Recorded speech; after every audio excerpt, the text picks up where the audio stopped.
their bedrooms. And yesterday during my conversation, it came out that, they're having trouble sleeping.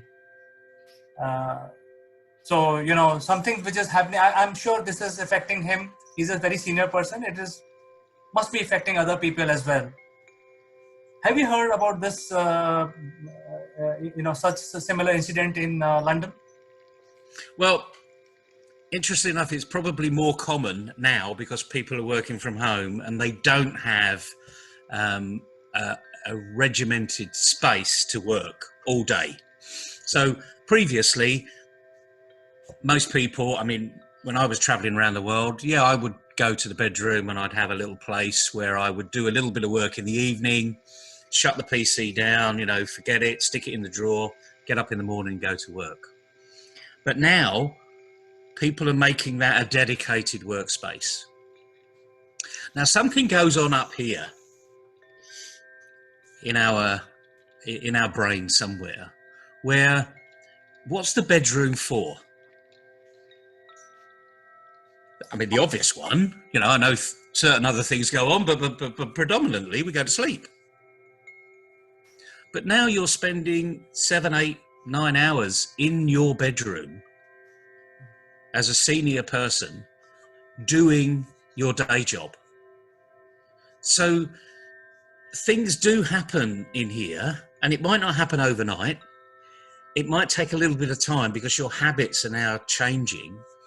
And it could be that workspace is not leaving your brain when you go to sleep. It's this constant pressure that you've created because in the corner of the bedroom somewhere, your laptop's still up, your workspace is now a workspace, you haven't shoved it all away, you see a flashing light when you wake up, and there are things that go on up here all the time with us that mean that I'm working, I should be working. Now feeling guilty that you're not working. And we've heard this in the past, so that's why I'm relaying this in this short little message. We've assimilated things in here that are now not normal, but they're becoming our normal habit. And it's interfering with another habit, going to sleep, watching the TV before you go to bed. Lots of people have TVs in their room. That could be actually one of the worst things you ever do, apparently, according to so-called, spin doctors that talk about, putting your house into some form of order, so compartmentalizing places. And you hear all of these people that do the feng shui will say, this is where this is, and this is where this is, and this is a kitchen space, use it as a kitchen. And then divorce that away from where you are. So there's a lot of science around this. Whether you believe it or not, it's entirely up to you. But it is that thing about putting the workspace away. And a lot of people have a problem putting the job away. Because like you and I, we're entrepreneurs. We work 24/7 in reality. So weekends sometimes are not weekends. But we manage our time so that we compartmentalize what we're doing. Sometimes we do it brilliantly, and sometimes we don't do it very well at all. So we're all guilty of getting it wrong. But if you don't start it, you're never going to get it right. But this is a good example, I think, of we're getting to know more about ourselves. And as we learn more about ourselves, we can actually work out what makes us tick.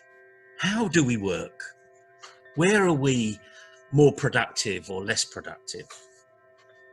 So did that person, did you come to any conclusion with that person or? Well, I didn't have a ready solution to inform him, because when he was speaking with me, I realized that even I'm in that phase, even though I have a separate work area. But what happens is you work, and then most of us are working globally, so we are in different time zones. So your mind is always working, and you're expecting that email to come. So when you go to sleep, you carry your mobile phone, and then every 3-4 hours you wake up and say, hey, what has happened? Any email that has come? So I think we are in, I Yeah. cannot say about everybody, but I think I was in that state, so I didn't have a solution. But it's common. It's common to so many people, and it is literally, you need to know when to switch off. I've never really been one for having 8 hours sleep, although all the evidence says you need 8 hours sleep. But frankly, I exist on about 4 to 5. But that's me. That's my metabolism. Is that shortening my life? I don't know. Frankly, I've got to 61 and hasn't seemed to have affected me yet. We're on 2 time zones here. All of my long working career in my professional arena, when I had a proper job, as I used to call it, and I was salaried, someone else paid, right, rather than me paying myself, I would be thinking about talking to Indonesia at 6 a.m, which was sort of midday their time, and then talking to New York at 5 p.m, because that's midday their time. So I was constantly working on this global time zone because that's what the job needed. But what that meant was, about midday my time, I could take a longer lunch, and just do a power nap or something, or get on with my day job, So you need to adapt. This phrase, adapt. But the point here is we're learning. We're now under lockdown. We're forced to work at home. We're learning a lot more about ourselves. But hopefully that's getting people to think about learning more about the people that work for us, that work with us. What motivates them? Are they struggling with the things that we're struggling with? And the likelihood they are. We constantly get comments at the moment where you can't put your child out to school or childcare because all of those opportunities are shut down. They're under lockdown too. So now your home is your workplace, but actually it's a home for the kids. And they're also remotely schooled if they're of that age. And they're having to use certain areas of the house to access the digital resources that the school's providing. So there's lots of these pressures that are going on at home. And equally, very young families. I'm sure you've got employees that have got young families. So when I say young families, I'm talking about the 2 or 3 year old that you can't say homeschool, go onto the internet. I know some people, stick an iPad in front of a child and say play some games, but eventually that child's going to get bored. So it needs that contact with the parent. So let's just say you've got a 3-year-old and now you've got a man and wife.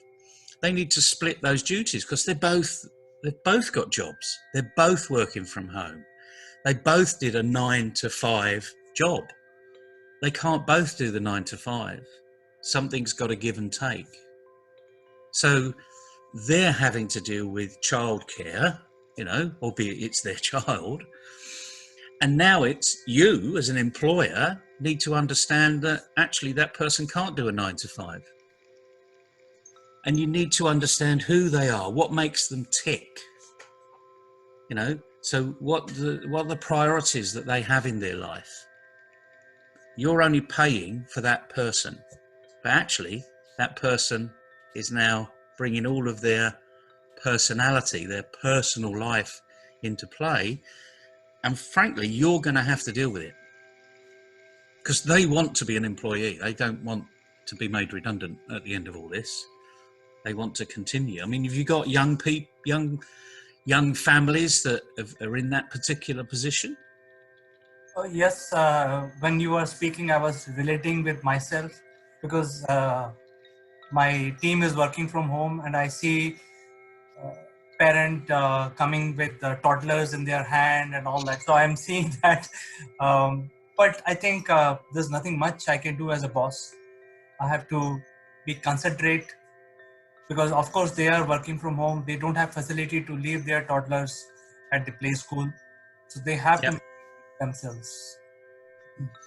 But you're getting now to recognize that they need to manage their time. I don't like talking about work-life balance, to be honest with you, because it's life. You know, work is just part of life. It shouldn't be your life, as we all know. For some people it is, but it's just part of life. So it's getting that balance right. And like anything else, as an employer, whether you like it or not, you're going to get to know and understand your employees a lot better. What makes them motivated? You know, one point I like to make here, sorry to interrupt you, Neville, is that Yeah, no, go ahead. I think I can talk about myself. I'm for the first time getting exposed to my team's personal life because I see that on the screen all the time, which Yep. was not the case because they'll come to office and I don't care what they do at home, how they manage their life. But now their Yep. official life and their personal life is getting intertwined and is visible to me. And likewise for them also because they are seeing my personal life. So my employees are also seeing my personal life. So I think there is a bit of a craziness which is going on right now. It is craziness, but actually, there's really nothing wrong with that. You know, as a business owner, we shouldn't be worried about that your personality that isn't your office personality coming through, because you're a real person. And the interesting thing is, the closer people understand each other, the easier it is for us to get on. In the majority of cases, I mean, there are certain things that you want to keep private because it's your private life, and vice versa with them. But predominantly, your life is very publicly seen. You know, whether it's in the business arena or within your friends or your family. We're not an island. we do things. We're not an island. They're a profit in the profit and loss. We do things. They're part of your cash flow. We don't do things Then very, very now independently. you're understanding they're more We like of an to think asset. we do, So they've moved but the away majority of from things we don't. costing you money to But becoming from an more on the balance employer's sheet. They are really an asset to your organisation, and to get the best out of them for them, you need to know who they are. And I think this home working is opening a lot of employers up to seeing, as you say, you can now see the background of where people work, where they live. And if that background changes, you know that they're moving their workspace around the house. And then you can turn around to them and say, do you find that difficult? Are you finding that easy? So just by raising your awareness and being observant of what their background is, what's happening, all the noises that they're affected with, is going to make you a far better employee. You're going to become a coach in the true sense of the word, because you're not going to be breathing down their neck all the time. I mean, I know some people that have treated this as a great surveillance opportunity. So they've got a team of 15 and they've got 15 pictures on their screen all the time, you know, so they can actually see who's gone for a coffee, who's, you know, gone for a comfort break. That really isn't the way we should be managing people. You know, we should be trusting that here's the project, get on with it. You've got a problem, come and ask me. Then you get a really engaged employee. You trust them, they feel trusted. If they feel trusted, they'll feel wanted. If they feel wanted and their purpose of working with you fulfills their own purpose, you're going to get a very engaged employee. It's a very simple equation, and now working from home, that equation can really be brought to life. So just get to know people. In fact, I like to share one incident where one of my employees said, "Hey, I will work for you for 8 hours because that is my commitment, but I will work morning 4 hours, then I'll have a break in between because I have to take care of my child. I have to take turns with my wife to take care of my child, and then I'll work the second 4 hours later in the day." So I think I needed to understand that issue, which I did, and I allowed people. So I'm sure a lot of people might be facing such issues as well. Oh, I'm sure they are. As I say, when we're on lockdown, it might just be one child that you need to take care of, and there may be, you may have parents in the house that will say, "Not a problem, we'll take care of them." But not everyone's in that situation. Especially today. I mean, we had the arena. I seem to recall that. I think it was a 1980s phrase. Dinkies, double income, no kids. Oh yeah. Exactly. And there's another phrase about paltry income, lots of kids. And so we are literally a double income family now. The nuclear, if you want to call it something, maybe the 21st century family has got two incomes coming in and has got a young family. We can't put those kids out. We can't pay for very expensive nannies to, be in the household anymore. They've all gone home to their own arena to look after their families. So as an employer, you're not just buying the time of somebody, you're buying the person. I mean, that's really what it comes down to. So do you know who your staff member is? You may know them as the most productive people. Oh yeah, I'd keep that person on. I need to do some work with that person. Okay. But now you're finding out more about their personal life. Whether you like it or not, you're going to have to deal with it. So deal with it in a very professional, friendly way, because guess what? They're only dealing with things that you're dealing with as well. And this goes back to a routine. Understand their routine. They really want to do a good job. They would rather be in the office and get away from being at home. They are stuck at being at home. There is this syndrome of cabin fever. You're not the only person that's going through cabin fever. They're going through it too. So be the boss that helps them with cabin fever. And it will make you a far better person and a better boss. Because all of a sudden you're going to come out of this arena in a more productive arena. You're going to be able to take advantage, because if you treat them like human beings and understand that they've got difficulties, they will be innovative. They will come with, can we do it this way?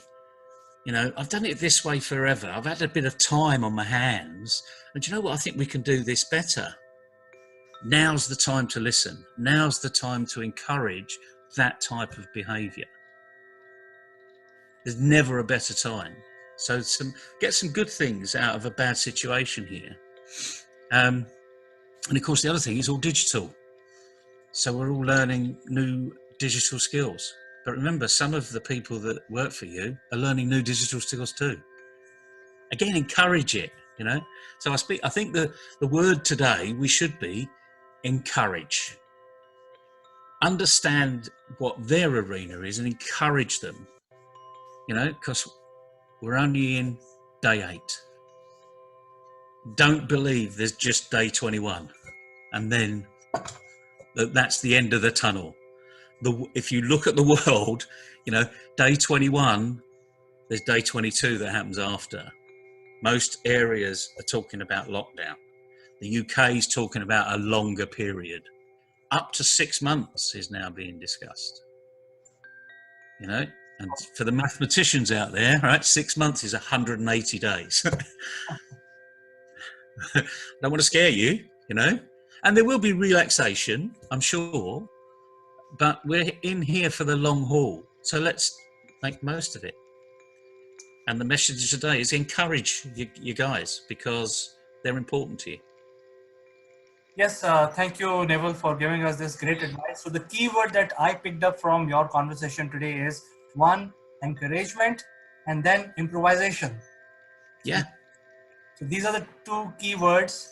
I think all of us have to. I think we started the conversation with people not having enough sleep because they're working from their bedrooms, and then we landed up to this conclusion that we need to encourage our employees and improvise. So I think it's a new. I think it opens up a new box, and we need to improvise to accommodate everyone to be successful as a company. Yep. And we'll come out of this at the other end. And the main thing is come out of it in a really good shape. Come out of it stronger. You know, from adversity, come out with strength and power. And it's only those organisations that really will stand the test of time. Great talking to you, Neville. We'll And you. catch up tomorrow again. Catch up tomorrow. Good luck, everybody. And give us some feedback. Tell us what your problems are. We'll try and help you.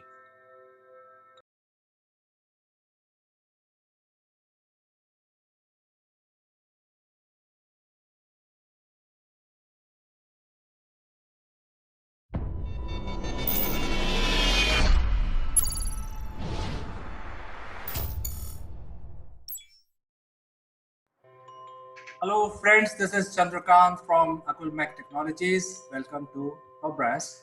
And friends, as you know, there has been a remarkable judgment, which all the people in India, almost majority, and people outside India have been fighting for to give justice to Sushant Singh. And Supreme Court of India has now directed investigation to CBI. So I think it's a big deal. It's a very big move. But as a layman, we don't understand too much about it. So to discuss this further, I would like to invite my friend from Ahmedabad, a very senior advocate, Mr. Nagesh Sood. Hello, Chandrakant. Hope you're doing fine. Thank you very much for inviting me on today's show.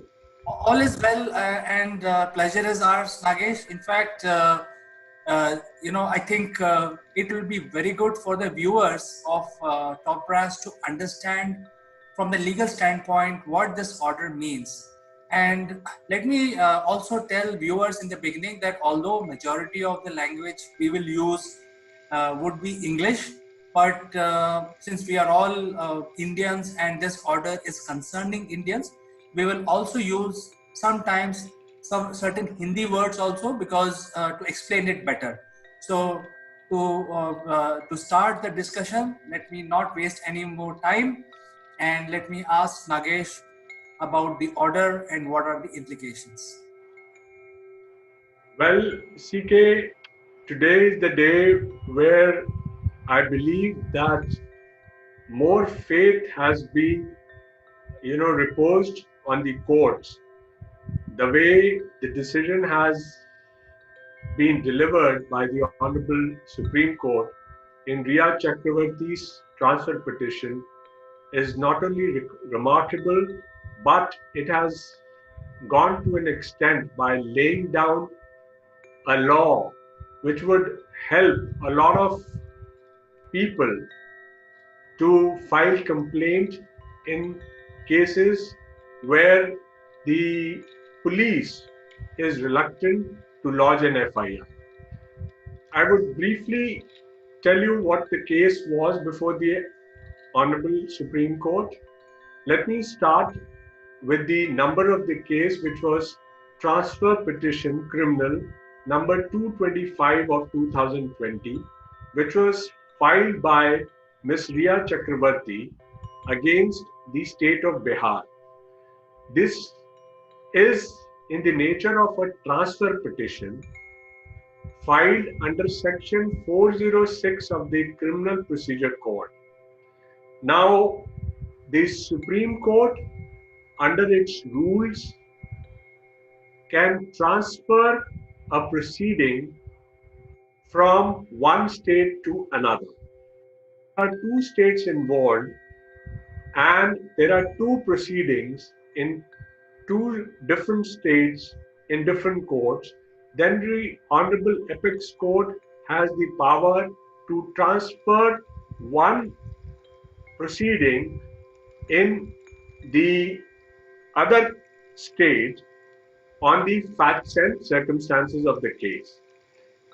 So what had happened in this case, that an FIR was lodged by the father of the actor late Sushant Singh under section 341, 342, 380, 406, 420, 306, 506 and 120B of the Indian Penal Code. This was registered in Patna, and this would come under the jurisdiction of Additional Chief Judicial Magistrate, Patna, Sadar. Now, this was in consequence to the unnatural death of the actor Sushant Singh Rajput on 14 June 2020 at his Bandra residence in Mumbai. Now, the Bandra police station had the jurisdiction to either lodge an FIR, but what it had been doing was they were investigating the cause of unnatural death under the provisions of section 174 of CRPC. Now, the petitioner in this case, that is Ms. Riya Chakravarti, approached the Supreme Court to transfer this FIR to Mumbai by saying that this FIR, which is lodged by the father of the deceased, is beyond the jurisdiction of Bihar police, and therefore the complaint which is lodged by the father of the deceased has taken place entirely under the jurisdiction of state of Maharashtra, and therefore the complaint which is received by the Patna, it is politically motivated, and the Bihar police has no authorities to investigate. Also, the contention was raised by Riya Chakravarti that the courts in Bihar do not exercise lawful jurisdiction, and the complaint should be transferred to Mumbai for any investigation. Also, that the Bihar police lack jurisdiction to investigate the allegations which are made in the complaint, and the transfer of investigation to the CBI on Bihar government's consent would also not amount to a lawful consent under the provisions of Section 6 of Delhi Special Police Act 1946.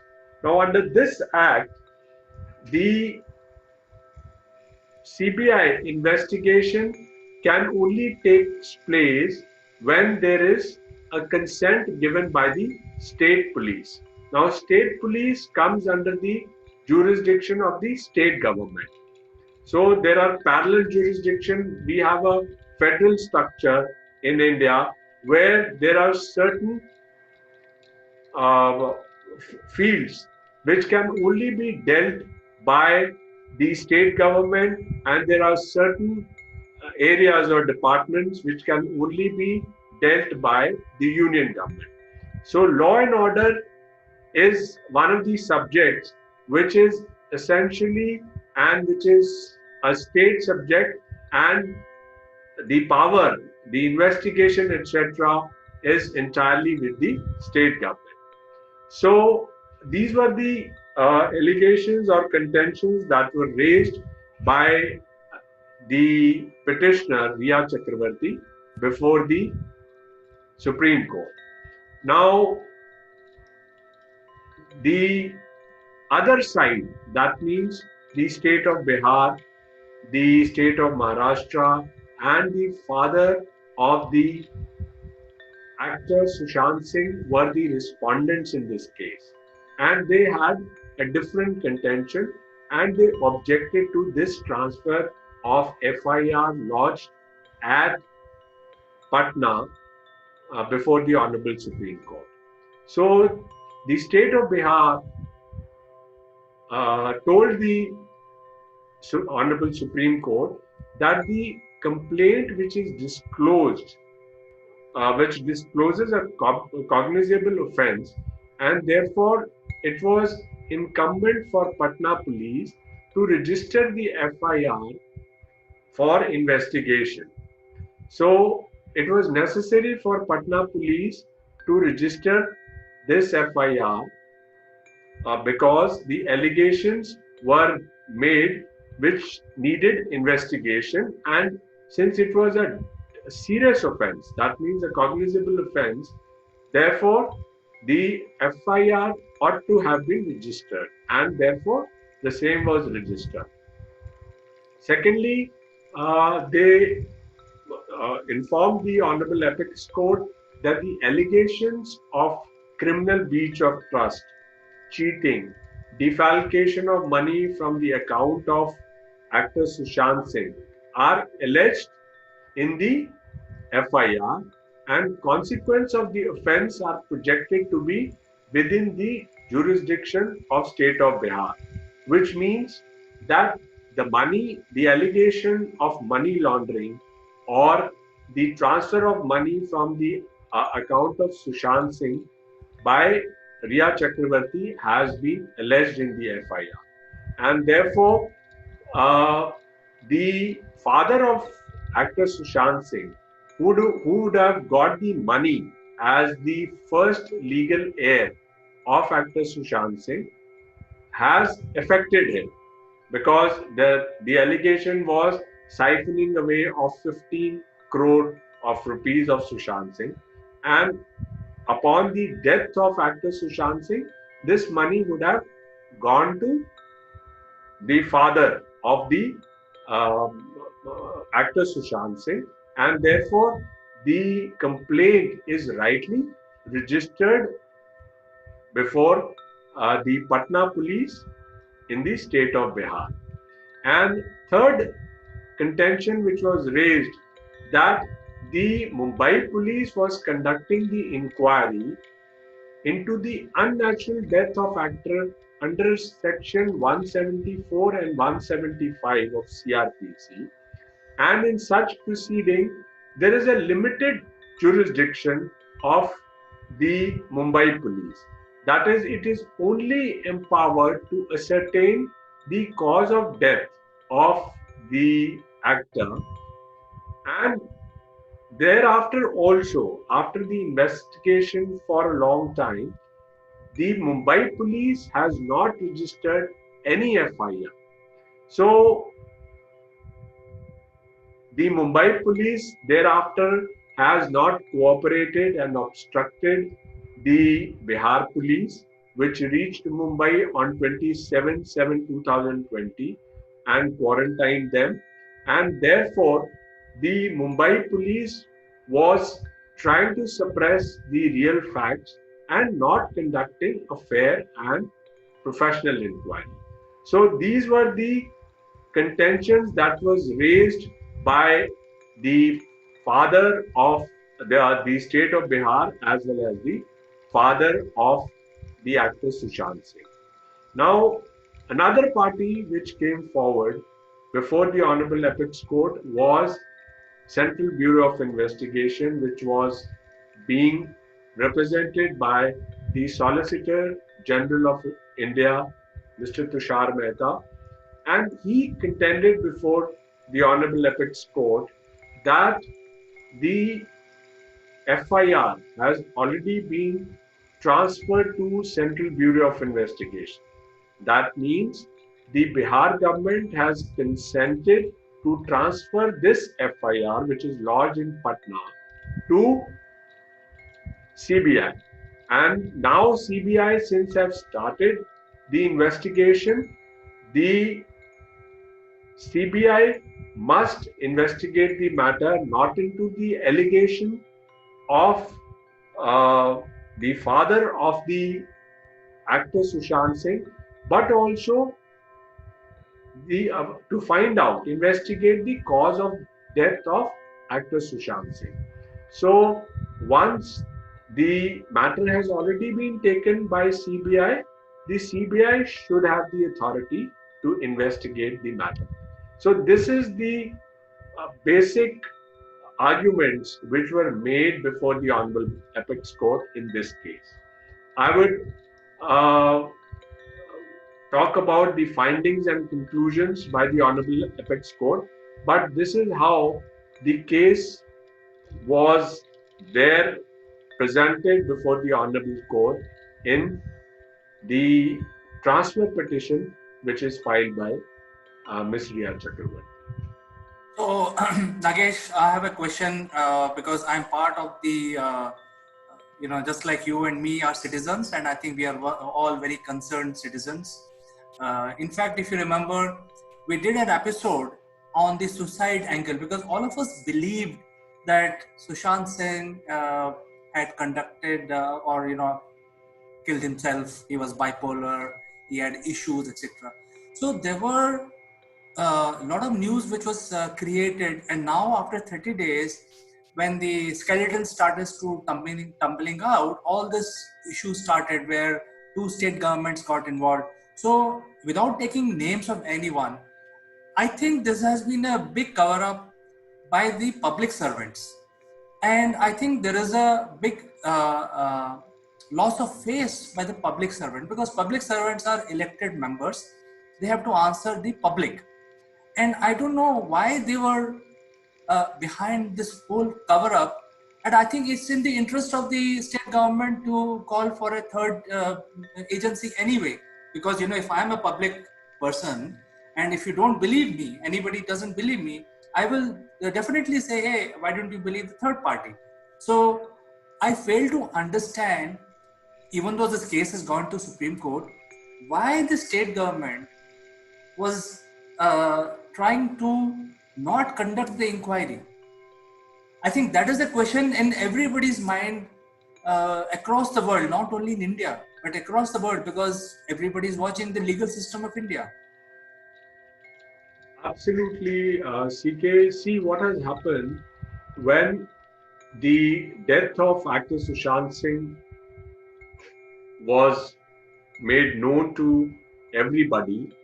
The police, the Bombay police, in a jiffy or in no time, declared it to be a death which was caused due to suicide. So the first thing what they did, that they did not wait for the inquest or the investigation which they are required to do under section 174 of CRPC as to what was the cause. So when they had already revealed the cause, upfront in the very beginning, what they started doing was actually, investigating to substantiate what they had said in the first go. So all their investigation under section was not actually about what was the actual cause of death, but they on the first hand believed that the cause of death of actor Sushant Singh was due to suicide, and therefore they were actually finding the cause of that suicide and not the cause of death.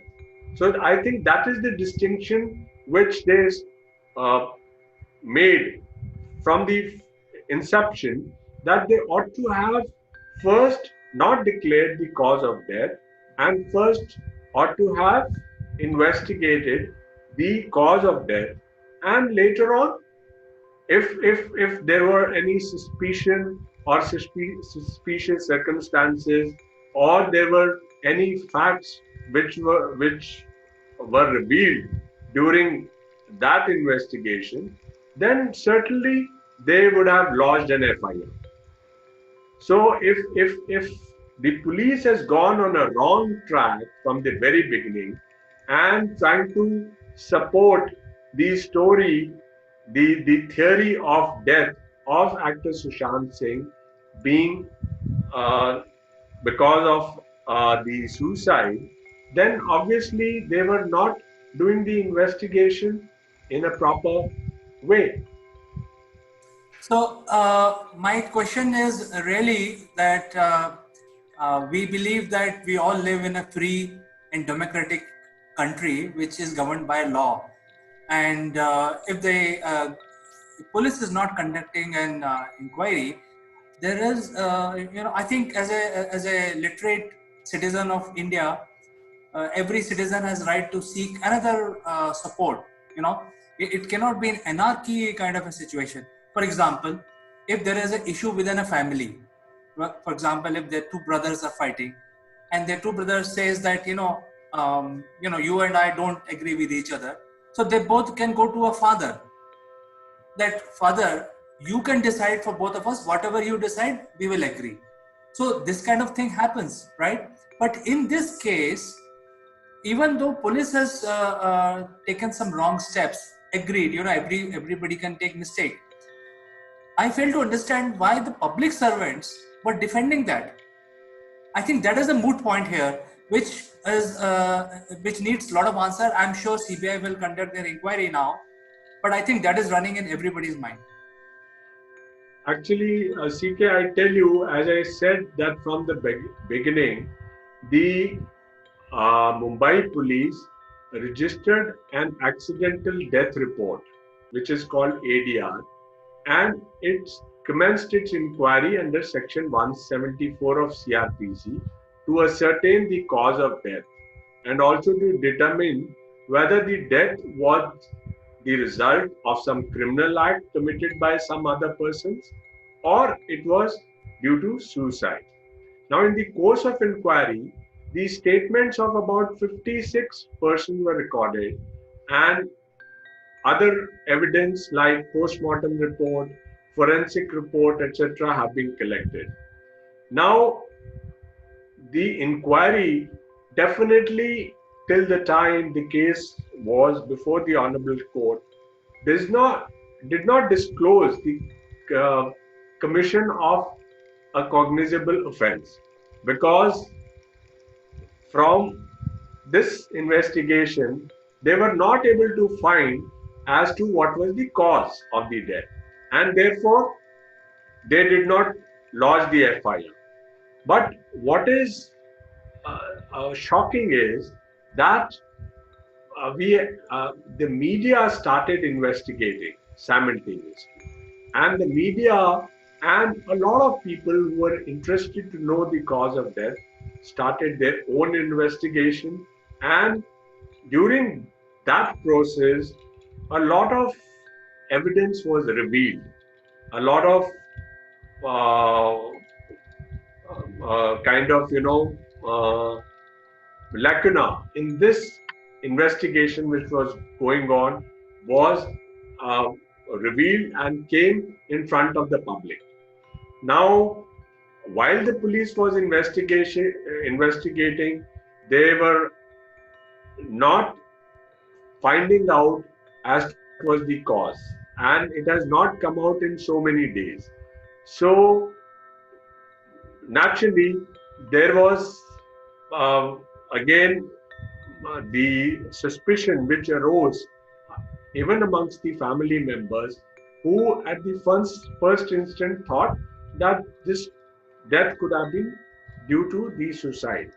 And during these revelations, the family, the people who were fans, the supporters also could find out apparently that there was something more or somebody is involved in the death of actor Sushant Singh. So therefore, the police, of course, was doing their duty as per their jurisdiction under section 174. They had a limited jurisdiction to find the cause, which they were doing. But after the revelations, which were shocking, that this was not a suicide, and there is some other theory which was brought in by different people, the Mumbai police ought to have registered an FIR, a complaint, and at that point should have started the investigation. We are not making any imputation to against any police authorities or any government, etc.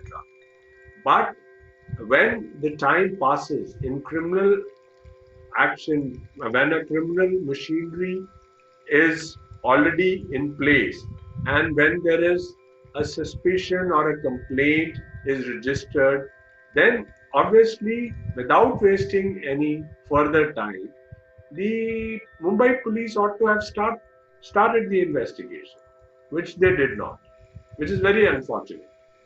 Yeah, so I think people by and large, everyone, they already have this conviction that there was a cover-up which was going on, and the way the publicly elected members were defending and also fighting in the apex court gave that smell. We don't want to take anybody's name. I'm just making a generic statement that there was a cover-up. And my 2 cents on this is that in today's world the cover up is very tough. We are in the digital age where everything is captured. I mean, if you just capture the Wi-Fi data of Sushant Singh's building, you would know who came within 24 hours or 48 hours.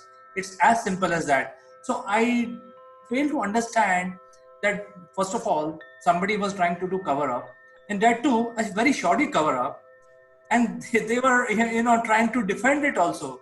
So I think everybody understands, and there has been a major loss of trust, and people spend a lot of time building trust. I mean, if you're a public servant and if you're in the eye of public, and when you have to go back to public again for asking for vote, with what face you will ask? I think there is a learning here in this case. Absolutely. And you see, rightly, the Honorable Apex Court, while deciding this case, has, made certain observations and conclusions, which I would briefly tell our viewers that, firstly, about this petition, which was filed by Riya Chakravarti, was a transfer petition. Now, a transfer petition under Section 406 CRPC would lie only when there are two proceedings in different courts. So here is the case where there are no two proceedings taking place in two different states or proceedings which are pending in the court of law. So it was only an FIR which was lodged in Patna, which was sought to be transferred by this transfer petition. So the Honorable Supreme Court, while deciding this case, firstly said that the Supreme Court has no power under Section 406 to transfer this FIR to Mumbai. The reasoning which is given is that under 406 CRPC, the Honorable Supreme Court has only power to transfer some cases which are pending in the court of law and appeals. And since this was an FIR relying upon one of the judgments of the Supreme Court in Ramchandar Singh Sagar's case, the Honorable Supreme Court in this case held that this FIR was not a proceeding or case or appeal, and therefore the Supreme Court had no power to transfer this case. Now, the second question which is decided by the Honorable Supreme Court is what is the scope of Section 174 CRPC proceedings. as I said, Section 174 CRPC proceeding necessarily allows the police to investigate the cause of death. It is an ADR, and the limited scope is only to find cause of death. There is no FIR, there is no power for further investigation. Like if they find that there is a cause of death is because of murder or something, then they have to lodge an FIR.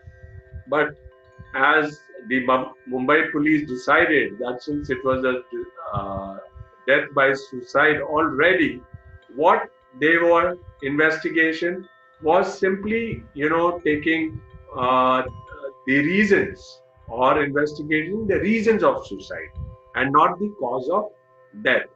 So the Honorable Supreme Court has held that under Section 174 of CRPC, there was a very limited scope of inquiry that was being carried out by the police in Mumbai, and they are not in the nature of investigation undertaken after filing of FIR under Section 154 of CRPC.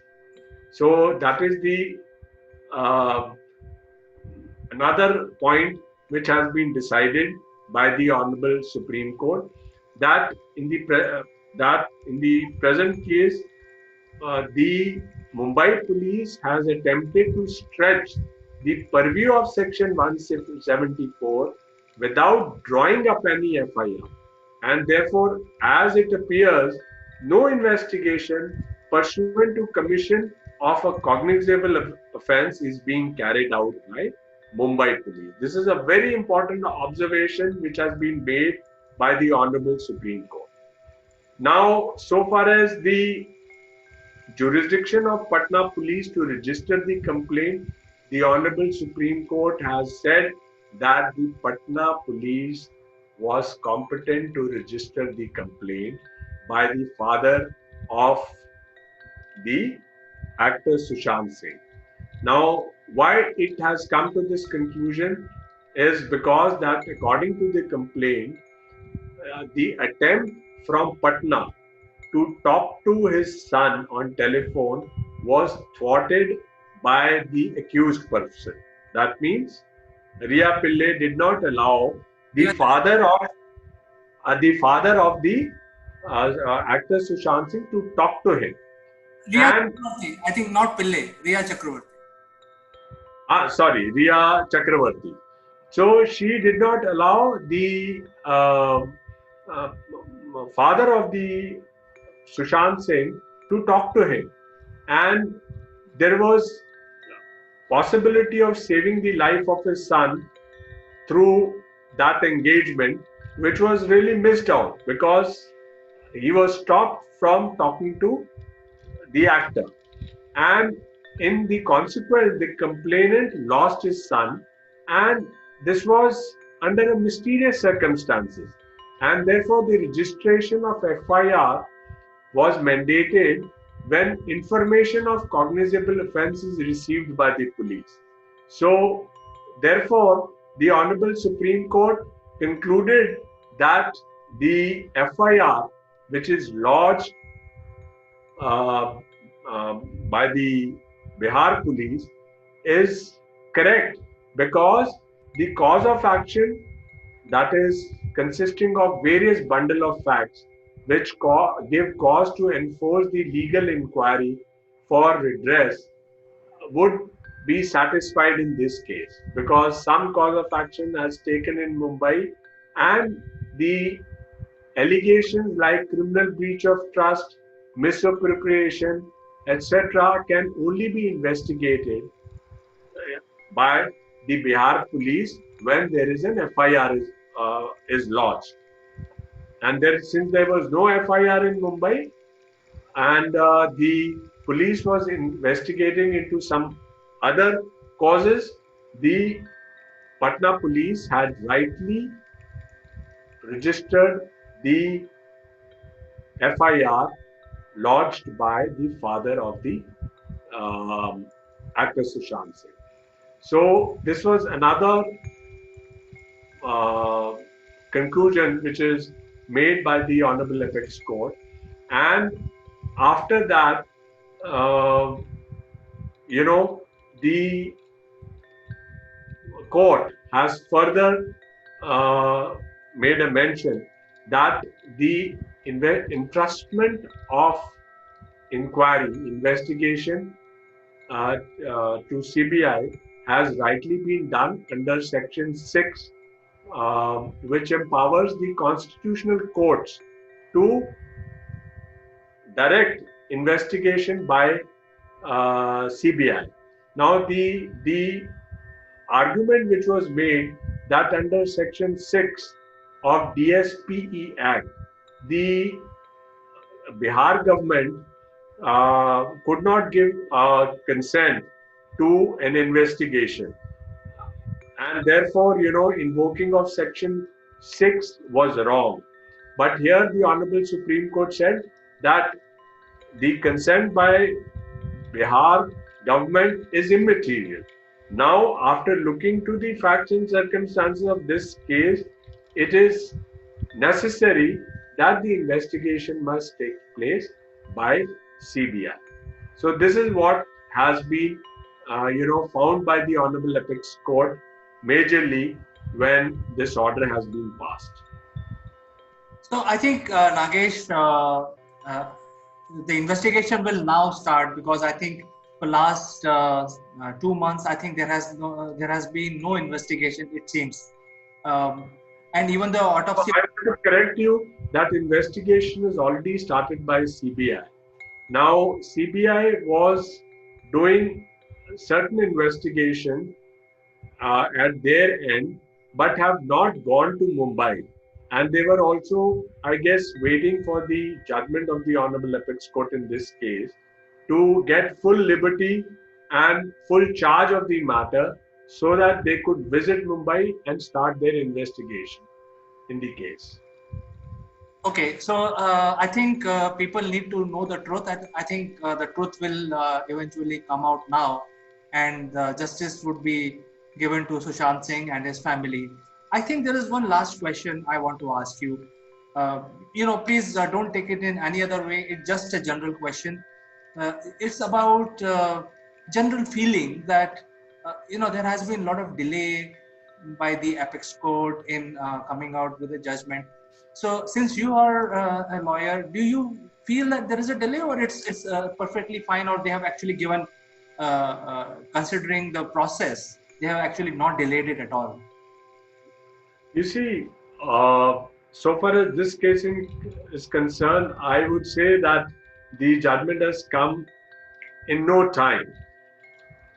The complications involved and the arguments which are addressed, the Honorable Apex Court has taken least possible time to deliver this judgment. Otherwise, also, it is not the courts, but there are different factors which are involved so far as delay in cases are concerned. So this is not the right time, since we have discussed the case of Sushant Singh, but we will take this topic at some other time as to what are the causes of delay. But in the present case, the way and in the manner and the time Honorable Apex Court has taken to deliver this judgment today is fantastically done, and very speedily the case has been decided, and a lot of clarity has come, and the Honorable Apex Court has invoked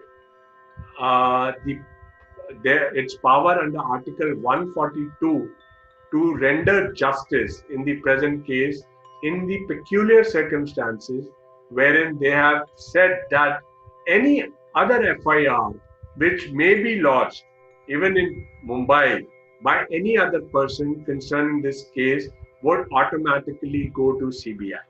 So that is the real justice which has been done, and I think it is a moment of great happiness and a lot of people were looking towards the this judgment which has been delivered today by the Honorable Apex Court, and finally it has further reposed the faith of a common man in judiciary, that in such cases when the people want justice, the courts are the ultimate uh, Authority. the courts are the ultimate forum where the justice would be delivered. So, thank you very much. It was wonderful talking about this judgment today, and I hope this conversation would help our viewers. Certainly, it will, Nagesh. I think thank you for your time for clarifying the entire judgment. Even though I was asking questions which are generally in everybody's mind, but I think you explained the judgment beautifully for the benefit of our viewers. And we now, all of us feel that Sushant will get justice quickly by CBI. Absolutely. Thank you very much. It was great being with you. Bye bye. Take care. Thank you. Bye bye.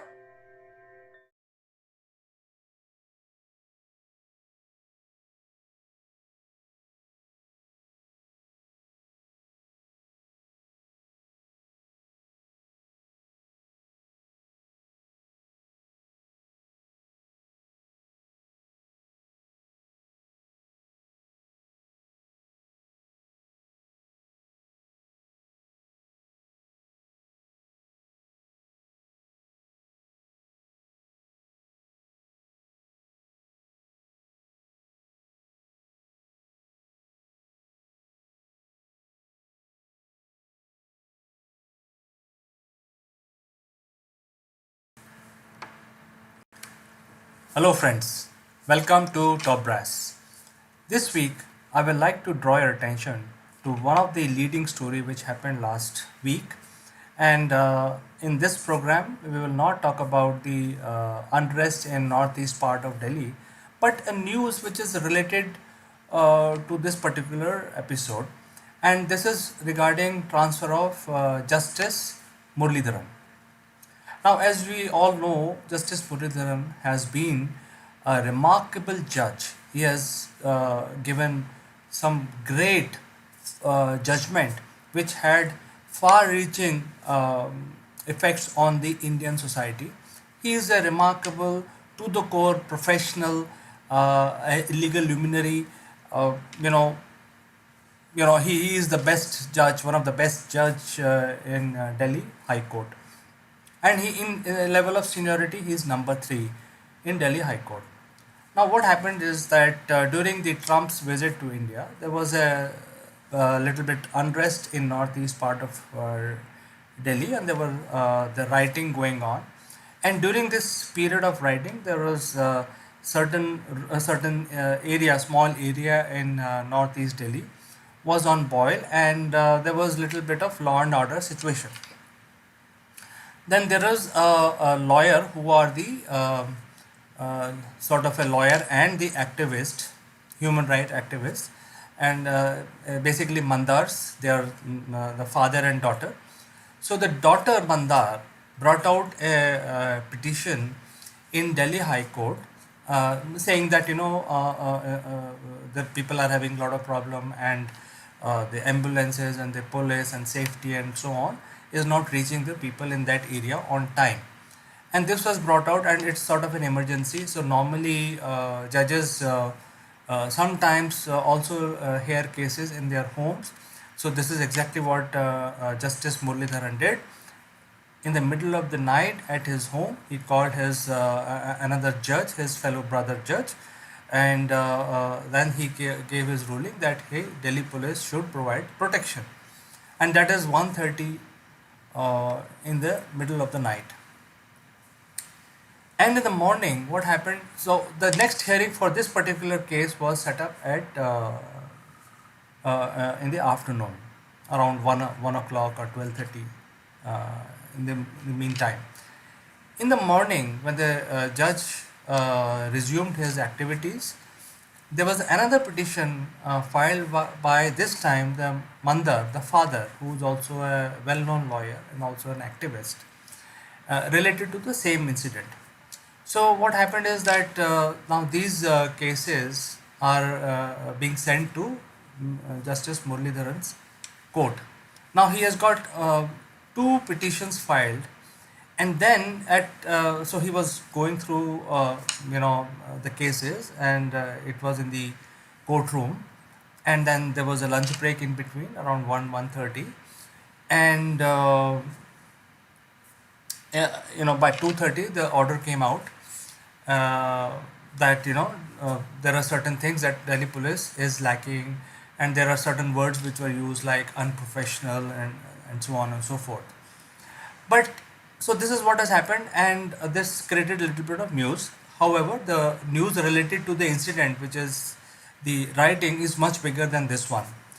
In between, what happened is, I just want to draw your attention that this has happened in a period of 14 hours, which is 1:30 in the night and 2:30. So roughly about 13 to 14 hours duration, where people have taken they are they have slept, they have attended to other things, and then at 2:30 he came out with a ruling which is sort of, or which looks like that the Delhi police is being put on the spot, and they had given the judge has given the Delhi police 24 hours to give response. At the same time, Delhi police fighting the rioters, and there was a huge problem at hand to solve for Delhi police. So Delhi police got in a fix. In the meanwhile, I'd like to draw your attention that this particular judge was transferred on to Chandigarh way back on February 12th. But the government of India did not notify that. And since the Delhi police is very bravely, countering the activities which are related to mayhem and rioting in northeast part of the Delhi, it became sort of a situation where the Delhi police is getting a lot of bad news from all over. They were losing their people, their constables and officers were under attack by the rioters, so they were solving that. They were trying to make sure that they don't start shooting or use some aggressive measures to ensure that the rioters will calm down and stop creating mayhem on the street. And at the same time, judiciary is also questioning them. So it looked like too much on their plate at that point in time, and they should have been given some time to respond. However, considering this, the government had to also keep the morale of the police high. They notified uh, the transfer in the evening.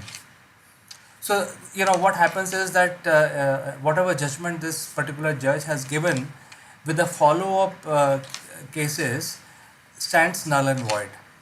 So by notifying on the same day, government ensured that whatever Delhi police was given as a negative or sort of come back next day type of uh, judgment by Justice Muralidharan will not be heard next day.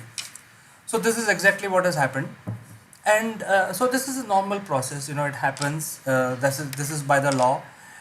Whenever the judge is transferred, all the orders taken on that very day when he is transferred are null and void.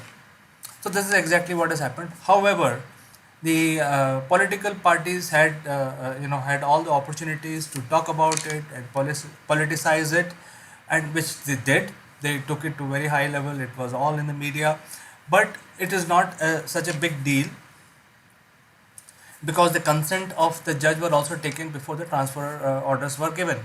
So it was a collegium of the Supreme Court which transferred the judge. The consent was given by Justice Muralidharan, and it all happened by law. The only one minor thing is that since that judgment came on that day, on the same day, government notified the transfer to Haryana and Punjab High Court, and he has been asked to join the services in Chandigarh. That was the only thing which happened. It coincided with that, but legally there is nothing wrong in this particular event. So this is my analysis. And I personally feel that Delhi police was having too many things on their plate on that particular day when they were trying to calm the people. They were losing their officers to rioters. There were a few deaths also. I think all of us know about it. Um, and at the same time, Delhi police uh, definitely needed some time to cool things down so that they can get back to the court and give a proper response. So this is exactly what has happened, because the Chief Justice of Delhi High Court is back and they have given them 6 weeks or something like 1.5 months time to respond. So, which is sufficient time for Delhi police to prepare and give a proper response. Now there is calm. The life is coming to normalcy in northeast part of Delhi, and I think this is everybody is happy. And this is the event that happened last week, along with the mayhem and the violence in northeast part of the Delhi. So this is my analysis for this particular event, where the judge was transferred within uh, on a day when he gave a judgment and asked Delhi police to respond the very next day. So I will meet you tomorrow again with some more analytics about the current affairs. Till then, bye bye.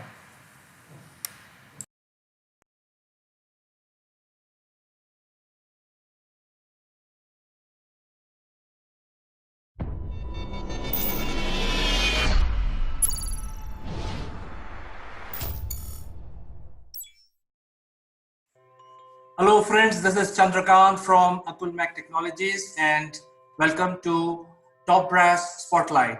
And let me also welcome my friend from UK, Mr. Naval Gant. Naval, how was the morning in London today? Good morning, CK. Good morning, everybody. It's a bit cold for the middle of summer, but hopefully by the weekend it'll be warming up.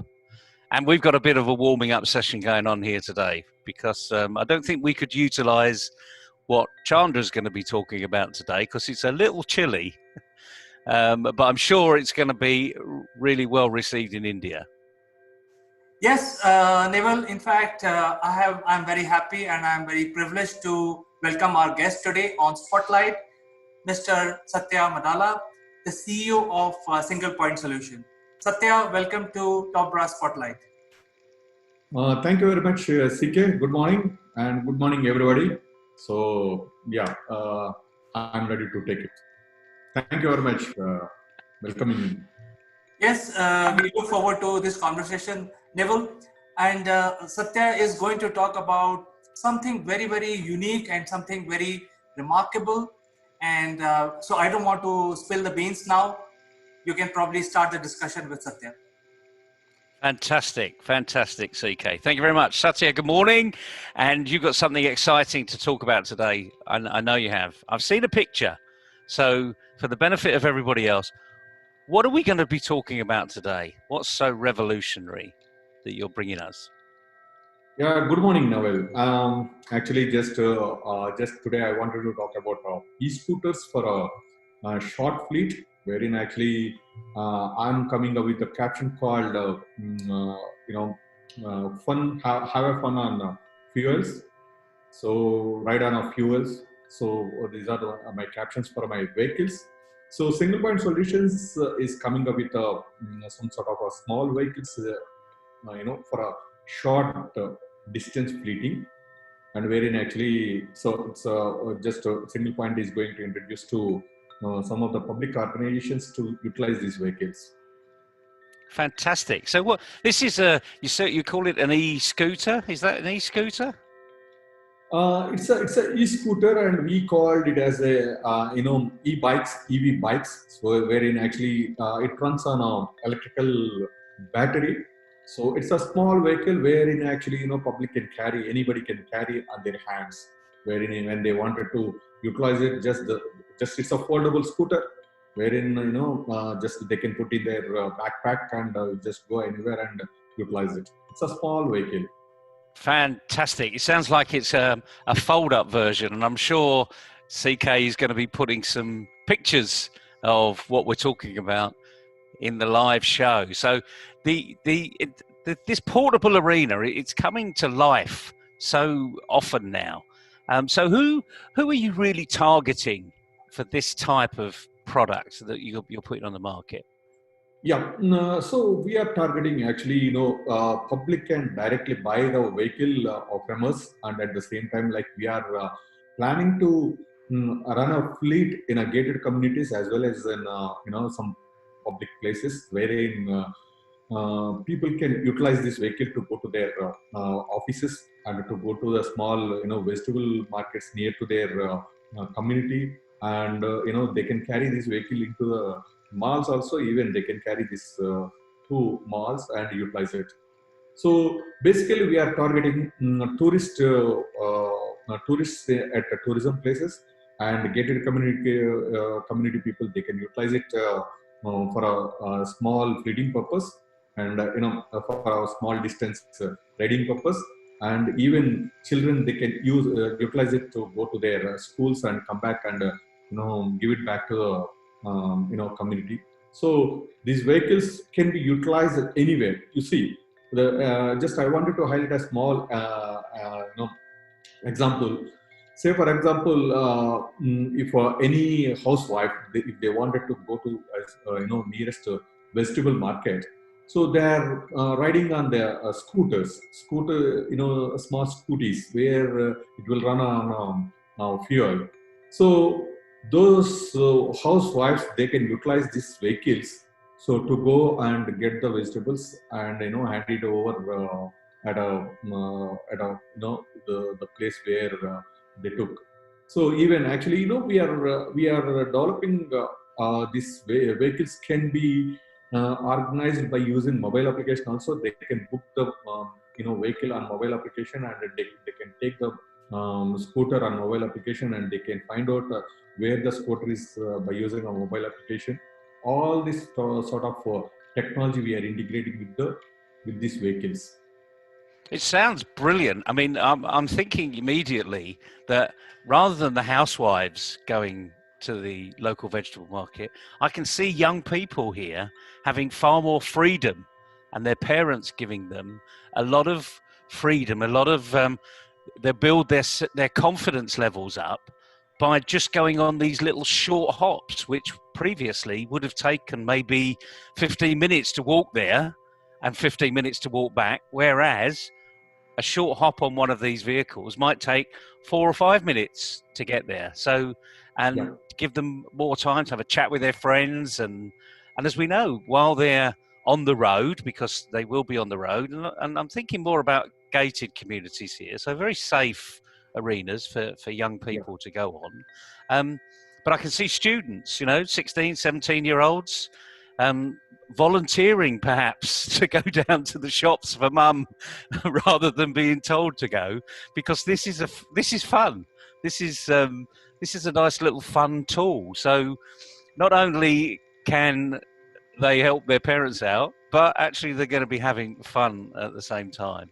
So I can see a huge opportunity for young people here. And you mentioned that wonderful word of the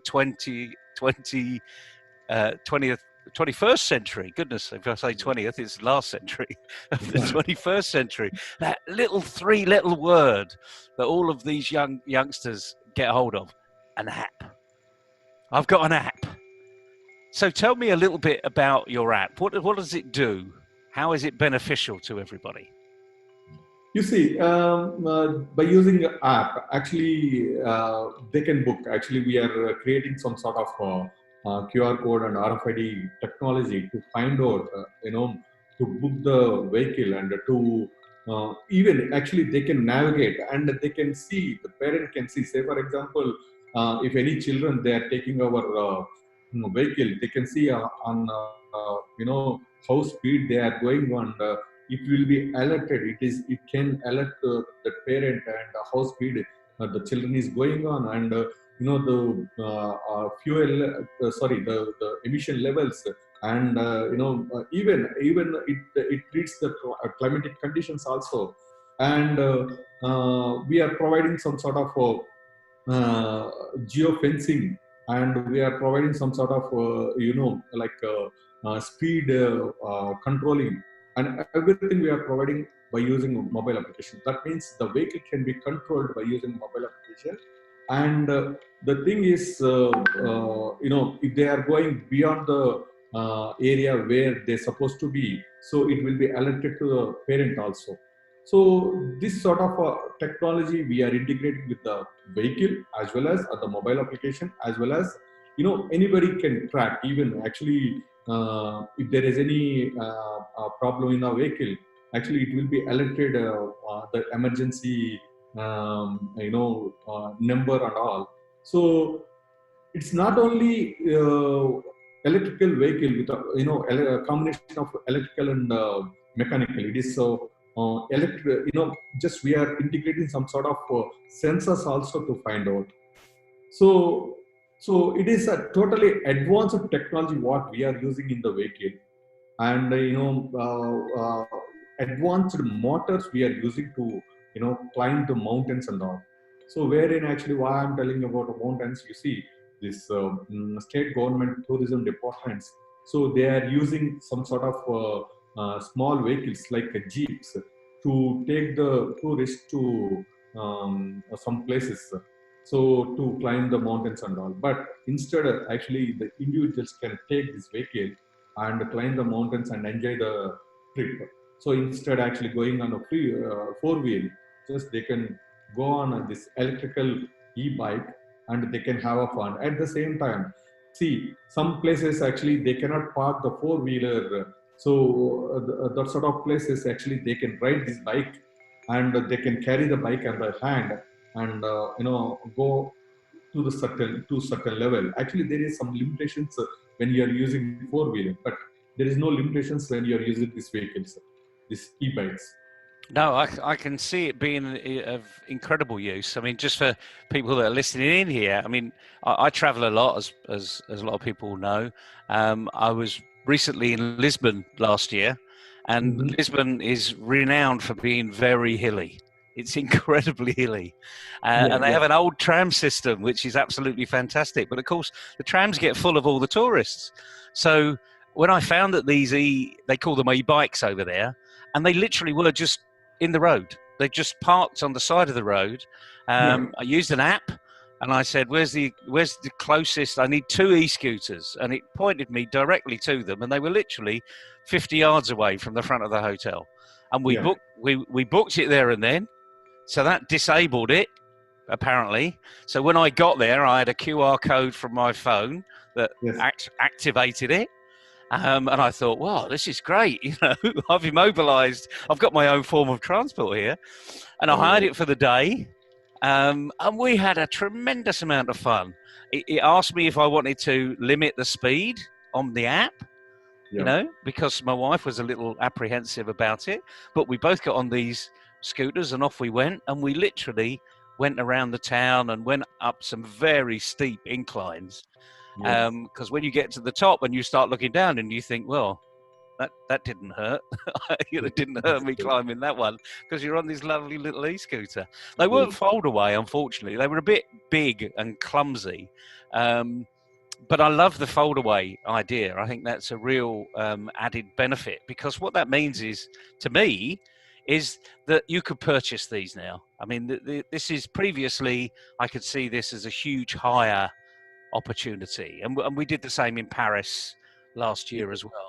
But when you can fold these things away and stick them in the back of the car, I can imagine, rather than having these huge bikes, pedal bikes on the back of the vehicle with specially adapted prongs to put on your trunk, you now just drop these, 2 or 3 in the back of the car, and all of a sudden the whole camping arena, makes it so that you can leave the car at the campsite or wherever you're going and just get on one of these scooters. I can see the versatility of all of this, and it's fantastic. You're out there in the forefront. But now, what we need to be telling people is, where do they go to get them? And how easy is it to charge them up? Can they charge them up from a plug in their own house, or what can they do?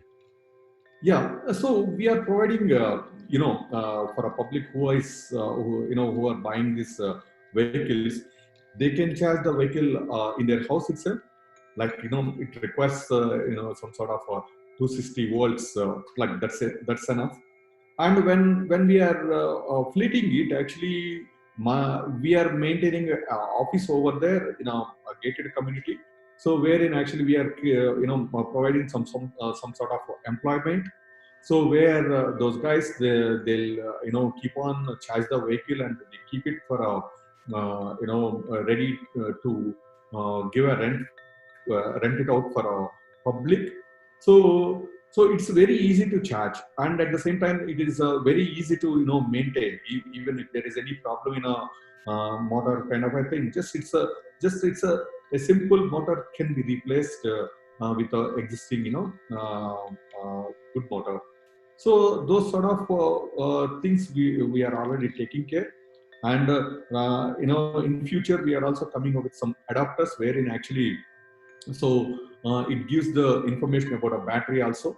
So we are incorporating BMS inside the vehicle, so wherein actually if there is any problem in a battery, or if there is any problem in charging the battery, all these things will be, all the analytics will be captured on the dashboard, so they can see that.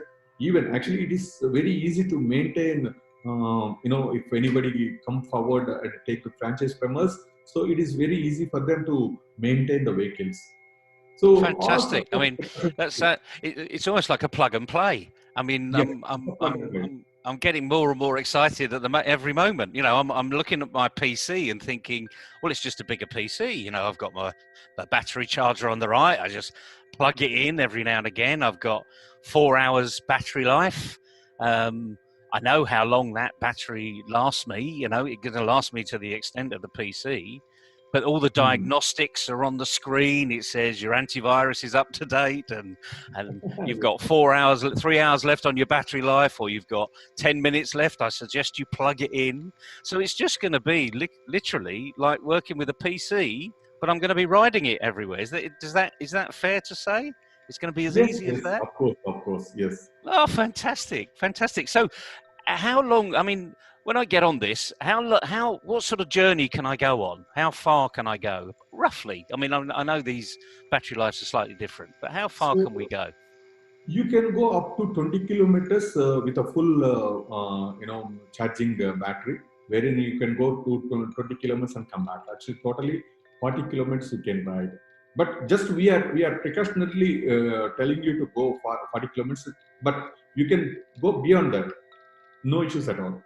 So, one full charge battery can go up to 80 kilometers. But, Wow. when you are, there is so many factors are considered. Say when you are inclining the mountains and all, so the battery will get drained very fast. So, Yep. in that cases, we are telling like just go up to 15 to 20 kilometers and come back. That's fantastic. I mean, that really does sort of put it in perspective, because it literally is a short hop vehicle. Yeah. And one you can just drop in the back of your car, take it to work, nip out at lunchtime, etc., etc. Yes. So it sounds to me as it's a no-brainer. Yeah. What about the cost of these to buy? Is that prohibitive, or is that quite reasonable too?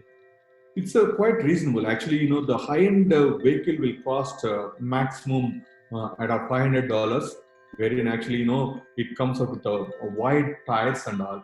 So actually, so many variants are available with the same features. But when it comes to, if you wanted to enjoy the ride, so you take a wide tires, and if you wanted to go on a mountains, it will cost you like 500. It's a maximum price.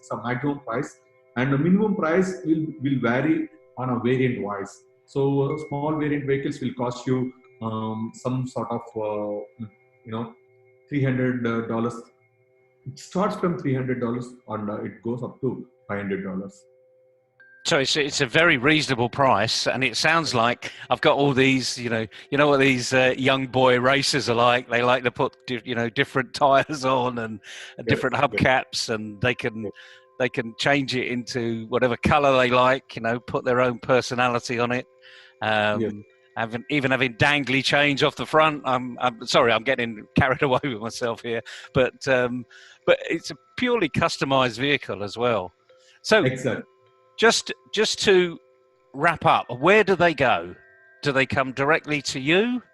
Do they go to a high street store? Do they come online? Where can they go to either hire these vehicles or come and buy them? See, we are providing, website and mobile application to buy the vehicle, and just we are providing some sort of, e-counters at our gated communities to, to get them.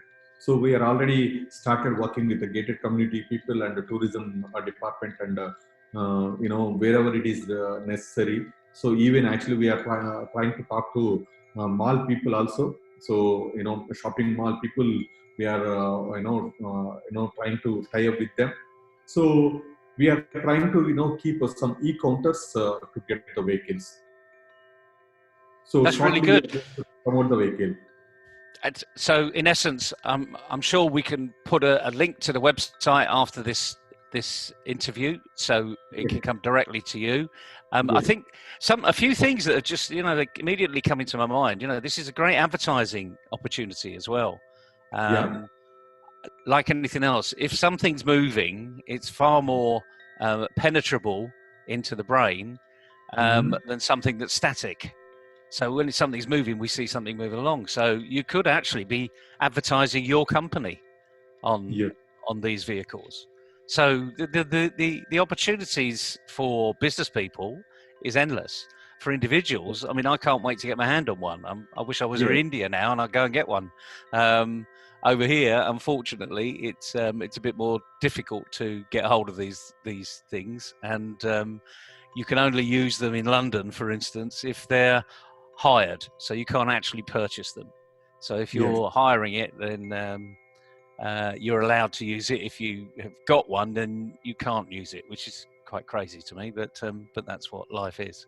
So, Satya, it's been an absolute pleasure speaking with you again. Let's have some just final closing remarks. Why should people really be looking at this new green way of travel?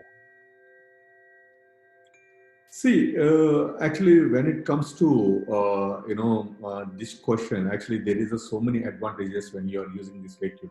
So I can say actually, you can encourage the governments to reduce the emissions, and at the same time, actually, people are finding a lot a problem finding the parking spaces at malls and other places where actually they can utilize these vehicles, to save that. And those are the main some sort of advantages to utilize these vehicles. So even nowadays, actually, state governments also coming up with some tracks to ride this kind of bicycles, bicycles and these e-scooters. So that's what I want to tell about this. No, question. you're absolutely right. I mean, if we do believe in being green, protecting the planet from, COVID has, over the last 4 or 5 months, we've seen that emissions have considerably reduced, and birds are now singing, and plants are growing in places that they would never been singing and growing before. So I think this is a fantastic opportunity to do your bit, for the environment. And get onto this fast track, because it will be a fast track. We'll be we're getting people moving much further and much faster using these e-scooters. As ever, Satya, it's been a pleasure speaking with you. I wish you a lot of good luck with this venture, and I'm sure people are going to have fun just messing around with the app, let alone anything else. Thank you, Neville. Pleasure, absolute pleasure. Thanks for the opportunity to talk to you about this e-vehicle, and e-scooters. So that's pleasure is mine. Pleasure is from a single point solutions. Thanks for the opportunity. Thank you very much, CK. In fact, Satya, to be very frank, in order to meet you, I'm just waiting for this lockdown to get lifted and I'm waiting for this vehicle to drive, because I think your place is just 10 kilometers from my place. So I'm just waiting for this to happen. It's not even 10 kilometers. It's a 6 kilometers. There you go. Walk from my place to your place. You got no excuse. No excuse. It's a bit further for me, guys, but I'll be there. I will be there. Certainly. I think to the viewers, finally, I would like to say that last month, Satya and his company launched the three-wheeler, which is electric three-wheeler. And this month, Satya is launching the e-bike and the entire infrastructure around it, which is required to run the e-bike, including charge solution, analytics, setup, and even higher mechanism. So Yes. if entrepreneurs are interested in setting up, so that when the lockdown is lifted, they are ready with a business model, I think this is the right time to invest, and they can talk to Satya Madala and his company and get the whole thing sorted out and implemented. Thank you so much, Yes. Satya, for coming to Spotlight, and we will catch up again very soon. Thank you, CK. Thank you. See you again. Bye-bye. Bye.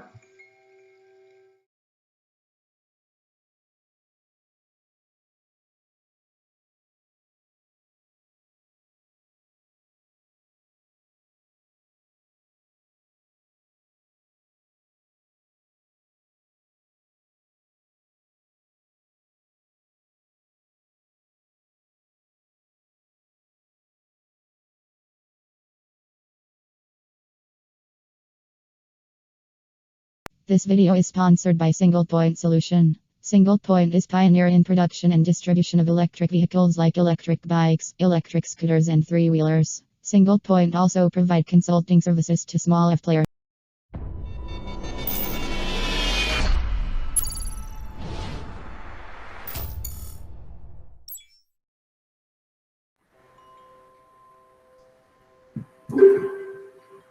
Hello friends, this is Chandrakant from Akulmach Technologies, and welcome to Top Brass.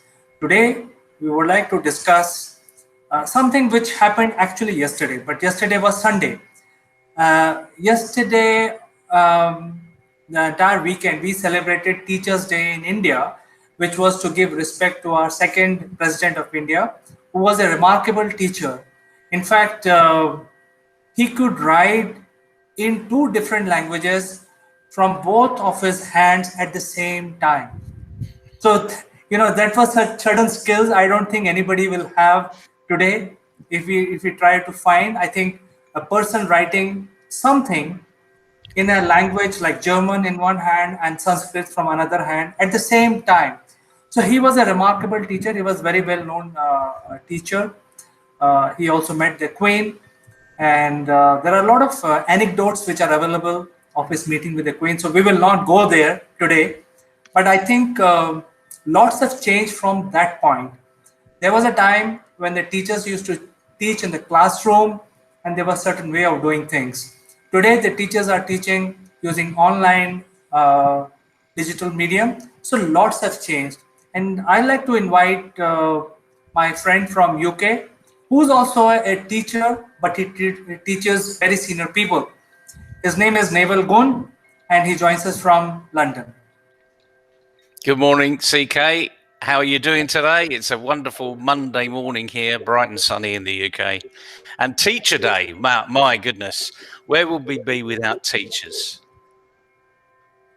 Well, I give a lot of credit to the teachers, because we were a naughty class always, but the teachers knew how to control us. No doubt they had the whip out. Well, I think I've heard stories of whipping, but I have never seen it. But we have seen some harsh punishment, which in today's generation, I don't think teachers are giving anymore. No, the Tom Brown school days are well gone, well in the past. Today, it's more about encouragement, about getting the best out of all the students, no matter what age they are. So I take my hat off to teachers. I think they've got a really tough job out there, especially in the last 6 months, because the way we teach has completely changed. Absolutely. The teachers have to learn new skills of not only using the digital mediums, and there is a different way of teaching. And in fact, I want to ask you, what are these new skills which are required before going on to the nightmarish things that they are experiencing now? What are the new skills which are required by teachers today? From your point of view, Neville, if you can just enlighten us. Well, there are so many. I mean, the first thing is we've moved from a physical classroom to a digital classroom. Now, that actually means we need to be more disciplined, which might sound a bit ridiculous of a place to start, but we do need to be more disciplined because now we haven't got, 30 children sitting in front of us all regimented away with their notebooks out and all attentive. And each time a child isn't quite there, I can walk up to that child and just, tap them on the shoulder and just say, is everything okay? Are you attentive? And things like that, things that teachers do. Now you can't do that, because you've got 30 screenshots. And again, because of the limitation on most school budgets, it's on one small screen. Like I've got an 18-inch laptop in front of me. In some schools I've been working with, they've got 5 or 6 of these screens all connected together, so that when they do a Zoom or a Google Classroom or whatever medium they're using, they can see about 5 or 6 students per screen. That makes a big difference to the way you run the class. You're much closer to those individuals rather than a little, icon. I can see my picture here, and when you put 30 of those pictures together, that's pretty small. You've got to have although it's all condensed in one area, you've still got to be, looking around and making sure that all of these young people are attentive, they're interested, they're completely engaged with what you're doing. It's a whole different world. And the thing is, it's not going to change. We're going to be here for some considerable time, especially if schools all of a sudden that have gotten back to, let's say, the new normal, for want of a better term, and then the local area gets locked down, in which case the school will be locked down and the kids will go back home and we'll be back to digital teaching again. So it is, just to put by a simple, there's no simple answer here. It's a completely different way of teaching. And we need to make sure teachers have got that skill, really, to do it that way. What do you think? I certainly feel the same thing that you feel, is that there is a new skills which are required, not only in terms of delivering their pitch, but also whether the students are understanding what they are delivering. I think there are problems related to two-pronged. The teachers have to learn, and also the students have to be controlled by the teacher and taught. So I think before the start of this discussion, I took liberty to make a couple of slides, and I want to present to you and probably. Great.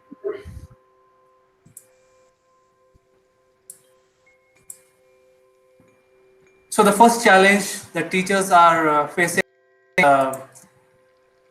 the era of teachers standing in the class and saying that, hey, pin drop silence in the class is no longer applicable. Now the teachers have to say, click your mute button, mute yourself. So we've just got to learn about different languages. I mean, the beautiful thing about that is once you're muted, you can say anything you like. As I found on many webinars, people think they muted themselves, and then you find out they clearly didn't mute themselves when they said something. So you find out what's really going on. But again, most of these young people have not got dedicated work areas at home. They're more than likely to be on the kitchen or the dining room table. In more congested households, there could be 4 or 5 kids working together. I mean, you've got 2 children yourself. They haven't got dedicated spaces in their house, in your place, because again, it's a question of having the right PC available and the right connectivity. So, just with those acoustics, the teacher says, please put your mic on silent. I mean, it's a great learning way for young people to be able to turn their microphone on and off, because that's a business skill they're going to need when they go in the future. Just like we're talking here, we're very remote from each other, 7,000 miles away from each other. And yeah, we know when to mute and when to turn the video off and things like that. Because again, the other thing is, when you've got all of these additional peripheral units on, it uses broadband. It loses bandwidth. And as you and I have seen on many, many occasions, people can disappear and then they can come back in again once the bandwidth has recovered or the local electricity has recovered. So, yeah, just from that one slide, there's loads of things to consider. And it's not just as simple as mute yourself, really. So again, it's a new skill teachers need to be completely aware of. Where is the child working? Is it a good environment where they're working? Is their posture good? I mean, the classroom, we have ergonomically designed desks and chairs, etc., etc. But at home, that's not the case. Well, I think the children can now mute, and whether they're listening to the teacher is something which teacher will not have a lot of clue whether they are listening to her or not. So I think that's another challenge. It's very true, but the interesting thing is, the teachers have got this capability of asking questions to everybody, and you're forcing a response, and you need a response from everybody. And some of those could just be a yes, no. Do you understand what I'm saying? Simple yes, no. I've seen it work incredibly well where students that were previously less confident seem to be more confident when they're working independently. So if the teacher asks, did you understand what I've just said? There's more of an incidence of a child saying no.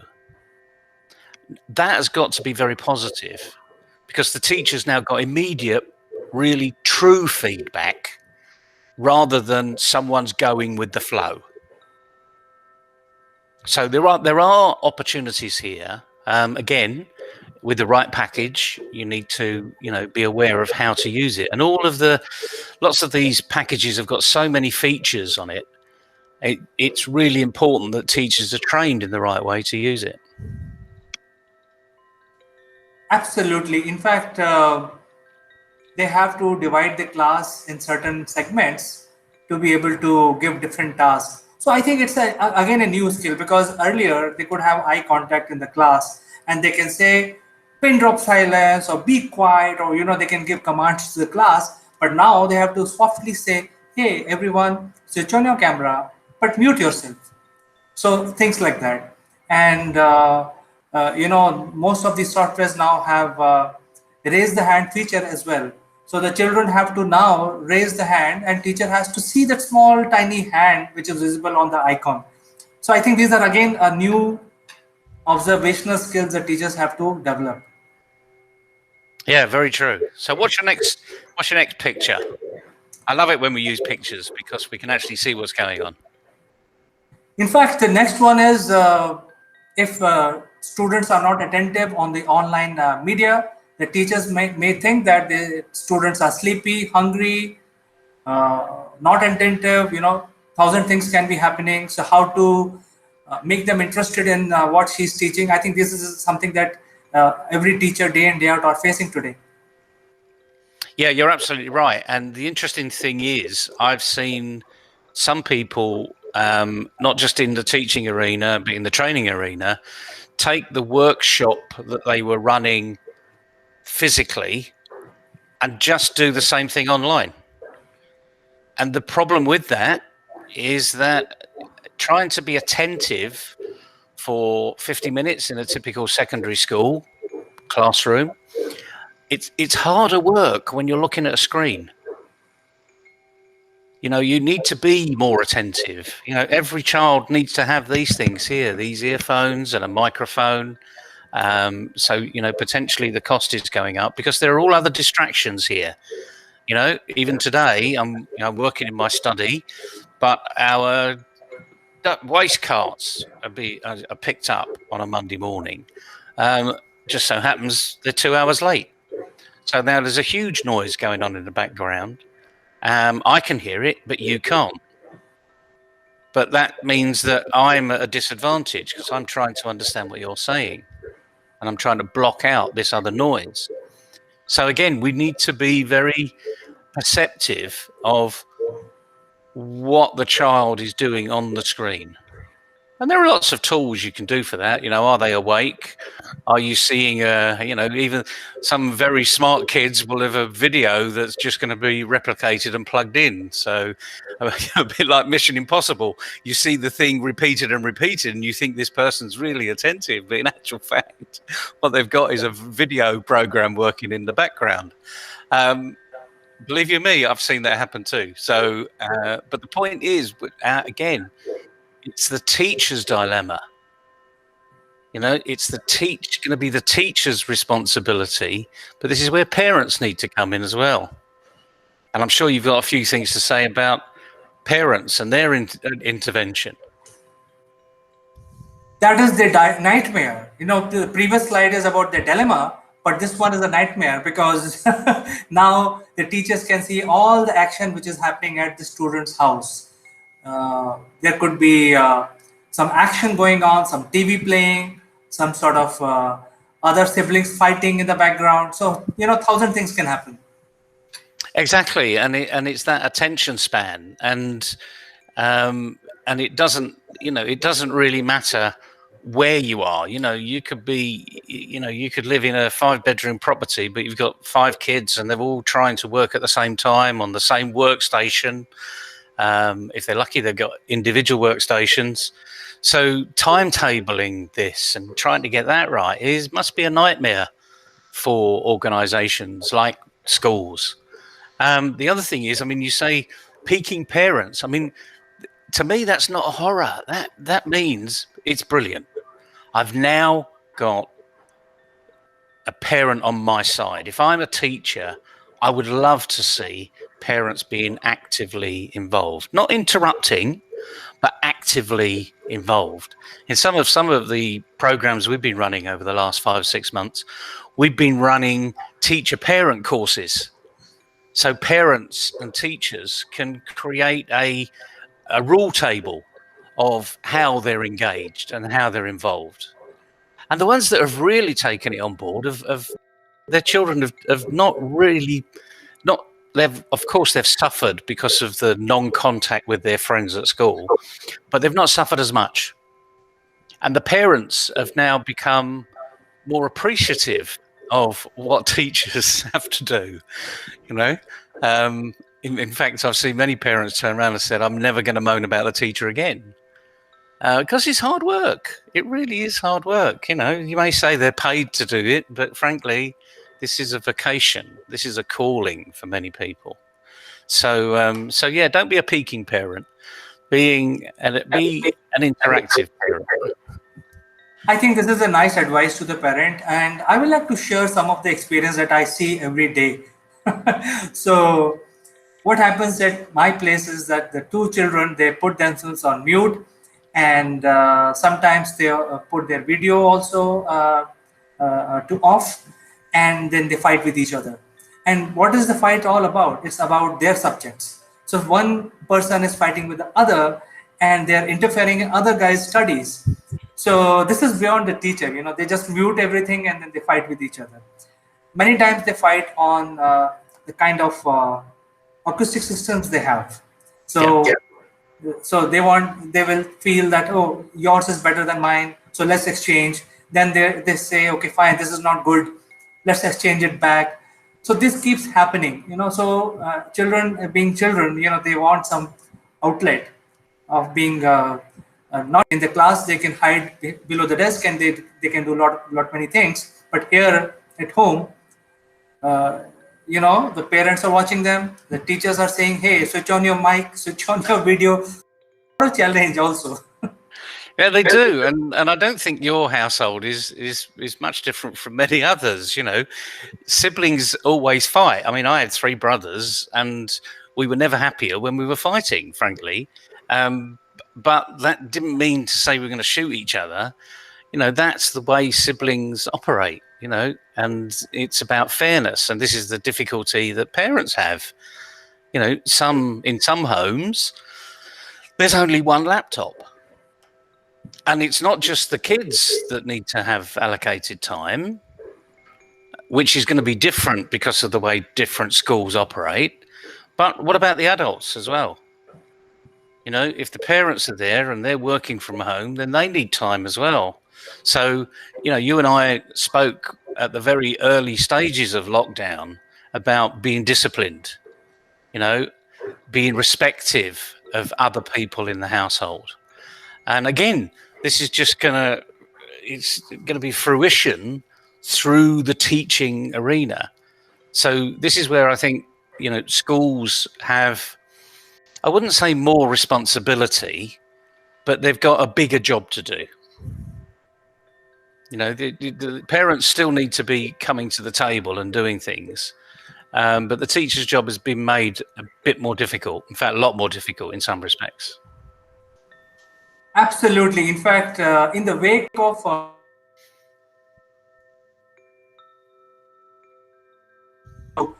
write to their teachers, even the primary teachers, thanking them. But lots of change. You know, when in 50s when the Teachers' Day was set up in India, from that point till today, and lots of change in last 6 months. So thank you very much, Neighbor, for joining. This is a very Pleasure. long subject. But Huge subject, but let's try and get it right. absolutely. So catch you tomorrow in Top Brass again. Bye, everybody. Bye, CK. Bye bye.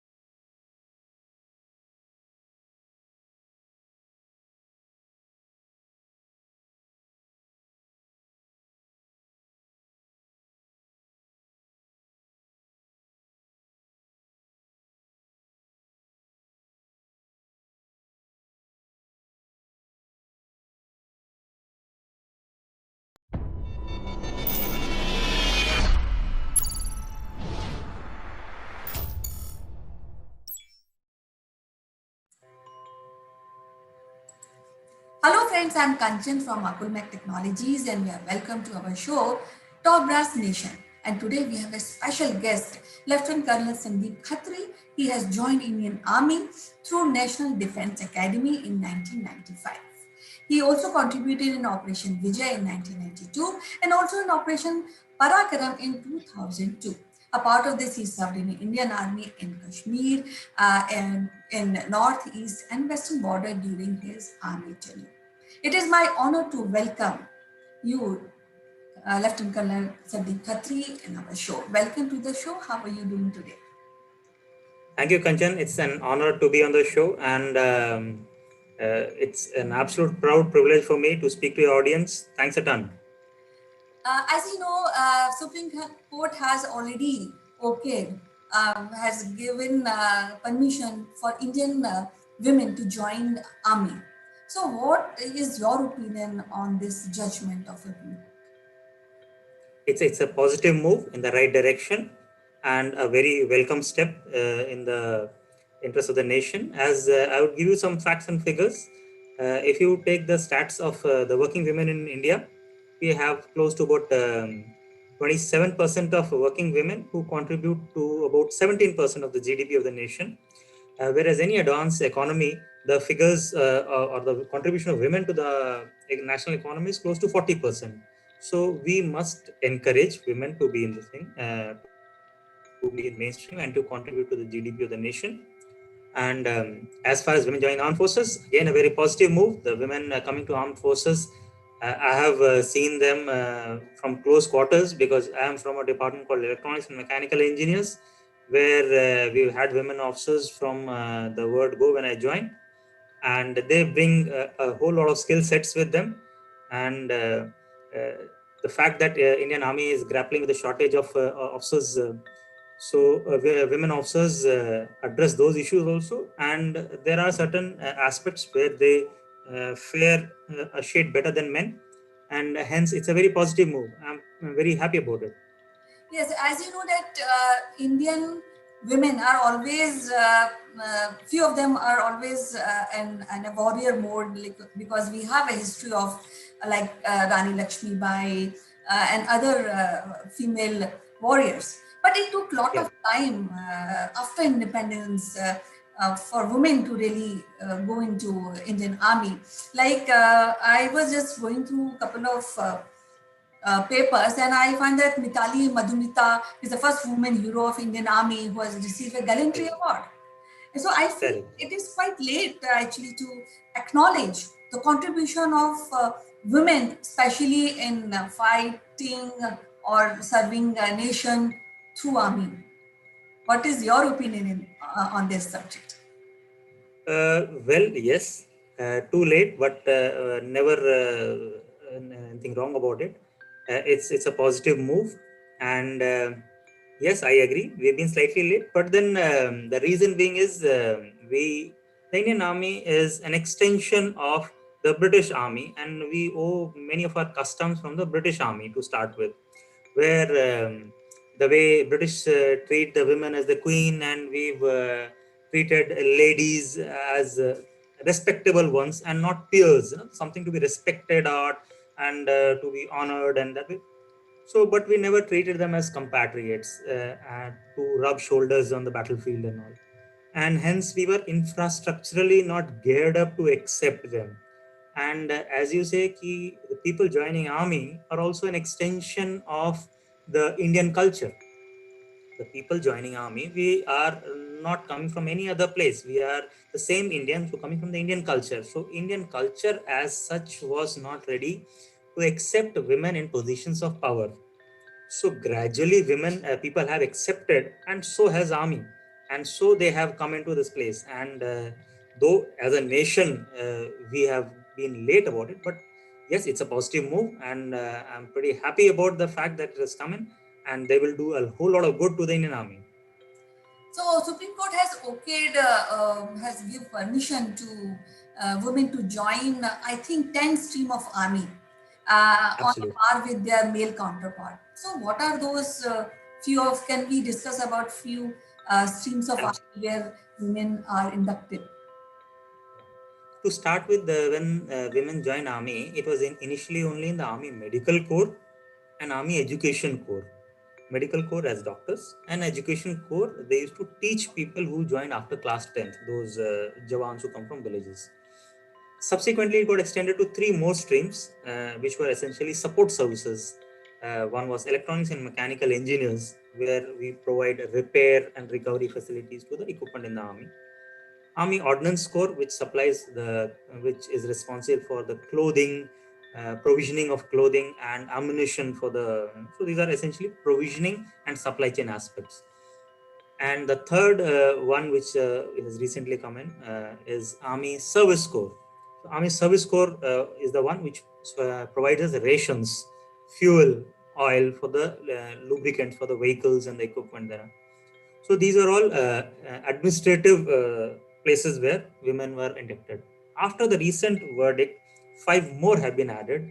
These are Corps of Engineers who are into the field of demolitions, bridging, laying mines and all. Corps of Signals, which is essentially into providing communications while on the move. Army Air Defense, which is there to provide defense from the aircrafts. And two more are military intelligence, where women have been inducted in, and Army Aviation, as pilots. So in total, we have about 10 streams where we are having women officers. Okay, so what is now the reaction of all long-serving army officers towards this new change when they have women officers also, and sometimes I think they are in commanding position. So how these men, especially in army, reacts to this new situation? See, it's too early to comment on that because the verdict has just been passed, and post the verdict, mechanism has been put in place for now. Earlier, the women were serving till about 14 years in short service, and in some cases where the terms and conditions of engagement were not very clear to start with, some of them have reached about 18, 19, 20, 21 years of service. So, in those cases, um, the the thing was not clear in those cases.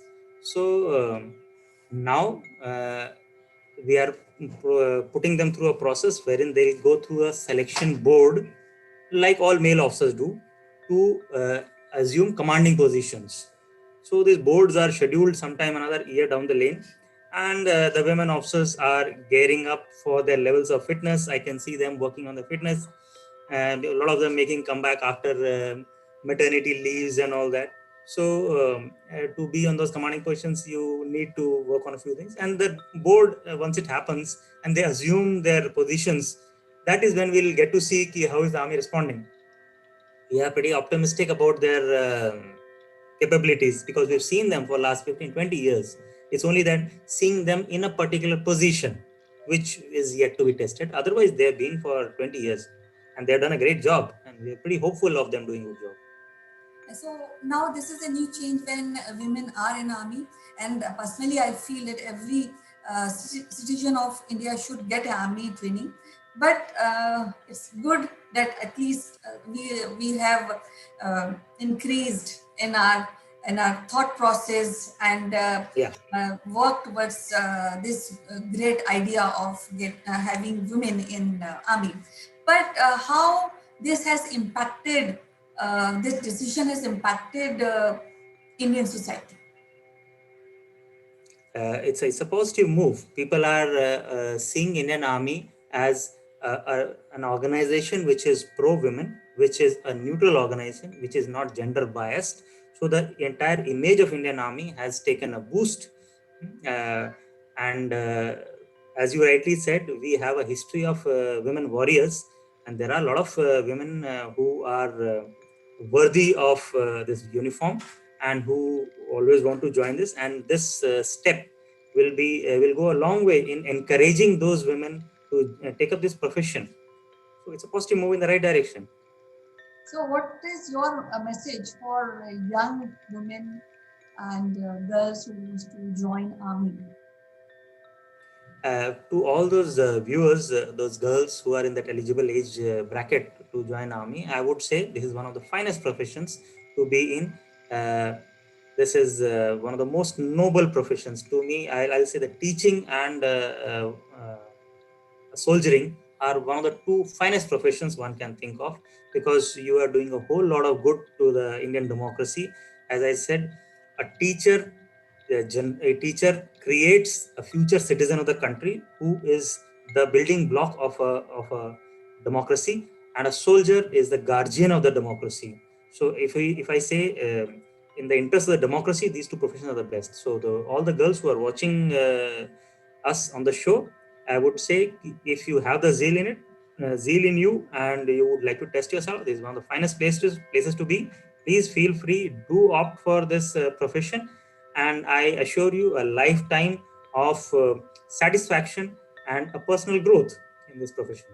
So, any special training is required before actually giving examination or before you really think of going to army. So, somebody who is interested, especially girls who want to join army. So, any special training or is required before giving exams, or how it is, how to join army? The exam comprises of essentially two steps. First is a written one, and second is as you know, is a service selection board. It's an interview part of it. So the written part is conducted by the UPSC for an exam called Combined Defense Services (CDS), and it's an objective kind of exam akin to a UPSC exam with enough weightage on maths and science and social science kind of subjects. So general awareness. So one can work on these aspects, and the service selection board is a 5-day process wherein you are tested on three fronts. One is a psychologist who tests you on your psychology. Second is a ground testing officer who tests you on your physical prowess and how you work as a team on ground under testing circumstances. And third is the interviewing officer.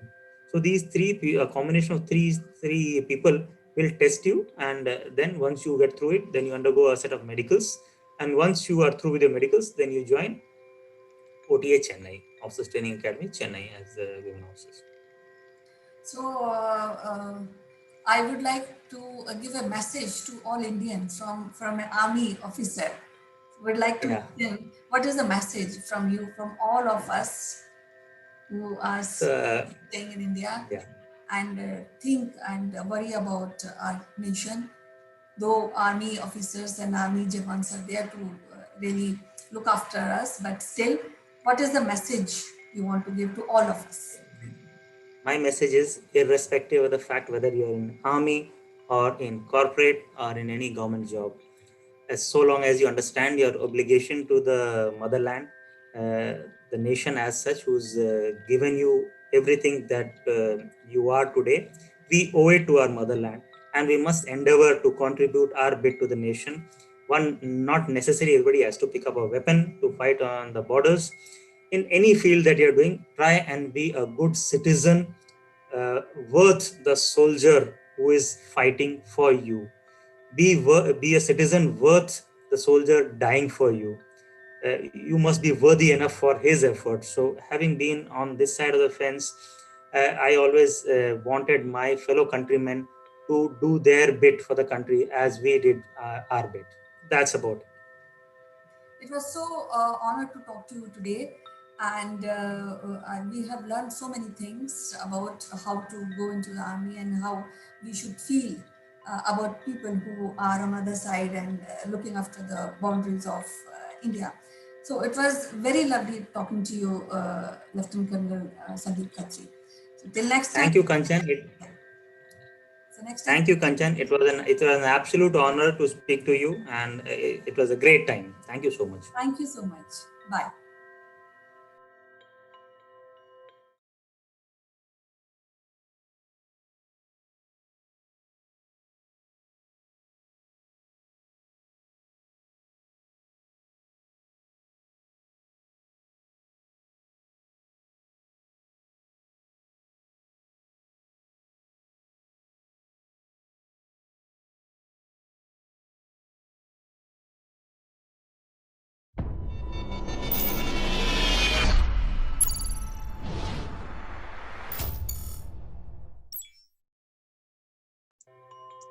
Hello, friends. This is Chandrakant from Akulmach Technologies.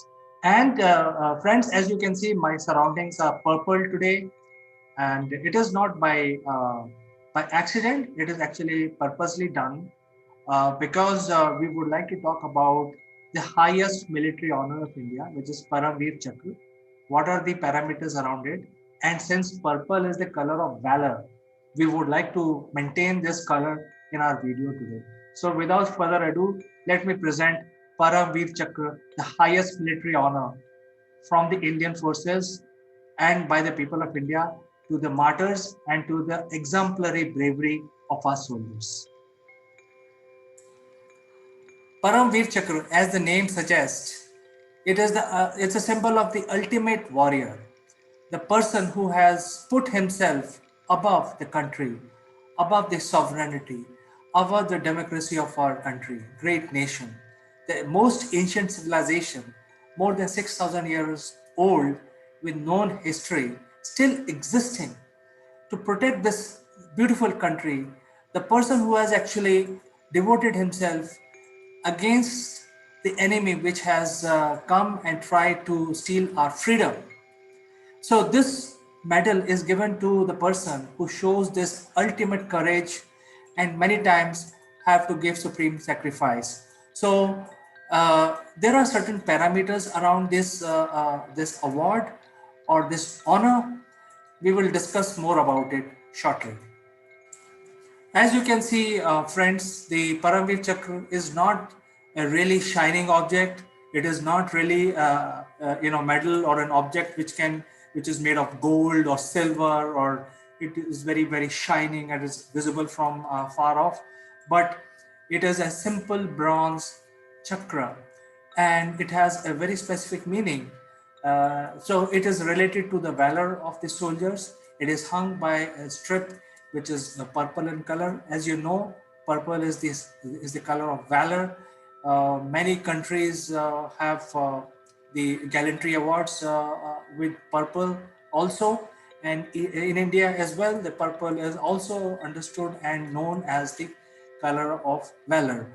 And this was designed by a person in 1950s, soon after India got independence. But before we get onto the award or the honor itself, I think it is very important to understand the background of the designer of Paramveer Chakra, since Paramveer Chakra was the first gallantry chakra designed and awarded to our brave soldiers. So let us understand about the designer of this gallantry award. Paramveer Chakra was designed by a person called Savitri Bai Khanolkar. Uh, Although the name suggests that it's a very Indian name, but Savitri was born Eve in Switzerland from a Hungarian father and a Russian mother. And she grew up in Geneva. She during her childhood and early schooling, she spoke very good French and German. Later, she married an Indian captain, Vikram Khanolkar, and then moved to India. So, we will understand more about this wife of our great captain in the Indian Army. But it is important to know the background of this person and why she was given responsibility of designing the first gallantry award, that is Paramveer Chakra. Savitri, right after her marriage, even though there was a huge difference between difference of age between herself and her husband, she moved to India against the will of her father, because she always used to say that she is an Indian born in Europe, Indian soul born in Europe. She had very deep interest in Indian mythology, and soon after moving to India, she was able to learn Hindi, Marathi, and Sanskrit. She could speak in all three languages fluently. So, because of this knowledge and this ability of multilingual, as friends, you know that India is a multilingual country itself. She was able to speak in multiple languages, and hence she read a lot of scriptures, Indian scriptures, and she was very fascinated about the heritage and rich history along with the mythological stories. She was also a devout Hindu, and she read almost every Indian scriptures to understand Indian civilization better. So, if you dwell into the psychology of this person, she was highly moved by the Indian ancient civilization and also the current, the way of life of India, and she was very highly involved in the humanitarian task. She helped a lot of displaced families, uh, which resulted after the partition of India. She also continued her help to a lot of martyrs' families in India to support them to find an alternative livelihood, to see if they can have a better living after their husbands have died in the war. And her husband actually died quite early. Uh, Captain Vikram passed away in 1952. But after that, Savitri Bai joined Ramakrishna Mission and dedicated herself to the humanitarian activities in India. Apart from designing these gallantry awards. So she was a devout Hindu, she also was a pure vegetarian.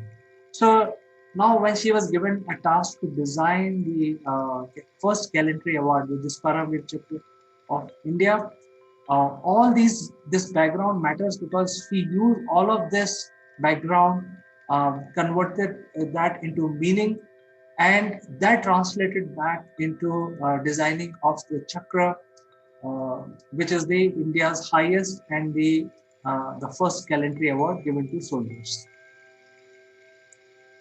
In addition to designing of Paramveer Chakra, which was commissioned in 1950, although Paramveer Chakra was applicable from 1947, but between 1947 to 1950, there was a gallantry award given that was called General Service Medal, and then it was later discontinued till 19. It was given till 1965, but even General Service Medal was designed by Savitri Bai. She was also instrumental in designing Mahavir Chakra, Shaurya Chakra, Ashok Chakra, Kirti Chakra, and Veer Chakra.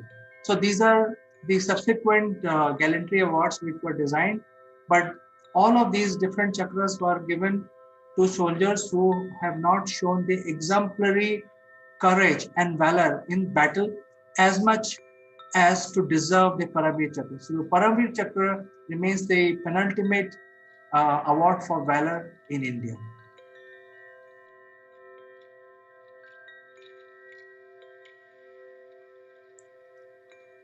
Having understood the background of the designer, Savitri Bai Khanolkar, we can now discuss more about the Paramveer Chakra design, ethos, and parameters. As the name suggests, it's called Paramveer Chakra. In English, if you have to translate, it means the wheel of ultimate brave. And Chakra has a very profound impact on the Indian ways of life, Indian civilization.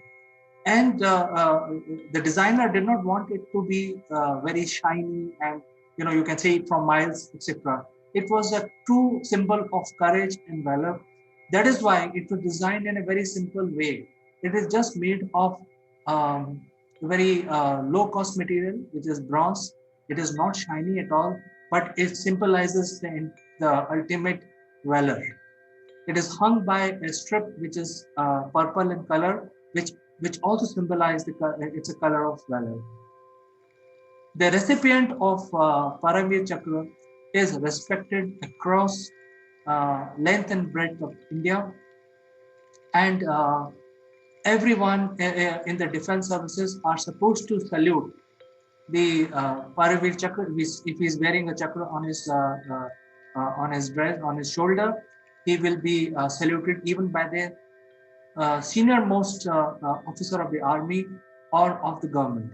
So the recipient of Paramveer Chakra are respected across length and breadth of India, and as a protocol, everyone, whether they are senior or junior, are supposed to salute. So it is understood that the recipient of Paramveer Chakra Gallantry Award is the senior most respected person in India. The specification of this chakra is exactly 1.37 inch, a circle which is of this dimension. It is hung.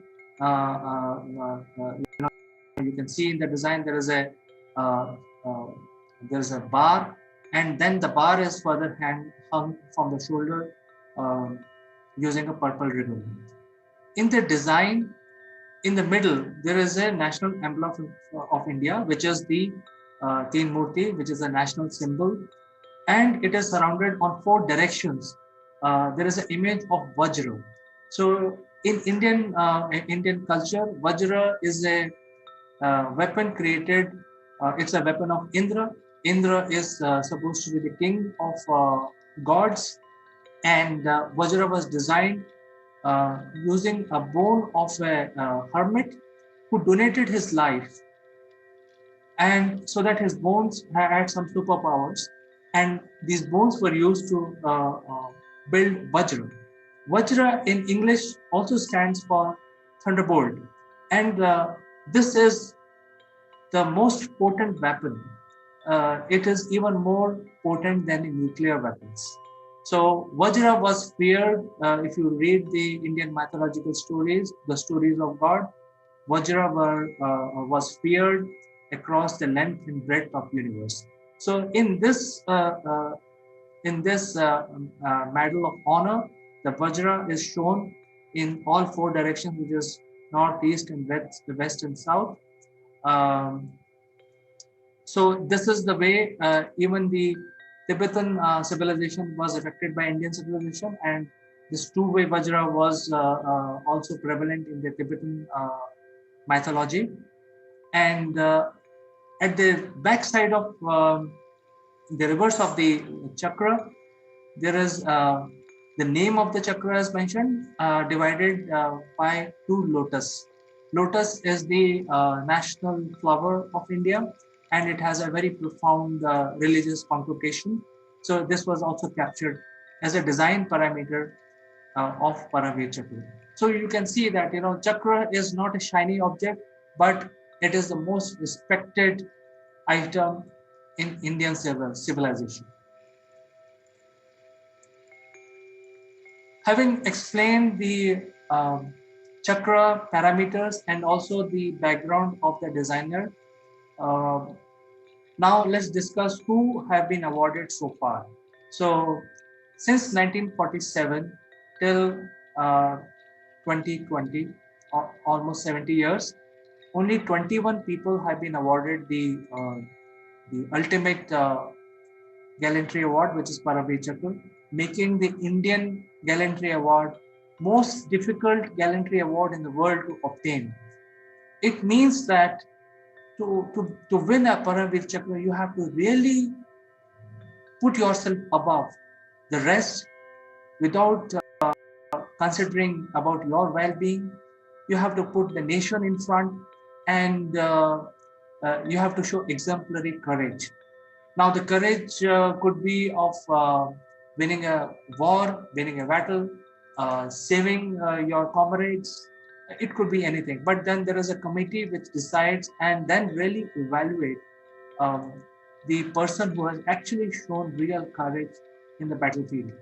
So this Paravir Chakra is the least given award, even though India has gone into 4 to 5 major battles, um, and there are a lot of stories of courage. But to get the Paravir Chakra, which is the ultimate award for valor, only 21 have been selected. 14 were awarded posthumously, and rest were still serving for the army. Out of 21, one was given to Air Force and 20 were given to the Army. So each one of these 21 people have shown exemplary courage and valor. Some of them have lost their lives, given the ultimate sacrifice, but each one of them have a remarkable story behind them. And we will cover the stories of these brave soldiers who have been given the Paramveer Chakra, the ultimate award of valor on the face of the earth. And in this series, we will talk about that. But this video is dedicated about Paramveer Chakra, and we have discussed about it in this Paramveer Chakra. What are the parameters, who were given, who designed it, and what is there on the face of the Paramveer Chakra. So with this, I will end my video, and I will like to engage with you friends, like to get your comments, do subscribe and like, not to miss any further update. And if you have any comment, do post it. We will put your comment in the next video, and we can actually talk about your question in the next video. Until then, I'd like to say goodbye. Until next time.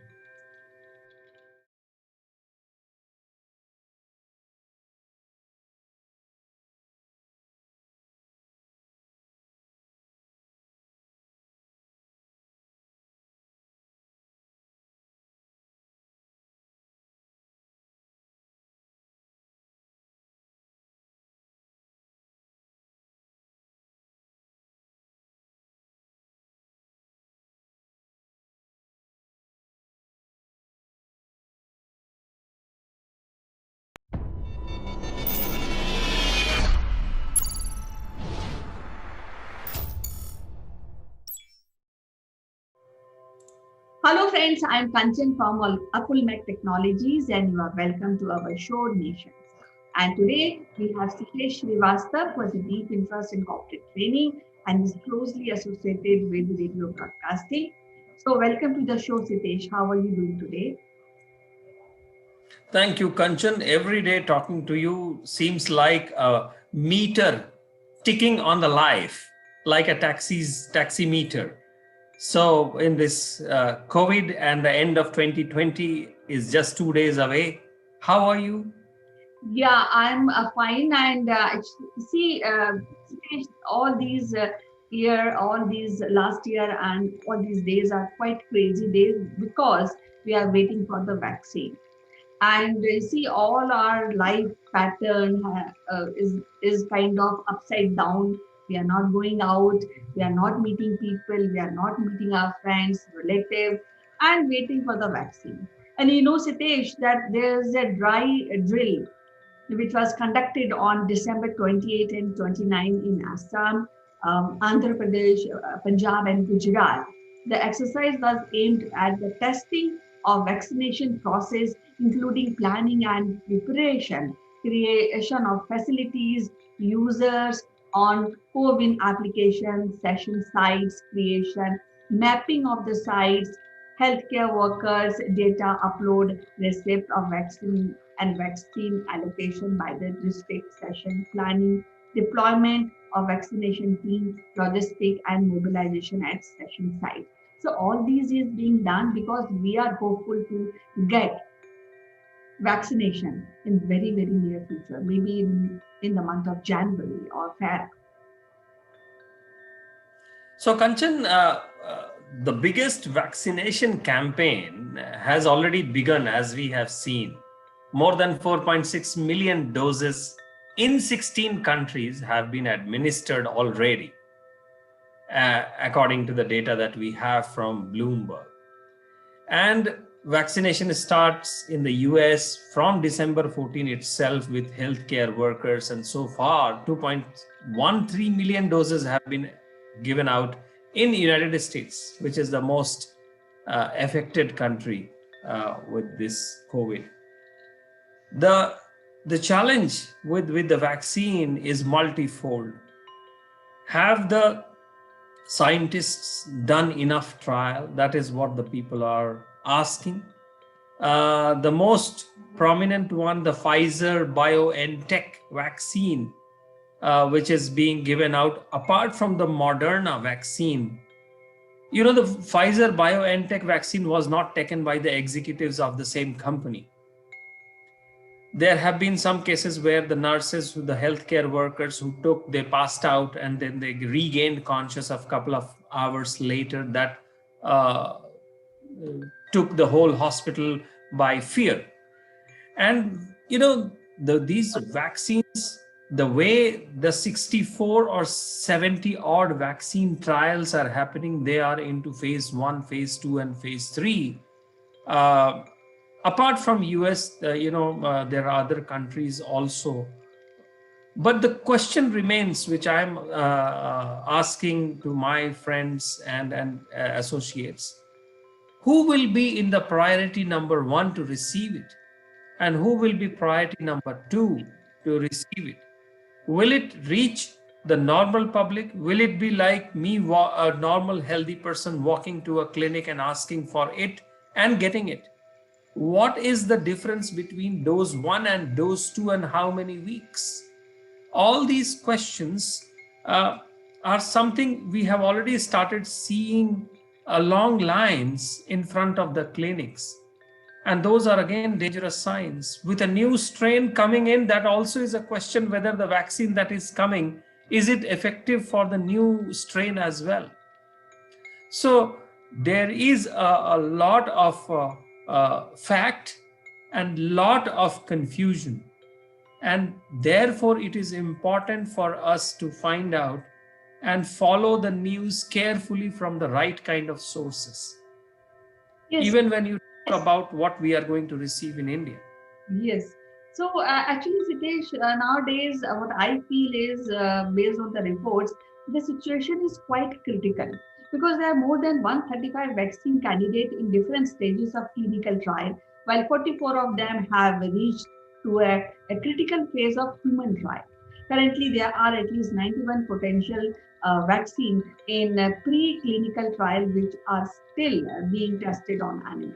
Now, when I'm talking about this, again, you see, we are very hopeful about Oxford University vaccination, because this vaccine is produced by Oxford University, backed by pharmaceutical giant AstraZeneca, is one of the front runner in the race of producing a safe and effective vaccine for COVID-19. The potential vaccine has been developed using a weakening version of common cold virus and has been combined with a genetic material of spike protein of SARS virus. So you see, we are hopeful for this, and we are also batting for this Oxford University vaccine, because I have heard that Pfizer vaccine require minus 70 degree for the storage. Otherwise, it get corrupted. It is not useful to be given as vaccine. So as I told you, things are quite critical and quite worrisome. Yes, Kanchan, and I'm also quite upbeat about the Oxford jabs, which is supported by our own Indian Serum Institute of India, SII. They are manufacturing, I hear they are manufacturing 50 to 60 million doses of Covishield. But Kanchan, I would say these 50 to 60 million doses, most of the volume will be geared up to be given in India. If it has to be exported out of India, they has to go for some more approvals and checks, which will take another month or so. And Mr. Poonawalla has talked about increasing the capacity to 100 million doses by March after commissioning the third of the plant. And European Union is due to receive its first 12.5 million doses of Pfizer by New Year's Day, just 3 days down the line. And therefore, it is important for us to actually watch carefully the results that are coming out, and from the right resources. And there would be a lot of fake news as well. We have to clear what we are seeing and receiving, because we are truly in a fear mongering business also.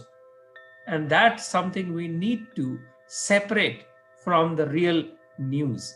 And therefore, many people are saying that, okay, I'm not going to be part of trial, but I would like to wait and watch. There have been, during the trial, people have put up some court cases because they developed some kind of allergies and rashes. So who is going to get the first one? Dr. Fauci, the chief epidemiologist in US, he took the Pfizer vaccine on television. So people like those and the big ones, the leaders, they should come on television and show that they are taking it.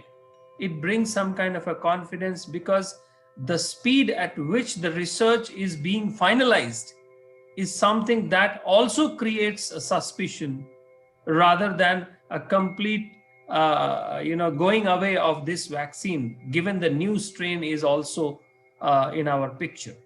So the new year is not going to be a really great celebration, Kanchan, I would say. Yeah, I feel that celebration, maybe we should feel happy that at least we have a vaccine. But then the after effect of vaccine is still a critical analysis, because what I heard that the volunteer who took this vaccine, which was developed by Pfizer, and she experienced a headache, fever, aches all over her body after taking one dose. And then there was a severe hangover.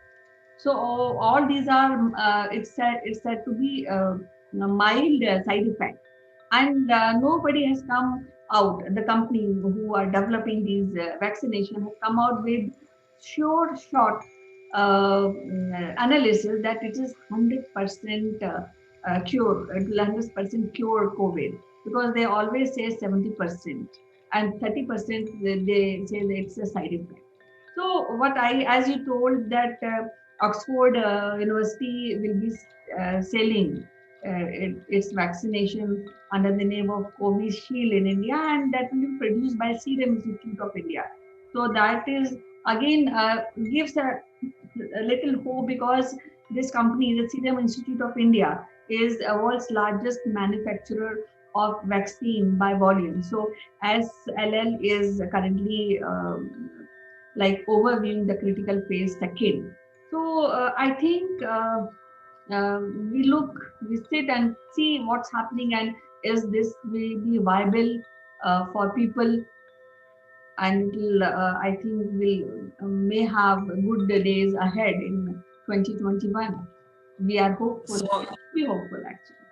I hope so. I hope so. And that's the reason I told you that I would rather reserve the word Happy New Year and just say, may the new year be good for all of us and to you or in your family, rather than being upbeat.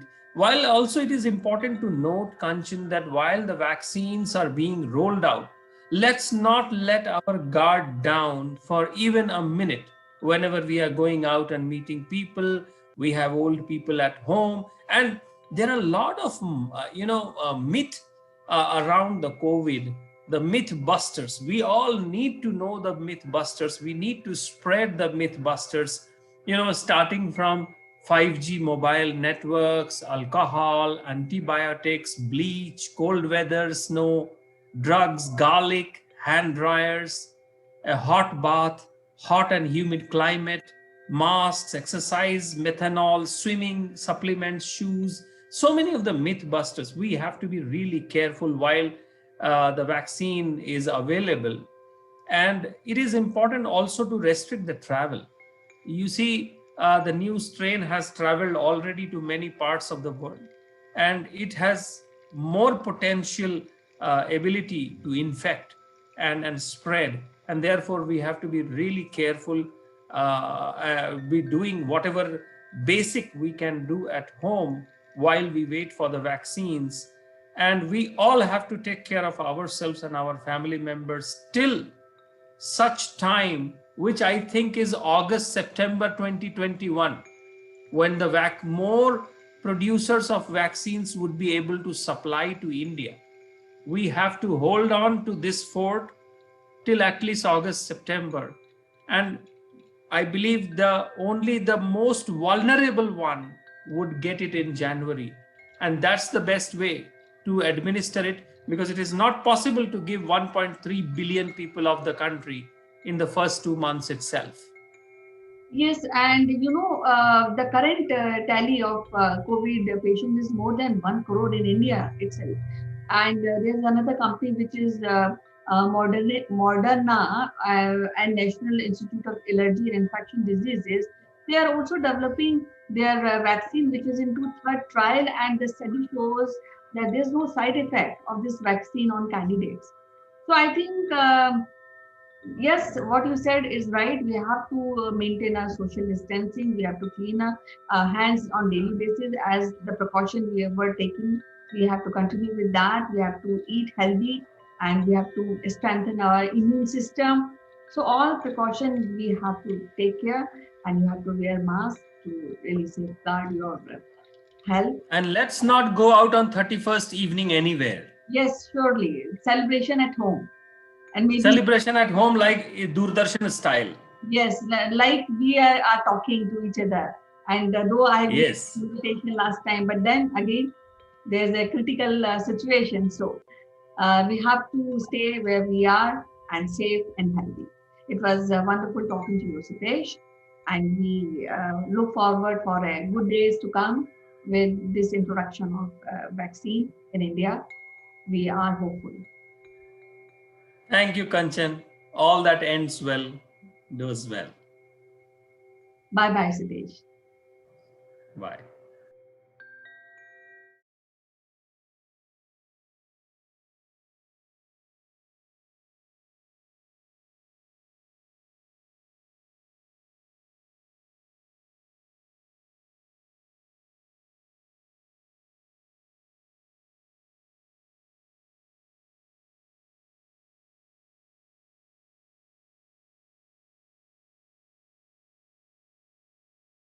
This video is sponsored by Single Point Solution. Single Point is pioneer in production and distribution of electric vehicles like electric bikes, electric scooters, and three-wheelers. Single Point also provide consulting services to small F players.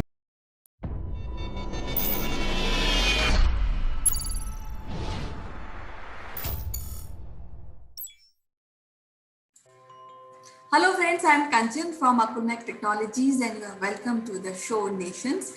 And today we have an important subject to discuss, which is International Girl Day Child, which is celebrated every year on 11th of October. And as the saying is that a girl or a daughter is the most beautiful gift a world can really give.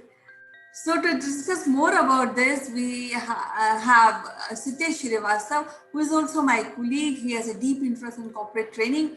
He has interacted many women employers and employees around the continent, and I think he is the best man to really how he feels about this quote which I quoted. So welcome to the show, Sitesh. Thank you, Kanchan.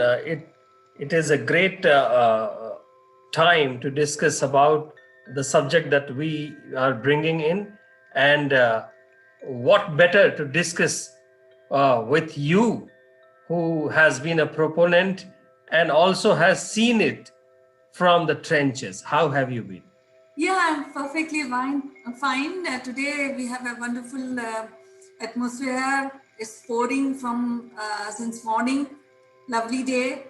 And then today we are discussing such an important subject, which is about girl-child right, how we really conceive the idea of rights for girls. So I would like to hear. Yes, Kanchan. I know that 2020 theme of International Day for Girls is My Voice and Our Equal Future. So it's a very, very important subject and aspect to really have equal rights, especially for girls, and that too in developing countries. That's right, Kanchan. And I mean, we belong to India, and therefore we have a history of our own problem or challenges with the girl child. And we have seen this for the decades before our independence in 1947, and after our independence, how things have moved from there.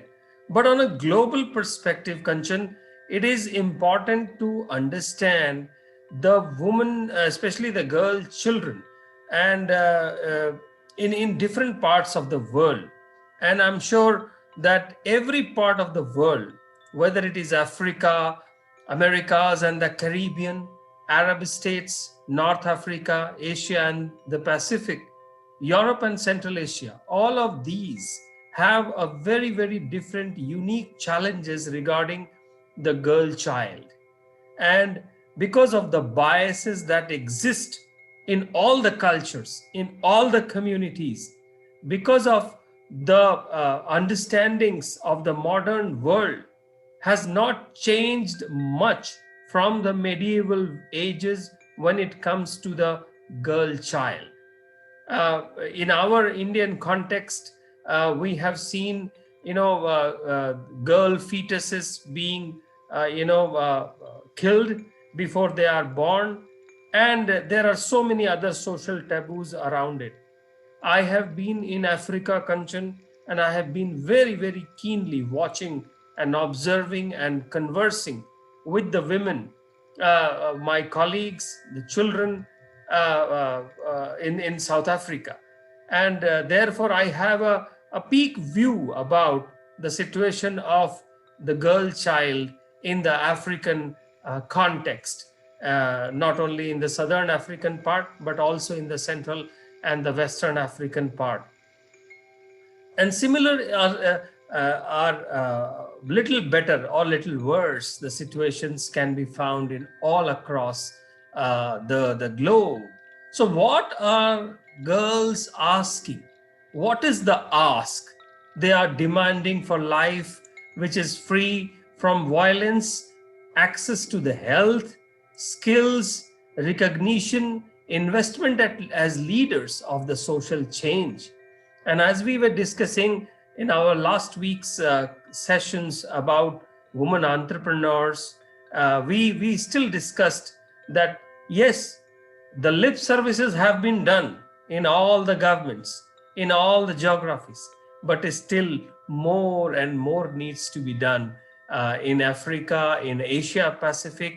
And until and unless we understand the unique challenges, we are unable to solve. There is no universal rule, there's no universal policy, there is no universal aspect which can be applied. What do you think? Yes, actually, it's very, very important to really think very deeply about. It's not a one-day celebration, and we have to celebrate maybe around the year. Because why we are doing this? Because we should give right to education, right to freedom, right to choices, and right to safety and security, which is very, very essential, integral part of a woman or child life, a girl, especially girl child life. A part of this, I think there are many countries where young girls are given away in marriages, maybe sometimes at 10 or maybe 12, which and they suffer whole life due to this decision. A part of this, there's also very prevalent is child labor, which is again we have to as individual, as communities, and as country, we have to really eradicate this kind of practices, because uh, children has to be they have to go to school, they have to learn, they have to play, rather they go in any organization or any company and work day and night. So these are the aspects, these are the few finer points we have to discuss when we are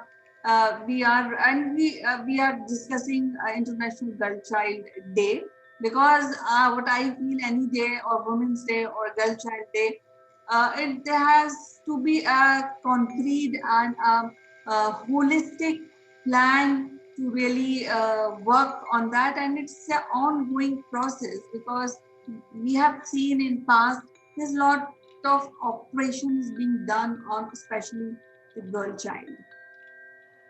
Exactly, Kanchan. And another point that I would like to add here to your statement is there are a lot of micro plans in every country. All those micro plans need to be guided by an international goal plan and vice versa. Otherwise, as community, as nation, as vibrant society, we would do our own thing and then figure out there are still gaps. So, from the United Nations perspective, there are sustainable development goals, which are called SDGs, and there is a global 2030 roadmap is being approved, and it is in the final stages, is being approved by the United Nations member of states. Now, I'm last several years, I have stayed in Africa, and Africa includes both low and middle income women. Countries' poverty rates are still high. The majority of women work in insecure, poorly paid jobs with fewer opportunities for advancements. Democratic elections are increasing, and a record number of women have successfully contested, but it is still lip service, as I always say. And it is very evident and very, very starkly open when I have seen in Africa. In India, in some of the places, it doesn't seem, go to the big cities, you will not find any challenge with the girl child. Though it might be inside every home, we might not even know. But when we go to some communities, some small towns, small villages, it is becomes very evident. And therefore, sometimes it becomes a local issue, sometimes a political issue, sometimes it takes a national commission for women, NCW, in India, to step in. And the recent spat of cases that we are hearing in our Indian context is actually a slap on our own well-being as a nation state. Though women are a source of economic vitality across the countries, across geographies, in our own country, we see girls participating in more and more professions, more and more in the schools. Still, a lot of bias remains inside the homes. And at the same time, I sometimes also feel, Kanchan, the feminist movement needs to bring in equal amount of men into their folds. At the same time, the feminist movement should also target mothers who are growing up children. It is important to bring up children from a very, very inclusive way, and mothers and fathers, parents, both play a very important role. I would say mothers play the biggest role in this, because I still feel the original umbilical cord relationship can never be broken with a mother. What do you say? Yes, I really appreciate this comment and this kind of thought process which you have just we have discussed. But what I feel is still we have gender-based discrimination in most of our society, and sometimes I really pain to see this kind of still kind of practices, because in India we are a country where we always celebrated womanhood right from antiquity. We have Durga, a symbol of ultimate female goddess, actually, female's energy and power. And somehow, maybe in medieval times, due to invasion, due to Muslim invasion, there was decline in the equality uh, uh, in women, from women's side only, because they have to go to parda system and all that, and eventually it decreased, and today we have young girl child is not being taken care, they are not sent to school. But though in last few years, maybe 10 years, somehow little mentality is being changed. People are sending their children to the school, and they are all understanding about the importance of female education, because if one female is educated, the whole family is being educated. So that is the base. So it's very important that girl child has they should go to school, and they even women, they have to be educated to build up an educated society. So though we are progressing forward, but I think we need to do more. That's true. That is always, every day we need to get reminded. And I would think this day will come, the day when the world does not feel the need for a feminist movement. If both are equal, if there is gender-based equality, why there is no need for a feminist movement? Right. And there are other side stories as well, other side movements as well, not being spoken about it. And therefore,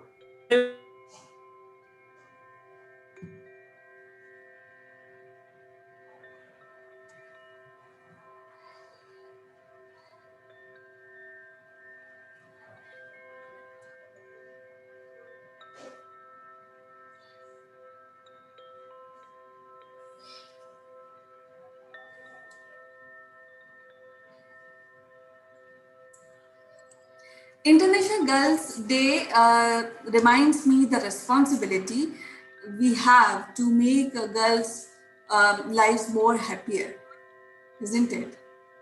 that's right, Kanchan.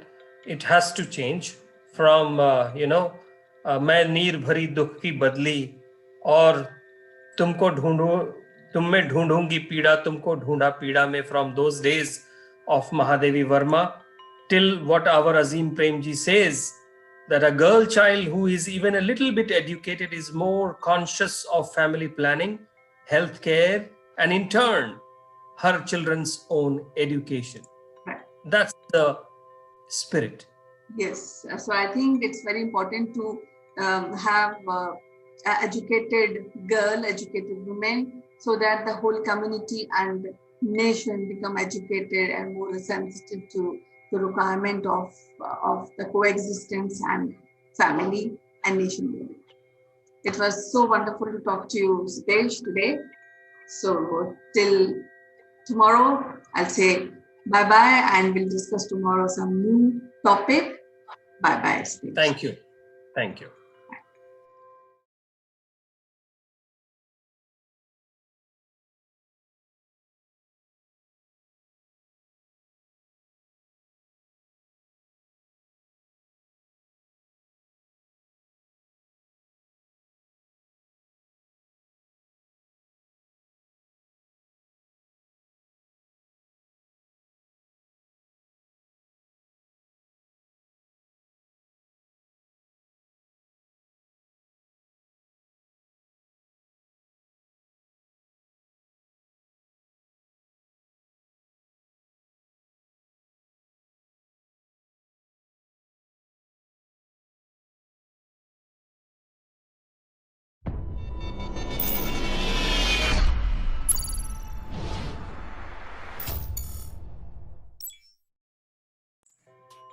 Hello friends, I'm Kanchan from Akulmach Technologies and you're welcome to Top Brass. Today we have Sitesh Srivastava from South Africa, Johannesburg, and as you know he has a deep interest in corporate training and he has been training very profound professionals like IT professionals and marketing professionals.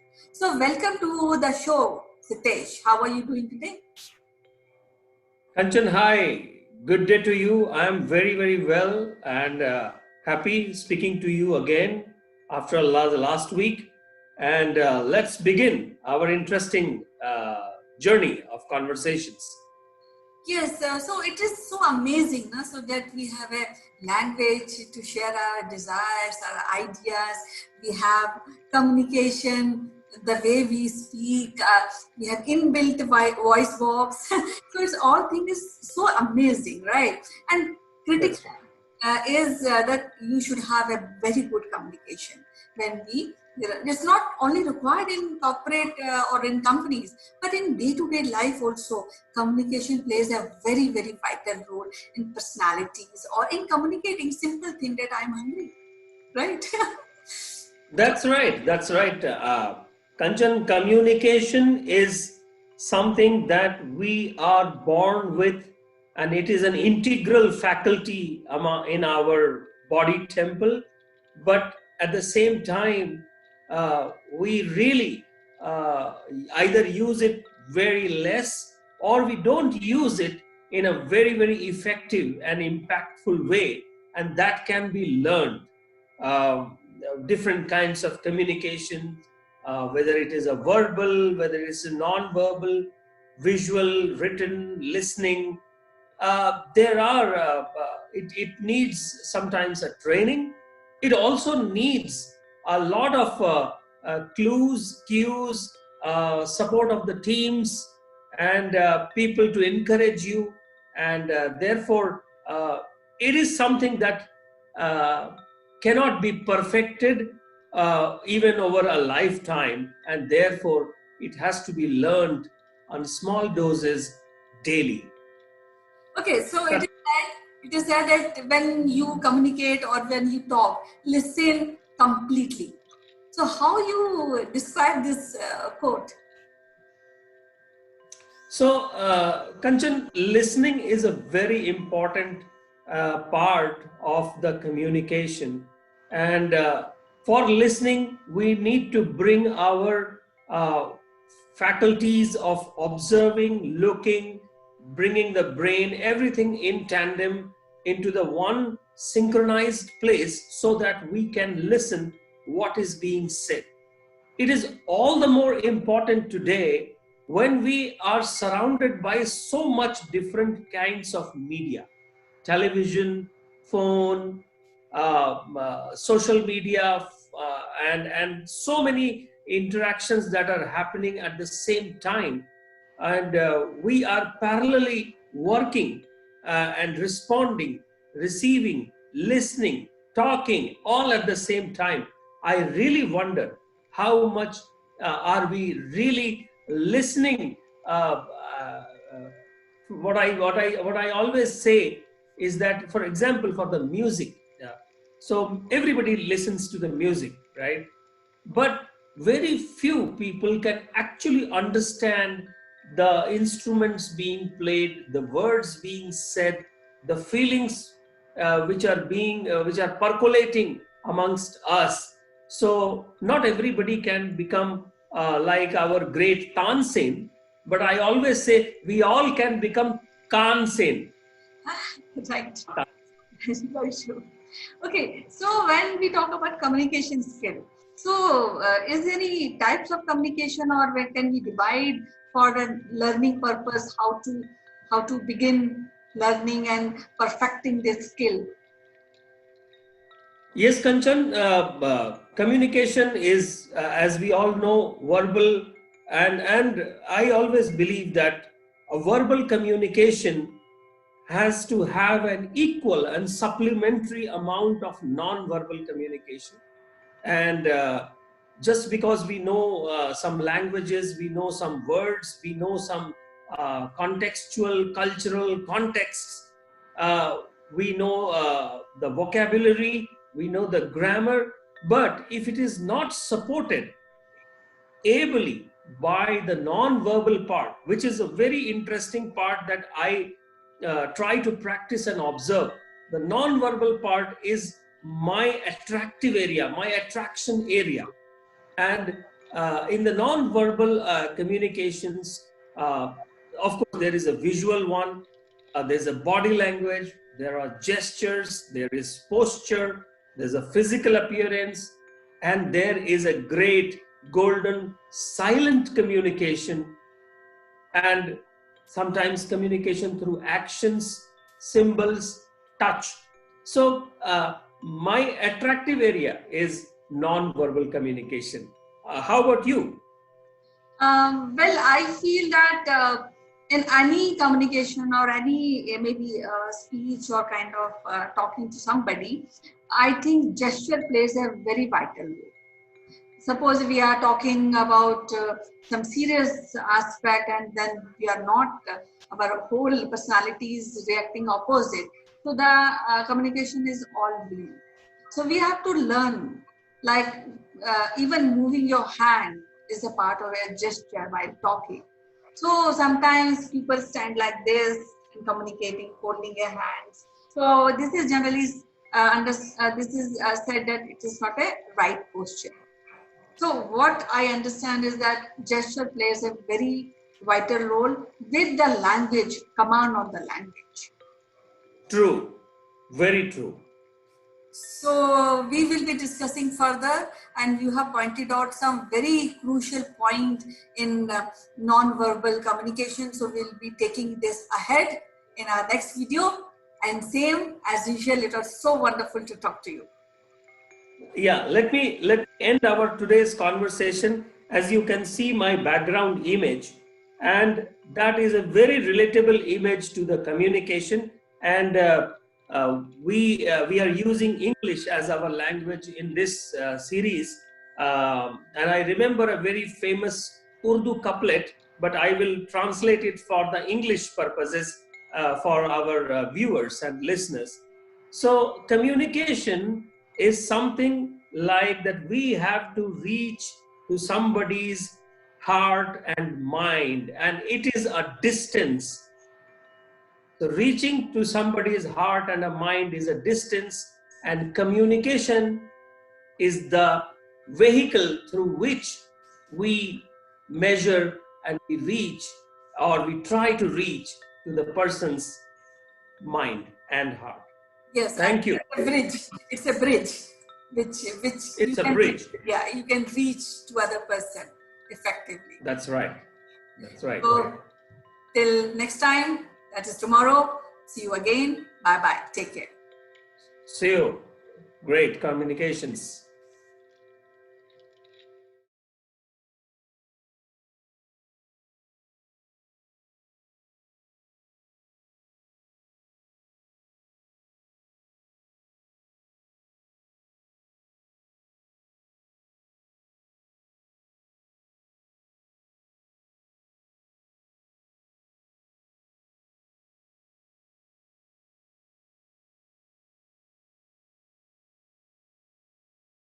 This video is sponsored by Single Point Solution. Single Point is pioneer in production and distribution of electric vehicles like electric bikes, electric scooters and three-wheelers. Single Point also provide consulting services to small F players.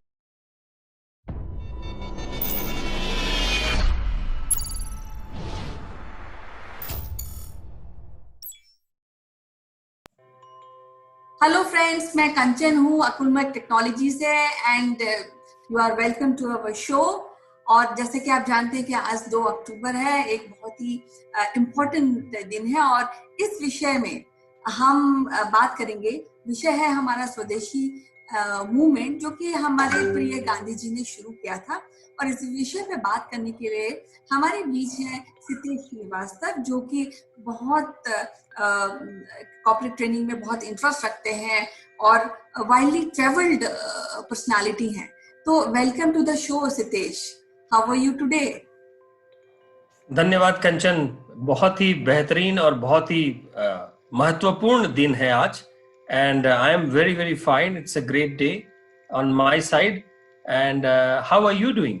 Yeah, I'm fine and since morning हम लोग TV देख रहे हैं and I'm also discussing about Gandhi ji with my children.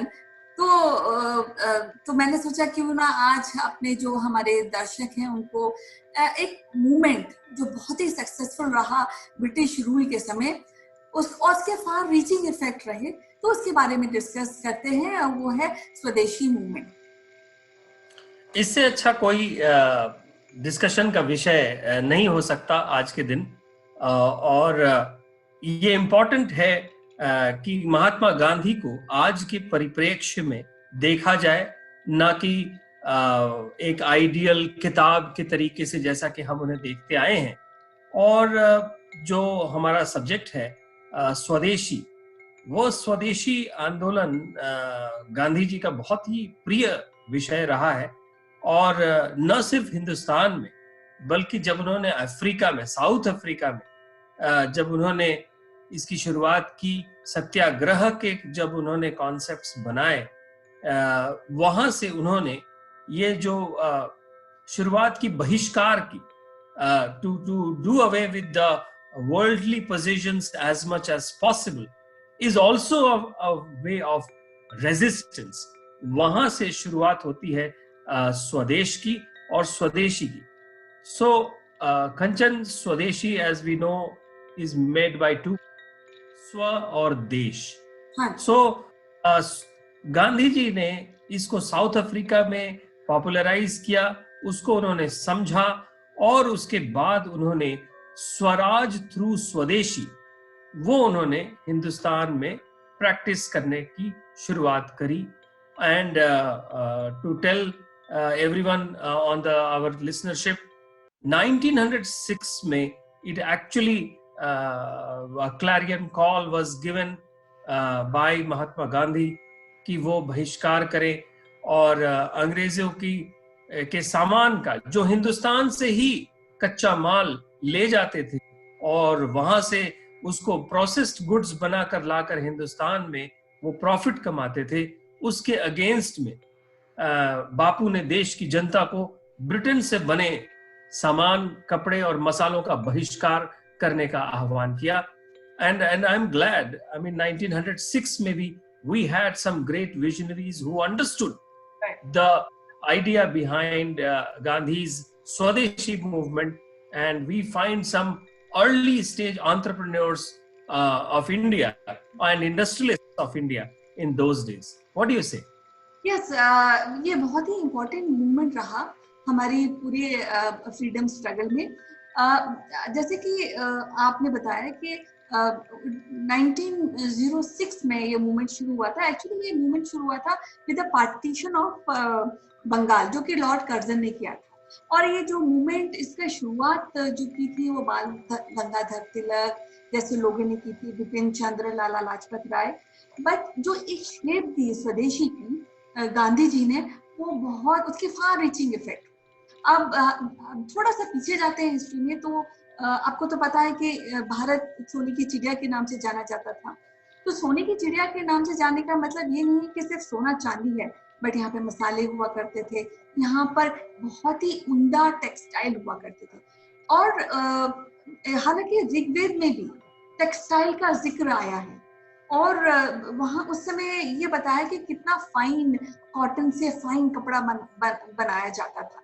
तो इसकी जो popularity है India के क्लोथ की, इंडिया के टेक्सटाइल की, इंडिया के रहन सहन की, इंडिया के मसालों की, वो बहुत समय से पूरे दुनिया में इसका चर्चा रही है।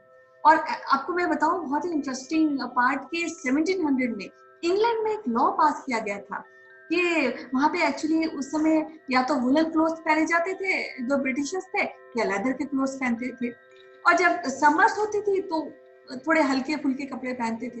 तो उस समय बहुत डिमांड बढ़ गई थी इंडियन के बुने हुए क्लोथ्स की। तो 1700 में एक लॉ पास किया गया था कि कोई भी इंपोर्ट नहीं किया जाएगा चाइना से, पर्शिया से और इंडिया से। अब जब ये लॉ पास हुआ तो कई सारे लोग थे वो नाराज भी हो गए कि आफ्टर ऑल एक जो मलमल होता है, कॉटन से बुना हुआ मलमल होता है, वो बहुत ही फाइन कपड़ा था जो पहन के जो अच्छा लगता था। तो जब ये लोग, जब ब्रिटिशर्स यहाँ पर उन्होंने ये चीज को पहचाना, तो उन्होंने बहुत ज्यादा टैक्सेस, जो हमारे वीवर्स थे उन पे इतने सारे टैक्सेस कर दिए कि वो लोग अल्टीमेटली कुछ कर ही नहीं पाए, रॉ मटेरियल ले नहीं पाए, और धीरे धीरे करके ये जो इंडियन टेक्सटाइल इंडस्ट्री थी वो उसका पूरा सर्वनाश हो गया, और इट्स वेरी ट्रेजिक। बिल्कुल बिल्कुल कंचन।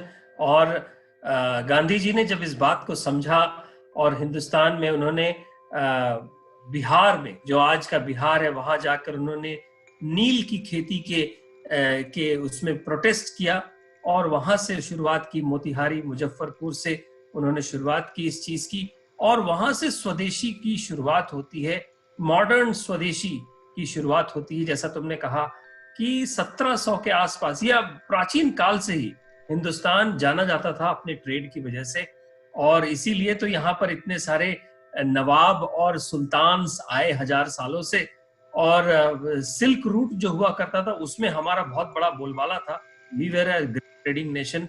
1700 के समय में किसी फाइनेंशियल स्टडी के हिसाब से कहते हैं कि हिंदुस्तान इकोनॉमिकली दुनिया का नंबर 1 देश भी हुआ करता था।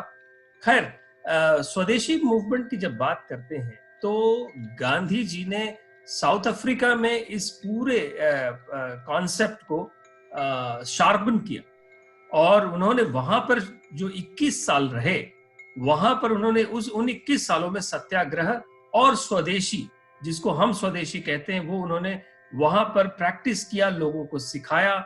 और जब वो इंडिया आए तो गांधी जी ने तब 11 ऐसी कसमें खाई, जिसे हम कह सकते हैं 11 वाउज ऑफ गांधी, और उन कसमों में, उन वाउज में सत्याग्रह और स्वदेशी was one of the big thing. और वो स्वदेशी को लेकर हिंदुस्तान में समय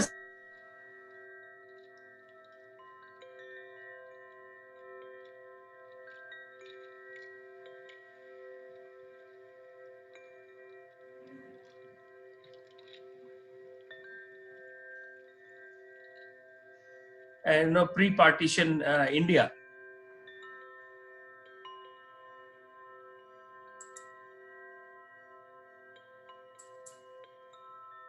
Known shipping companies of those days, Swadeshi Steam Navigation Company by Mr. V.O. Chidambaram. I mean, these were the trendsetters of those days. And over the period after independence, ये चीजें बहुत बातें की गई हैं, लेकिन मुझे ऐसा लगता है कि पिछले 15-20 सालों में, 25 सालों में, somewhere जो स्वदेशी है, that has been taken a backseat in the face of globalization, in the face of global supply chain systems, and dependence on a lot of Chinese manufactured products like everywhere else in the world.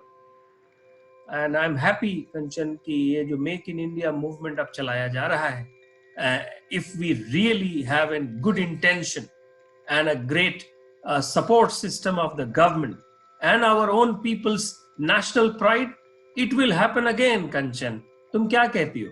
हाँ, मैं इसके, जैसे कि आजकल हम लोग बात कर रहे हैं, हमारे प्राइम मिनिस्टर ने भी कहा है कि वोकल फॉर लोकल, ये बहुत ही अच्छी बात है। और आपको ये भी बताऊं कि जिस दिन ये स्वदेशी मूवमेंट शुरू हुआ था, that was August 7, 1905, between 1905 and 6। तो 2015 में इस दिन को 7 अगस्त को इन्होंने हैंडलूम डे डिक्लेयर किया है। और आजकल हम खादी को भी बढ़ावा दे रहे हैं। बट मैं आपको एक जो सिनारियो में आपको बताना चाहती हूँ, जैसे कि मैं बात कर रही थी कि पूरी जो हैंडलूम इंडस्ट्री उस समय बिल्कुल बर्बाद हो गई थी। मतलब अब कुछ किसानों के पास जो उगा रहे थे कपास, उनके पास भी एक राइट नहीं था कि कपास कहाँ बेचें और किस तरह से अपना जीविका चलाएं। उसी समय आपको याद होगा कि 1961-65 में अमेरिका में सिविल वॉर हुई थी, which was against ब्रिटिशर्स। और उस समय वहां पर सप्लाई ऑफ रॉ मटेरियल, जो से कपास की बहुत ज्यादा हो गई थी। तो इधर ब्रिटिशर्स ने क्या किया कि सिर्फ कपास उगाने के लिए भारत की धरती, भारत के किसानों को यूज किया। और जहां तक मैंने पढ़ा है कि यहाँ से कपास उगाई जाती थी, फिर वो उस कपास को ले जाकर मैनचेस्टर में धागा बना के, और वहां पर हमारे ही कपास, जो हमारा ही रॉ मटेरियल है, उसके कपड़े बना के इंडिया में बहुत हाई दामों पर बेचे जाते थे। तो इस तरह से वो पूरा जो सिस्टम था, which is a vicious system, जो पूरा बैकबोन था इंडिया के कल्टीवेशन का, इंडिया की ट्रेड का, इंडिया के टेक्सटाइल का, पूरा तोड़ दिया गया था। और जब यहाँ पे गांधी जी ने स्वदेशी मूवमेंट शुरू किया, ये एक बहुत बड़ी बात है।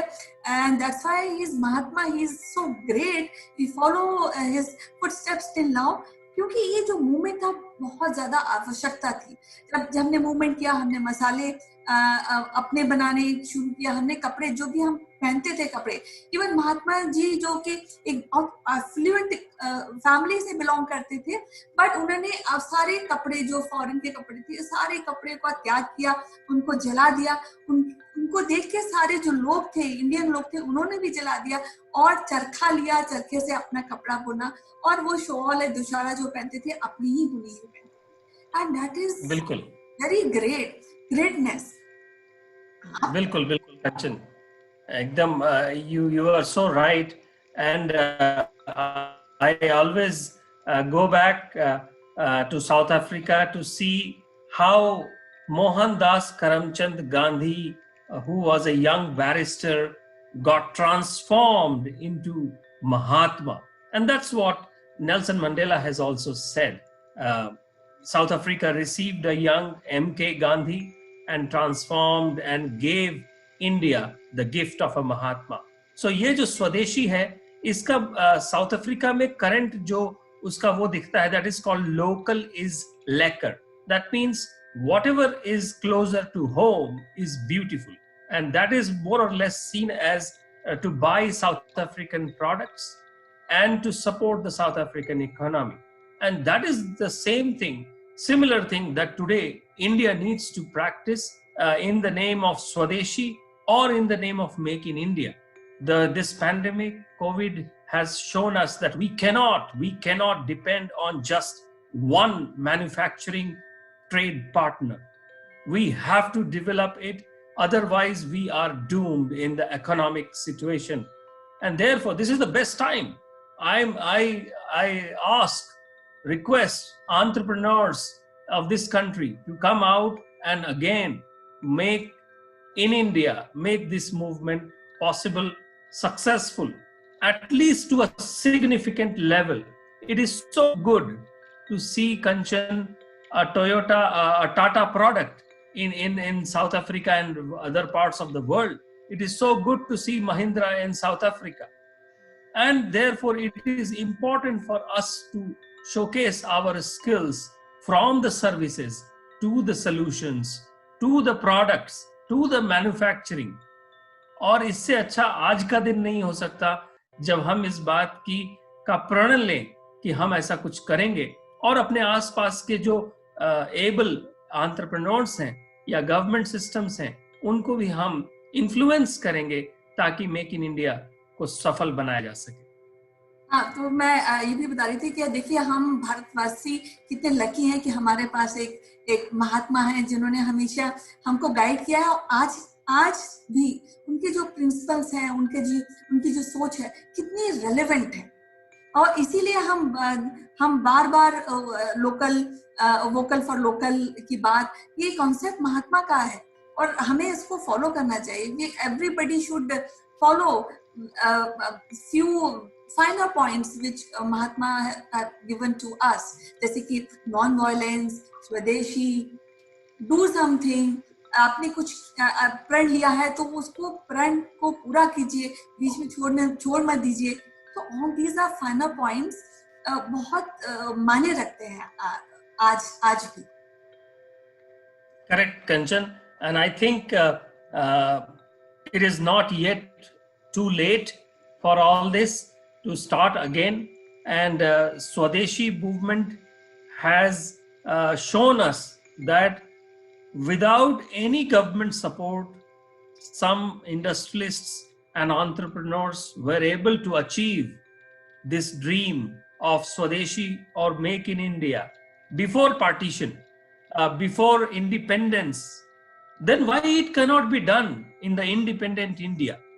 And therefore, I would think कि जिस तरह से हमने ईस्ट इंडिया कंपनी को तोड़ दिया था स्वदेशी मूवमेंट को स्टार्ट करके, हमने उनके रेवेन्यूज को तोड़ दिया था, हमने उनकी नुकसान कराया था, और उसी समय उसकी वजह से ये एक बहुत बड़ा रीजन था एक इंडियन यूथ के जागरण का, when they realize that they can do things on their own terms, they can generate revenues, they can generate employment. तो अभी we have made a very great name in IT, Kanchan, and I think IT से manufacturing में जाते बहुत वक्त नहीं लगेगा. Yes, we need lot of investments and lot of waiting period, patience and regulations needs to change.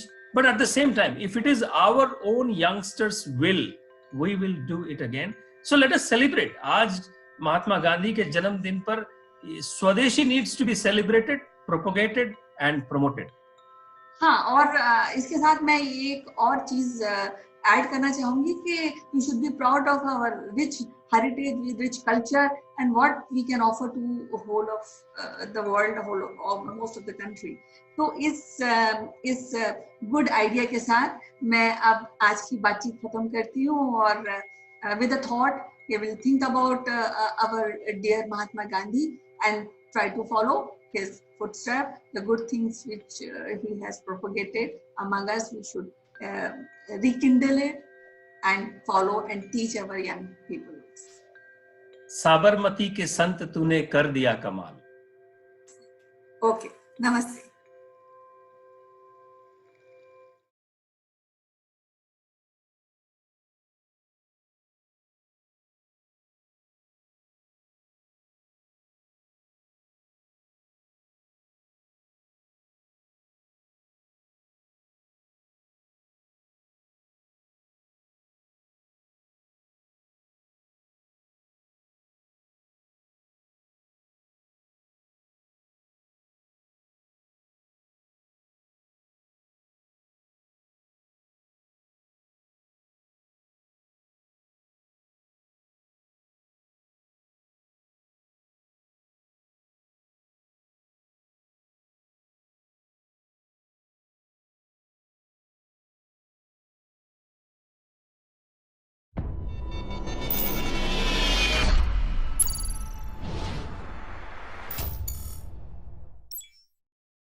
Hello friends, I'm Kanchan from Akulmach Technologies and you are welcome to the show, The Great Kings of India. Today we have a very distinguished personality.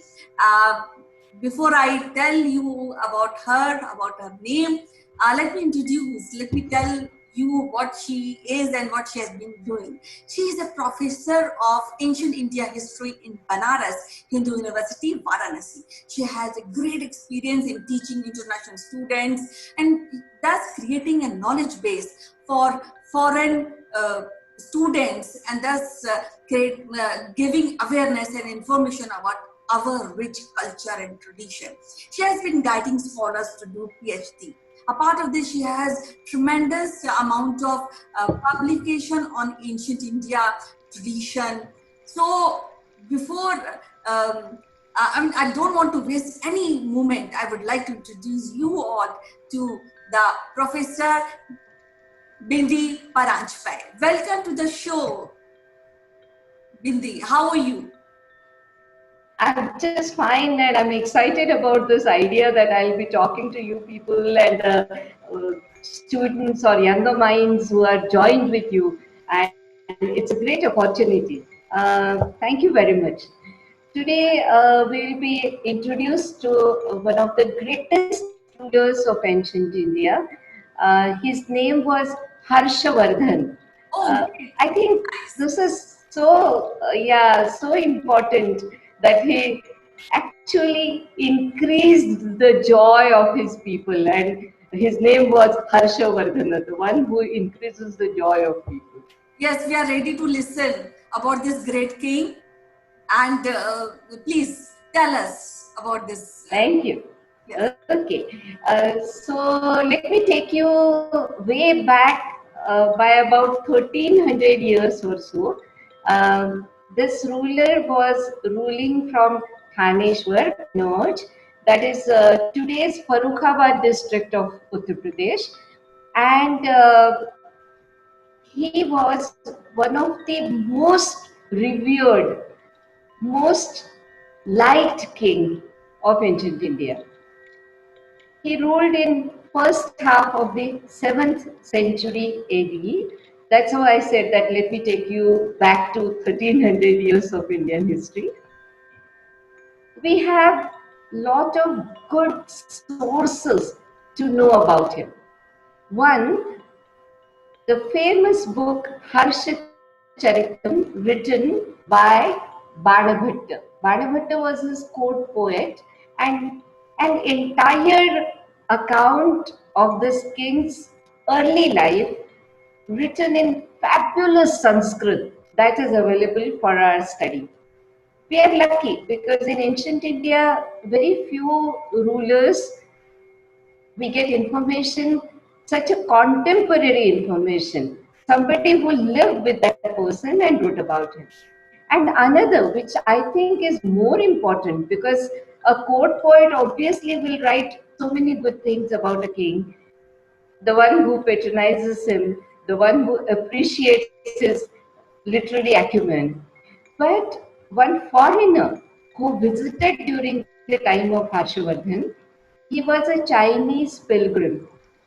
We Indians pronounce him in different ways, Xuan Shuang or Yuan Shuang or Yuan Shuang. But generally, we know that around 7th century, this was the Chinese pilgrim who visited India. And today, when we Indians are a bit nervous about our relation with China, Indo-China relations are a little strained today, but certainly India stands for peace. And in this peace building process, India's contact with China way back in 7th century AD, and an emperor of ancient time welcoming a Buddhist scholar to his court, giving him lot of honor, and that pilgrim goes back to China and writes about China and writes about this king. And that's how a very strengthened relationship between India and China that gets built. Because after that, Harshavardhana sends envoys to China, Chinese send embassies to Harshavardhana's court, and this contact is made more or less permanent after that. So this is very important that we know about Harshavardhana. This Yuan son, when he came to India, his main intention was to learn Buddhism from the land of Buddha. Harshavardhana, to begin with, was not a Buddhist. He was a Shaivite. He followed Shaivism. But the beauty of the polity of this time in India is that may the ruler be follower of a particular faith, they used to be absolutely respectful and open to the other faiths. And that's how Harshavardhana was so happy to welcome a Chinese Buddhist pilgrim to his court. Now, this is something in the present disturbed times we can take as a wonderful inspiration coming from ancient India. It does not disturb a person having a particular faith, but respecting the other faith. So, Harshavardhana and Yuan Seng's close association is very important for us. What happened during that time? Harshavardhana convened a big, attended by thousands of people, many important rulers of the times, and many Buddhist and other scholars in his capital city, Kannauj. And Yuan Seng was given the position of the main lead acharya, the main lead teacher in this conference. Now that is so important. This was to build bridges between various faiths and come to terms of acceptance of each other's principles.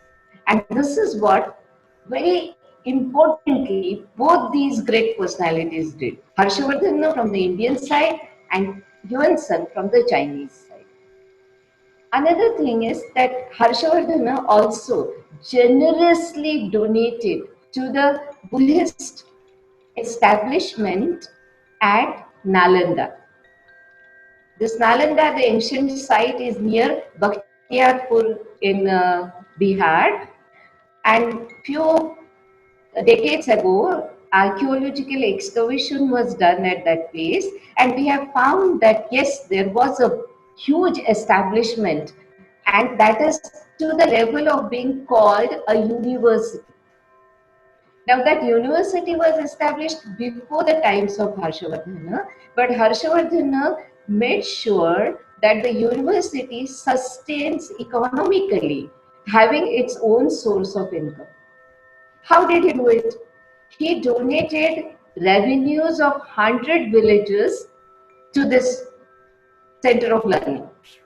Now, just try to understand that the times were not so peaceful always. There used to be wars, there used to be ambitions of various kings, and in such situations, these institutions could be suffering because the royal patronage or the patronage coming from the important personalities will be hampered during such war times. But suppose if the institution has got the source of income of its own, then these difficult times, the times when there are wars also, the university will not be disturbed. So this is one of the biggest contributions that you can see of this king to the learning. And Yuan Seng. Yes, I think he is also very literate, and I think he has written author of 3 Sanskrit books also, which later on. Yes, of course. But yeah, I would certainly give a bit on that. But before that, Yuan Seng stayed in that university, University of Nalanda, and he has written his memoirs. So it is not just some Indians praising about their own king, but it is a foreigner, and that too a foreigner coming from China is writing about this king, his patronage to learning. Now coming to his own scholarship.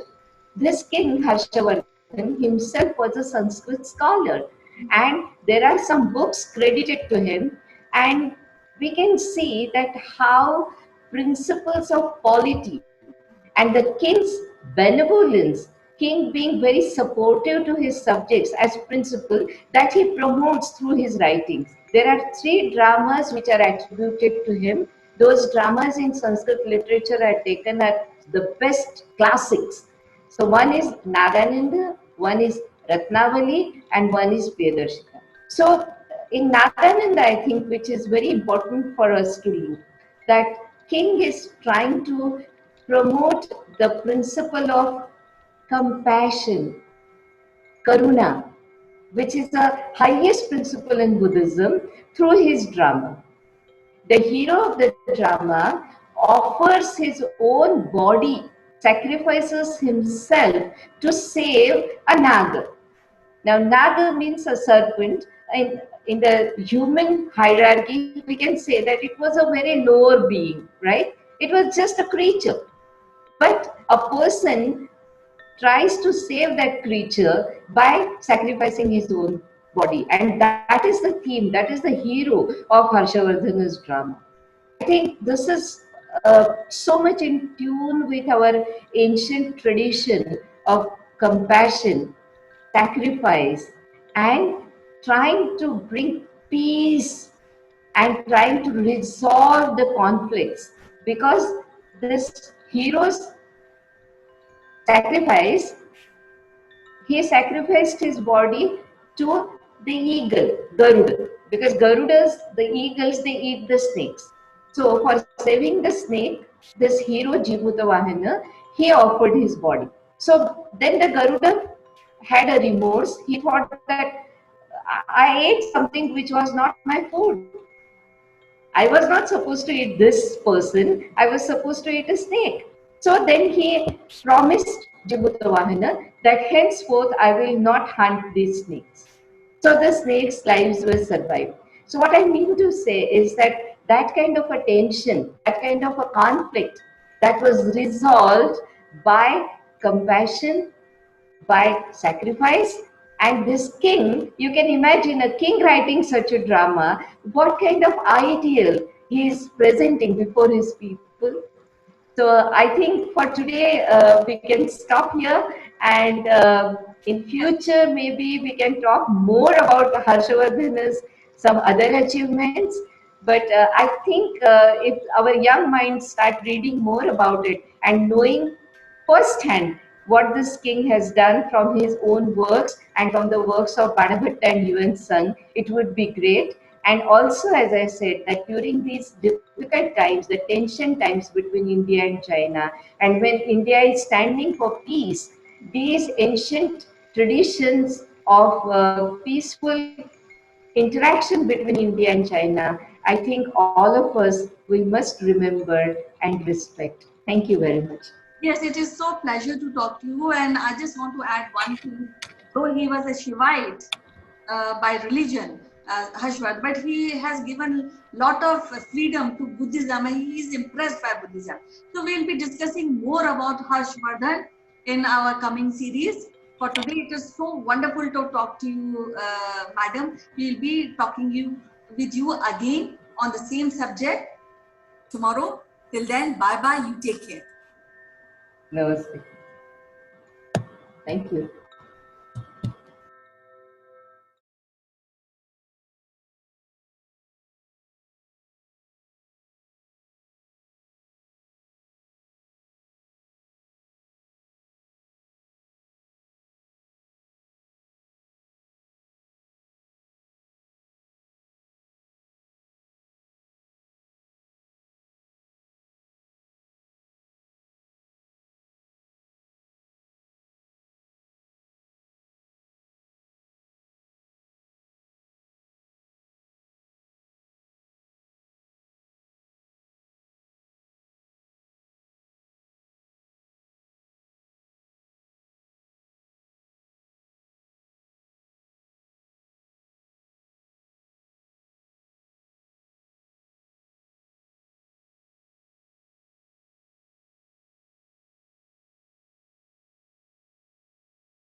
Hello friends, this is Chandrakant from Akulmach Technologies. Welcome to Talkrise.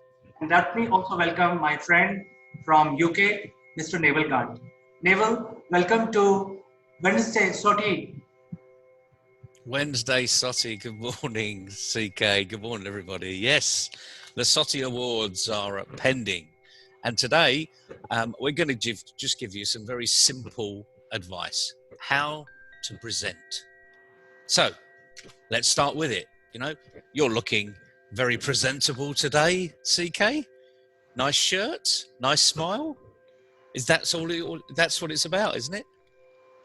I think it's a part of it, but I think today's lesson for our contestants would be to make sure that the video what they are making, they look more clear and precise and presentable and also audible. So I think some of the tips may be required from you, Neville, because these are the contestants who may be doing it for the first time or maybe even seasoned but doing it wrong. So I think little bit information from you would really help.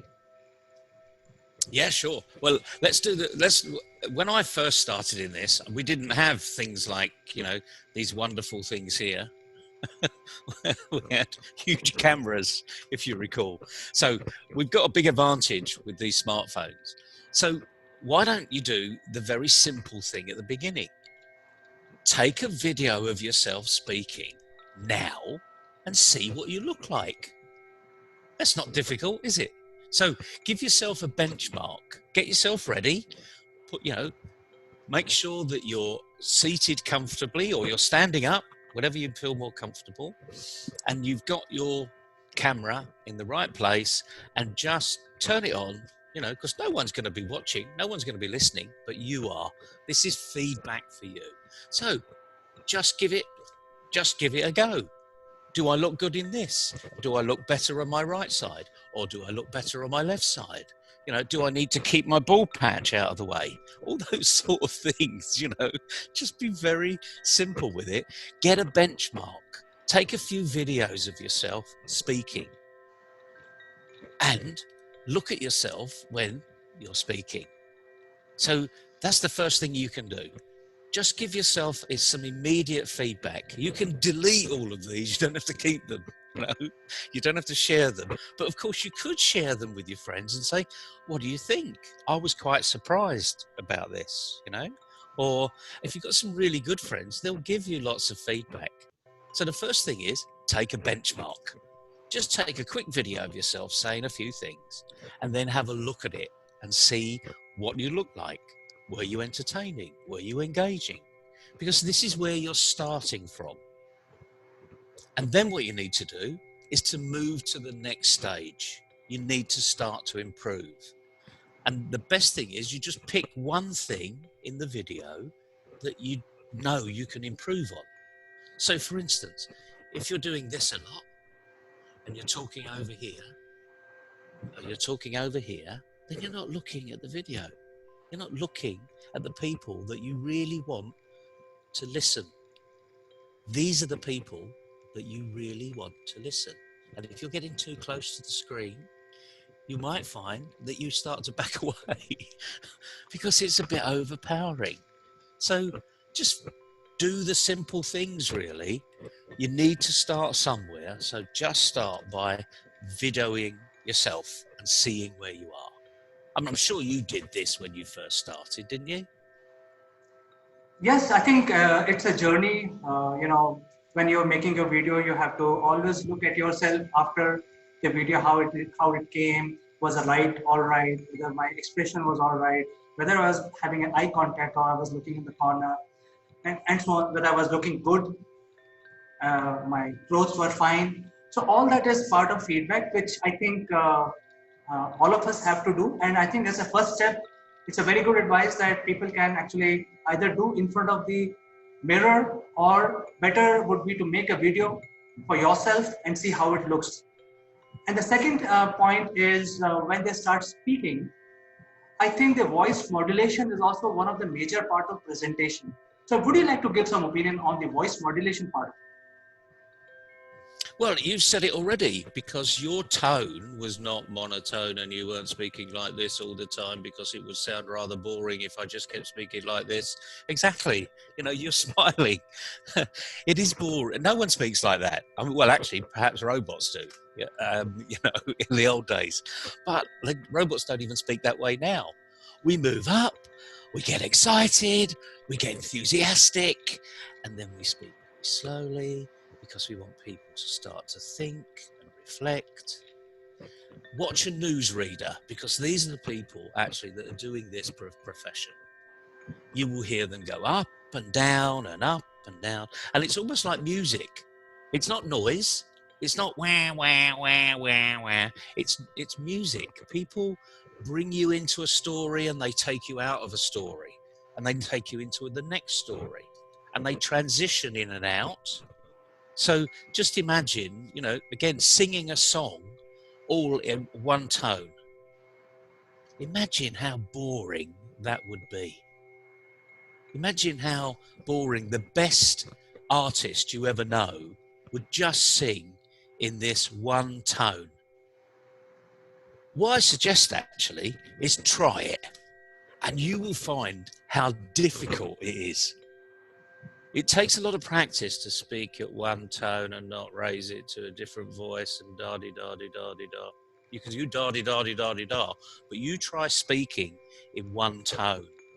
It's really hard. So don't do it, is my advice. And you're smiling and I'm smiling. Bring a smile into what you're saying, because we're engaging people at a distance. There's nothing more difficult actually than speaking into a camera. I think it's a very good advice, and when people are trying to make their videos for themselves, I think they can also try out the modulation, and they can fix the modulation as per their comfort and as per what they feel will impress the audience. So these are the very two good advices for today. In the next Wednesday, Sortie Wednesday, Naval will return and give us advice about how do we connect with our audience using the video platform. So stay tuned next Wednesday for the Sortie Wednesday. And thank you, Naval, for joining us today. It's been a pleasure, CK. Good luck, everybody. Don't speak in monotone. Bye-bye. Bye-bye.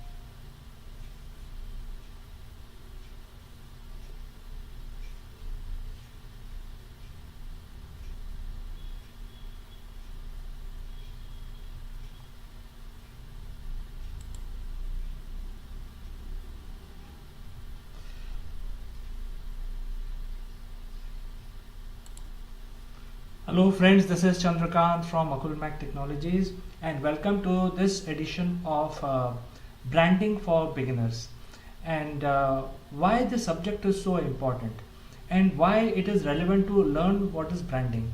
So we are bringing this course for the benefit of the young budding entrepreneurs who are basically trying to set up their company, or to orient them in terms of what they should do when they set up a new business, especially when the business is being set up, but we don't have a frontline strategy to promote it.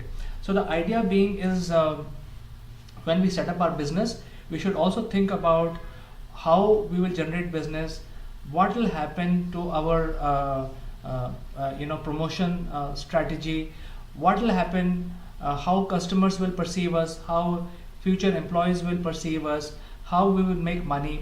So all of that is very, very important when you start your business, and often this aspect of doing business is ignored, because people tend to focus most on their offerings and their product development or solution development. And then once the solution is ready, then they start thinking about what is to be done in order to promote ourselves to generate business. So this is the course meant for people who want to learn how to do branding, how to set up their business, and this is for beginners. We also have an advanced course, but the advanced concepts are not covered in this particular workshop. So this is basically going to help people, give them directions, give them idea about how to set up your brand in terms of when you set up your business. What is the right timing? What are the different kinds of brands? What is the best branding method for me? What I should do to set up my business and also generate revenue. So I think some of these aspects we will be covering in this workshop. To start our discussion, let me take you to the definition of the branding. So many people say that branding is A type or B type, but I think let's understand the definition of the branding itself. The branding as it is basically nothing but it could be associated to a name, it could be a term which is used in the market, it could be a design, it could be woven around a symbol, it could be any other feature. Even perception can create a branding impact on the society. And the brand is then attached. So you have a branding which is separate from your offerings or service offerings. It is then attached to the product or services that you're selling. So the definition is much bigger. It creates a much bigger ecosystem. When you start your company, I think you have to think from that point of view. Even though you're doing something very small, but I think branding plays a very important role. As the definition itself suggests, it is a perception that is being created in your target audience, whether they think that this is a very good quality or they drive some value. The beginning of all that starts from the branding. And when we talk about branding, then there are different methods of doing branding. One of the methods is direct branding, where you say that, hey, this is my product, this is my service offering, and this is my logo, this is my company name. So this is your direct brand which is getting associated to your offerings. There could be indirect branding, and we will cover all of this as we go along in detail. There could be indirect branding, and there could be a brand which is influenced by something else. So there could be influence branding, where and this is very interesting because you don't talk about your product, your company, yet it get influenced by an event or something that goes on, and it is neither direct nor indirect, but it is influenced, and people don't even think that your branding, your brand, or your popularity is growing because of something else which is happening in the field. So let's discuss about different types of branding, and I've taken some pictures out here just to give you the idea of what you can do, what fits your business, where you are, and you can draw then inspirations from some of these examples. So let's look at the individual branding. That's the first subject that we want to discuss today. The individual branding is something that is your own branding. Say, for example, if you are a well-known professional in the corporate arena, or you are a very good trainer, so you have built a brand of yourself, and then you want to leverage that and run your own your own business or your own college or something like that. So your brand becomes an integral part of running your business. So the brand is also very important, the personal brand. What is the person behind this company? So I'm trying to draw the inspiration from Mr. Amitabh Bachchan, where you can see that his personal brand is so powerful that when he talks about a product, he is actually attributing his own brand along with that product or that merchandise that he is trying to advertise. So his brand is much bigger than he himself. Amitabh Bachchan, as we call it, Big B, is such a big brand. So many times when you start your journey as an entrepreneur, you must think about how much is your brand value, your personal brand value. And if it is not, then you should try to make your personal brand into a reality, so that at least 100, 200, 300, 1000 people start knowing you by your first name, last name, and they trust on you. So then this personal brand will play a major role in basically propelling your business forward. So that is one type of branding. Second type of branding is directly associated with a product. So we know that Mercedes cars are one of the best automobiles. So it does not matter which company manufacture Mercedes. Uh, the brand, the company which is behind producing Mercedes is not very well known, but Mercedes car is it is equal to the just like quality of the car itself. So they never break down. If they break down, there is a entire support structure. They're very robust. They can go for very long distance without failing. They provide ultimate comfort. They are the marvel of engineering. So like that, there could be many other products which are brand by itself. So Mercedes can be one brand, iPhone can be another brand. So there are several examples like that. So the brand itself is attached to the product. So when you say, hey, if I buy an iPhone, all your problems are solved. That's how people will say it. If you buy Tata, it is going to be quality product, and the company will treat you nicely. So things like that. So there are brands which are associated with the product directly, and it is not a material thing that the company has to build its own brand. So many times when the product becomes very popular, it becomes a brand by itself. So there could be product like that which has a brand. Then there could be branding with regard to regions.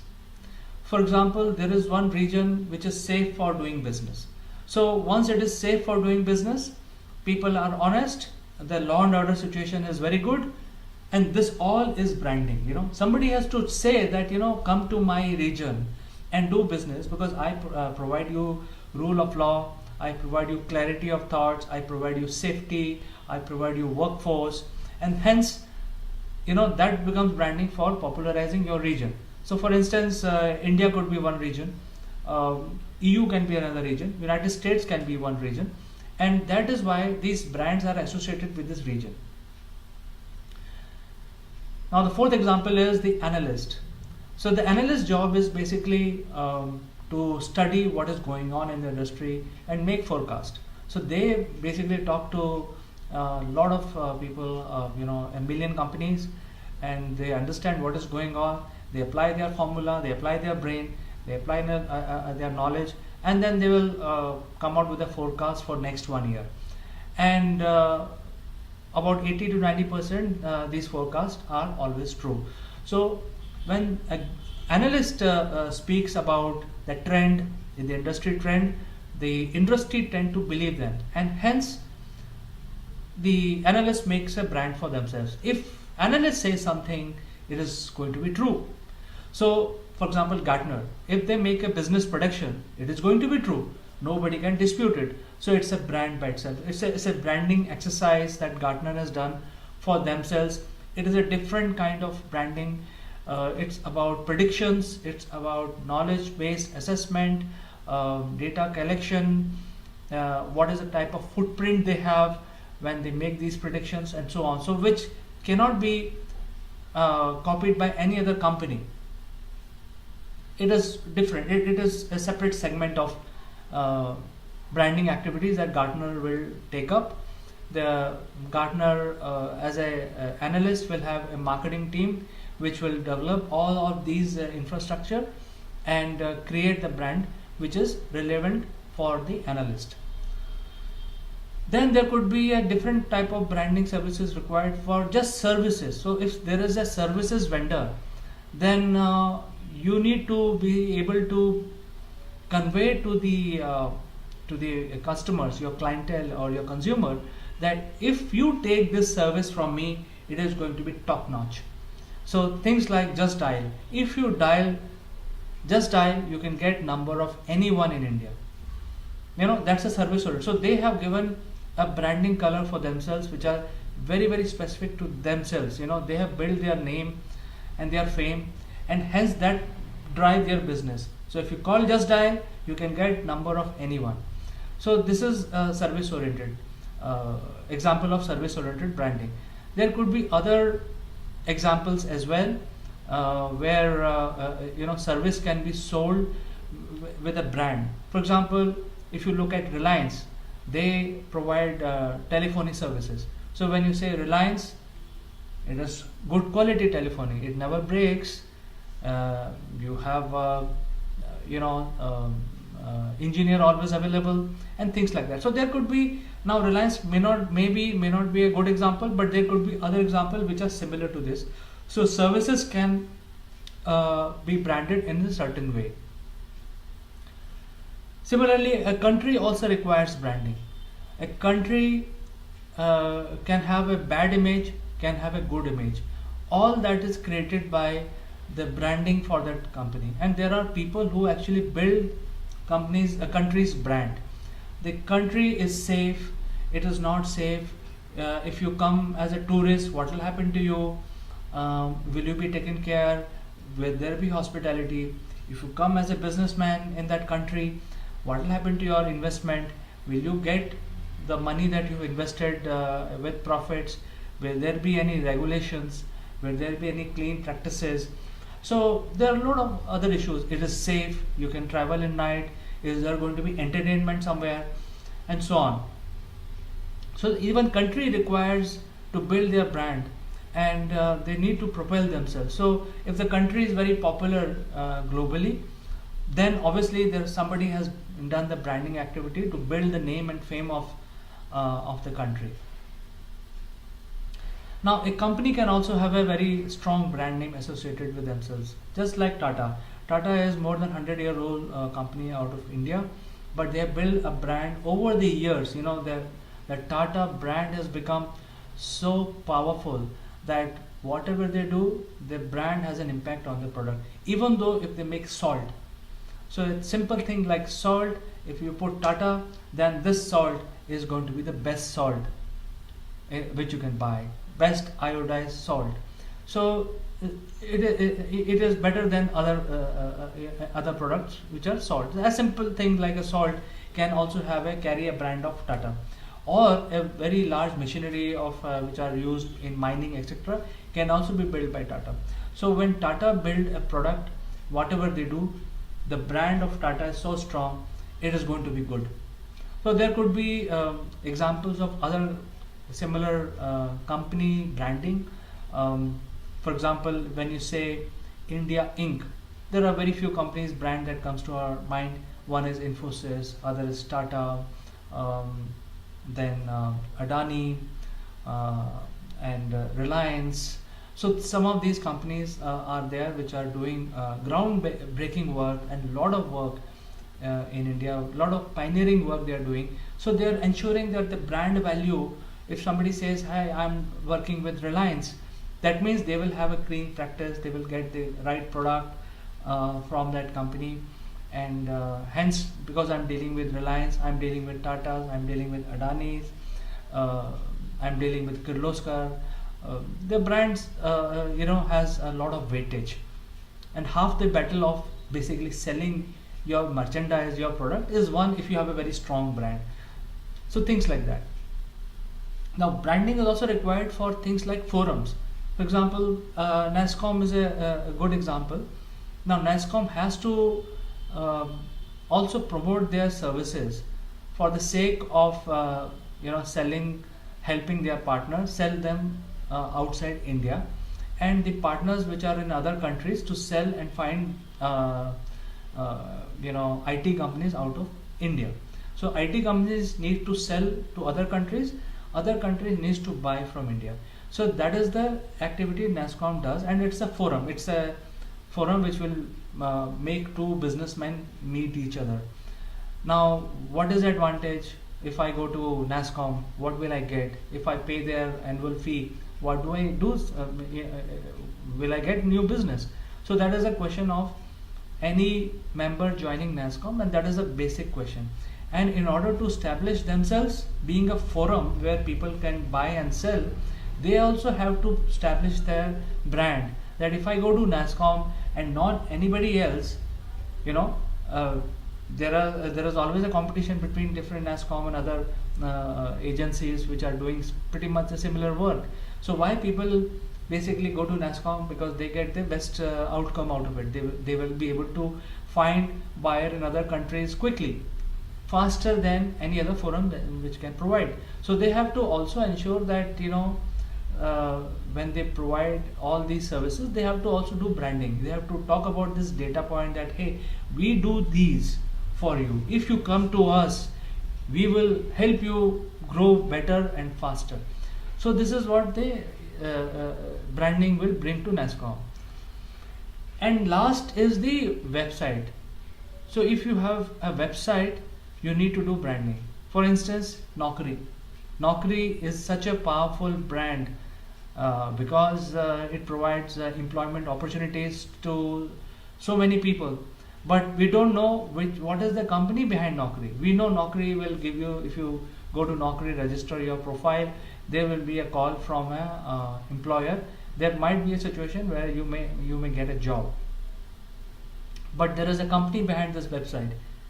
So nobody knows the company. I mean, I'm sure many people will know what is the company because it has been there for a very long time, but nobody knows the kind of work the company is doing to build Naukri as a brand. So Naukri has become a very big brand on its own, being just a website, and the company behind it is Info Edge Private Limited. So you see that Naukri brand is so powerful as compared to the company behind it. Now I'll give you another example.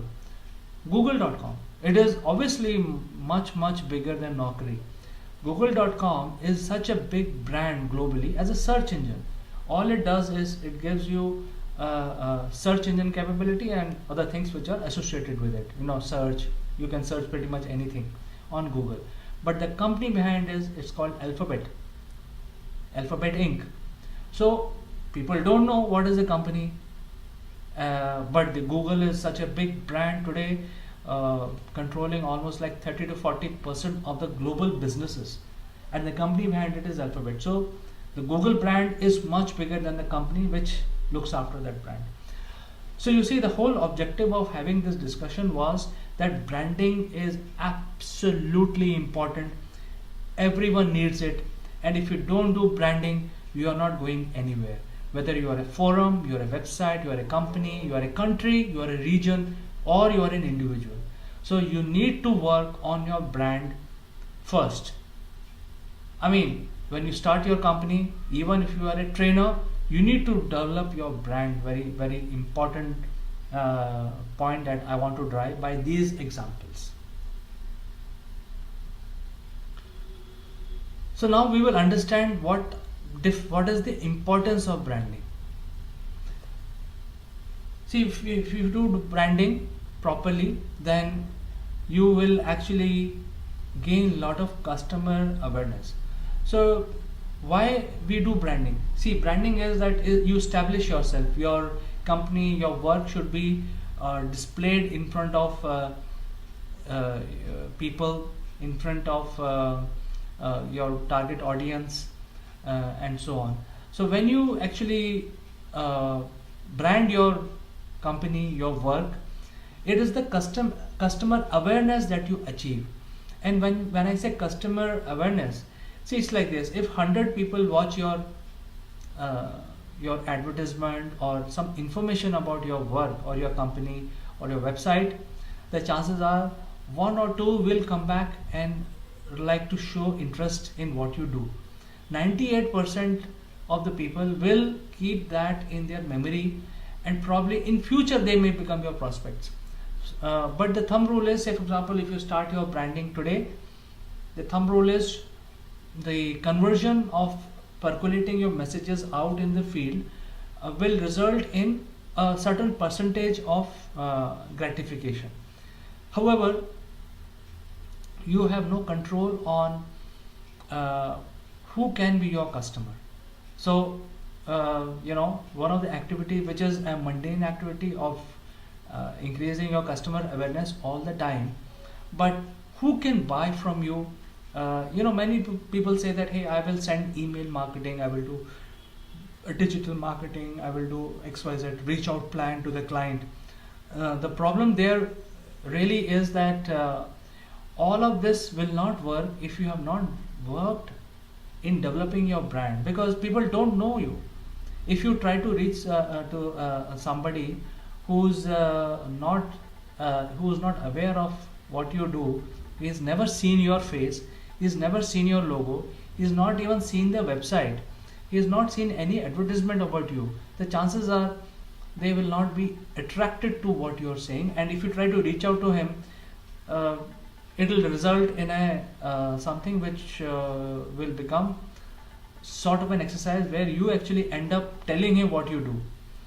So you can actually bridge the gap by increasing the customer awareness. You start advertising early in the life cycle based on the branding techniques that we will discuss later on in our workshop.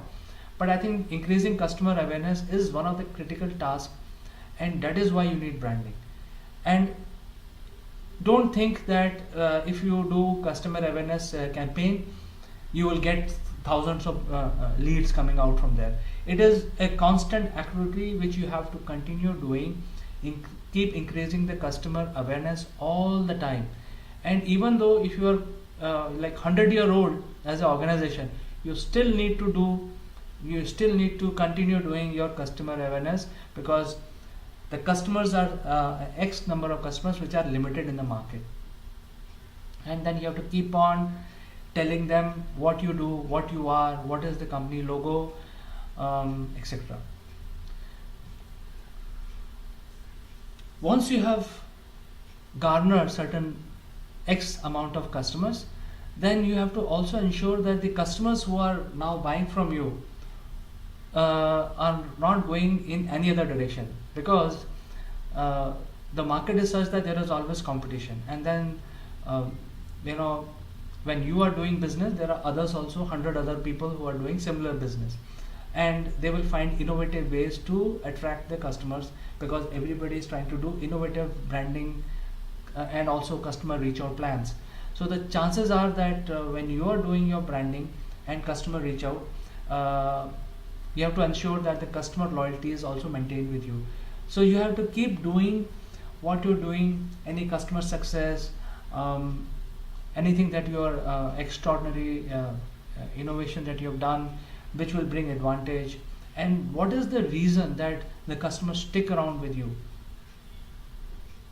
That you offer something which nobody else can match in the price and performance. So branding is a very good exercise which will ensure that the loyalty is maintained with you. For example, if you buy a car from let's say a Japanese car, people know that you don't never have to open the hood of the car. It will never break down, it will give you comfort, it will keep running for 10 years without any flaw, and after 10 years it will attract a lot of resale value. So that is why people buy Toyota cars and any other Japanese or Korean cars, because they run. You see, by virtue of branding themselves on the basis of their product, they are garnering the customer loyalty, right? So whatever happens, the customer is not going to go away to any other brand, because the cars that they buy, the product that they buy from this car, they have complete faith on the car. It will never break down. They have got very good service, value for money, and hence the loyalty is maintained. So that is one example of increasing customer loyalty. But the point I'm trying to make here is, you have to do branding to ensure that your customers are sticking with you. And why this is so important?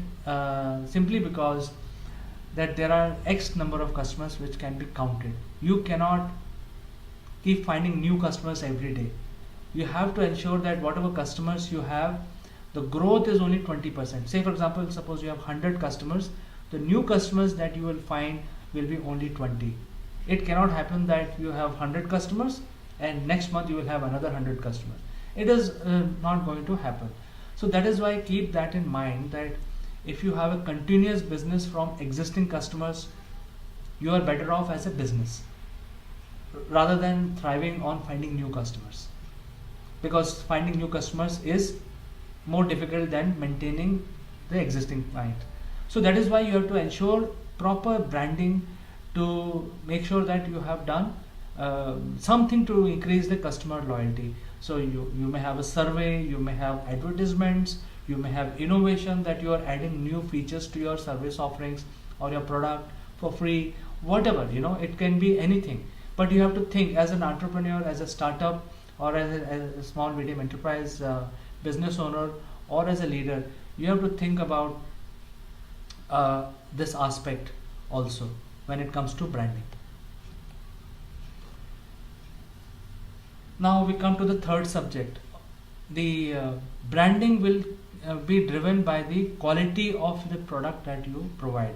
If you give a product which is not up to the mark, then obviously with that just one instance, your branding will go for a just go down. It will go for a toss. So the whole point is that you have to ensure that while you're talking about XYZ, you are also translating your brand in reality into your products. So when you come out with a new product, make sure that there is a saying in English, walk the talk. So when you are doing branding and you are saying I am best quality, and then the product comes out, it is not as good quality. So you have to keep ensuring and keep thriving that your brand is actually translated into your product, the quality of the product. So in fact, if you keep saying, hey, I have the best product, and your product is not so good, then actually it will bring down your branding itself.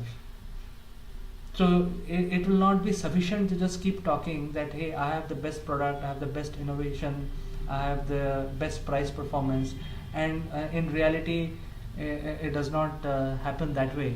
It will actually spoil your branding. So you have to ensure that whatever you're offering is very good quality, and it is up to the mark, so that you have customer loyalty. So going back to the previous slide where you will talk about customer loyalty. So by ensuring that your product branding is similar to what you're talking about in your advertisement, in the field, and to people. Branding will also bring competitive advantage. So even though you have X number of customers with you, and there are prospects which you want to engage with, but everybody is looking at the alternatives. Everybody is all the time, it's like this. If you are a consumer, you'll always look at an alternative. Suppose you have a car from Toyota, but then if you get a similar equal product from a Hyundai, then you can shift there. So you have to ensure that the branding is perfect.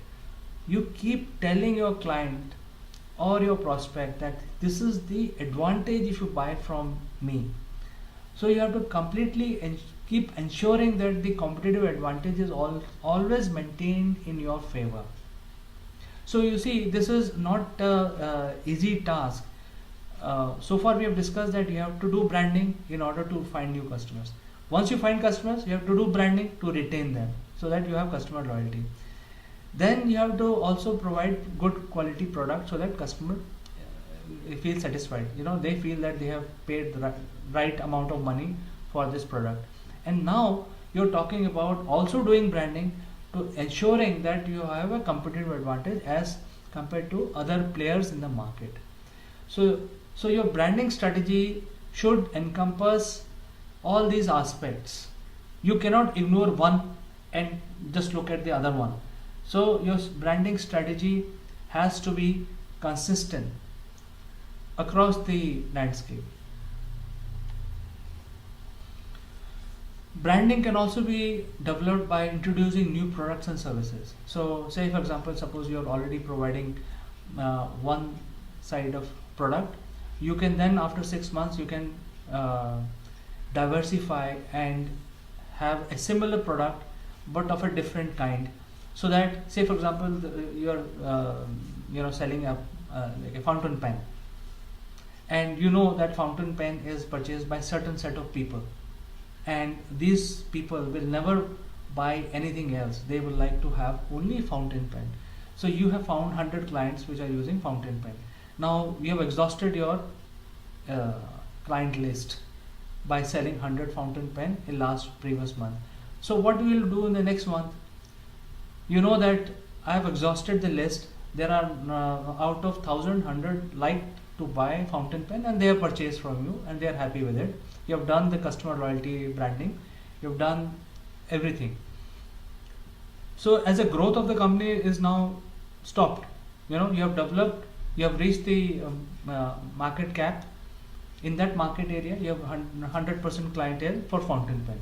So now what you could do is you can then launch a ball pen, because now you establish yourself as a good quality fountain pen, and then you can now address the other segment of the market who don't like fountain pen.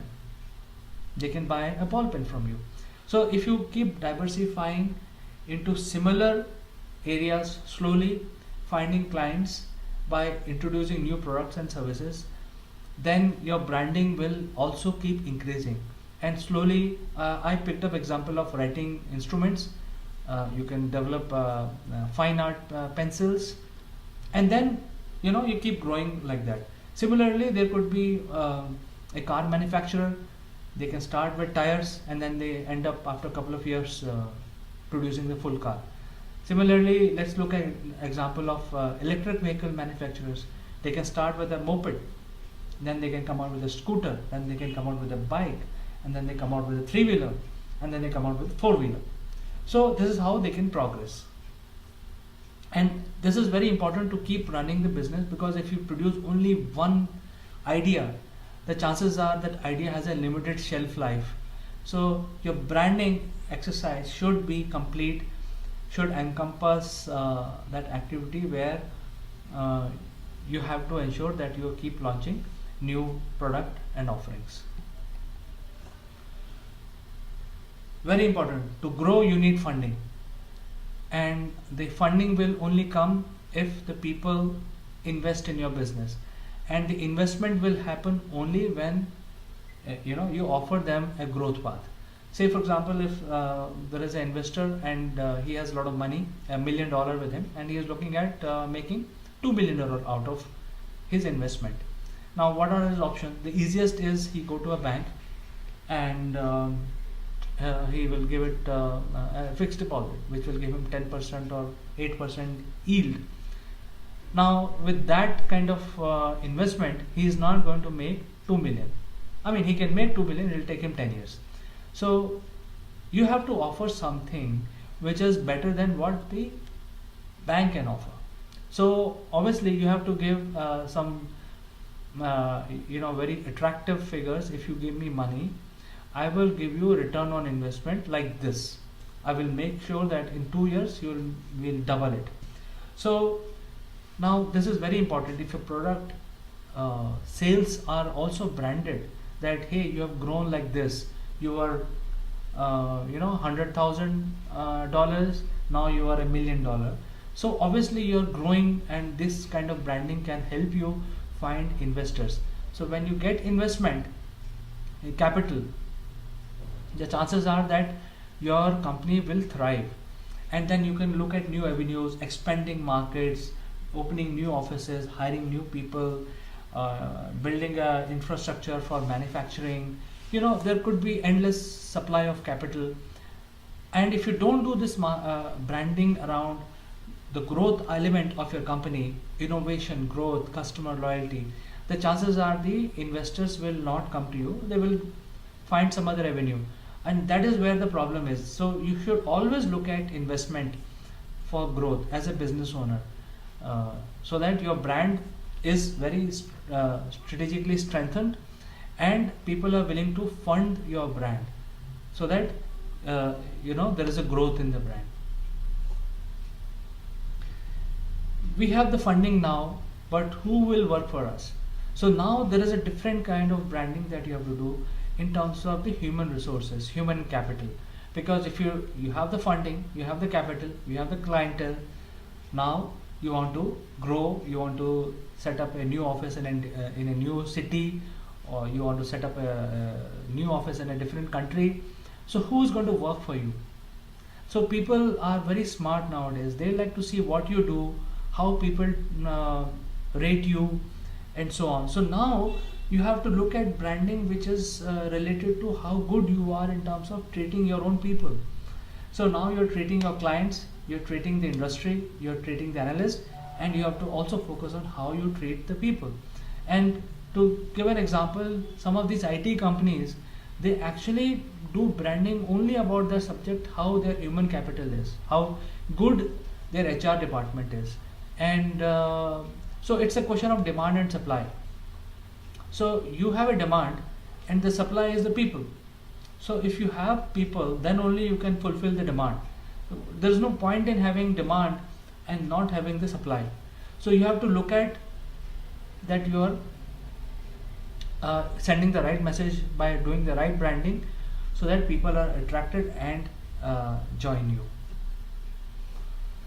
And in the end, by doing proper branding, if you follow all of these ideas that we are talking about today, you can become a market leader. And the idea is that it's not the fame that you're looking at, it's basically looking at how do you capture the maximum amount of business. When you get into any business, the hunger for revenue should be there. If you don't have hunger for revenue, the chances are that you will not succeed in the business. So if you want to do some business, you should always have hunger for revenue, and you should always look at what will give you maximum revenues. So a branding around becoming a market leader is also very important, and that will propel more business for your company, more growth for your company. So that is why you may have heard about people talking about, hey, I'm the best in the industry, best product in the industry, and so on. So I think these are the things that people have to do in order to build their company. And I think the law of doing your business is the same. You have to start with branding. You don't set up your business without doing branding. Many times people commit a big mistake. They don't actually build the name and fame for themselves, the branding for themselves, and they start the business, and then they start investing in doing branding, and then after 6 months they lose a lot of money, and they run the company without any business. So I think the branding is such an important aspect. We discuss all these things simply because to drive that point that branding is such an important aspect of business, where people tend to ignore this. They focus more on building their company, building a product, not knowing how they will promote it. Once the product is ready after 6 months, who will buy? And many times you don't even get the feedback from the field. Say for example, today you decide to buy, you manufacture something, and you feel that there may be a lot of requirement for it. But when you launch after 6 months, the chances are that the market may have changed, regulation may have changed, and people may not like to buy that product. So the feedback is also important. So if you are not doing branding, there is nothing coming back to you from the field itself. So you may talk to a lot of gurus, but everybody has the same problem. Unless you do your own branding, the direct feedback, direct gratification will not happen from the field itself. And that is where people go wrong. The reason for covering the branding subject in such length is to drive the point that you start your branding even before you establish your company. So here, friends, we will stop for 2 minutes, and this is a quiz that we want to run.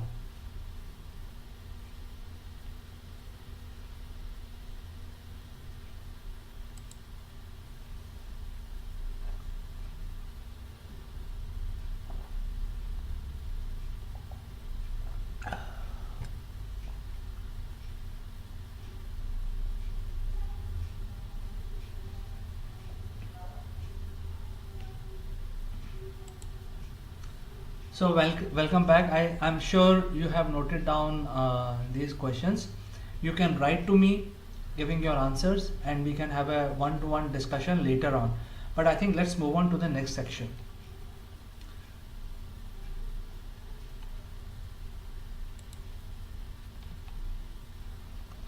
which is about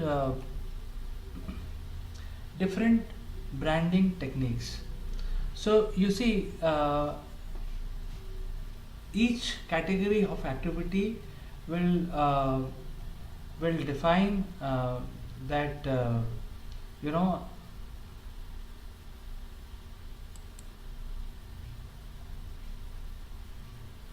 each category will be a different type of branding services, which will be a different activity altogether. So just give me a moment. So a product, suppose you are coming out with a product, the branding for the product will largely depend on the type of product that you're developing. Now if if your product is sold in retail market, then your branding will be about the consumers. Your messaging, your marketing messages, your branding, your logo should talk more about how public will benefit by using these products. But then that is not the only business happens in the field. There are people who are doing wholesale kind of business. They produce something which does not go to the market directly. It becomes sort of an input to some other business. Your offering is then used by some other industry and then assembled into something else. So there could be instance where you're actually a product manufacturer, but your market segment is not retail. There could be a market which is meant for OEMs. So your offerings will be taken by the OEMs. They will assemble things, customize it, use it, and so on, and then they will resell it to retail. So it depends really. When you are actually into product arena, you have to ensure that your messaging should be proper and in line with the market that you are addressing. There could be a raw material manufacturer. The branding for the raw material manufacturer will be different than OEM clientele and then the retail business. So things like that. So it's completely different. For example, if there is a steel manufacturer, the steel cannot be used directly by anyone. So steel is selling to XYZ client, So if you convert iron into steel, who's going to buy that? Somebody has to buy that steel. So your clientele is the manufacturers who are producing special pumps, cars, heavy machinery. So those factories becomes your client. So your branding is related to those clients. You produce highest variety of different variety of steels. So anybody needs different variety of steel, they can approach you and so on. If you actually advertise different variety of steel in the retail segment, where people are looking at buying mobile phones and your clothes and cars, the chances are your branding is going wrong. So I'm not saying that people will do that. I'm just using this as an example to drive that your product offering and what segment you're selling into, your branding strategy will be driven mostly by that. For instance, let's take another example. Rolls-Royce. For many years, it has been known to everyone that Rolls-Royce is selling by invitation. So you see, their branding is so strong. You simply cannot go and buy a car. You have to be invited to buy a car. So their branding is so important that if you have a Rolls-Royce, that means you have been selected as a client. Right? You see, so their product branding is different than let's say Hyundai product branding. Hyundai, you go to my dealer and pick up the car. Anyone can buy the car. So that is why you don't see Rolls-Royce advertisements in any of the magazines. You will probably see in a very selected kind of media. And they have their own method of reaching out to people whom they feel fit for using their car. And even though if you're a very rich man, you're an extremely rich man, but they will not give you chance to buy the car. If you are a god man, for example, the chances are you want to buy a Rolls Royce and you can afford it because you have so much of money, but Rolls Royce will not allow you to buy these cars. So things like that, so each product has a different branding, and when you do product branding, you have to use the right technique to address your clientele. You have to understand what are the clients who are going to watch who are a target audience. These clients can be prospects, they can be clients, or they can be future clients. So what are the types of activity you're doing so that you're conveying the right message? Then you're using the right medium to reach out to them. You can use mailers, you can use website, you can use personal phone calls, you can use advertisements, you can use social media, but in all of that you have to ensure that you're reaching out to right audience, right type of clientele.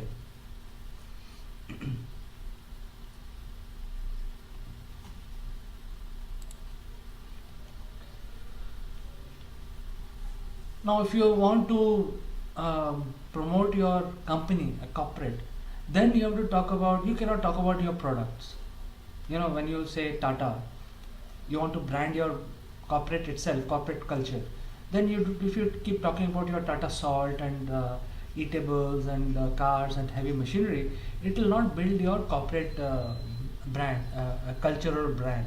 So you have to talk about how good you are in terms of solving the employees' problems, what kind of job satisfaction you give, what are the growth prospects for Tata, what is the the place in society you build for your employees. Are there any health plans, health benefit if you join Tata, any company? So if you look at Tata, they are actually doing a lot of their branding around these activities, so that people now say, hey, if you join Tata, you will get growth, you will get job security, you will get money, you will get help in terms of children education, you will get help in terms of your accommodation, you will get health cover plans paid by the company, you will get to see travel the world, you will get paid holidays, and extra, you will have nice place to sit, you will have nice colleagues to work with, and so on. So the branding around building your corporate is different than doing your product branding. So I think we need to understand this very clearly, even though this workshop is for beginners, but I think everyone should think what they are doing, and that is why I am trying to bring different aspects of different branding, which can be possible. And mind it, all of this is useful even for a small business. You have to separate yourself, you have to build your own brand as as the promoter of the company. Then you have to also ensure that your company has a brand associated with it. Then you have to also ensure that your corporate culture has a brand, your human capital has a brand, and also your product and services has a brand. So you see, it is an overall picture that you send to the field that will drive your business. Personal branding, your corporate branding, your product branding, your company branding, and your human capital branding. There are more also, we will come to that in a bit. So in terms of personal branding, you have to talk about things like, you are doing some course, you have done your Harvard, you have completed executive MBA from Harvard. That can be a star in your personal branding.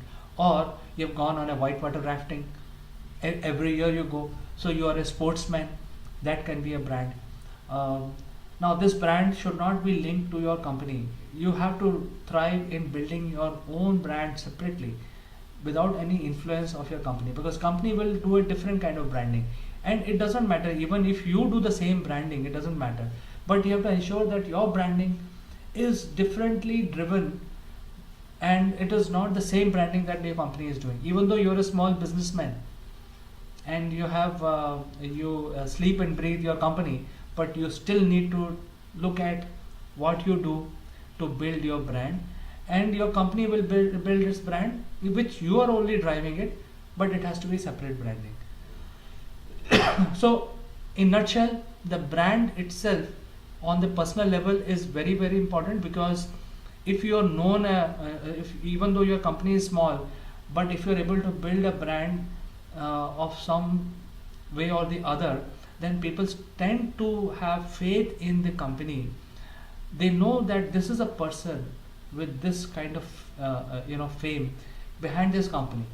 So they try to bring, when they actually start buying from your company, the leadership brand is very very important, and it's absolutely clear that you need to do that. And that is why don't ignore building your personal brand. You have to ensure that your personal brand is always highlighted. Even though if you're in a company, your brand is very very important. Even if you have grown, your company has grown quite a bit, but your personal brand is still important. To throw an example, you look at Narayan Murthy.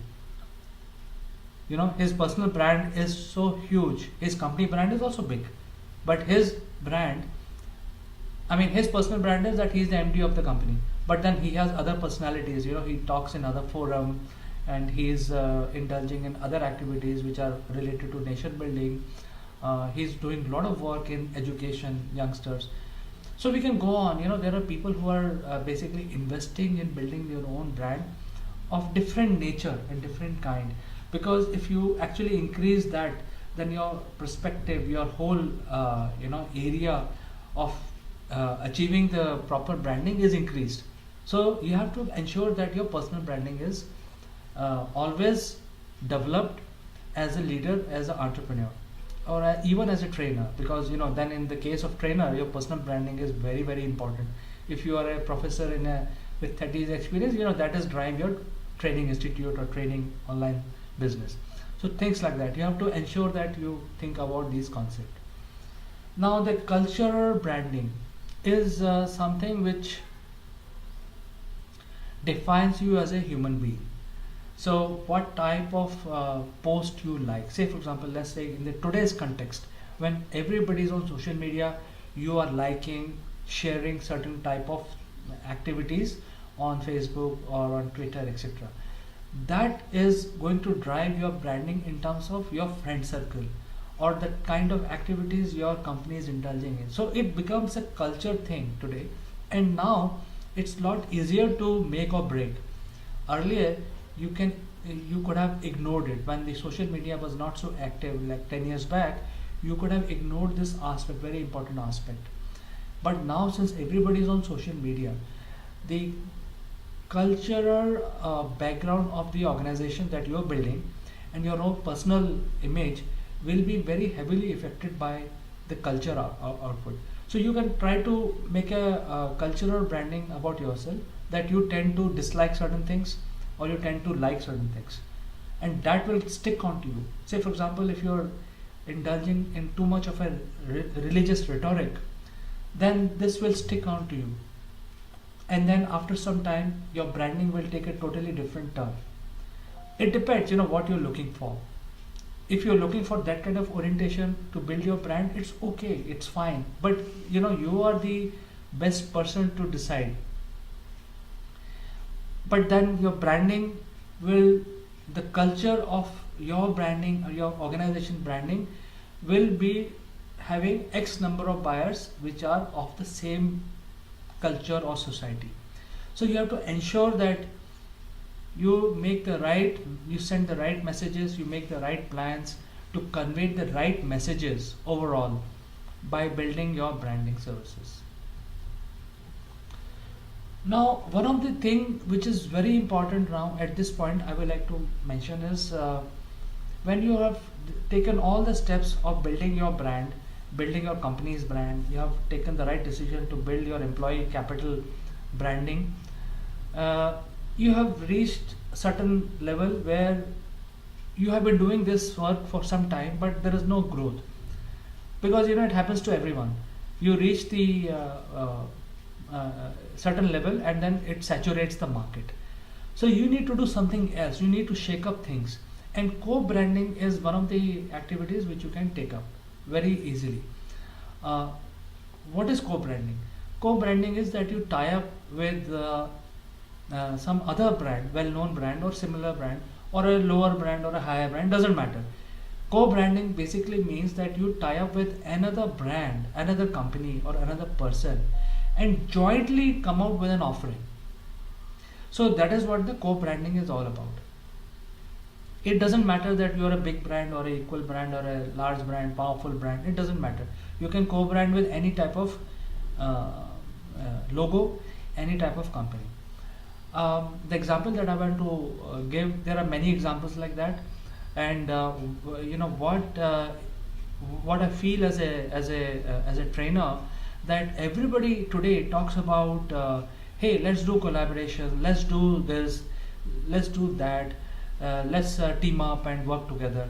But the point is that they have no idea how to do collaboration, because if you can't do co-branding, there is no question of doing collaboration. So first thing is that you have to coexist with another brand. When you are doing co-branding, you have to also ensure that you don't think about things like, hey, I will make more money, he will make less money. The co-branding does not define what kind of money you will make. Co-branding is you are just conveying your teaming up together, conveying a certain message, and it is not that you are dependent only on that business. So the idea being that when you co-brand, you shake up market so that you can grow beyond the saturation point. For instance, if you buy a BMW car, you can buy Louis Vuitton bags which are perfectly made for boot of BMW and with the BMW logo. So if you pay extra XYZ amount, you can get the customized Louis Vuitton bags for your BMW car. So it's a very good example of co-branding. It is not that those products are not sold. They are obviously sold separately, but then when you buy a car, you have an option. If you want a customized luggage for your boot area, you can get it from the best quality Louis Vuitton manufacturer, and with a lot of style and stuff like that. You can customize them the way you want. So this is a great example of co-branding. There are other examples. There are many other examples of co-branding. For example, if you look at today's context in India, there are a lot of co-branding happening which Netflix is doing. Netflix is their OTT platform which is providing a lot of video content for the consumption of Indians by and large. So the OTT is now tying up with all these TV broadcast services companies like Reliance or Tata. So if you take their connection, you will get X months free viewing of certain content. So this is nothing but a co-branded where the two brands are coming together and selling their separate merchandises. So this is a very good technique if you are say for example a small businessman. It's a very good technique to start, pull up two small business people can come together, build their strengths together, and then go to the market, and then with co-branded, and then sell under these two umbrella of co-branding. It does not mean that your brand will not sell your own product. You have other offerings. So what you have done is you have defined a different product offering which is co-branded. So it is a very good idea when you are basically setting up your business to also think of tying up with other brands and launching in collaboration. And I think this will give you a chance to even talk to other business people when you start sharing success with others also. Now, the last branding technique is a composite co-branding, which is different from the co-branding what we discussed in the previous slide. The composite is that product that you are using has another very powerful brand associated with it.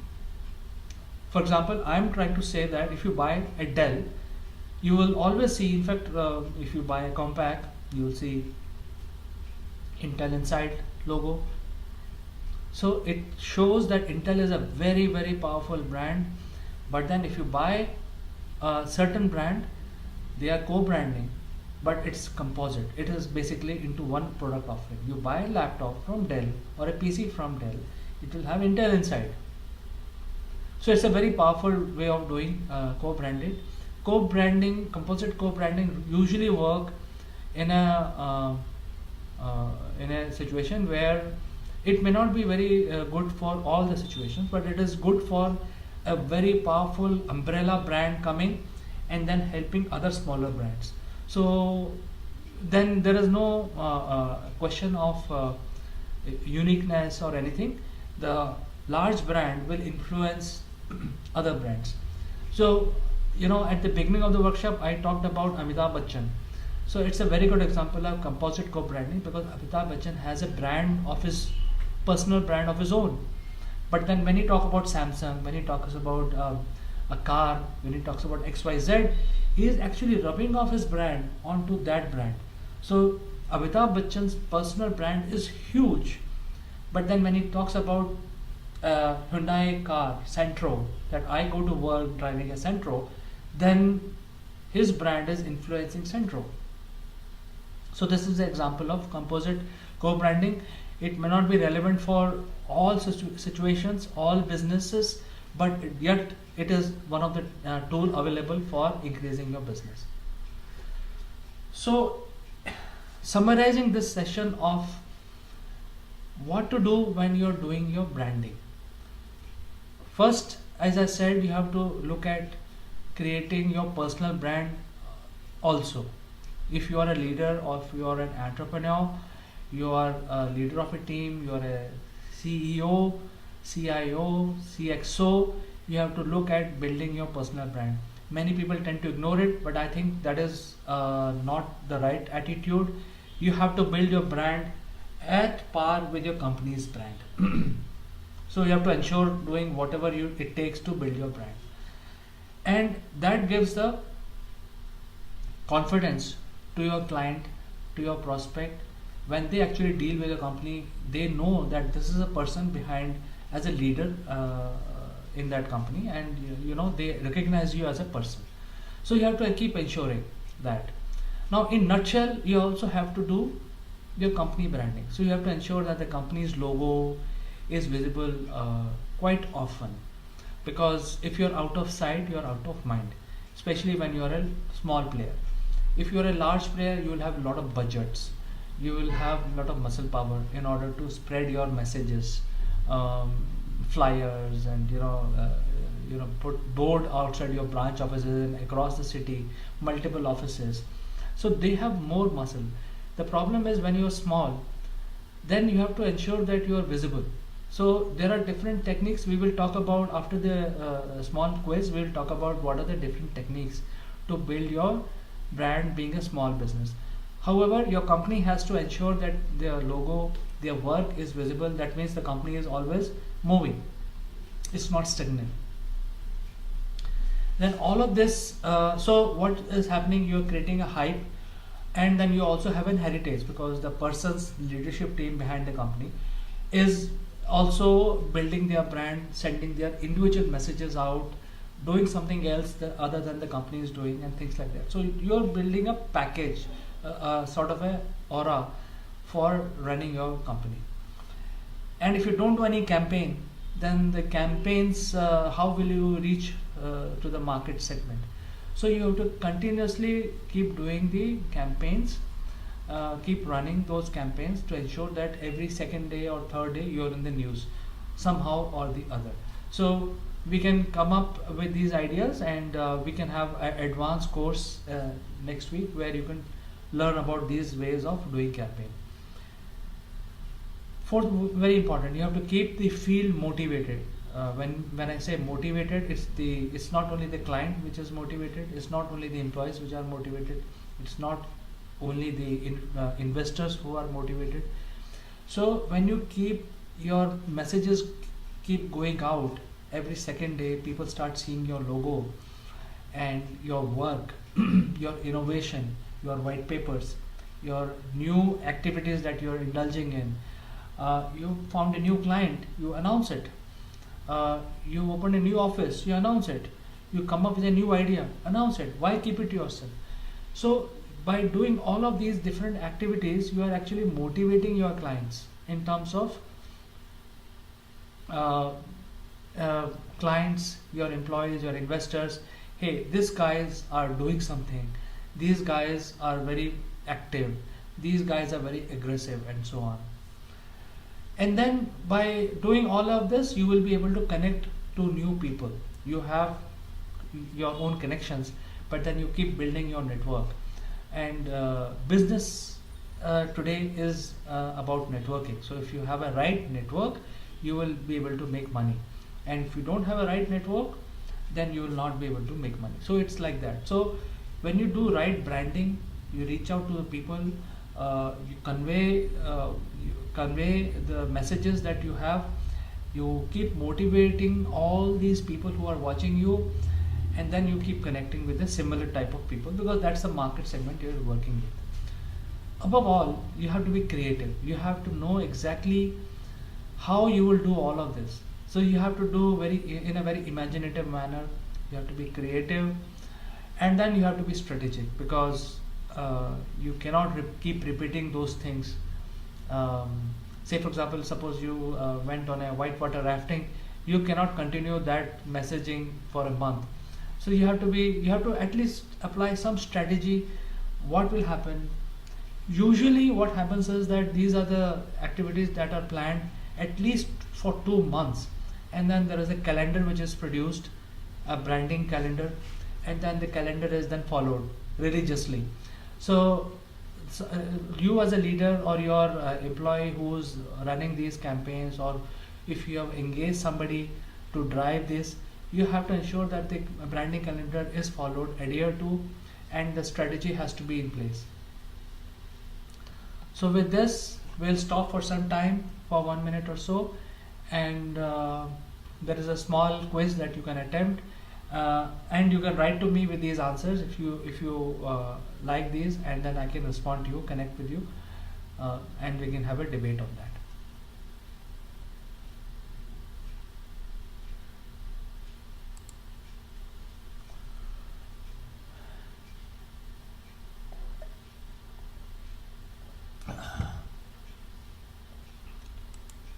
So welcome back, friends. We'll move to the next section, which is about the actual branding for small businesses and for beginners. First thing that is required here is you need to have a very strong research based strategy. You see, when you're running your own small business, what makes you think that you can run this business? What makes you think that, say for example, if you open a restaurant, it will run? Because 80% of the restaurants fail. That's a reality. Not everyone succeeds. So there has to be a proper messaging that has to go out. That messaging will not go out properly if you don't have proper surveying capacity, a research based decision. Because you know that, say for example, let's go back to the example of restaurants. There could be vegetarian living in that area where you open your restaurants, and then you open a non-veg restaurant. The chances are that this is a very simple example. There could be many things to it. You can open a Chinese, and the people there in the neighborhood don't like Chinese, and so on. So there could be many examples like that. I think the net point I'm trying to drive is that the research is the key to start any branding. And then before you start, so I'm taking you one step back from branding. As I said so far, is that before you start your business, you have to do branding. But before you do branding, you have to do research. So I'm saying that you have to have a proper research in a very systematic manner, and the research will be based on various factors in terms of market size, in terms of how much customer will pay for your product or services, in terms of how you will reach out, what is the best method to reach out to them, how long you see this business running. If you start today, will you have a 5-year life, will you have a 10-year life, or will you have only 6 months life for that product offering? So I mean, there are thousand other things. I cannot talk about all of them, but I think the whole point is that you have to have research done. If you have a proper research, more data points, then that will help you drive the right branding strategy. As I talked about the branding calendar, you cannot work on a branding calendar if you don't have a research data with you. Second thing is, when you have a research based approach, then that research will also tell you that how the input from the market is helping you. Say for example, after doing research, you created a branding calendar, and then it's a 2 months branding calendar that every 3 days or 4 days you will publish something or the other, some infographics or some video or something else in various format. So when you do that, the chances are that not many people are engaging with it. So that is one feedback that your research team has to get, or you when you're doing research for your business, you need to get that input from the market. See, whatever you learn from me, or you learn from your experience, or you learn by talking to other leaders, will be of zero value if you don't hear from the market directly. So when you actually do your business, you have to ensure that the market has to give you direct feedback. You cannot get a Gartner report and apply that to your business. It is a good starting point. It is a good starting point. But when you build your business, you have to ensure that what is the market segment you're trying to reach out to, what is their feeling about you, and that feedback has to be there. That feedback will happen only if you have a proper research document with you. So I think before you start your branding, you have to do research, and this is something that I want to emphasize on. Collect as much data about the product, about the services, about the clientele, about the industry as much as you can. Build a model. I'm not suggesting that you should use this model or that model, but have some data available with you, and then decide what messages you have to send out as a branding, and then decide when you want to start manufacturing your product or services. Having done your brand research, then you have also built a branding calendar, marketing calendar. Remember, I was talking about the feedback. Now the feedback will give you this kind of picture. It will be a SWOT analysis about your business. See, you have come out with an idea. You've done research whether this idea will be successful or not. And today's world, to run different research is very simple. There are a lot of free websites which will conduct surveys for you, or using some of these social media, you can conduct these surveys. You can ask questions. You can build a survey form and ask the question. So that could be one starting point. I'm not saying it's the best, but I'm just throwing some ideas. So for free, you can start doing some research. You can do it for some time, but this research will give you a lot of inputs. What people think about you, what people think about the product that you are trying to launch, what people think about the services. Will they pay for it? I think that's a very critical question, which you as a businessman has to understand that. So all of these inputs will give you information to build a SWOT model. So some of you, in fact, everybody knows what is SWOT. SWOT is nothing but, in short, strength, weaknesses, opportunities, and threats. So what are your strengths which you will build, and what are the weaknesses which you need to reduce? So until unless you have a research platform, until unless you have a feedback mechanism by doing proper branding, you will not be able to build your SWOT model.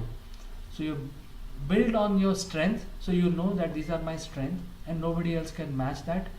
And if you identify your weaknesses, you have to continue reducing those weaknesses.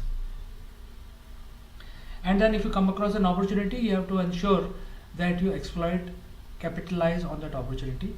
And if you come across a similar threat in that, try to avoid it, bypass it. So if you have not made a model, you will not be able to come out with a SWOT analysis. So I think it's very, very important, very step-by-step method of building your business. You first do your research, then you do your branding, The branding will also build a mechanism to get the feedback done, either through polling or word of mouth, or send people or conduct some actual research survey. Put that data into your SWOT model. That will give you a clear indication of how much money to invest and what to do. So the whole idea is that when you start your business, you continue doing all of these activities, and that will help you succeed in your business. And if you don't do this, then the chances are things will be at luck. The success and failure will be purely on the luck basis, not really scientific in any way. Once you have built all of these models, then you build a branding hub, a branding strategy, which will be running for forever almost. So you do your research. It's a continuous process, repeatable process. The research keeps happening. Then your SWOT models keep evolving, and then your branding will keep coming out of it. So usually what happens is that how do you take your messages out in the field? It could be related to the name of the company. Now your product offering is something related to education, but you want to call it your company name is something else which has nothing to do with education, like disco, let's say, right? So then mismatch happens, and that reduces your brand value. So you have to ensure that your name, your website, and your everything is properly designed in such a way that it sends the right message out for the offering that you have. Then when you decide your logo, it should convey the right meaning again. You cannot decide a logo using your creative license and design a logo which is a mismatch to what you're offering. For example, I'm offering consulting services to startups and SMEs, and my logo is very simple. It's the name of the company. It's a very simple, well-spaced name of the company is my logo. So if somebody is using my services, they know my company and they know me, and this is the logo that I have, and I have registered this logo so nobody else can copy this.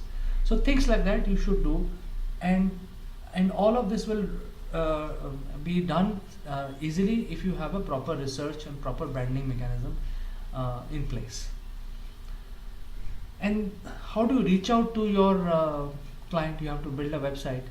So your website should be in line with what your business is, and and website is nothing but is your window to the world. So is the flyer, so is a presentation. So you have to ensure that whatever you have done have a consistency across. So you have a logo, you have your company logo, your website, your flyer, your business card, and your collateral carrying the same color, same logo, no difference at all. So make sure that it is talking about the same thing, no spelling mistakes here and there. That basically makes the brand more strong. Now once you have established the basics building block of doing this, then you come to medium of what you will be doing.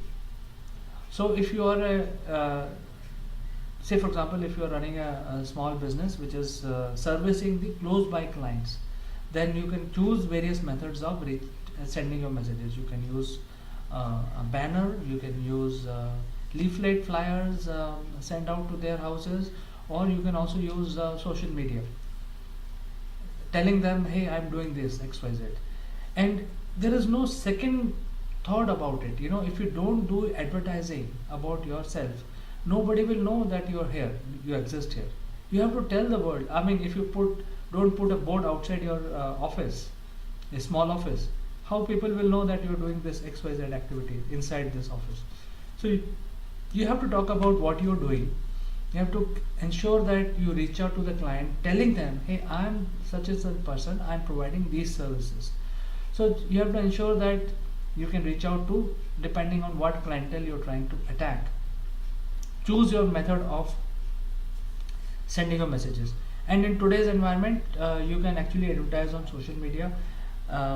You can choose what you want to do, what type of age group, and so on. In all of this, since in this subject we are discussing only about the how to start your business and all that, but all of this requires a lot of in-depth analysis and research, because a wrong move can spoil your brand itself. So you have to keep ensuring that you follow the best practices, you don't deviate from this practice. Even if you deviate, there has to be a proper thinking behind it, and it has to be done seriously. So you cannot execute an idea which came to you today. You have to think through.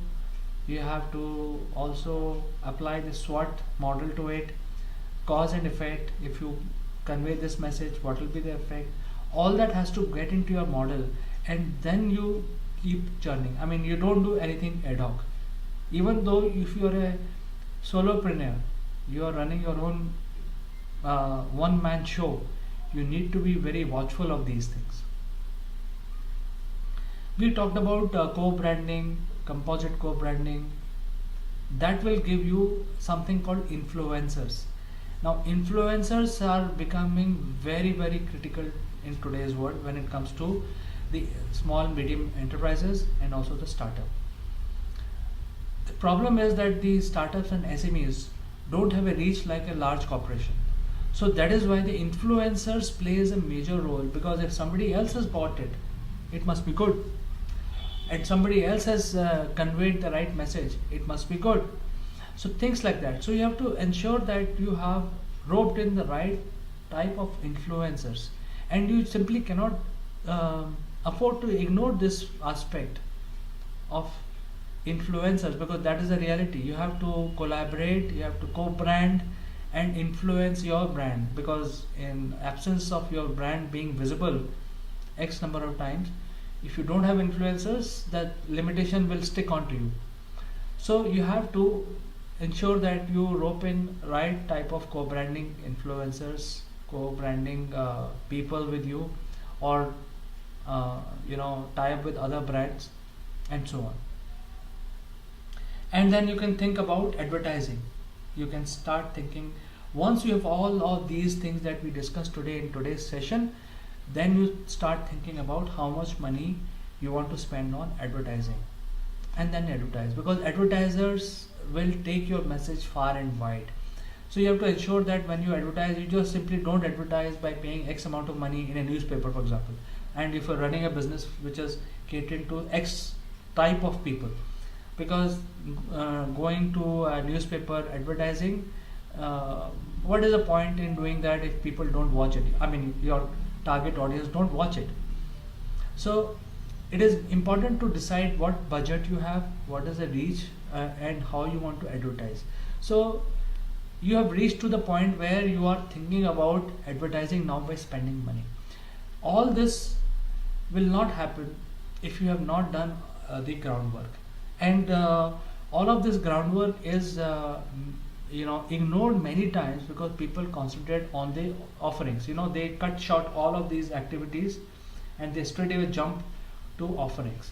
And the problem is that when you start offering, you have to continue doing that, and you will take more time to succeed. So we'll give it a break for a few minutes and come back. In the meantime, you can look at this quiz question and try to attempt it.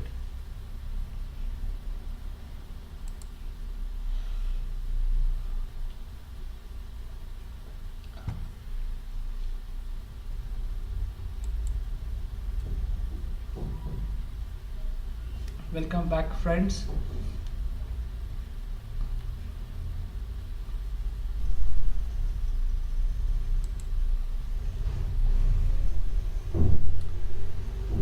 We will have a Q&A session. If anybody has a question, we can take that up, or at the end of the program, we will give the email. You can reach out to us. Anything specific you have or any suggestions you have, we can take that up separately with you after this session. So to summarize the topics that we discussed today, is how do we build our research hub that will give us to create a branding strategy that will help us create our company itself. So your research will lead to your brand, will lead to your company, and then after that you have to do your SWOT analysis. That should become your continuous improvement process. And then once you have done these basic things, then you start thinking of roping in co-branding partners. You can start thinking of roping in your influencers. You can start thinking of building your advertising strategy, and that will take you to the next step of the business. So next steps are much more elaborate, and in the next discussion we will discuss about how do you take this to create your sales strategy. You have built your company, you have built your brand, you have built your personal brand, you have built your co-branded strategy, you have also built your influencers, and you have built your advertising. Now the leads are coming in. How do you convert them? So if the lead keeps coming in, doesn't mean that it will convert automatically. You need to do something else to convert those leads, because otherwise those leads will be wasted. So you have to build a sales activities around those leads which you are getting because of your branding. Then you have to look at how do you monetize your brand itself. So that is a high level subject that we will cover in the next workshop. And over time, how you can diversify it into other businesses, because if you stick around to one business, the chances are that your business will go down after a few years of success. So you have to keep diversifying and keep doing new things. That is a rule of any business. And then when you diversify, you have to keep building your very strategically driven marketing hub, so that your brand, your personal brand, your company's brand, your product offerings, your advertisers, all are part of that ecosystem. So next workshop we'll talk about that. Business is nothing but networking. So how to become a good networker? Because if you are a good networker, then you will grow, your business will grow, people will have faith on you, and so on. And last subject in the next workshop would be how to cultivate loyalties among employees, customers, and investors. So with this, I thank you all for watching this workshop. If you have any questions, please write to me and I will take them up either in the next workshop or one-on-one. I will reach out to you, and we will see how we can address those challenges that you're facing. I will meet you in the next workshop. Until then, I like to say goodbye.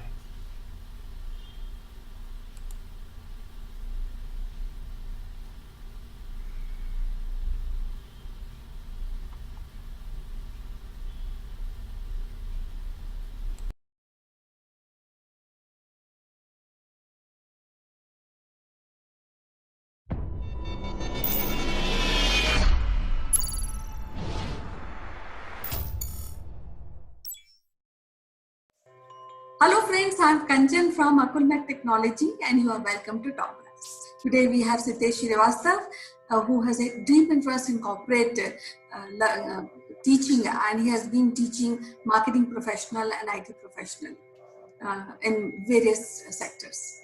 And I would like to welcome today Sitesh to the show Top Brass Nation, but today is a double welcome because I'm welcoming him in the show, and as well as to the motherland India, because he has just returned from Johannesburg to India. So how are things, Sitesh? Welcome to the show.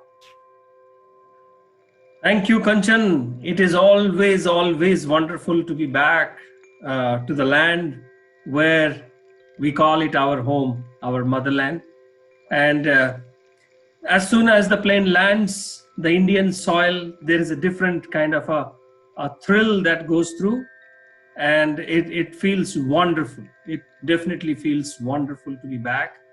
And this trip has been a very, very memorable trip. And at the same time, it has been a serious trip to travel in these pandemic times. At the same time, it is also very reassuring to see everybody's help, support from the ground staff to the travel agencies to the authorities to the airport staff. And I must say that despite whatever we read and see and hear in the sensational news and reporting, I am impressed, and I am thankful to everyone who made these memorable, numerous trips possible, one of which was mine. Yes, actually, I know that you have been trying to come India to your home for a few months. And then there's also a mission, Vande Bharat mission, which is organized by government. And till now, it's around 9.5 lakh people have taken the advantage of this and returned home from abroad. So how you felt? What are our challenges, if any, and how all this materialized for you? Because I know not only Air India, but Indian government also take help to other airlines also, so that Indians should come back if they want to under this mission. Anjan, this has been a truly, as I said, remarkable time for everyone who was actually, or who is still actually mentally stuck away from their motherlands. And therefore, when this Vande Bharat was announced, Vande Bharat mission was announced, it brought a very specific joy to everyone who is at this point of time depressed, distressed rather than, to come back to India. And the Vande Bharat mission was a very, very welcome move, an initiative by Indian government. And the planning for it, the starting of it, the approvals for it, of course, the people who wanted to travel in this scenario, their apprehensions about the safety and the hygiene part of the travel, the ticketing part of the travel, who will get the first entry into those flights. People carry different kind of visas, different kind of visa status, or their visas are expired or they are about to expire, and so many things. To design this kind of a mission is something which is a mammoth task undertaken by the Indian government. And though for each aspect in a democracy, there are probably more number of negative sentiments rather than the positive ones, I am all for it, and I appreciate this Vande Bharat mission. And wherever the Vande Bharat mission couldn't reach, Kanchan, their Indian government or Indian consulates, I thank all the Indian consulates and Indian embassies across the world who actually ensured that they are in touch with other arrangements, other commercial airlines. They had to get permissions from the Indian airspace, the DGCA, to land in India. And it is a two-way mission. It is not only bringing Indians back from the other countries, it is also the other foreigners stuck in India to take them to their countries. So this mission in a totality, I would say, is a very, very commendable, and it should be remembered for a very long time, the commitment of the Indian government to bring its citizens. And when I say citizens, Kanchan, initially I heard it is about Indian citizens stuck outside India. Later on, there were certain arguments about the people who are overseas citizens of India, OCI card holders, or people of Indian descent. We call them in South Africa, we call them South African Indians. In America, we call them Indian Americans, and therefore every country. Then when government included all of these categories, then it was a truly, what do you say, a world, a humanity bringing together what Indian government showed in this Vande Bharat mission. So Yes. Vande Bharat mission started on May 7th, and on 1st August it entered into 5th phase. So would you like to, discuss what is the process and what is the procedure you go through before coming back to India? Yes, Kanchan, it is started with one basic premise of Indians who have compelling reasons to come back to India, and those compelling reasons were categorized, or they are categorized in certain of the segmentation. There is an emergency in the family, there is a death in the family, there is a job loss, which is a very common phenomena at this point of time. So people had those compelling reasons where they could actually reach out to the nearest Indian High Commission or Indian embassies or Indian consulates and register themselves. And to tell you the fact, this started much before the approvals of the flights started coming in. You know, Kanchan, that there are certain countries in many parts of the world where our Air India does not reach, or some commercial flights, we do not have direct relationship, direct flights from those countries. There were, in some cases, the ships also which reached to the nearest ports, where some of the landlocked countries in Africa, where we do not have regular flights. So it starts with someone registering at the nearest Indian High Commission or Indian Embassy or Indian Consulate, and from there Indian High Commission or Indian authorities take that list, look for the compelling reasons, look for all the undertakings that the traveler wishes to undertake, and then if Air India reaches, then it is up to Air India to get the ticket bookings and all other procedural formalities of the travel. If it is a commercial airlines, then there is a travel agent involved, and that travel agent with the commercial airlines, with the DGCA approval in India to land, and this all coordination takes a lot of time, not only with the Indian authorities but also with the low people on the other side, the travelers, the travel agents, the hospitals, which suddenly see a lot of testing happening before the travel. You know, nowadays in the new policies, a traveler needs to do a COVID testing, and a negative certificate of that is only permissible to take the craft. And therefore, a lot of agencies are involved in all of this, and then only it is successful. So with my example that happened very recently, last week, I had to travel 24 hours, 3 different flights, and 3 different international airports.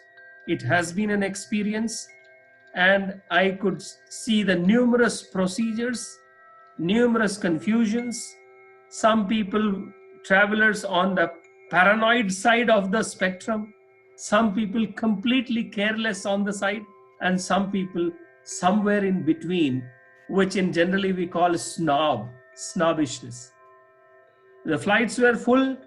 There was no real social distancing inside the flight, but then it was equally important to see the travelers, the fear in their faces, the duty-free shops empty, people not buying anything, which gave a reflection of the economy, as well as when landed in India, the authorities' apprehension about the documentation, about the reports, about our health, and then allowing them to leave to do the 14 days quarantine at home or go to the hotel, an institutional quarantine. So this experience has been a very, very long time experience. It is not just a regular travel that has been Kanchan, and it will remain with me, which I will keep telling. So what are the medical procedure you undergone while traveling this, particularly this flight, you coming back to home? Right. So Kanchan, I traveled just last week, and the last week the policies from the Indian government and the traveling from South Africa, they were changed, which said that any traveler has to go for a set of testing laboratories, go and get the COVID testing done. The rule is 96 hours before the travel.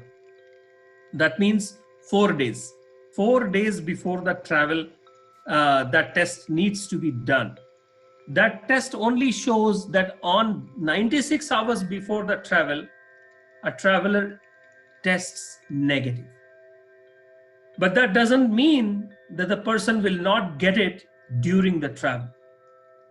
So that test was the very first important thing. And I must tell you, in this lockdown, everybody has been, trying to be as safe as possible. And therefore, just to go to the hospital for testing brought a lot of anxieties. Going to a hospital in a normal times, if there is no need for a travel, Kanchan, there's no need to go to a hospital if there are no symptoms. But because of the travel, I had to go to a hospital. I had to get myself tested. That experience itself is quite makes person anxious. You are getting exposed, and then luckily the test results are available in 24 hours to 72 hours. But then you have to go and collect the hard copy again. So you need to go to the hospital once more. So 2 times the same anxiety. And then now you realize that one has to travel, and therefore a lot of anxiety of travel. How will things happen from the day you start? Depending on how long the flight is, how long the waiting periods are, all of this exposes us to the environment, different environment. So people had different, some people tried to motivate, like some friends motivated, some family motivated. Some people were very, very realistic. People have different ways of motivating people. And so people said, coming from this airport has its challenges, rather than go from that airport. Then somebody said, last 1 week, the cases have spiked from so and so route. Be careful. Then somebody said, from the starting, put on the whole PPE kit, feel like an mini astronaut, go. And then, but again, people were all telling, authorities were all telling. So there is a certain set of policies. Then there is a certain perception. Third is our own inhibition to take all those. And then when we do all of these 3 things, the 4th thing is belief in the Almighty. Now let it happen. Whatever is supposed to happen, it will happen. And therefore, I must say, any traveler in these times needs to keep their mind engaged, in a happy mood, and important to see and help other passengers, help the authorities. It is very important, Kanchan. I realized that at each of the airport that I came through, the airport authorities are equally distressed and probably scared about their situation, because they have to be there on the airport every day. As a traveler, I made my one travel. I don't know when I will travel again. But the airport authorities, they have to come to the airport, and they are getting exposed to people coming from different geographies in a same day. So a few appreciation words for these authorities makes a lot of things happier for the passenger as well as the authority himself. Yeah, so we have a great respect for COVID warriors, and they are really helping us out. I also want to know what are the procedures you went through, like when going inside the aircraft, you must have a face mask. So any other thing you have taken care while traveling? So from a procedural point, Kanchan, the health certificate was the most crucial, important document that needs to be achieved. After achieving it, it is important to fill up in the New Delhi airport websites for an exemption.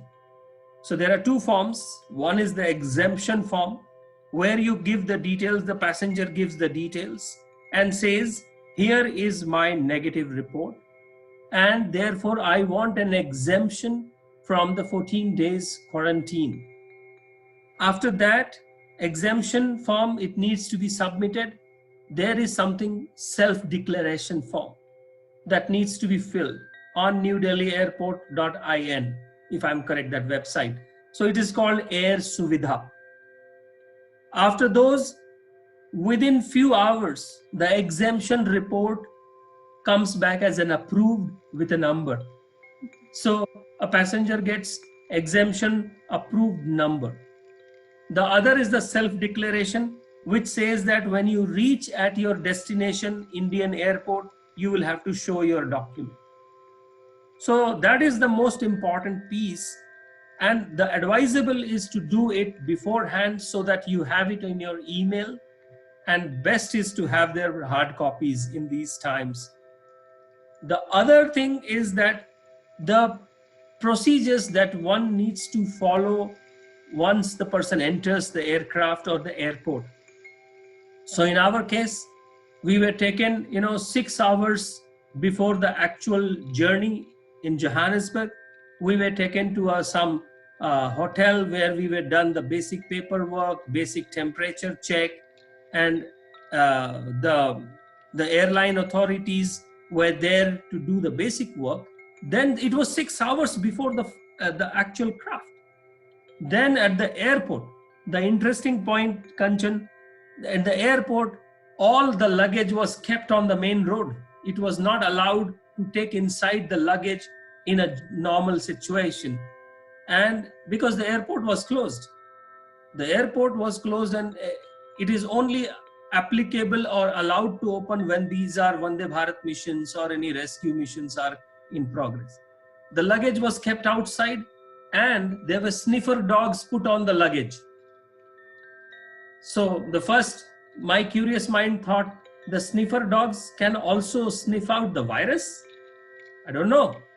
So they can't because they also have an inoculation for COVID. So correct. maybe they all are injected by COVID injections, so they are immune. And I think they may be trained for that, to find out that virus. So somehow I have to really exactly be careful about that. Exactly. Once for the check-in purposes and all, they had to see our original documents. Original document was shown. For one time, the mask had to be taken out to show the face, so that can be matched with the face on the passport. And then we were allowed during the security check. Again, those some of those security stuff are the normal things. Once inside the flight, the mask has to be on inside the flight. That is mandatory. Mask. And then people can do something else, like some people put on the gloves, some people put on the facial shield, and one or two of them were on the PPE kit. But the crew members were completely in the PPE kit, which was reassuring. So that was the 8 hours of journey. But again, despite having all the negative certificate, I witnessed a passenger who felt real sickness inside the flight, and that was very scary. And as I told you earlier, the flight was jam-packed, and so we were knowing that we are all 250 people sitting inside one craft, and we are traveling for 8 hours, and a lot of anxiety, about the food being served. Most of the people had brought the food from home. I mean, we remember the days of Indian Railways journey when we used to carry food. The same thing was in the flight. But this anxiety and the way the crew members behaved, the way the passengers listened to them, the instructions, I think it was a cool journey, a nice journey, despite one passenger falling very sick. Then, we crossed the South African airspace. While we landed in Dubai, we were now part of the Dubai jurisdiction. And then 5 hours of wait in Dubai. And then I realized that, Dubai, the gold shining city of the Gulf, has almost, I found almost like 50-60% of the airport was in the dark.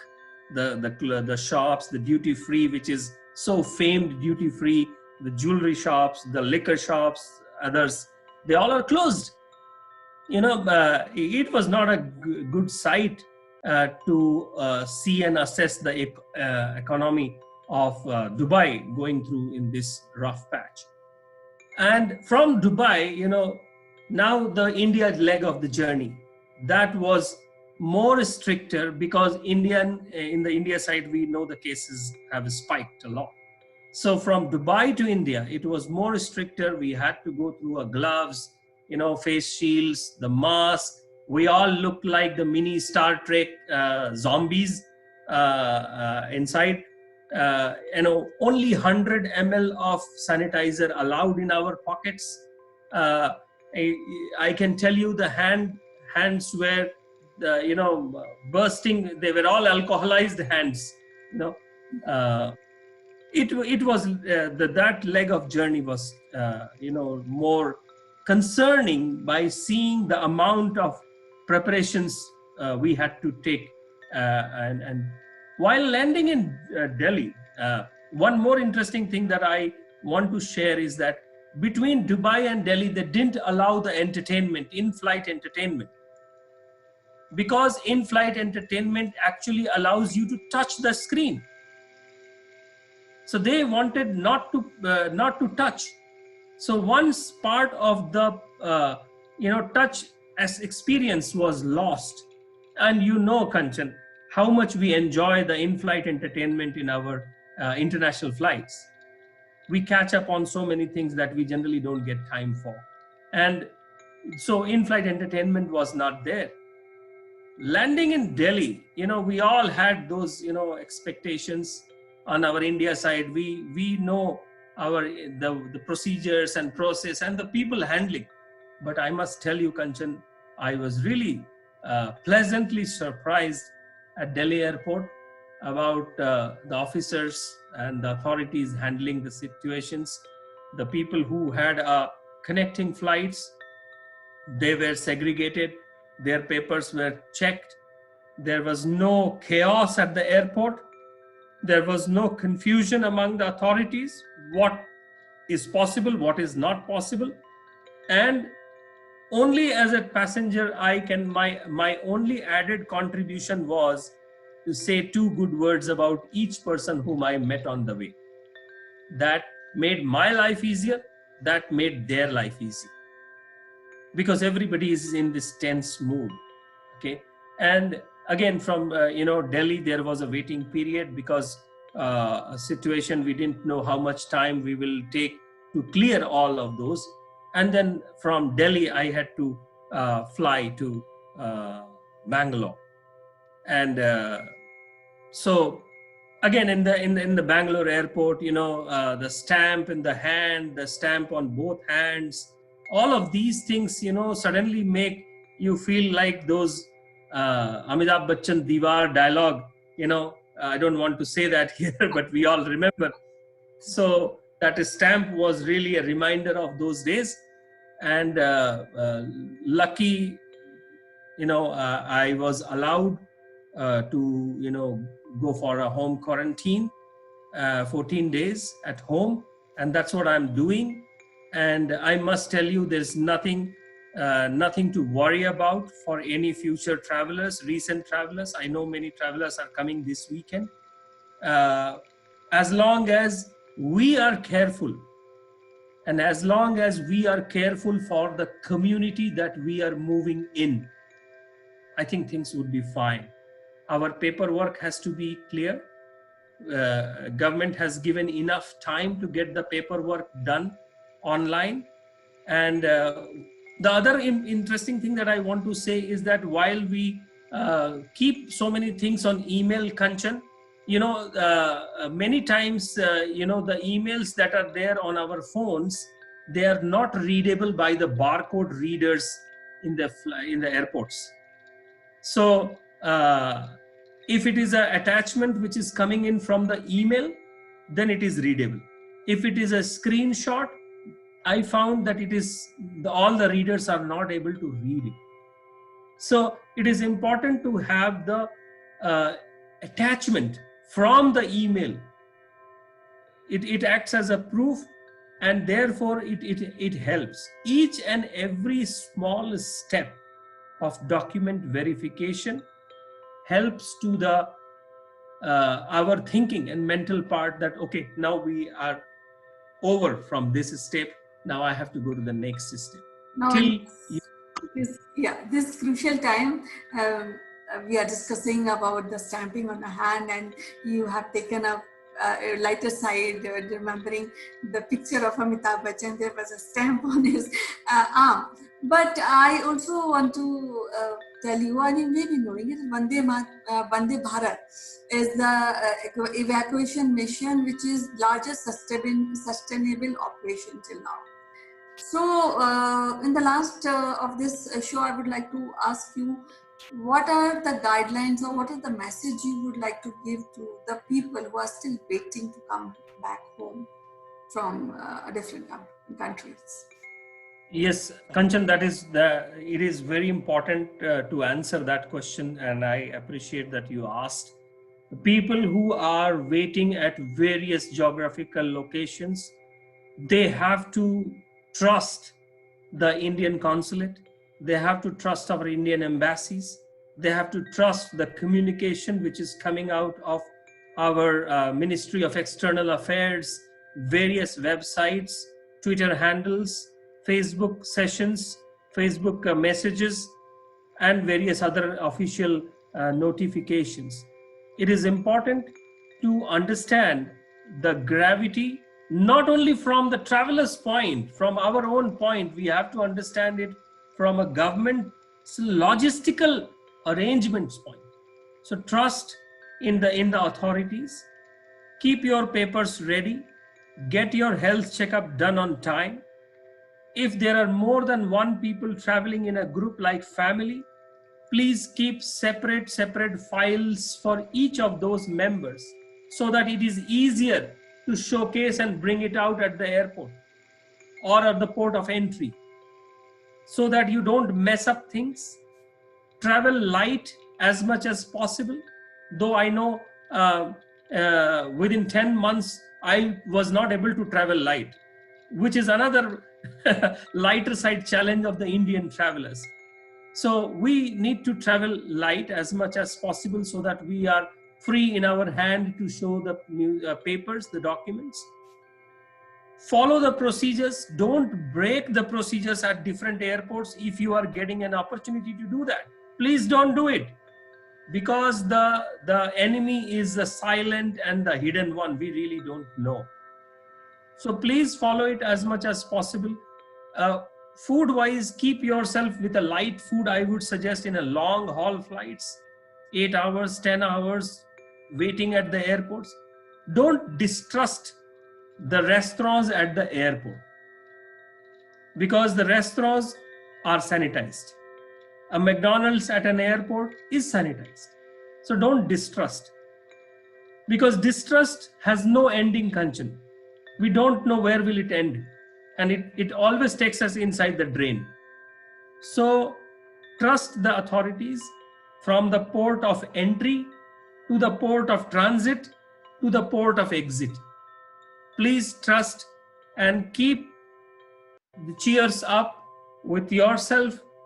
If there is a compelling situation, like people have emergency situation, people have, some people have lost their lives, some of their family members are in hospitals. Yes, that adds up to our mental being, Kanchan. But then during the travel time, we have to be bold enough, we have to be bearing enough to carry those things so that we reach safely not only ourselves, but the whole aircraft, the whole people, the authorities, everybody is there to help.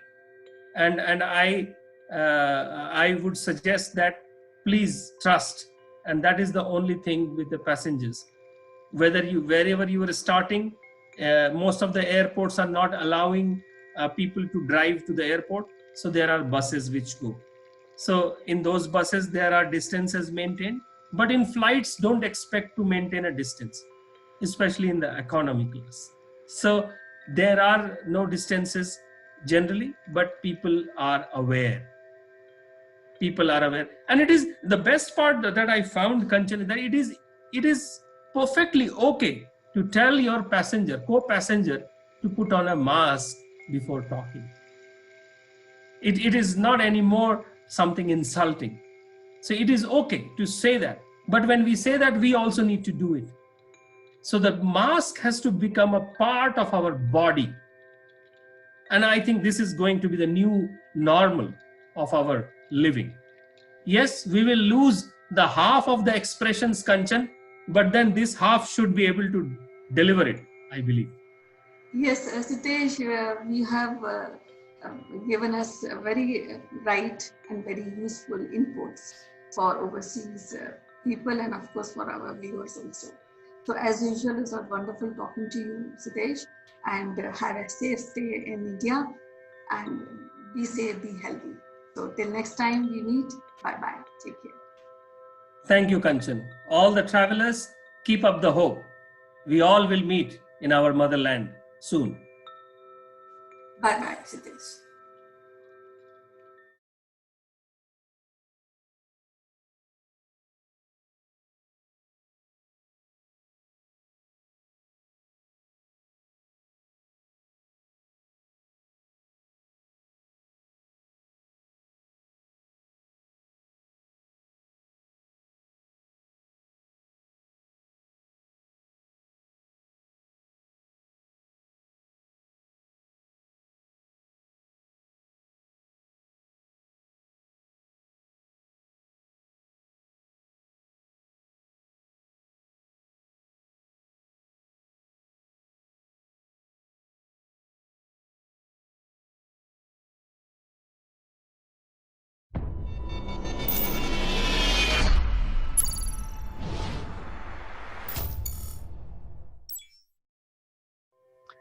Hello, friends. This is Chandrakant from Akulmach Technologies, and welcome to Tuesday edition of our show. Let me invite my friend from UK, Mr. Neville. Good morning, CK. Good morning, everybody. I'm looking forward to the discussion today, CK. What have you got on our tablet today? What's news? We would like to discuss about the release of Indian budget in a completely digital manner this time on 1st of February. But before we start our discussion, let me give you a small story. As you know, Nebul, that the India got independence from UK in 1947. But before that, there were a lot of governance which was already established in our country, and there were rule of law, etc. There are a lot of governance which was already there. So, as part of the governance which was established during the Raj, there was a budget session already in place. The only difference was the viceroy, the ruler of India, was reporting to the Queen. And in those days, the budget used to be allocated. It's just like any other CEO allocating a region's budget. So it was something like that. where the viceroy, as a regional head, will go out to the queen and say, "Hey, I need this kind of money for this year to run this colony of mine." So the queen will allocate that budget, and that's it. That's the end of the story. However, the railways were also established by British in India, and it was a big thing. For your information, I just want to give you one more bit of information: is that the Indian Railways today is the largest employer in the world, employing 2.5 million people as employees. Wow. Wow. Whenever I see Indian Railway, all I imagine is people sitting on top of the railway, with their tiffin cases and, and the goats and Right. animals. Yeah, that is the image during the Raj period, because in those days the emphasis of railways was to serve the Raj, and the British had established the railroad to have better governance on their subjects. So the rail was adequate for ensuring that the British was able to move their goods and their troops adequately across India. But we have come a long way. But we don't want to talk about that. But the whole point was that the budget was a separate budget for Indian Railways, because like any other leader would do in any company, they will try to confuse their bosses. So probably that was going on in those days. There was a budget for India, and there was a budget separately Indian for Railways. Okay. And ironically, after we got independence, we continued the same way for the last 65 years. 65 years? Exactly the same way? Exactly the same way. We used to have two budgets. One was an Indian budget, and then Indian Railways budget. Okay. But it's changed. It has changed now, hasn't it? It has changed now. And there was one more caveat to this whole story. And that is that the budget used to be announced at 5 p.m. in India, in the parliament. That was, we copied it from the British Raj time, because the viceroy had to synchronize his watches with the queen. And he didn't want to wake up the queen in the early morning. So they said, okay, fine, we will change our time at 5 p.m. so that the queen can see the budget being released at her 10 a.m. And it happened. This continued for 65 years, despite the fact the British haven't. India's been an independent republic all that time. This is the funny part, Neville, because there was no need to continue. First of all, there was no need to have separate budgets, Indian Railways and Indian budget, because we were not reporting to anyone. We were reporting to ourselves. So we should have, if it was a governance issue, we could have waited for 10 years to merge them together, but we should have done it much earlier. But finally, in 2014, when the Modi government came to power, they challenged the whole modus operandi around this, and they merged the Indian Railways budget with the Indian budget. So now we have only one budget, and that is announced at 10 a.m. instead of 5 p.m. That just makes so much sense, doesn't it? I mean, it's a classic of if it's not bust, don't fix it. But one of the things we talk about, you and I talk about, is good leadership. And good leadership really is to challenge the status quo. Why are we doing this? What is it? Just historical? Is it hysterical, as in this particular issue, to allow it to go on for 65 years? As you say, it was your budget, and you're reporting to yourself. So you've got to wonder why people just kept on with the same old ways. And this is where I think a lot of people are today. They're waiting for the pre-COVID time to return. I've got news for everybody. It's not coming back. Things have moved on far too much in every sector. You've only got to pick one sector like retail, and the digital transformation over the last year has brought forward the change 5 years. Because certainly people in the West that are into digital anyway, they've accelerated their online programs. at an unprecedented rate, almost as fast actually as people creating the new vaccine. That is the catastrophic change that's happened in retail. But the question is, has it happened in your industry? Or are you still stuck creating 2 budgets, delivering it at 5 o'clock in the afternoon because we don't want to disturb the Queen, do we? You know, we need to make sure the Queen's up and ready and had a cup of tea. Times change, everybody. You know, let's get with it. Let's move on. And now you're saying, you know, this is big news. Okay, so we're now going to move it forward to the 21st century properly. You were telling me earlier that this is the first budget that's going to be digitally presented, all going to be online. So how much of a transformation is that for a government body? To me, it sounds massive. But how does it feel to you? I think it's massive. Along with merging the two budgets and putting railway as part of the India budget, railways is merely a transportation. So they just added this entire railway department under the transportation, and hence now we have a better synchronized, centralized budget, and we can do a lot of savings when deciding for the next year. That is one thing which is huge, because if you look at the Indian Railways as the world's largest employer, one department employing 2.5 million people. And then there are others also. There are a lot of other departments like Electricity Board, which is also a huge outfit in India. Then there are Thermal Power Corporation, again a very big corporation in India. So like that, now we have one budget. So it's a big development. But this government has moved in a phased manner. They did something first, and then next year they did some improvement and all that. So there is a progressive improvement in the way they are changing the things here. And this year is completely online budget, which is, I think, huge, considering the size of economy of $3 trillion. I think presenting the GDP of all the commodities of 40,000 and odd commodities, or maybe more, in an online manner. I'm assuming, I don't know for sure, Neville, but I'm assuming the work has been done for past few months to be able to present it on 1st of February.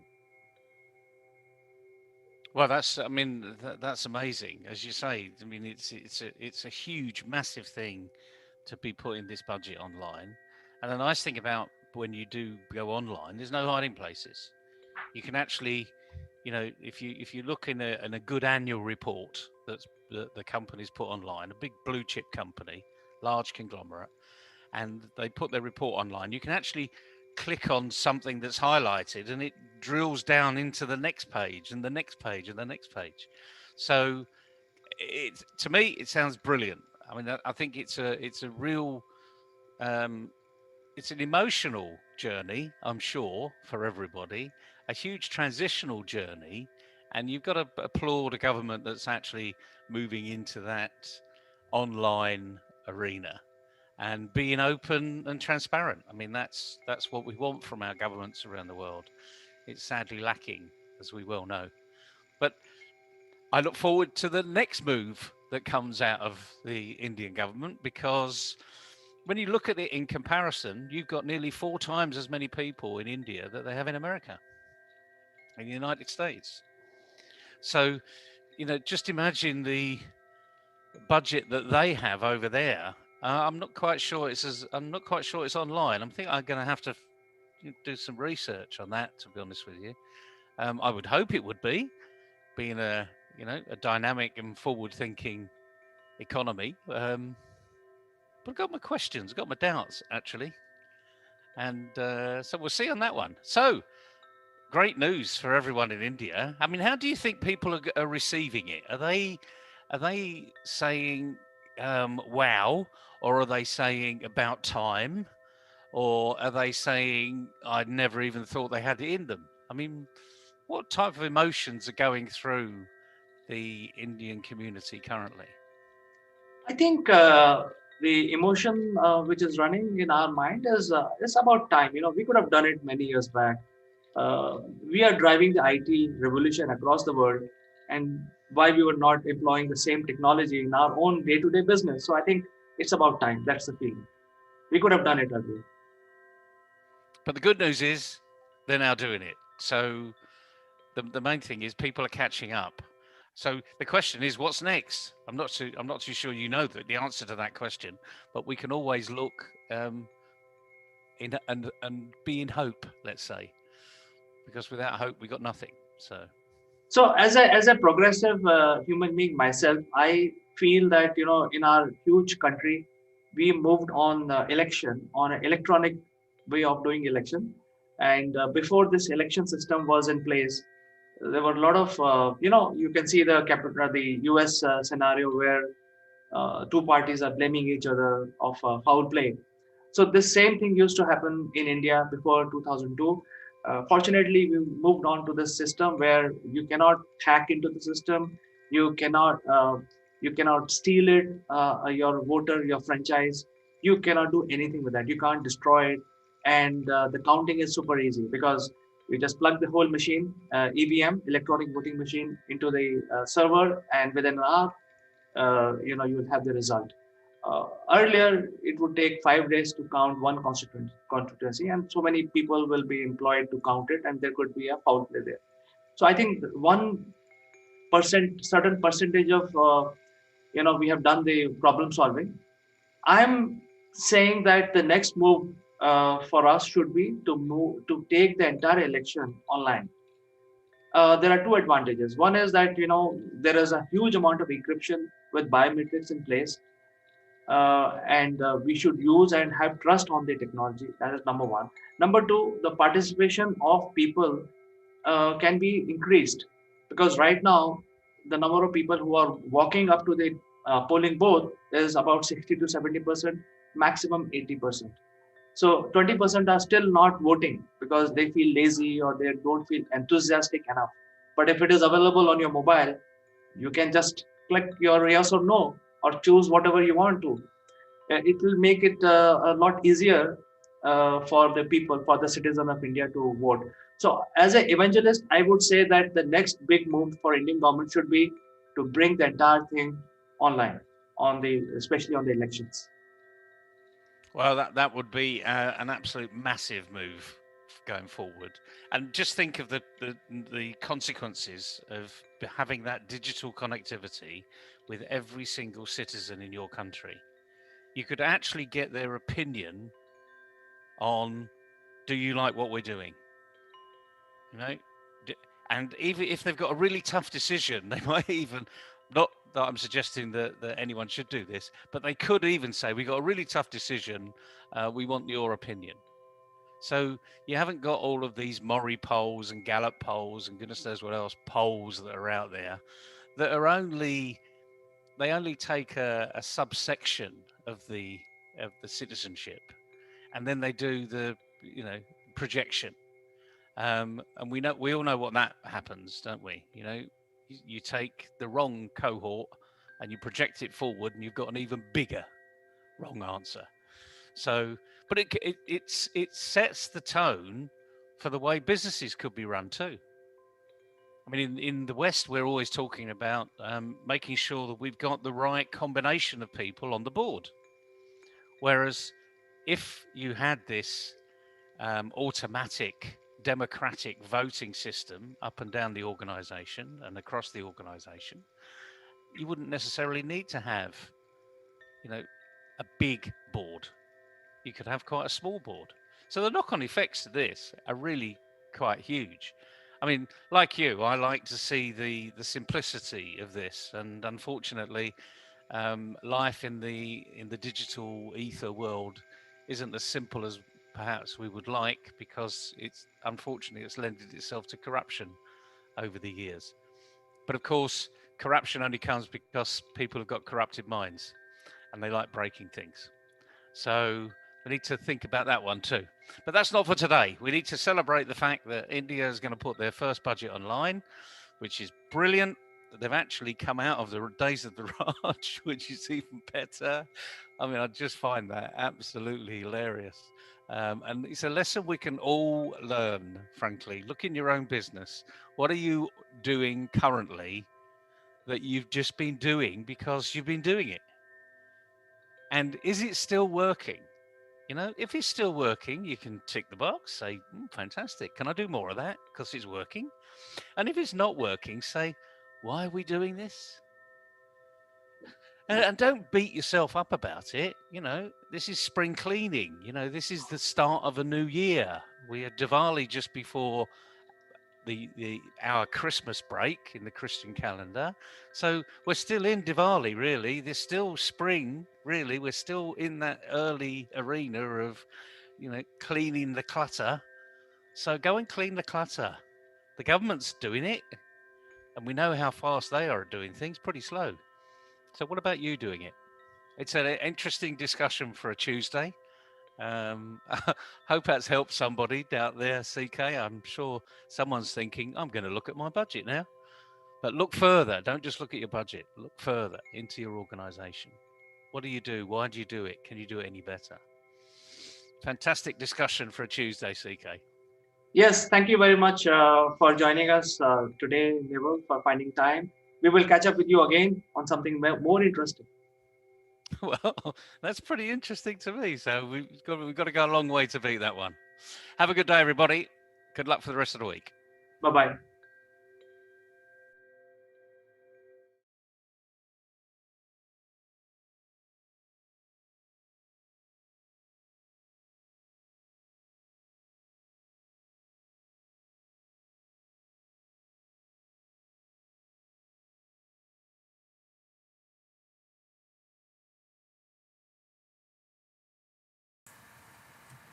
Hello friends, this is Chandra from Akulmach Technologies. Welcome to Top Brass. Today we will talk about the link between uh, elections which will be held in this year in United States and Pakistan situation as a FATF grey listed country. So, as we all know, that Pakistan status is being reviewed right now by FATF, and the chances are there is a very strong chance that the Pakistan may slip further down into a blacklist.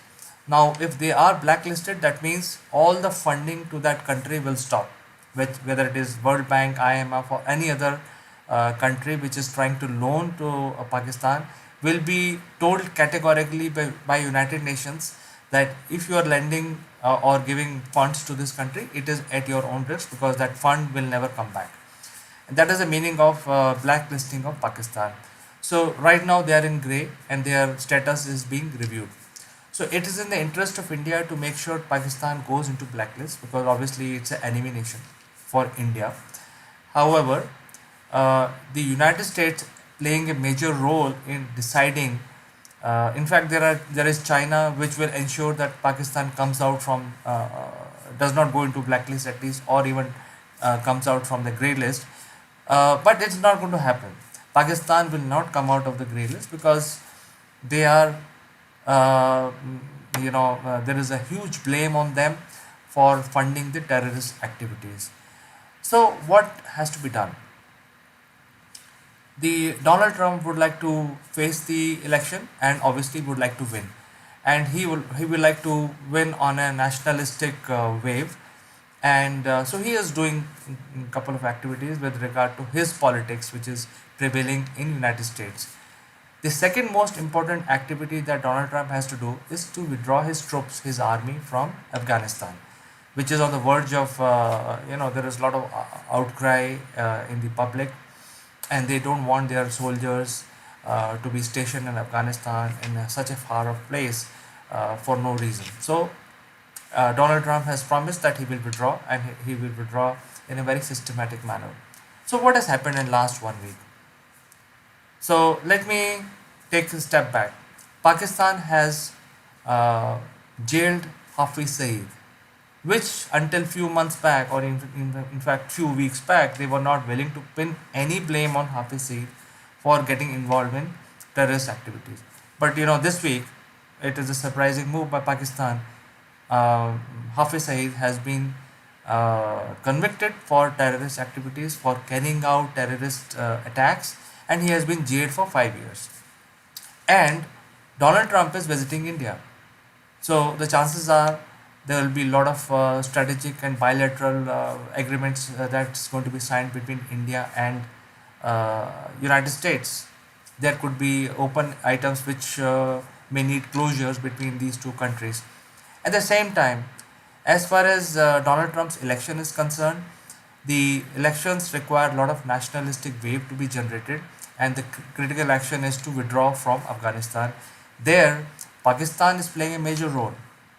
So, let's discuss a little bit about Pakistan. Pakistan, if it slips into a blacklist, then the Prime Minister of Pakistan has initiated a lot of economic reforms to bring the economy back to to a reasonable level.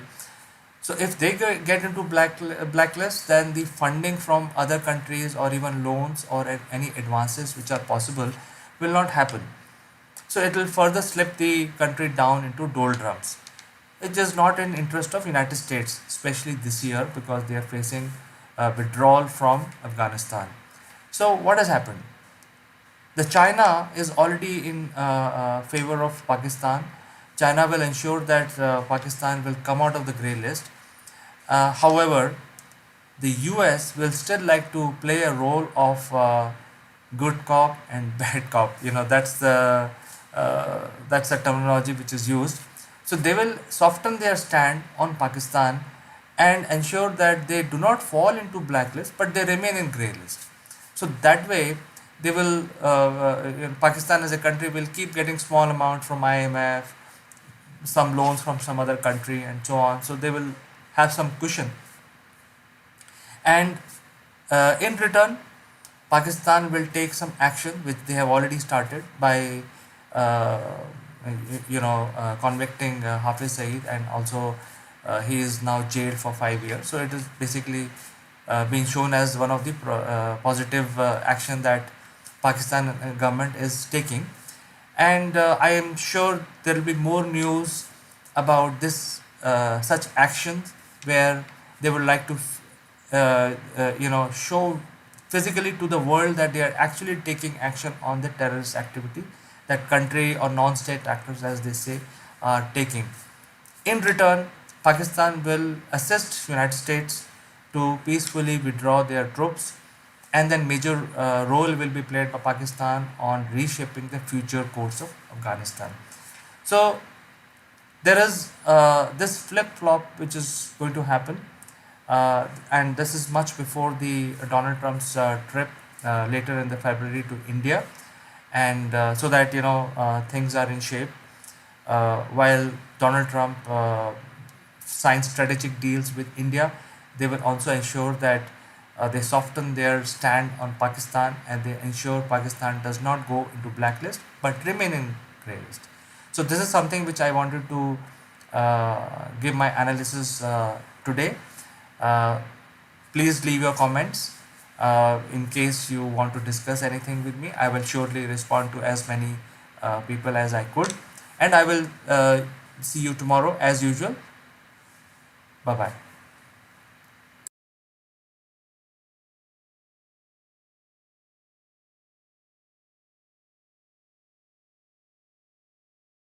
This video is sponsored by Single Point Solution. Single Point is pioneer in production and distribution of electric vehicles like electric bikes, electric scooters, and three-wheelers. Single Point also provide consulting services to small F players.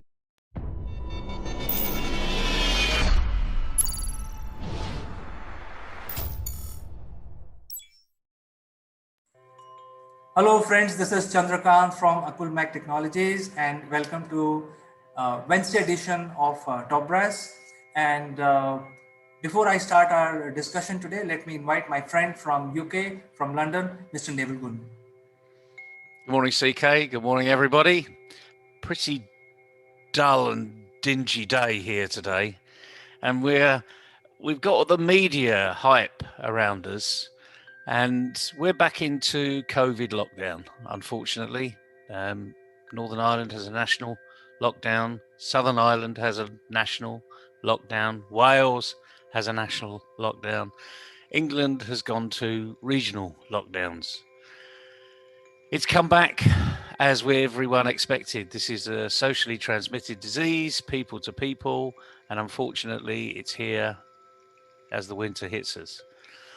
But what's going on with COVID in India? As you're coming up to all the festivities, massive crowds, massive gatherings of people, what's your Prime Minister been saying recently? Well, Neville, there was a address to the nation by the Prime Minister yesterday, last evening. And although there is no lockdown, but India has shown a lot of progress in terms of controlling the COVID, even though with such large population, it's a very humongous task. The fatality rate in India is 83 for a million per million, which is quite low. We have completed 10 million tests so far. I think the count is only growing. More tests means we have better control on COVID. Survival rate is more than 75% in India. So for the first time in such a large, uh, big country with so much population, the curves are bending after a long time.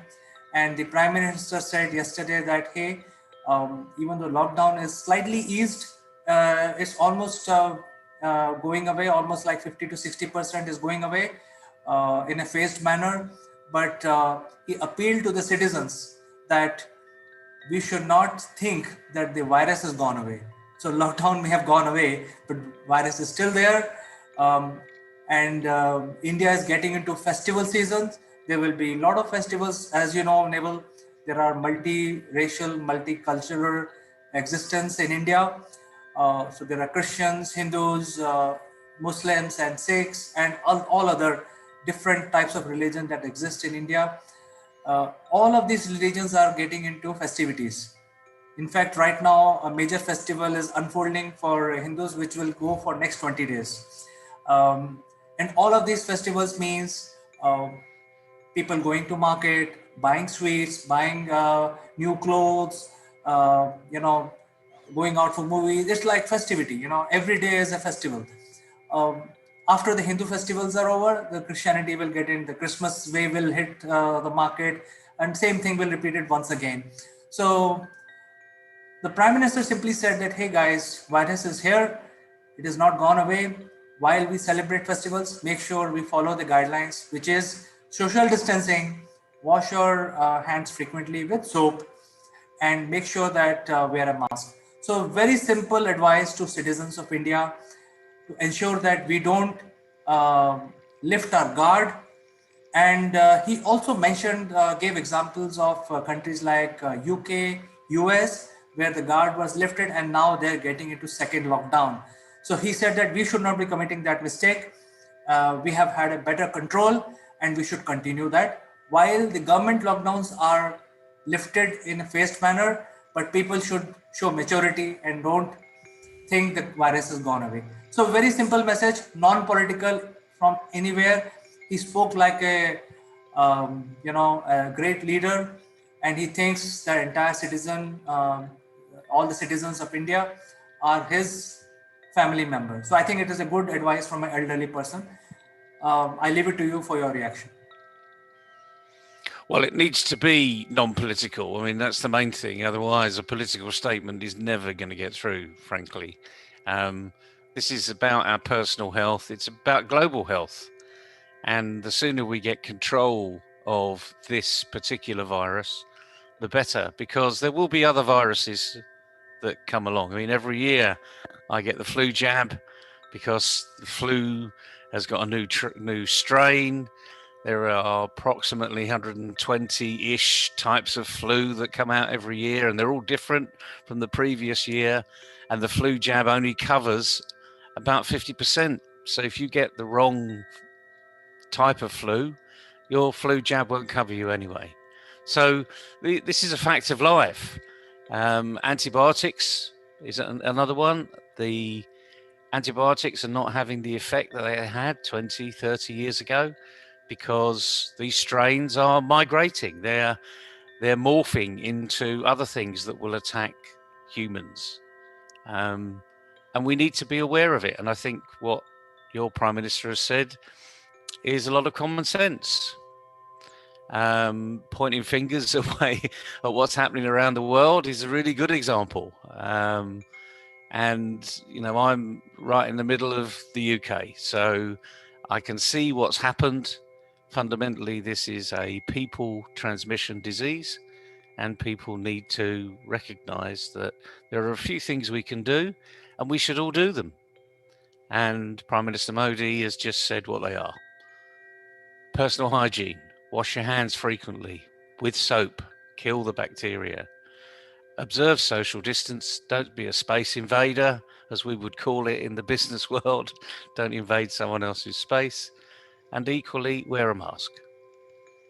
Not just for your protection, but primarily for someone else's protection. Because even though you and I are socially distanced here and we're not wearing masks, we're protected by the internet because there's a nice screen in front of us. And I can feel sometimes there's a little bit of spittle that comes out of my mouth. And because that's what happens, you know, when we open our mouth, that's what happens. We don't do it deliberately, but we're human beings. So I think the message that Prime Minister Modi has said over the last 24 hours is a lot of common sense. Now let's make it common practice. Just be respectful of other people by being respectful to yourself. It's a simple message, and I hope it works. Absolutely, Neville. In fact, I want to add one more thing here, which is happening globally, and India is playing a major role there, is the testing of these vaccination. You know, the Russia was the first one to announce that they have a vaccination, but then it flopped. And then there was so much promise shown by the Oxford backed vaccination. Again, that is not going anywhere. I think the whole logic is to be doing testing of this vaccination on a larger pool. And India being a country which is very diversified and has the most diverse gene pool will play a major role in testing these vaccines before these are released as a cure for COVID. So I think that is another activity which is being played, and that is why the vaccine release is really delayed, because the testing is not done properly by these companies. But there are, I think, what I heard correctly is that nearly 20 pharmaceutical companies are also working on it. They are doing testing. So eventually, the vaccines, until unless they are tested on Indians, on the Indian subjects, there is no point in releasing it globally. That is another thing which I want to share. Well, you're absolutely right. I mean, I mentioned the flu jab. You know, if you're only going to be protected for 50% of the potential flus that are coming through, we need the coronavirus jab to be far more protective. Otherwise, it will just give us that shield, then the expectation. So once you get a vaccine, then it will relax our behaviours elsewhere. That would be human nature. Oh, I've been vaccinated. I'm now impervious to it. Well, the reality of life is you're probably not. You may get it, but you won't get it as badly. And the only thing I would say as well, we hear a lot in the UK and in the Western world about long COVID. And this is about people that had no symptoms, had no problems previously. And yet this COVID bug has really affected them for the long term. People that, sports people that have had absolutely no problem previously are now taking an inhaler twice a day after 6 or 7 months having caught the virus. So it's here to stay. We need to work with it. Don't be frightened of going out. Do the usual things, which is basically about personal hygiene, really. So again, we'll reiterate what Prime Minister Modi said. Wash your hands with soap. Be clean, basically. Observe social distancing. Don't be a space invader of other people's space. And wear a mask.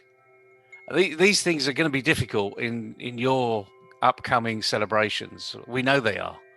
Having been to India in the past and celebrated Diwali and the Colour Festival, which was always great, you know, with people throwing colour at each other. Absolutely fantastic.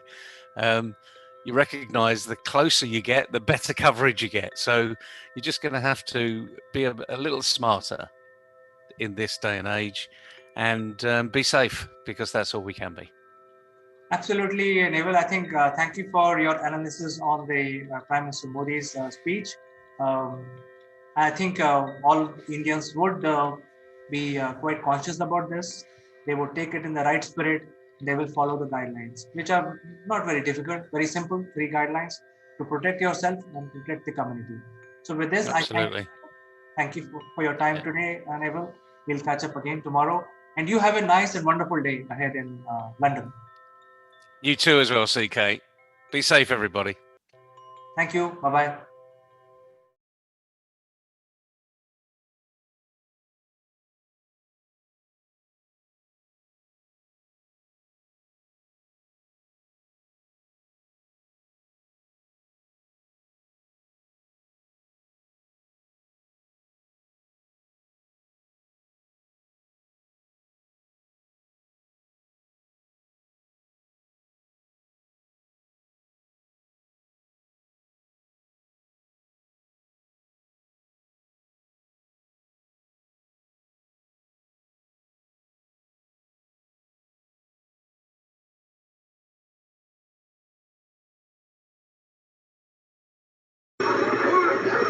Who let the dogs out? Who let the dogs out? Who let the dogs out? Good morning, friends. This is Chandra. Neville, welcome to you on Top Brass on day 17 of the lockdown. Good morning, CK. Good morning, everybody. Yes, another day in lockdown. But it's a bright, sunny day, and I'm sure it's a bright, sunny day where you are. So let's not worry about being in lockdown. Let's get on with it. Oh, yes, it is quite sunny. It's hot. I think we have temperature of 36 degrees during the day. But it's, it's going to be hotter. So I think this is like walk in the park for today at least. Or not a walk in the park. Not walk in the park. So, before we start our discussion, I'd like to give you some good news. Good. The good news is India has the capacity to produce 70% of the hydrochloroquine for the world. And we have decided yesterday that we will give it to any country who wants it to fight the COVID-19 epidemic. Brilliant. And yesterday it was given to United States, Sri Lanka, Brazil, few other countries. Whoever is asking for it, we are giving it off. At the same time, our numbers of people found affected with COVID-19 is only 4.9%. So we have tested about 300,000 people so far, but the affected people we have found only 4.9%. So the rate at which the virus is spreading in India is slightly less than the European standard. If you look at the Spanish number, it is 42%. It's very, very high.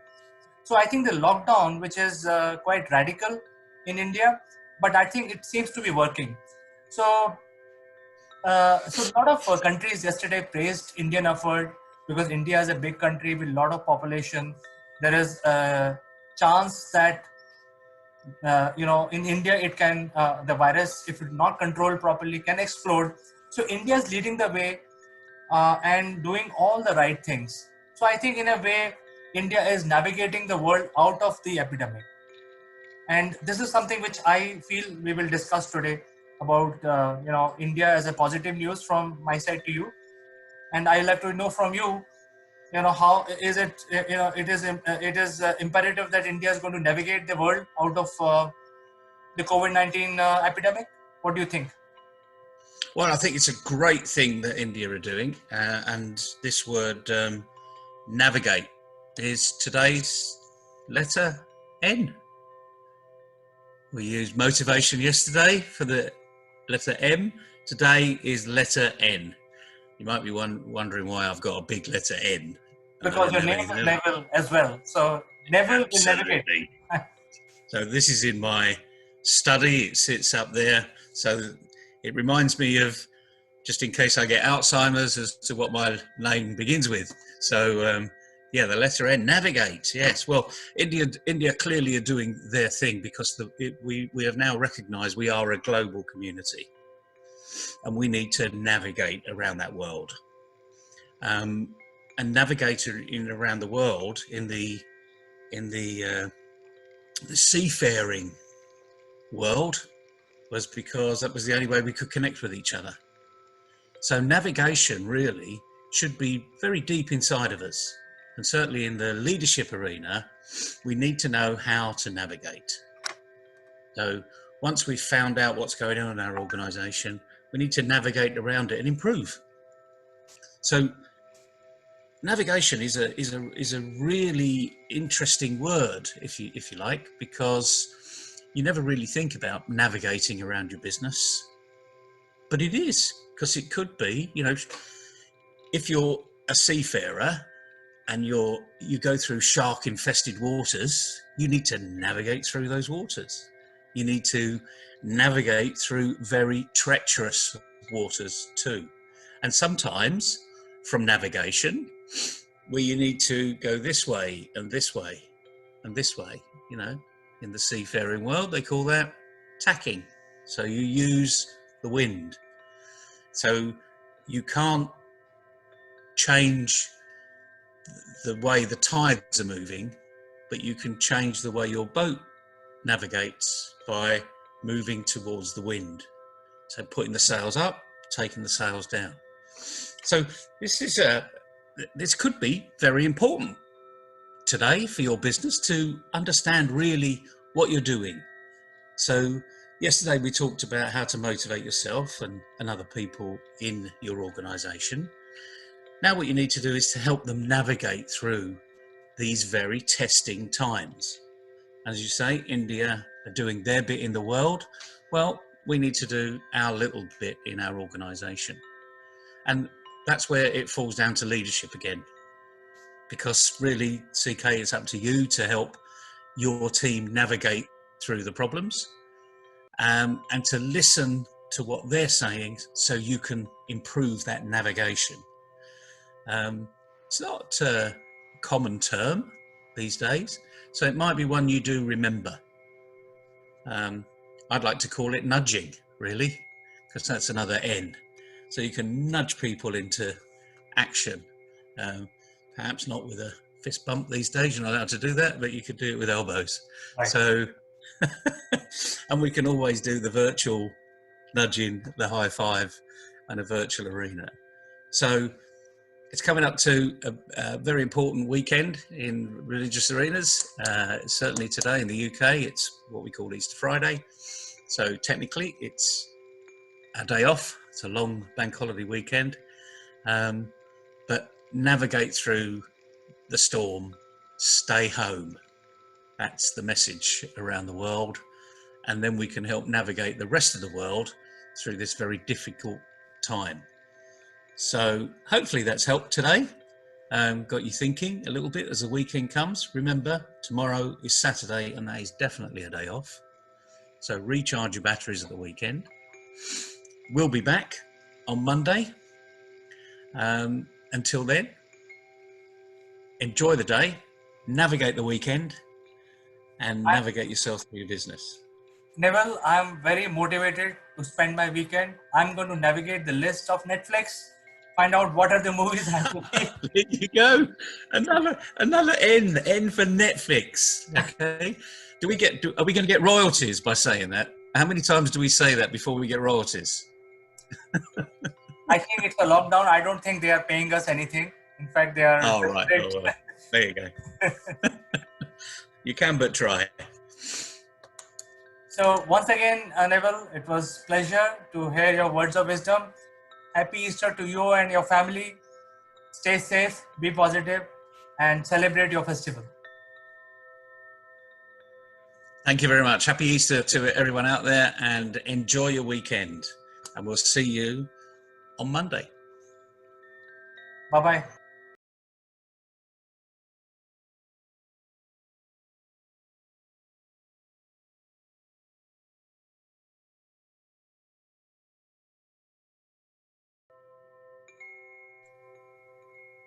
Neville, I heard you're getting the COVID shot. Yes, we are. How lucky you are, Neville. Well, I'm not going to be lucky, but a few people will be ahead of the queue. But there is a conspiracy. Some people are going to pay for this. Well, to know more about this, subscribe to our channel and dive into this discussion, which is coming up right now.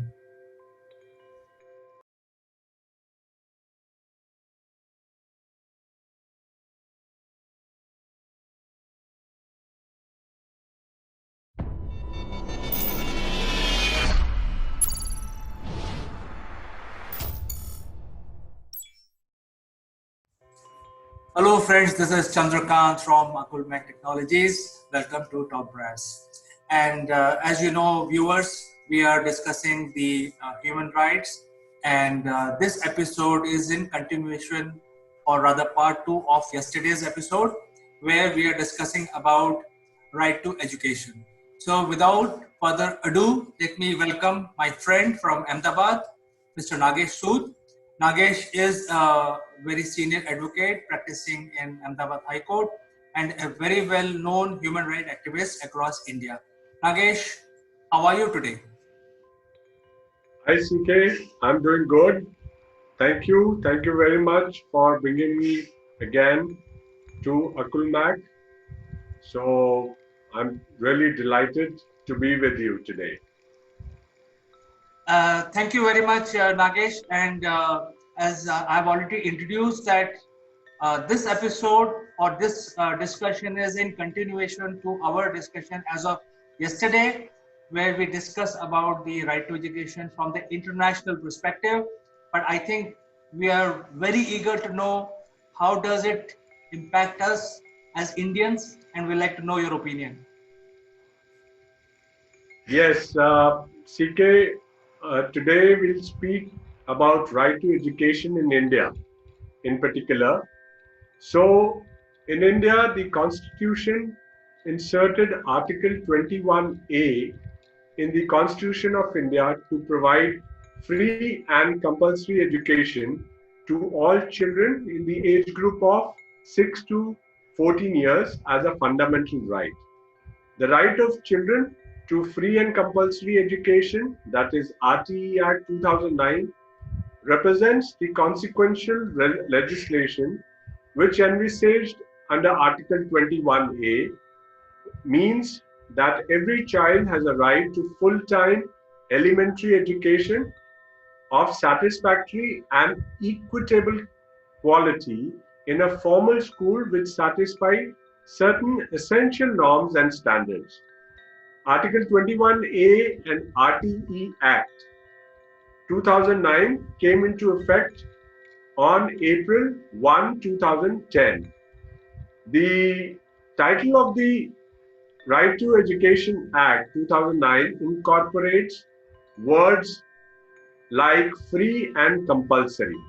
Now, what is free education? Free education in India means that no child, other than a child who has been admitted by his or her parents to a school which is not supported by the appropriate government, shall be liable to pay any kind of fee or charges or expenses which may prevent him or her from pursuing and completing elementary education. So, if the child is not able to pay, then it is free education for him. So far as compulsory education is concerned, it casts an obligation on the appropriate government, that is the state government as well as the central government, or the local authorities to provide and ensure education and attendance and completion of elementary education by all children in the age from 16 to 14.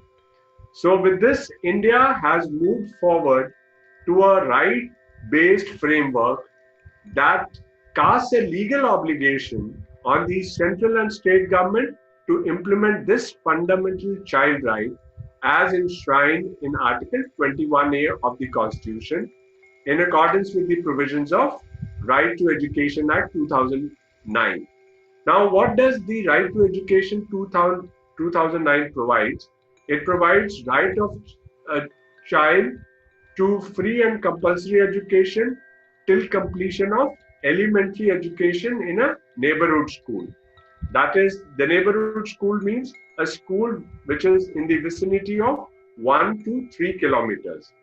Then it says compulsory education, which obligates the government to provide free elementary education and ensure compulsory admission, attendance, and completion of the elementary education to every child in the 6 to 14 age group.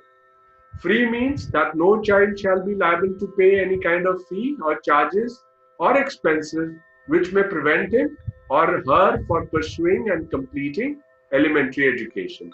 It makes provisions for a non-admitted child to be admitted to an age-appropriate class. It also specifies the duties and responsibilities of appropriate government and the local authority and parents in providing free and compulsory education. It also lays down certain norms and standards relating to uh, pupil-teacher ratio, buildings and infrastructure, school working days, teacher working hours, etc. It provides for prohibition of deployment of teachers for non-educational work except elections or census, etc.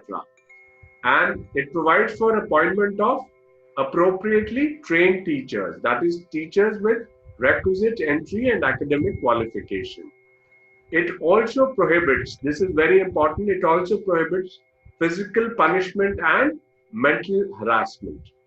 There are other schemes of the government which are functional, like Service Shiksha Abhiyan, Integrated Child Development Services, that is ICDS, Kasturba Gandhi Balika Vidyalay scheme. Then there is Rashtriya Madhyamik Shiksha scheme by Ministry of Human Resources Development, and midday meal scheme also, which is very important because uh, it is it was started in 1995 with a view to enhance enrollment and retention and attendance, and simultaneously improving nutritional levels among children. And then this scheme has been further amended and became a cooked midday meal scheme, under which every child in every government and government aided primary school was to be served a prepared midday meal with some calories and proteins, etc., for 200 days. So this scheme has been extended from time to time, and this is the endeavor of the government, wherein the right of child to have free and compulsory education has been fulfilled by the government. This is a very good information, Nagesh. I think many people may not know that it is the government's responsibility to provide free education, primary education, and probably in certain states, even the secondary education, along with the meals. So I think there are certain below poverty line parents who don't prefer to send their kids to school because they would like their kids to help them. Now there is an incentive for them to send to school because there is a midday food scheme. So they will study, get the primary education and also the food. So the parents don't have to worry about the food for the children. It's remarkable. But my question to you would be, from legal standpoint, how all these schemes are implemented? Is there a department overlooking all this, or the schools have to follow certain reporting mechanism? What it is? Yes, CK, actually, since it is an obligation of the state government and the central government and the local authority, so the Department of Education in the central ministry as well as in the state ministries have an obligation to see that the schemes as well as the right of the child is implemented. There has been some difficulties or we can say some roadblocks in implementation of these schemes. One is trafficking among children. You see, a lot of children are involved in trafficking in our country, whereby they are deprived of their right to education. Secondly, a lot of child labor is going on because usually we see that in villages, in rural areas, or in urban areas, children are forced to work to get some money to the household and contribute to the household. It is very difficult for a poor household to run if children do not contribute. And therefore, the mindset of the people is that children are made to work, though there is a restriction, it is illegal to have child labor, but because of their financial constraints, they are forced to work and do some menial works, or they are even employed in the factories and industries also, which is very unfortunate. So the government is trying its level best to implement right to education through the enactments as well as the schemes. But definitely the mindset of people has to change. People have to think that the girl child, the men, they first of all, they have to bring equality among the girl child and the male child, and also allow the girl child to have this education, more particularly when it has become free in this country and compulsory also. So certain roadblocks are there in implementation for the government, but definitely we are catching up with the rights and trying to implement these schemes as well as the Right to Education Act. In fact, today's discussion brings back some memories. A few years back, I got a chance to visit one of these private kitchens, which was providing, or rather, I would say, working under contract from one of the state governments to provide the midday meals. And it was so surprising, Nagesh. I feel very good to share this with you. The kitchen has not only provided employment to the rural people in the nearby villages, but they are feeding something like 100 villages. I mean, there are 100 schools, primary schools are being fed by this particular kitchen. And they are setting up records in terms of number of meals produced on a daily basis. And they've also mechanized the cooking mechanism where they don't use any carbon footprint based fuel. They used something very high tech stuff, and most of the cooking is done using gravity, and everything is so fresh. And when it is being cooked, the gravity is feeding, and from below the steam is rising, and that's how the different things are being cooked. It was remarkable experience. So I was like pleasantly surprised that even though India is such a large country with the population of 1.3 billion, the population itself offers so many challenges, but the innovation that we have and willingness to follow and to do the right thing in almost 99% of the population is remarkable. Absolutely, I totally agree. In fact, this ICDS scheme of the government provides food and preschool education and primary health care to children who are less than 6 years of age and their mothers. So this kind of schemes are very, very much available in India, so that right from the beginning, when a child is born, there is an encouragement by the government that we would provide food or primary health care to the mother and the child both, which is really welcoming in a country like India. And I'm sure, these kind of schemes will definitely encourage people to send their children to school when there is a facility available, and do not care about, getting them into menial jobs or household work. So it is very encouraging that we see a lot of schemes being implemented by the government, and the children are being educated, to the best possible way.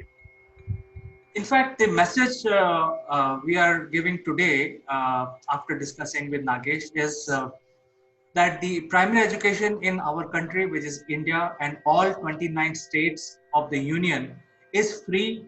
It is obligation of the government. So I think the parents who are watching this program should know that there is no cost for providing primary education and to a certain extent secondary education. Apart from that, we are also covering the right to food because we discussed that few episodes back.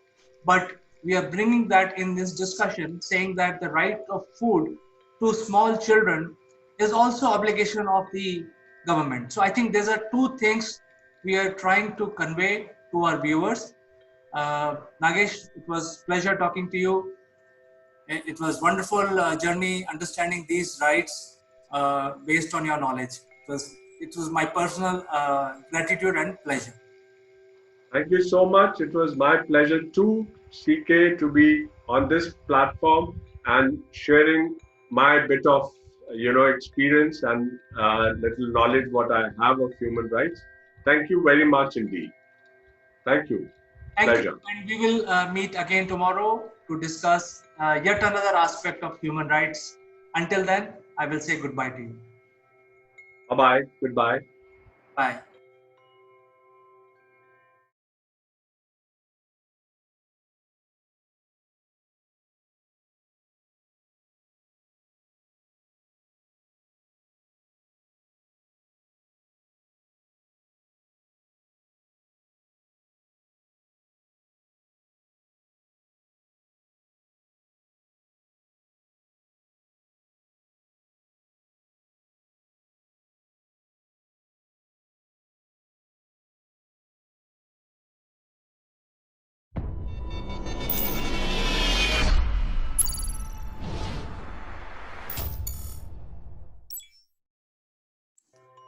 Hello, friends. This is Chandrakant from Akulmach Technologies, and welcome to Top Brass.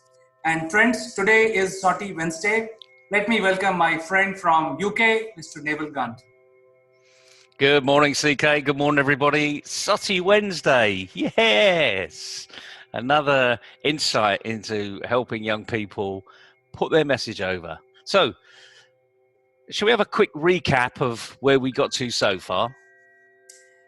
Certainly, Naval. So, this contest, Sorty, is all about making videos and making sure that it's about the people who are making the videos. So, we are covering how to make good, engaging videos. And so far, in the tips section of Sorty Wednesday, we have covered how to prepare your technical stuff like background, your camera, your lights, etc. We have covered how you should groom yourself, how you should look in front of camera, how to maintain eye contact. We've also covered how to make presentations. So today, we would like to talk or probably give a tip to our viewers how to popularize your videos. I think that is the most critical part of any video session, because if people are not watching, I think there is a trick behind it. How do you take it out to the masses where people actually start seeing you and engaging with you? So today's topic is how do we popularize our videos? Yeah, you're absolutely right, CK. And a lot of this is about doing things consistently. So, as you see, I put my Sotty Wednesday shirt on, my flamingo, because this is how you stand out from a crowd. A good friend of mine called Rob May runs an internet-based organisation which helps organisations deal with their cybersecurity, etc., etc. And this is his calling card. He's got a fantastic array of shirts. So whenever you see him on the internet, you'll see him in a different shirt. That's his calling card. That's his consistent behavior. And what we're talking about today is that consistency for you. So there's no point in making one video and just sharing it with a few friends and that's it. Because this is a competition. This is about popularity. This is about getting your message above everybody else's. And part of this competition is to do that, to help you develop your social media skills and put your message out there so that all these great companies that want to employ you, they really do want to employ you. So how are they going to see you? Where are they going to see you? Will they see you there consistently? You know, will you be groomed, as you call it, CK, in the same manner? Will you be articulate in exactly the same way? And the thing is, people don't realize that social media has got such a powerful influence, especially when organizations are looking to recruit new people. They will look on social media now. It's one of the first places that large organizations will look. And they will find you on YouTube, Facebook, Twitter, Instagram. They won't find you on TikTok these days. It would appear in India, but they'll find you somewhere else. The point is, they'll find you. So what are they going to see? And this is the consistent bit. So, CK, you're in this world. So you're the person here today who can give these young people the best tips that are out there. And they are tricks, really, that not many people really work on. But come on, let's have a little chat now about 2 or 3 of the tips of the trade, the tricks that you employ when you're putting messages out there. So off you go. You're in the hot seat. You know, Neville, the first thing any video maker should know is that he is already going to make it big. So attitude, I think the first thing is the attitude. In fact, it is written behind you, is that whoever wants to make it big in the video arena has to think big. You know, that is the first thing I would like to tell the viewers. Second thing is making a video is not sufficient, because if you just make a video and put it in YouTube or Facebook, you know, people will watch it who are close to you, but what about the people who are the intended audience for it? So you need to popularize giving the right name to your video. You should not say Naval Gunt, you know, as the name of the video. It should be very meaningful name, because the search engine of these platforms, which are YouTube, Facebook, Twitter, etc., work on certain logic and certain algorithm. So make sure that you give a very catchy name to your video. That is step number 2. And also give right description, so that the people who wants to watch your video should know a little bit about, you know, what they're going to get after watching this video. So these are the 3 things you have to keep in mind. Very, very important. First, let me repeat, attitude. You should think big, and then you get into making a video. So you have to have a right attitude. Always think that you're going to make big. You're going to make, just by having one video, you will always have 1,000 subscribers to this video. So get that thing in your mind. Give the right name, set the right description for your video. And number 4 thing, as a tip I would like to give, is that use the right hashtags. The hashtag. And that's probably the tip of the day, because you should have the right attitude. You should know what you're talking about. You should be able to give good content. Those are, if you like, givens. But the real trick here is use the right hashtag. Now, if you don't know what hashtags are, Google it, because it will tell you what hashtags are. We're not going to teach you what hashtags are, but they are like a little trail. It's a bit like Hansel and Gretel going into the forest that left the breadcrumbs behind them so that someone could find them where they were. And the point, unfortunately, those breadcrumbs were eaten. So what you've got to do is you've got to leave lots of breadcrumbs. And they're called, on the internet, they're called hashtags. So if you put hashtag Neville Gaunt, Now that's going to have a bit of a meaning if indeed Neville Gaunt comes up, plenty of times. Hashtag Akulmach, hashtag attitude. Go and experiment with other people's hashtags because they're not really owned by many people. There are a few people that have actually physically owned the hashtag, but they're a trail, so you can find something. So if you can create a hashtag which is pretty unique, then that actually would be really good. But of course, you've got to promote it. You've got to get out there and tell people this hashtag is available. Otherwise, they're never going to find something that's relatively unique. So what hashtags have we got around the SOTI Awards? I maybe have given it away already, really, but what hashtags have we got for SOTI? We have predominantly 2 hashtags which we use on all our videos. One is called Top Brass SOTI Awards, and the second one is live. So live is generic. Live. Yes. And as we've got it there, live is just a word, It's just, and that's the whole point of these hashtags. They're just words, but they leave a trail, and that trail could lead right back to you. So that's the tip of the day. It's not just about thinking big, having the right attitude. It's not just about having the right content, the right headline to draw people into the discussion, and not just about the content. It's the hashtags. And they're so important in the world of digital. So create your hashtag, put your own flamingo on your particular video, get it popular, start the process going, and have fun, because you'll be amazed at how much fun you can have in this arena. So not a bad tip of the day, is it? Not at all, Neville. In fact, I would like to say goodbye to you by saying just last thing to the viewers is that even if you have 10 subscribers to your YouTube channel, it doesn't matter. What you have to think always is that one day you're going to have 100,000 subscribers. So if you have that attitude, you're going to succeed in making your channel more successful. Brilliant, CK. Always a pleasure to speak with you. Enjoy SOTI Wednesday, everybody. And we'll see you next week. See you next week again, and I will catch up with you on some other subject tomorrow, Neville. Will do. Cheers. Bye. Bye-bye.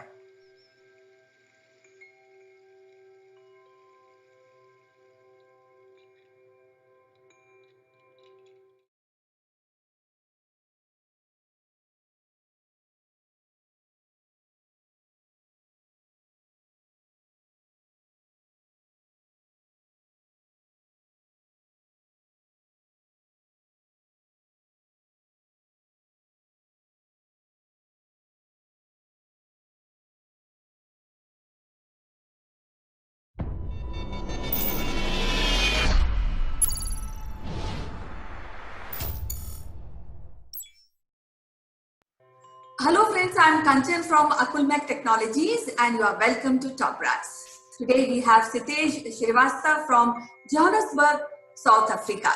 And as you know, he has a deep interest in corporate training and also has a vast experience in training marketing and IT professional in his career. So welcome to Top Brass. Sitesh, how are you doing today?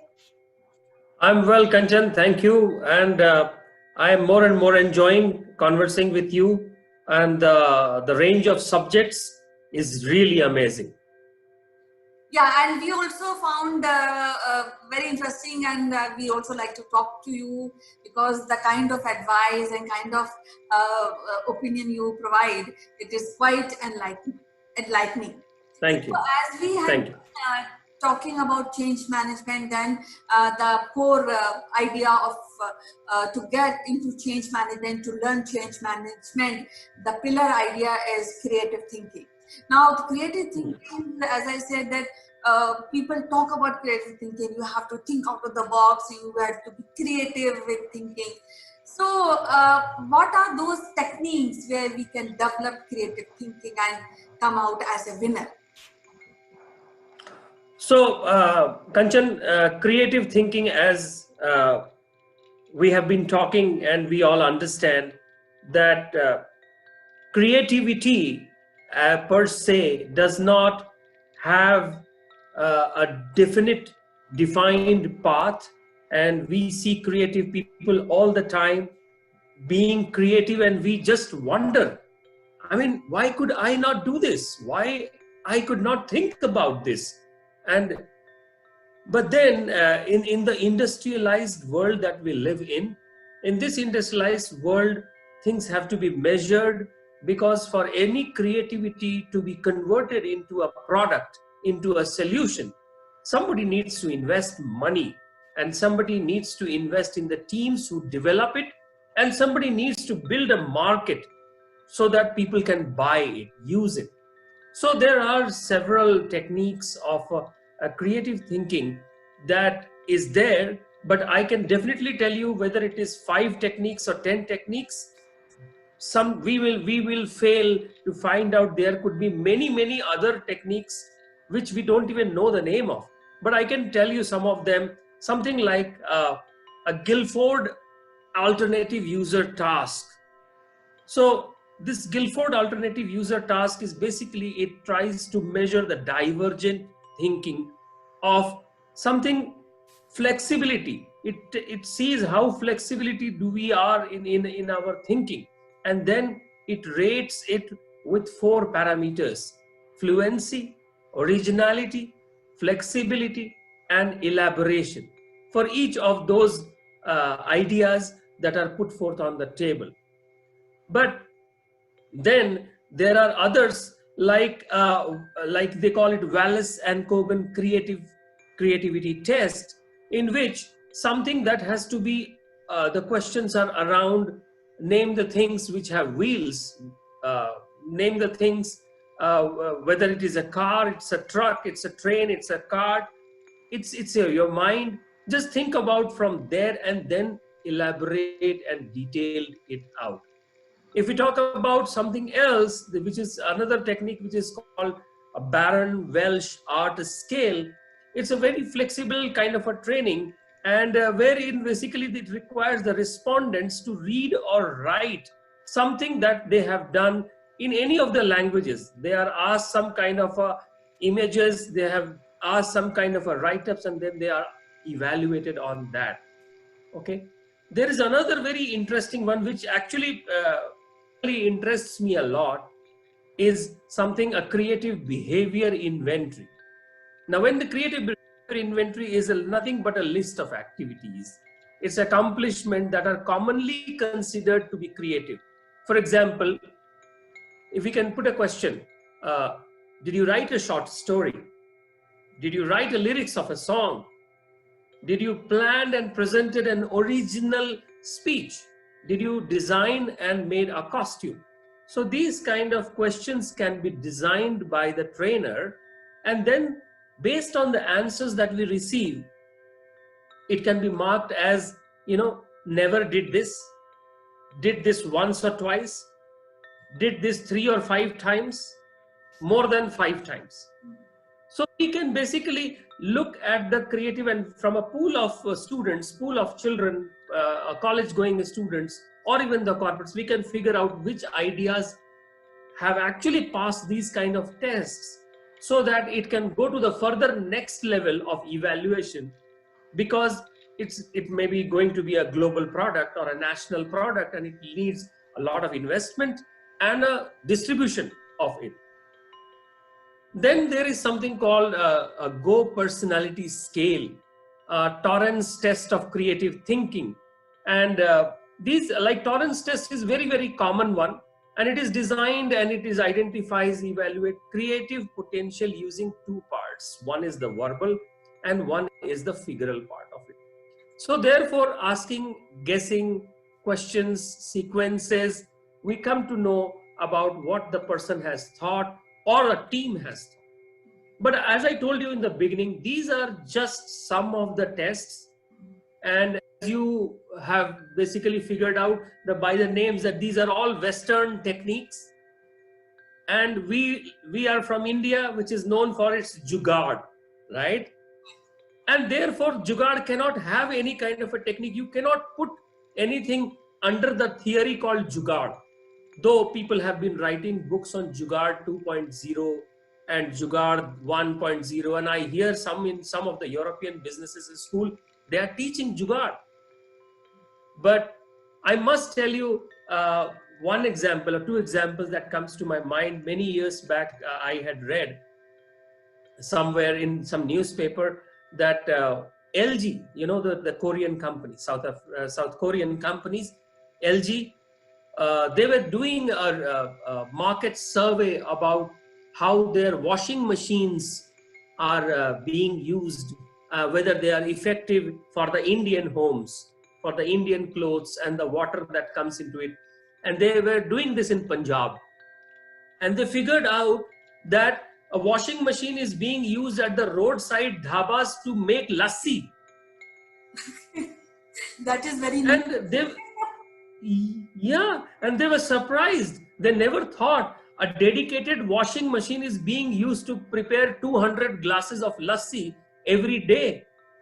And that washing machine is used dedicatedly to make lassi. Okay. And you know Delhi. In Delhi, you have seen some of the big auto rickshaws are having the motorbike engines. So you cannot put them into these techniques. But yes, these techniques help us understand and structure and figure out some of the ideas which could become really great. But again, out of all these techniques, I always feel many ideas will fall through after first layer, 2 layers, 3 layers, and as we go forward, and as we have known Steve Jobs of Apple as well. Okay, so it's quite interesting, and you have quoted quite interesting and very new kind of Jugaad examples. But coming to our core subject, is that when we teach, like as we are talking that creative thinking has to be in the curriculum, and we as an educator would like to push this as a main subject, not a kind of a hobby subject. It has to be main subject. So when we teach creative thinking, so what are the parameters and how we judge that the person is creative in their display of their result, and how we can push children to go into creative thinking, because the ultimate aim is that they should become a productive professionals and handle management. I appreciate that you asked me this question. See, wow, I have lived in Japan for many years, and I realized when I was in Japan and I observed the children growing up there and our Indian children growing up in Japan, and I, being in Japan, I also met a lot of Chinese people, Chinese families, Korean families staying in Japan, and I realized that. And then I figured out that while the child goes to the school, they introduce learning piano in the school. And these piano learning is a graded wise, it is not a compulsory subject like a music subject, but it is a creative subject. The classification is different. In India, we have musical studies. People go and learn, Indian musical instruments. But in China, in Japan, I have seen students learning piano lessons from class 3 or 4, and they have school standards, they have city standards, they have national standards. Because if you see the piano, the keys that are there, it needs some kind of a cognitive thinking and a rhythming and threading of all of them to create a sound which is pleasure to the ears.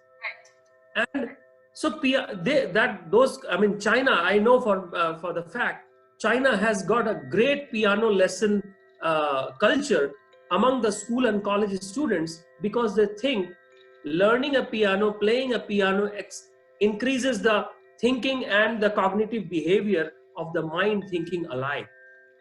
So that is one of the way. I'm not saying piano could be really good for Indian side. There could be other things as well.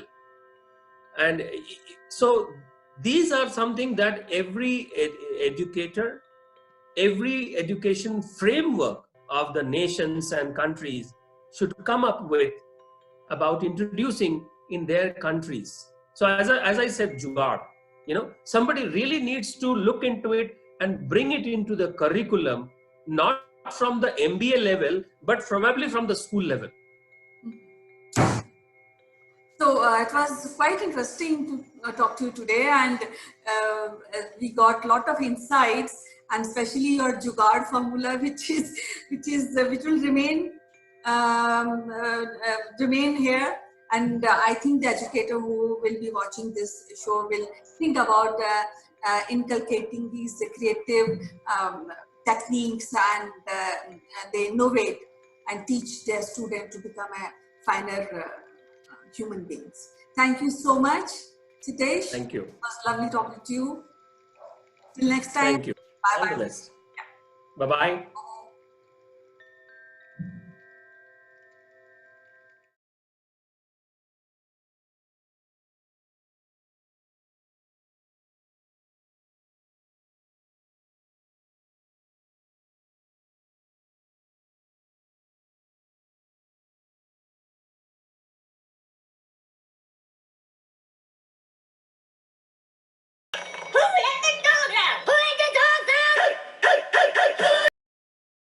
Good morning, Neville. Good morning, CK. How are you? Yeah, we are enjoying the first day of total lockdown in India, but I'm at work. As you Good. can, Pleased to hear it, even though casual. of course, because we are working from home. Now there you go. Because lockdown does mean working from home. And guess what? I'm in my study, so I'm working from home too. And that's the whole point, okay? So let's get people into the right frame of mind to continue to work, because an SME owner, an entrepreneur, needs to keep their business running. And what that means is, although we're in this physical distancing, this isn't social distancing, because you and I are being very social, but we're physically distanced away. And a lot of listeners and watchers on here are going to be physically distanced from their business and physically distanced from the people that they work with in their business. But that doesn't mean you keep the distance. You must have a routine and get on with it. So today, day one, is all about creating that routine. The good news is you and I woke up as normal. We got ready for work as normal, and we're in work as normal. But how many of the listeners have actually done that today? How many are physically in their little office at home with the kids running around, and maybe your parents live with you as well, shouting and screaming and the dog barking? How many of you have physically got yourself in that mindset to work? You have. Well, as far as I can see from my window, there are people who think it's a holiday, and there are few guys who are panicking. They're trying to get or basically flock around the provision stores. So all kind of people, there are. I think it'll take 1 or 2 days for this feeling to sink in, and then people start realizing they have to work, and hence they will come back to their small home offices like you and me, start working.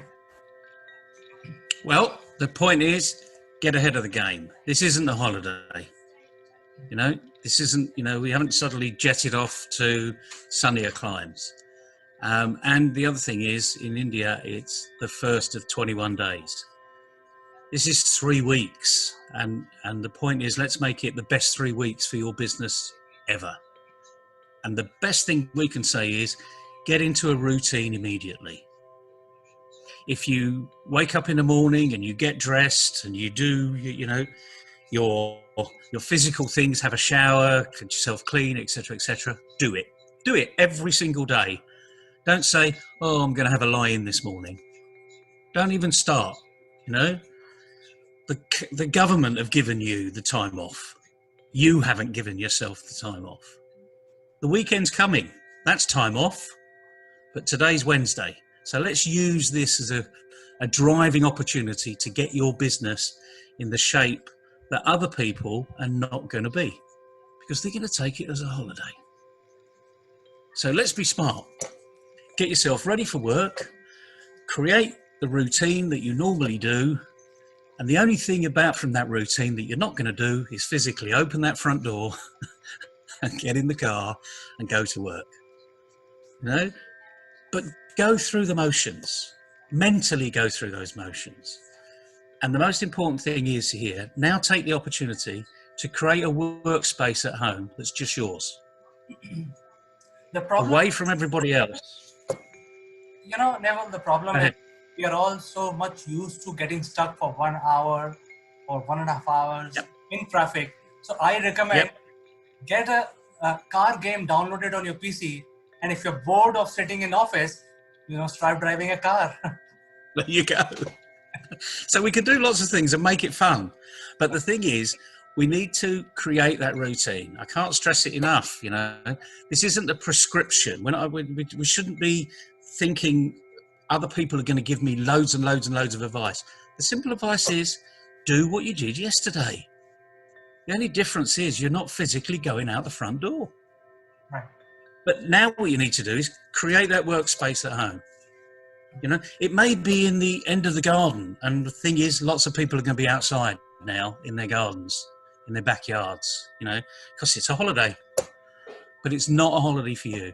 Take this opportunity, take yourself away to a quiet place in your house somewhere and physically make that space yours.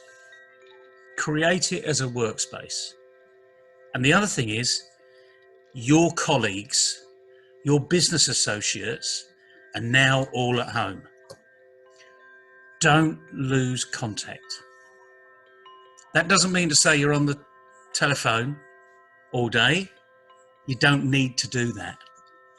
You can be there socially engaging with them on Twitter, on Facebook, through your own website, on email, on LinkedIn. You can create all of this stuff that you've put off. Now's the opportunity to do it. And it's as simple as that. And I think what we need to do is just, that's a bite-sized chunk. Create a routine, find a space in your work, your home space now that you can call yours for 2 or 3 hours a day and get on with it, because life will not stop. And the businesses that will succeed are the ones that create that routine today. Day one. So I'll see you on day 2.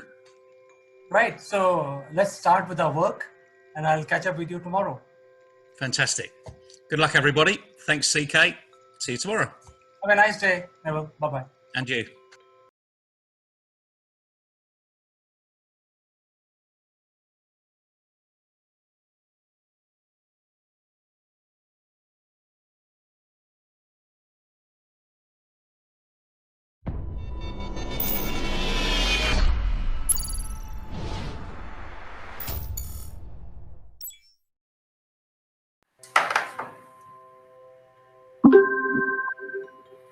Hello friends, this is Chandrakant from Akulmach Technologies and welcome to Top Brass. And friends, as you know, we are in full swing of our Top Brass Sortie Awards, and a lot of people are making their videos and submitting on the platform.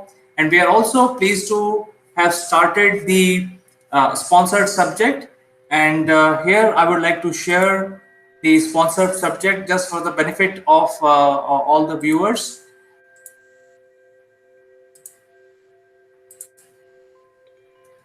So one of the sponsors is Single Point Solution Company, very specialized in producing electric vehicles, and they are the pioneer in in India, and also providing a lot of consulting services and solutions to overseas clients.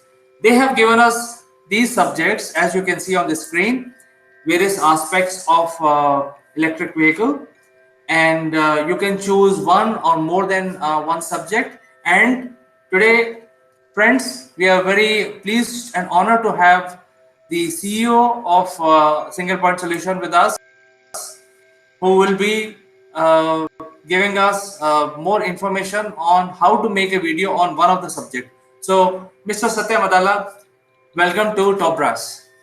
Thank you very much, CK. Good afternoon, all viewers. So, thank you very much for introducing me, CK. Let us talk about topic.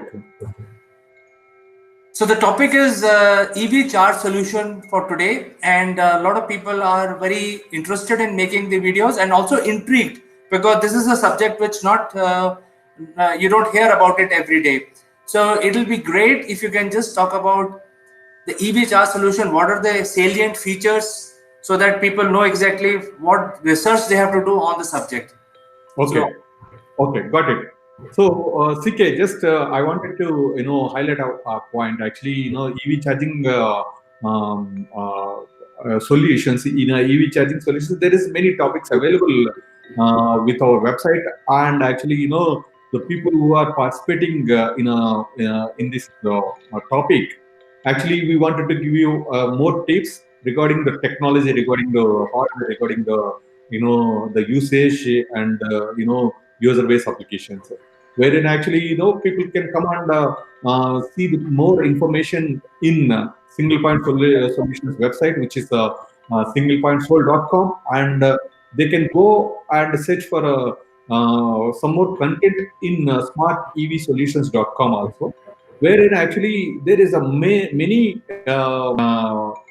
content available, much content available in net also. So wherein they can come up with their topic, their video on the content. At the same time, I wanted to assist them if they are stuck with any place or anything. Actually, they require more information. Just they can contact and they can make some video on EV charging solutions. So, do you want to ask any topic or what, CK? So if you can tell what are the salient features, what are different components of a EV charge solution, not in too much detail. For example, if there is some plug required, some cable required, some analytics, etc. So those kind of things, if you can tell, it will give good inputs for the contestants. Got it. So when it comes to hardware, actually, they need to search for types of chargers, and they need to search for types of charging stations. That is one part at the hardware side, and the second part is actually the server. Actually, there is a much content is available on OCPP server, which is a open control protocol where they can go and search for the OCPP server information, wherein actually again they can go and search for a mobile application content, wherein actually people can develop application on a mobile on a OCPP server. So actually, people any contest they can take a small topic regarding a charging station or regarding a OCPP server or regarding a mobile application, how to use the mobile application. So they can choose a topic and they can come up with their own content, research content. So this is a very brief about EV charging stations. So this is an EV charging station. Some tips have been given by Mr. Satya Madala. I'm sure and I'm also hopeful that people will follow the web links that were mentioned by Satya today. That will help them do a lot of research on this subject and come out with a very classy video. So we look forward to seeing the videos from contestants, and Satya is always available to provide more information.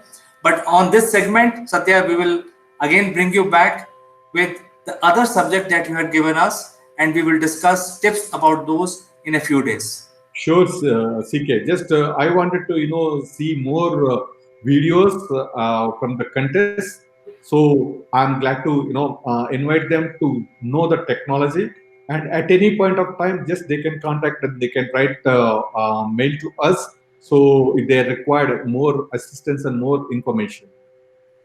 Thank you very much, Satya. So we will catch up again next time. Until then, have a nice day. Look forward to see you. Thank you.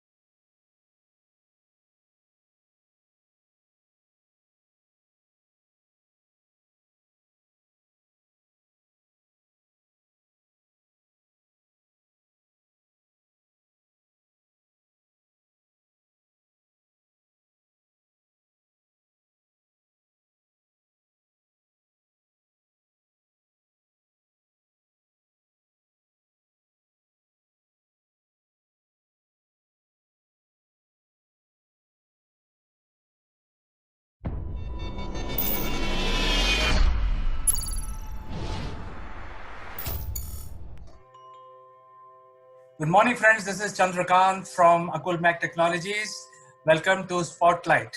And I graciously welcome our guest today, Mr. Naval Gant from UK. Naval, welcome to Top Brass Spotlight. Good morning, CK. Look forward to a good chat this early morning. Certainly, Naval. So before we start our discussion, I just want to give you little statistics on the Indian situation on the COVID. So, so as of now, we are almost touching 30,000 COVID infected people across the entire length and breadth of the country. And the rate of doubling of corona patient is almost equal to what we see in Europe and also in US. So now the cases in India are doubling every 3 days. And so which is alarming. At the same time, we have the fatality rate of 3%, which is equal to what we have seen in the Europe and also in US. So it is very similar to the global database. However, yesterday, the rate of doubling of corona patient came down to 4 in a day. So I think if we continue our discipline, we can flatten the curve. So it is still going up, but at some time it has to start flattening. So that is a good news. I think the key here is that there are certain districts and certain states which are moving towards the green zone. So they had corona patients, they quarantined those facilities, they became red to orange, and now yesterday there are 16 new districts which have become green again. That means there is no corona patient for past 3-4 days in those districts.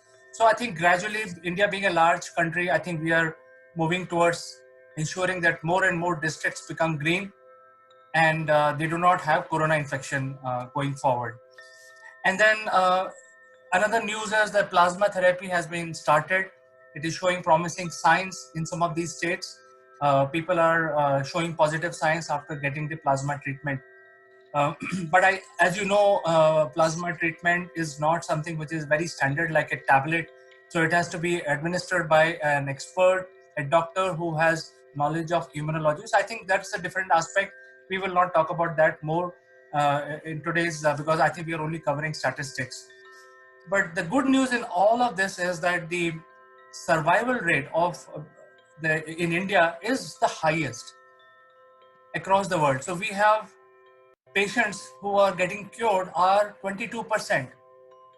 So our fatality is 3%, and the number of patients which are getting cured in the hospitals and getting out of the hospitals are 22%. That information, along with the fatality rate, really flatten the curves if you look at it in a holistic manner. So I think the Indians have more resilience for the virus, and they are, even after getting the virus, they're getting cured faster. So I think this is something which I wanted to share with you as of today. I think we have to wait and watch the situation, have a very disciplined lockdown, and then revisit this point after a few days, after a week maybe. That's really good news. And as you know, as we talked about when this coronavirus first hit, you know, when we were talking through our trip through the alphabet, we were talking about how we would come out of this lockdown arena. which is a real challenge for every country in the world.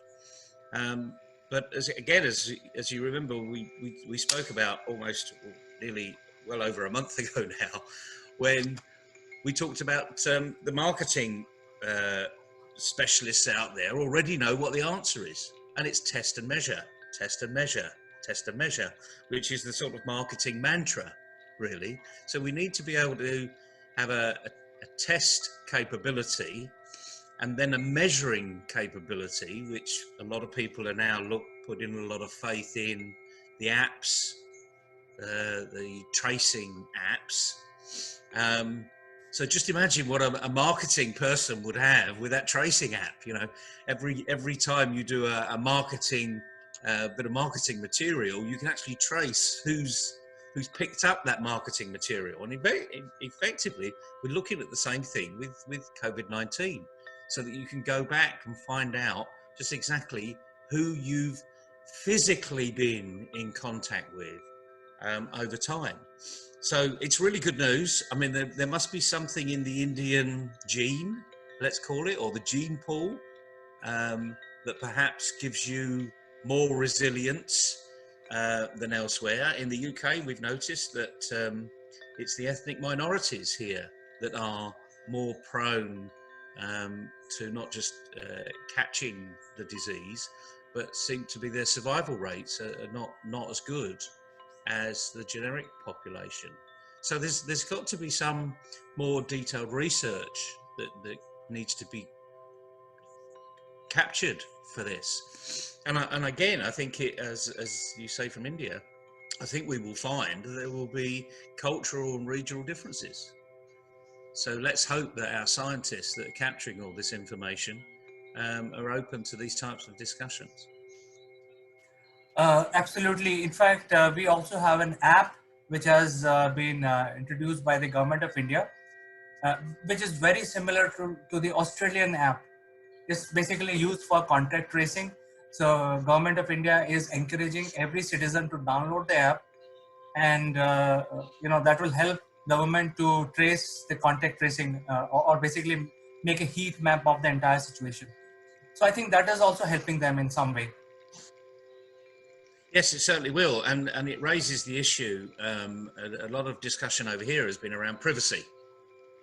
At the end of the day, this is a digital app. You know, we're in a digital world, so that's good news. So, not surprisingly, a digital app actually is going to get us out of this huge problem that we've got ourselves into. But there is a big issue of privacy. So, what data is being captured? How long it's being stored? And we know of all the issues that Facebook have had over the years, and LinkedIn, and any literal digital platform that's had over the years. And now government's having to deal with this privacy issue. And in it's Australia and India, you don't have what we call GDPR. So we have to be a little bit careful over the type of information we capture, why we're capturing it, the longevity of that information. But frankly, my view is for the greater good and to kill this disease, we need to all download the app, whatever the app is, and start using it as soon as possible, because that's the only way we're going to kill this virus off, really, until we get a vaccine. Hopefully plasma will help, but until we get a vaccine, we're not really going to kill this particular virus off. And I think I'd like to talk about virus in a different term now, and the digital virus, cyber security, because despite the fact that we are in this digital age, I still see many people in the panic or denial arena with regards to the digital world. And for all you digital companies out there, your IT companies, software companies, etc., this is a huge opportunity for you to take advantage now of what's going on in the digital world. Don't sit in lockdown and wait for things to happen. I was speaking to the managing director of a moderately small business yesterday. The company's called Ramsack. They're based in the the middle of the UK, sort of in the Midlands as we call it, and he gave some fantastic news last week that he just recruited 7 more people. Wow. It is a wow, isn't it? I mean, this is a small company and they've just recruited 7 more people. Well, it's not surprising, really, because everyone's rushing for digital. And he's literally taken advantage of it, not furloughing his employees, not putting them on, you know, goodbye and we'll wait for the upturn. They're being proactive. And the reason they took on 7 more people was because they needed them. You know, don't go and recruit someone because you don't need them, especially in these difficult times.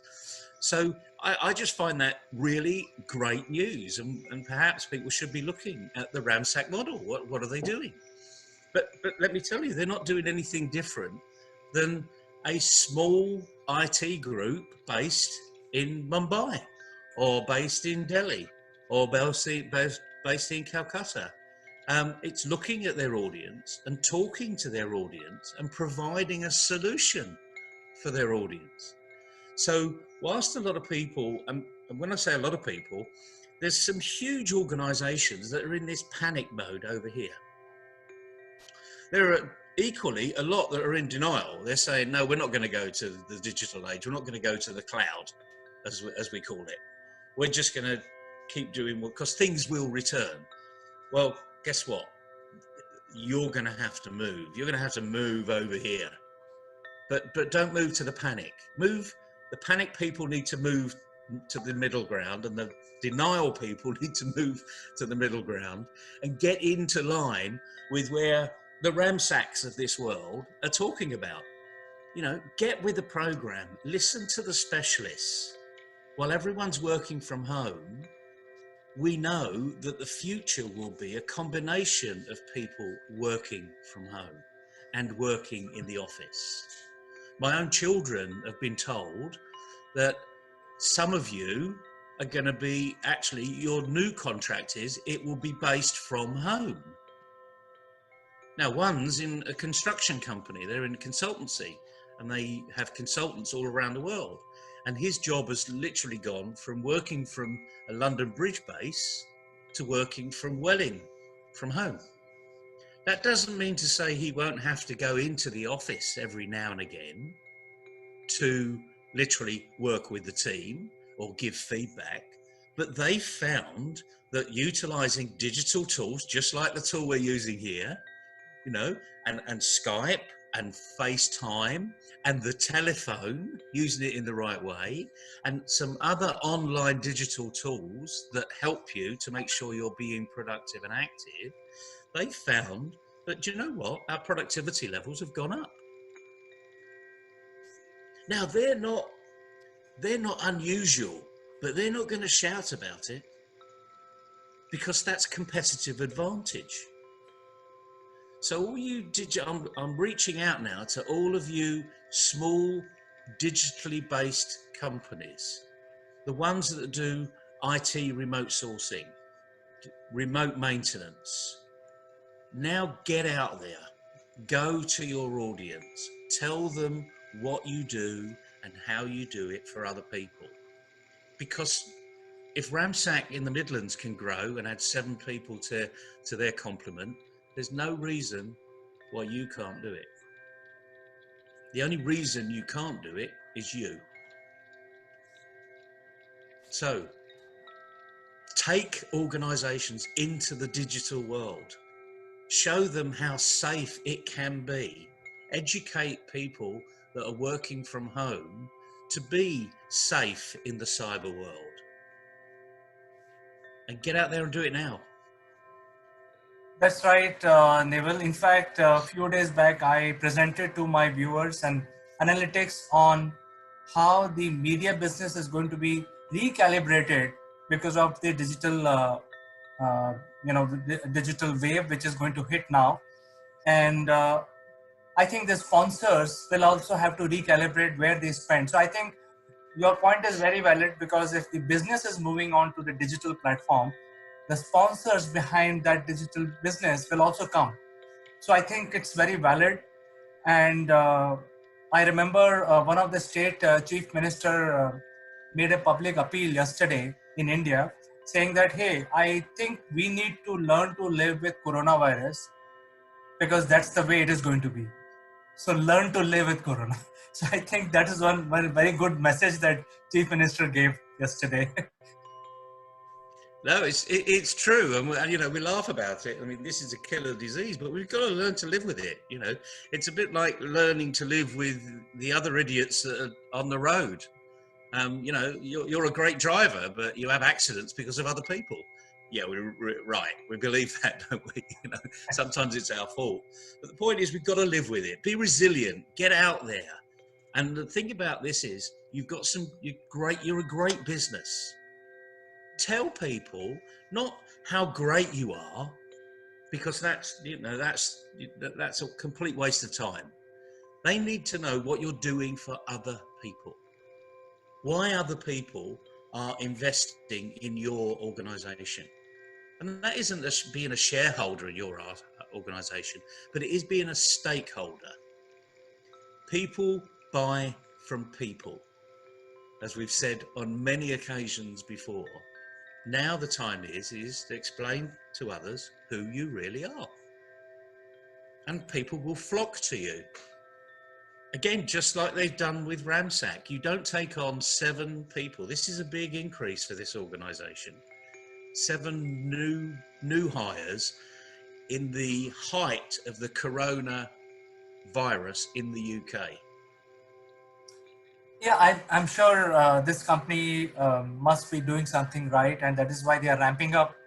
And I think we should take a lead, learn the new trades, grow our business. I think your message is very, very clear, loud and clear, that we all have to move to the digital platform. So with this, I will also like to give my viewers a very positive news. The news is about the ozone layer. So as you know, Naval, that the ozone molecule is essentially oxygen molecule, but it has 3 oxygen molecules instead of 2. So it's a very unique combination, and that exists only at that particular height and temperature. And what actually destroy ozone is the the CFC molecules, which are found in our aerosols and a lot of chemicals which our vehicles and factories emit. And when these molecules rise to the ozone level of ozone, they break apart oxygen from O3 to O2 plus 1 extra oxygen. So what has happened in past 5 weeks? Because factories are shut off, there are no cars on the street, there are no deadly chemicals which are being released anywhere in the world by any factory. So there has been a reduction of pollutants in our atmosphere. And for the first time, we are saying that the ozone hole over Arctic is completely sealed. So you see, within 5 weeks, the ozone layer has completely replenished itself, and the hole over Arctic was the biggest hole as per the scientists, and that has sealed itself. Well, that's a great way to end this morning's discussion, because as we know, the environment, the world, it will recover. Now it's up to mankind to start to put things right. Right. Hopefully, I think in days to come, we will have to learn different lifestyle also, because whatever we have been doing may not work very good in future. So I think we may have to adapt to a new lifestyle apart from adapting to digital world. Who knows? I think you're absolutely right there. But the good news is, as you say, the ozone level has replenished itself. So nature's doing its job. Now it's about time we start to think about doing our job. So enjoy the rest of your day. Get through this problem.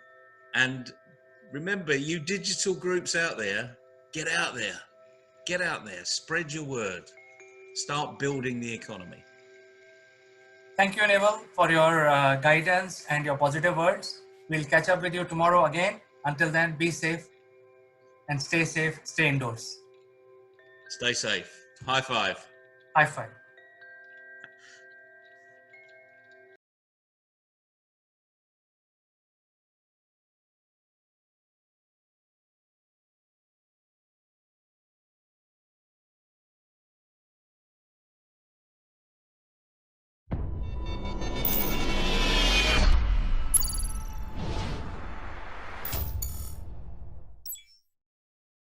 Hello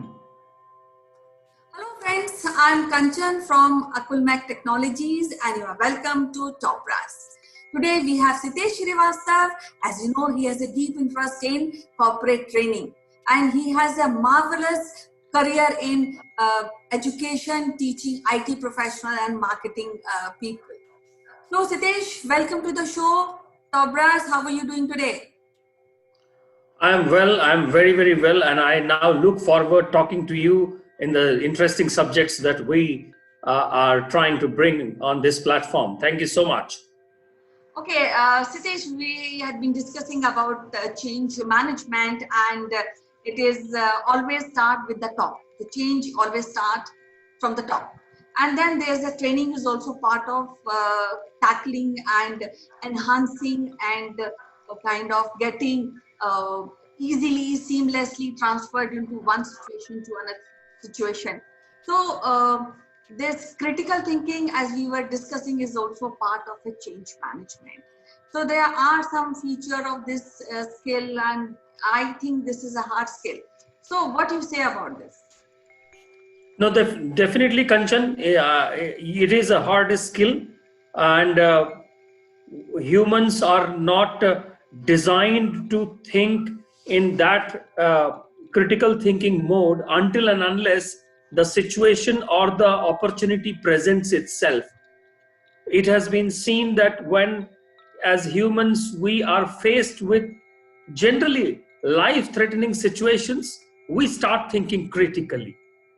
But in our general day to day life, we generally live on the creative side and the problem solving side, as I was telling you yesterday. The critical thinking part comes when there is some problem at hand, an emergency is at hand, and we have to take some decision which could generally be probably related to the life, probably related to the welfare of the people, probably related to the society or the nation building. For example, let's say a bridge on a river. Okay, so it is important to bring the critical thinking habit into our ambit of thought process amongst us, amongst the students, amongst children, amongst schools at a very, very beginning stage. And I agree with you. Yes, it has to be. Okay, so there are several skills in critical thinking. So how shall we start? And how shall a child or how a school should incorporate these kind of training to children in at younger age? So, Kanchan, observation is a given fact amongst the children. They learn by observations. We may call it copying, but actually it is observation. So children learn it by observation, and once they think that enough of the observation, sufficient of the observation has been done, and therefore they move on to analysis. For example, when we have seen a child trying to walk for the first time, the child observes people around, elders around, and then tries to take some kind of a calculated risks, and then tries to analyze the situation that holding a wall or holding a door will be helpful to the child. So I think observation is the first thing that we are, as an educator, we think that observation everybody is doing, but that is not the case. When we see some children in the school, when we meet some of those children or youngsters in colleges, yes, they are looking at things, but they are not observing. I think the first thing to develop is the observation skills. We all go to a picnic, we all go to sightseeing, and we all see things, but do we observe things? In the school tour, this has to be a part of very conscious effort on the teacher's side, that please observe and just don't see. Once students are actually designed or asked to observe, they might start doing analysis of it. And then, somebody would say, yes, I have observed a water flowing down the hill, but what do I do with this? So then comes the educator's help to ask certain questions which pushes the brain of the child to think in the terms of analysis. Right. Now you have observed, now you do the analysis. And that's how everything has to be thought from an educator's point of view, because children would not know about it. They are overflowing with energies and their own faculties, what we call our body faculties, the senses. It is the teachers, it is the educators, it is the trainers, it is the corporate trainers who have to bring this subtle abilities amongst the learners. So observation, analysis. Once you have done the observation and the analysis, the third is the interpretation. How interpret it? How would any child interpret it? So, I was listening to this in the most of the schooling system that I have seen across, that I have traveled. You bring 10 different children in the classroom. Now those different children are not all of the same IQ, same thought process, same observation, same EQ. EQ is very important. And then we ask all of them to climb the tree. Now, the one of them who has a mind of a monkey can climb the tree. A mind of a bird will definitely fly to the tree. But how do you take the mind of an elephant to climb the tree? Now, once we put the children through these things, the child who has a mind of an elephant will always think that he does not have the ability.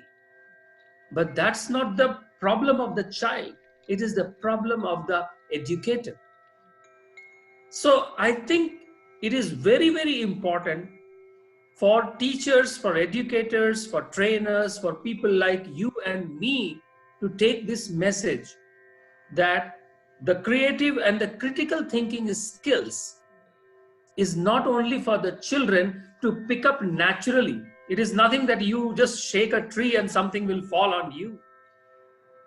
That we also have to shake that our own ways of thinking and then get into the observation, analysis, interpretation, and then we have done these first three things, then we go to the other techniques. I think I make sense. Yes, it is, and you have raised a very good point, like observation.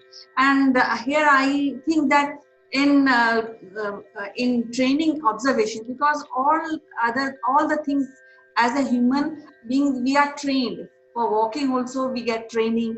So like getting that skill of observation, I think we also require meditation and yoga techniques to enhance this.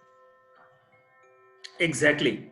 But the challenge, Kanchan, I face always is that I see that yoga and meditation has been promoted in today's world as a tool for adults, as a tool, therapeutic tool for adults, for people with various chronic illnesses or generally a stress. But more and more it is important to inculcate those yoga and meditation. We have to remove the religion part of it, of course. And we have to bring it to the masses, to the children at a very, very beginning level. And we have to show the results in the children who go through these yoga sessions or meditation, how peaceful, how precise they can think, how critically they can think, because their mind is at one place. It is not wavering around. And yes, it is important, and you have brought a wonderful point. So it was, as usual, very nice to talk to you. We will continue this discussion further. So we'll meet tomorrow again and discuss critical thinking further. Bye-bye. Thank you. Thank you. Have a good day.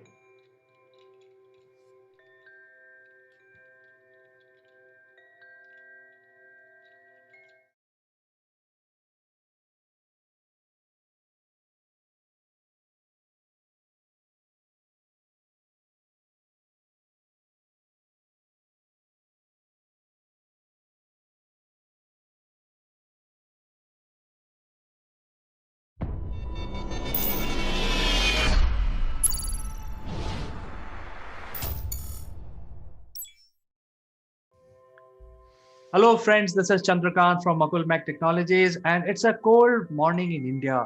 The temperature is almost touching 4 degrees. It's very cold outside, but we want to talk something which is very relevant for all professionals, and we want to heat up the studio today.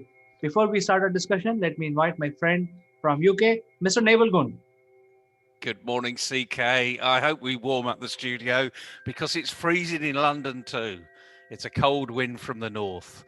So let's do a Mary Poppins, shall we? And make the wind blow the other way. There is a big word that's been talked about this year. I can't believe that this word is being talked about so often, but we need to address it. And it begins with T. What do you think it is? I think... And it's not tea, by the way. It's not tea. T for tea. Okay? It's T for... I think if I have to make a guess, it is trust. And it is very relevant to discuss this simply because in today's context, we are not meeting people. We are yet meeting them digitally. So it is very relevant. I think there should be new ways of building trust with people who you never meet and you never see. So I think that is something that we should discuss today. You're absolutely right. It's that big T for trust. And interestingly enough, we are trusting all of our medical experts, our scientists in the world to come up with this fantastic vaccine in an unprecedented short period of time. Normally it takes 10 years or so to create a vaccine. And what we've had over the last 7 or 8 months is we've got 9 or 10 vaccines which have either been approved or are about to be approved. We have trusted our experts. We don't even know who these people are, but we trust them. We trust them explicitly and implicitly. Well, the interesting thing is some people do. Not everybody does. As we've seen, in the media, a lot of people are saying, you can't make a vaccine in 10 months. It's impossible. So their belief is being tested. So we need to talk about trust in the element of belief. So here you go. You're my guinea pig for today, CK. Okay? Everybody knows that I throw a question at you, and this is completely unrehearsed. How long does it take you to trust people? Well, in my case, I trust people very easily. And with a caveat, I just want to make a point here that when I trust people, I say that fine, let them prove themselves. But I also throw them out instantly in case they slip once. I don't have patience to wait for long. So I think while I trust people, I am prepared to throw them out instantly. Well, that's an interesting one because, again, we're all different. And the interesting thing is, I observe a lot of networks, business networks in particular, that are created around the world. And there's a couple of networks that in their psyche, in their DNA, they actually say it takes a long time for you to trust somebody. Now, that's their belief. But the interesting thing is, we're trusting people implicitly today when we go on to YouTube. We trust people from what they're saying. We need to be able to handle that as, is it fake news? Is it real? Is it just someone's belief that needs to be tested? And this is the element of trust, I suppose, that we need to get into. And that's why a lot of people say it takes a long time to trust others. The interesting thing is within your family, you don't have that. You've got a lifetime with them, and trust is almost implicit. And from the day you're born, you trust in your parents. Immediately trust in your parents, because frankly, without that parental assistance, you'll die. You won't get fed, you won't get watered, you won't be able to sleep comfortably, you won't be changed. You wouldn't have an existence. I'm not being, clinically obese here, if you like. I'm just stating a fact. We trust our parents and our siblings on day one. So why don't we trust everybody on day one? Why don't we say, as you said, you kick people out pretty quickly if they don't do it. There is another way we can do it. We can actually say, start the relationship, start the discussion off with, I'm going to trust you implicitly. And it's up to you actually to keep that trust. So rather than starting with 0%, which this is what we're told to believe, trust takes a long time. So rather than say you're starting with 0%, I'm going to give you 100% of my trust, my faith I put in you. Now, keep it.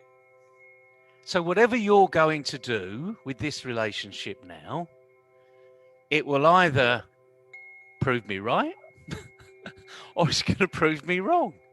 It's not going to prove you right or wrong. It's going to prove me right or wrong. And I think that's the issue, isn't it? It's not them trusting you. It's actually our belief is you're trusting them. But what if the tables are turned? What about them trusting you? So it's an interesting equation, isn't it? Because most people think about trust as me trusting them. Do I believe them? Have they got credibility? Are they going to do what they say they're going to do? But what about you? What about turning the tide now on yourself? What do you think about that? What about turning the tide on you, CK? Here you go. You're the guinea pig again for the day. Unfortunately, you're the guy on the hotspot. And what about you? Do people trust you? What do you do to show that you're trustworthy? Well, Neville, I think the first thing that you do in business to gain trust is to live up to your commitment. If you commit, you must deliver. And so in the erstwhile years, pro-COVID era, where you had to physically prove your trust, you go and meet your client and say, I will do this for you. But then you can always visit him again and say, sorry, if you're not able to do that. And that is a part of trust building. So even though you commit, and if you're not able to deliver, you can always say sorry and say that, hey, I will do this like this. I will deliver in so many ways. So when it comes to me, because you've asked me this question, I think it's the question of if you commit, you must deliver. But I will then add another thing here, which is more relevant in the today's context. Earlier, we could talk to, say, about 100 to 200 people. Right now, we are able to talk to about 10,000 people. So we don't have time to build the trust in the old-fashioned way. That is my feeling, Neville. You can correct me if I'm wrong. Because every day you're talking to new people, you're establishing yourself, you're making videos, you're sending them promos, etc. And then you're talking to a few of them. You're conducting seminars. And the way of your meeting different people is through the digital platform. And here you can't turn around and say sorry, because that person will not, like for example, I said I will kick them out if I don't see that they are trustworthy. I don't want to waste my time because I have another 10,000 people to reach out to. So I think that is relevant for everyone. So I think it's become more important now as a businessman that you should bring clarity of what you can commit. Because earlier, if you're not able to commit, you sort of overcommit, and you can always turn around and take a drive, go to his office, wait in his reception and say, hey, I'm sorry, give me another 10 days. But that opportunity does not exist now. So I think along with building trust, you need to bring a lot of clarity within yourself. And that is what I feel. And that is why I feel that answer from my side is bring clarity to build trust. I think that's a really good explanation of your particular read on where things are. And I know a lot of people will agree with you. It comes down to the point of that building clarity. You know, we started off with trust. We're now defining elements of trust, you know, the layering that needs to happen before trust happens. So if there's no clarity in what you're saying or who you're saying it to, actually, there's no chance trust is going to be generated.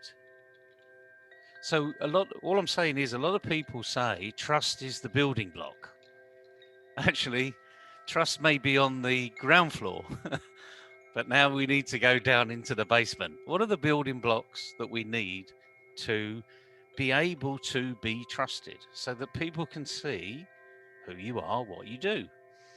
The other thing is digitally, of course, this medium has shown people can go and create little videos very quickly. LinkedIn actually turns around and says this is a professional network, and they say put your face on LinkedIn. But let's look at that. Okay, lots of people have got avatars. Some people have just got blank blobs, you know, where it might be a male or a female, but you're not quite sure. But it's just a sort of a face with no features, nothing. How do you trust those people that are not prepared to put their face there?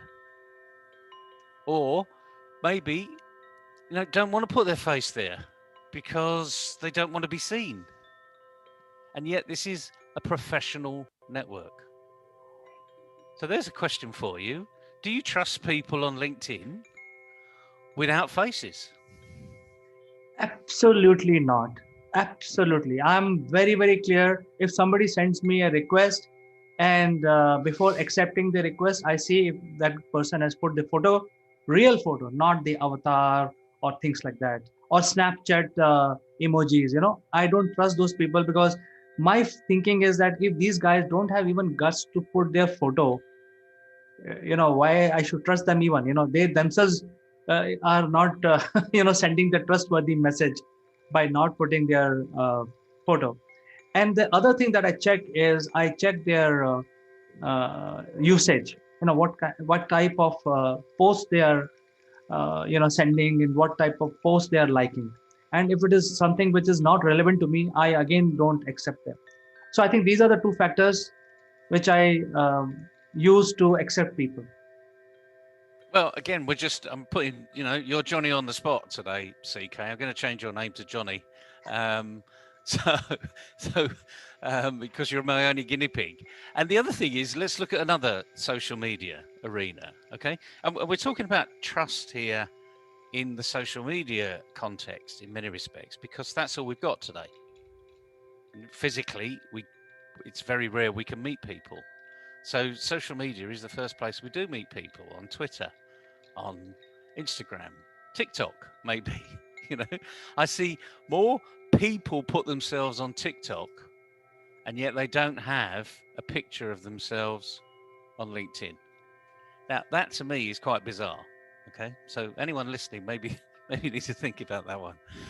Another place, Facebook, and I said it very slowly in words of 2 syllables. Okay, Facebook. Would you expect to see people's faces on Facebook? I certainly do, Neville. In fact, as you said, you divided the word in two. It's very clear what you're trying to say. At the same time, I think I'm going to take my qualification process even further. I check their profile on Facebook and also on LinkedIn, and sometimes I try to do on Twitter, but not so much. But I still try to do my due diligence before accepting people, because that when you're trying to build the trust, you have to see whether these people have the same version everywhere. If they have different version, that means they themselves are not sending the right message. So why I should trust them? So definitely I see the photo and match it along.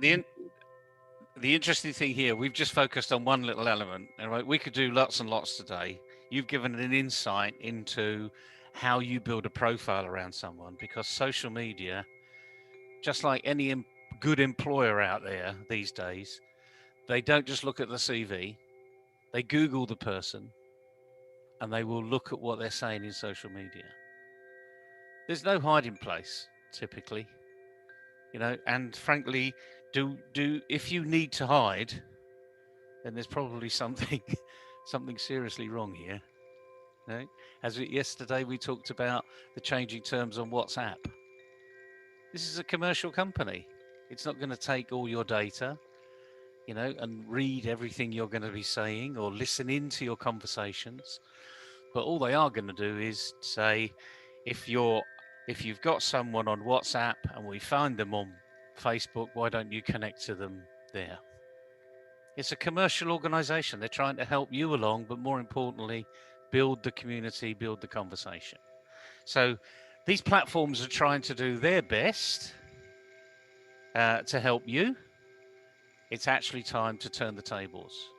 Look in the mirror. So the message today is look in the mirror. Who do you see? Do you see an avatar? No, you see a picture of you.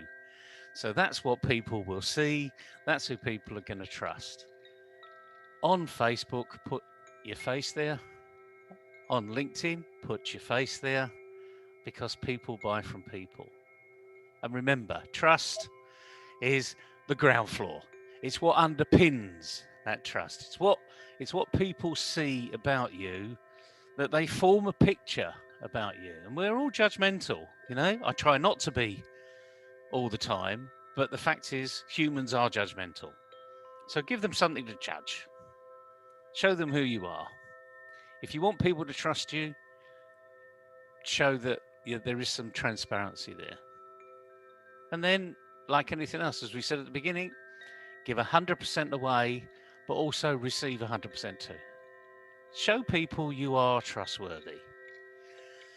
And by the way, that I've had many occasions where people have said, well, you didn't do that before, so how can I trust you now? And I said, well, you don't know what changed as to why I changed what I did. So you've become very judgmental in making an assumption about why I changed. Well, I changed because circumstances changed. I didn't have that information before. Now I've got that information, I'm going to do this. If you don't like that, that's your problem, not mine. Okay? Because I've seen a change in circumstances. So this is where you need to be true to yourself. You need to trust yourself. And if that means you lose other people on the way, they don't trust you anymore, then that's down to the relationship, and it's a two-way street. You either work hard to get that relationship back, or you turn around and say, well, you know what? You didn't really see what happened. That's your problem. And move on. As you say, you ditch them, in simple terms. It takes a long time to build a real friendship up. That's very true, because you get that consistency out there. But a friendship doesn't necessarily mean that it starts from a basis of trust. So, big word, this word, trust. And we need to keep to the business context here, because we're talking about building businesses, building collaboration. And without trust, it's pretty difficult to build that. Yeah, Neville, I would like to make one more point, again in the business context, which is about having crossed the first level of establishing yourself as a trustworthy person on the social media. The next level which is the very next level, is the next instant basically, is sending the first message out. And what I've seen is almost 90% of the people don't know how to behave. So I think that is also one of the biggest hurdle in building trust on the digital platforms, because people don't know how to behave. They use words which are not required, because the other side, you don't know the person actually. You're trying to build a rapport with him. and you send a message which, in the first instant he doesn't trust you, and then you send a message which put the person put off completely. So even before the chance of building trust was invoked as a feature, you are just pulling the plug on yourself. So I think that is something which people have to learn. They do have to learn, and the only way to learn it is to do it and get feedback on it, as we said before. And hopefully, what we've said today is helping you think that way. There's no right and wrong way here. It's what works for you. But if we're going to be talking about this big T word, trust, then we need to know we're trustworthy. So, big message today. Look in the mirror. Do you trust yourself? Would you trust you in a relationship that you're going to be building in a commercial arena? If so, why? Because it's good to tell yourself why people should trust you, because that's your testimonial, that's your case study, and you need to shine through, because there's a lot of people that are hiding, and they shouldn't be hiding. There's no need to be hiding, because there's a tremendous amount of benefit from a relationship that you could have with somebody else if you just let go.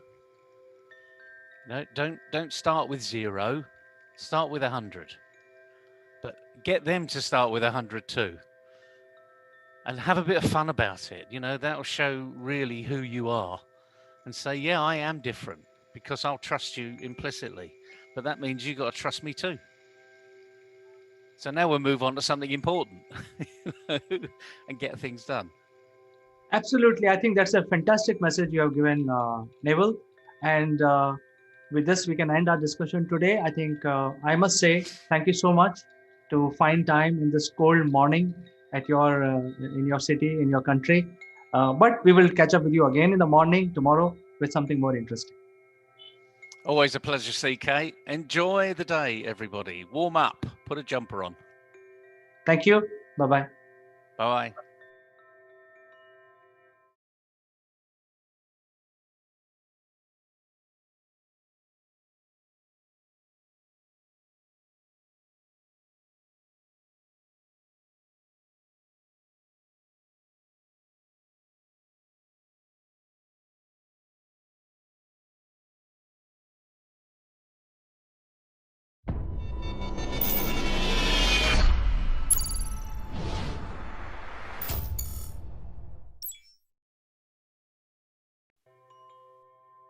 Hello, friends. This is Chandrakant, and welcome to Legal Matters. And today we would like to discuss something outstanding which happened just a couple of days back, where in case of Mr. M.J. Akbar and Ramani case, where Ramani has been given she has been acquitted from this case, and it's a landmark judgment. To discuss further, let me invite my friend from Ahmedabad, Advocate Jeet Bhatt. Thank you, Chandrakant, for having me on this show. And yes, it's a very good and remarkable judgment, as you said. And I'm looking forward to discuss and speak about this judgment. Jeet, the important aspect of this is, if you look at the history of this incident, which was highlighted by Ramani, happened many years back when Akbar was the journalist and he was not the minister. And she actually accused Akbar of sexual harassment. In retaliation, Akbar filed a defamation case on her. And this particular judgment, which has come by the Delhi court, is basically in the second case where the court has said that the woman can file harassment suit anytime in future. Also, it need not be fresh. And I think they have acquitted Ramani from all defamation. That means the woman has right to speak about any harassment that has happened to her. So you can explain to our viewers in much more legal terms what are the different aspects of this judgment. Yes, Chandrakant, sure. In fact, yes, the allegation were made by Priya Ramani with regards to an incident that happened in the year 1993. She uh, tweeted and also wrote an article in a magazine in 2017, and thereafter in 2018 publicly mentioned the name of the predator who had sexually harassed her in the year 1993, and she named Mr. MJ Akbar to be the predator who had harassed her in a hotel room during taking an interview in the year 1993 in the month of December. So these tweets and the article that was published, the complainant, that is MJ Akbar, found it to be defamatory and found it to be going against his reputation. And therefore, he filed a case of defamation before the criminal court. As defamation is not just a civil wrong, it is also a criminal offense in India, as defamation is prohibited under Section 499 of the Indian Penal Code, makes it an offense. And the punishment is prescribed under Section 500, which provides for a maximum punishment of 2 years in case if it is found that some person had defamed the complainant. So the defamation case was filed by MJ Akbar, wherein he alleged that his reputation was maligned by the accused Miss Priya Ramani, as she wrote this article and tweeted, and thereafter several tweets wherein several women came out and also narrated the incidents of sexual harassment by Mr. MJ Akbar. So I'll just quickly take you to what were the tweets and the article. The Priya Ramani, in her tweet, made certain malicious imputations, wherein she mentions that I began this piece with my MJ Akbar story. Never named him because he didn't do anything. Lots of women have worse stories about this predator. Maybe they'll share.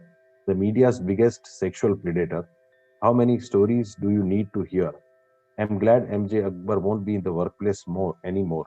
But Akbar represents countless men who believe they can say and do whatever they want to women without any consequence. You are an expert on obscene phone calls, text, inappropriate compliments, and not taking no for an answer. So this such type of tweet certainly is defamatory, because you are saying somebody, you are referring to him as a predator, the biggest sexual predator, and naming somebody. So if there is no imputation of truth, or if it is not done for public purpose or for public good, then certainly it is an offense of defamation. It falls within the definition of defamation. But there are exceptions to when a defamation cannot be an offense. The first is that there has to be an imputation of truth. So if true incident is shared which defames somebody, then it cannot be a criminal offense. Second, if it is done for public purpose, for public good, then also it cannot be considered to be an offense for which a person can be punished. So this is what she mentioned in her tweet. There was an article written by her in 2017 in Vogue India magazine, where she narrates the entire incident as what had happened in December 1993, wherein wherein the complainant, Mr. MJ Akbar, had called Priya Ramani to the Hotel Oberoi at 7 p.m. and Priya Ramani reached the hotel along with her friend who had come there to drop her. At the lobby, Miss Ramani tries to find out where Mr. Akbar is, but he's not found. So she goes to the reception and calls Mr. MJ Akbar. And Mr. Akbar asks her to come to her room. So she is a little bit hesitant to go to the room, because an interview in a personal room she had never expected. So she did not have the courage to say no. So she went up to the room, and wherein he asked her to sit. And it was a small enclosed room facing the sea, where Mr. Akbar asked her to sit in the chair, and then he asks Ms. Ramani a lot of personal questions rather than with regards to her writing skills and other skills which are required to be appointed as a journalist. And he starts asking whether you are married, whether you are having boyfriend or not. And then he says, he offers her a drink, which he refuses. But Mr. Akbar starts taking drink in front of her, and thereafter starts singing old Hindi songs. And thereafter he suggests her to come and sit near her, through which she becomes very much scared, and thereafter she says that I want to leave, and she leaves the room and goes away. And at that time, Mr. Akbar says that somebody from the office will call with regard to the job. But thereafter, she was appointed as a journalist in the newspaper. She worked for around 2 weeks in Delhi office, and thereafter she sought for a transfer and she went to Bombay. But so Miss Ramani in her tweet itself says that he didn't do anything. But he didn't do anything was picked up by Mr. Akbar to say that when she herself admits that I didn't do anything, then how can I be a sexual predator? Therefore, Mr. Akbar filed this case of defamation, saying that her stand itself is contradictory and it can never be true when she herself admits that he didn't do anything and therefore she didn't mention my name. But Ms. Ramani said that he didn't do anything does not mean that an overtly act has to be done. Even suggestions, even certain forms of gestures can be said to be sexual harassment. And it is not necessary that overt acts have to be done. There has to be a touch or there has to be some overt physical act involved for sexual harassment. But at that point in time, and the court also acknowledges the fact that in 1993 there was no law regarding the sexual harassment at workplace. Also, there was no such provision under the Indian Penal Code which would have made this an offense, except there was outrage of modesty. But there was not properly well-defined law, which now has been inserted after 2013 amendment, that is post Nirbhaya incident in Delhi. So this was the case that was put up by MJ Akbar, and also Ms. Ramani said that this is what has happened and that is what I have said, and therefore there is an imputation of truth, and therefore this is not defamation. In order to further the case of the complainant calls for certain witnesses who depose that he has sterling character. He has a great reputation because he's a very big name in the in the journalism industry. He has authored many books, several articles. So he has a stellar reputation.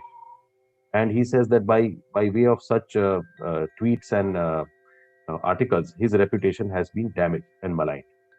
Ms. Ramani, in furtherance of her defense, produces two very important and crucial witnesses.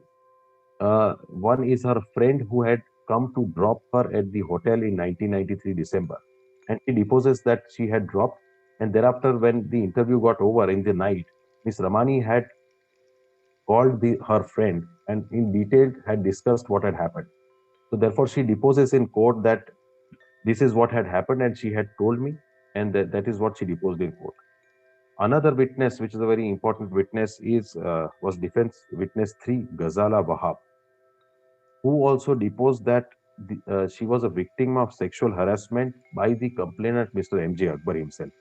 And she also disclosed that how she was sexually harassed in the chamber of Mr. Akbar by calling her and by continuously messaging her in private emails, and also keeping the door open and keeping at her continuous, and doing some overt acts through which she was completely petrified. And she also complains at that time to another senior lady officer. So that senior lady officer also says that what can be done? This man is like this.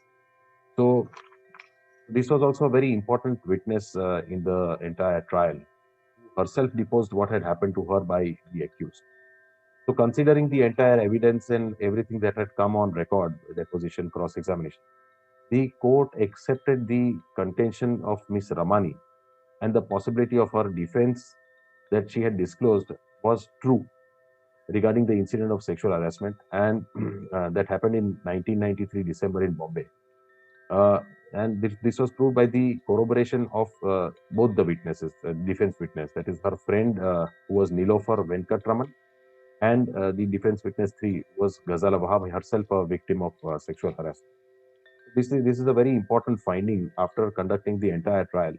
The court finds in the in the allegation made by Ms. Ramani, and therefore holds that since there is an imputation of truth and there is a possibility that what Ramani is saying is true, the incident could have happened.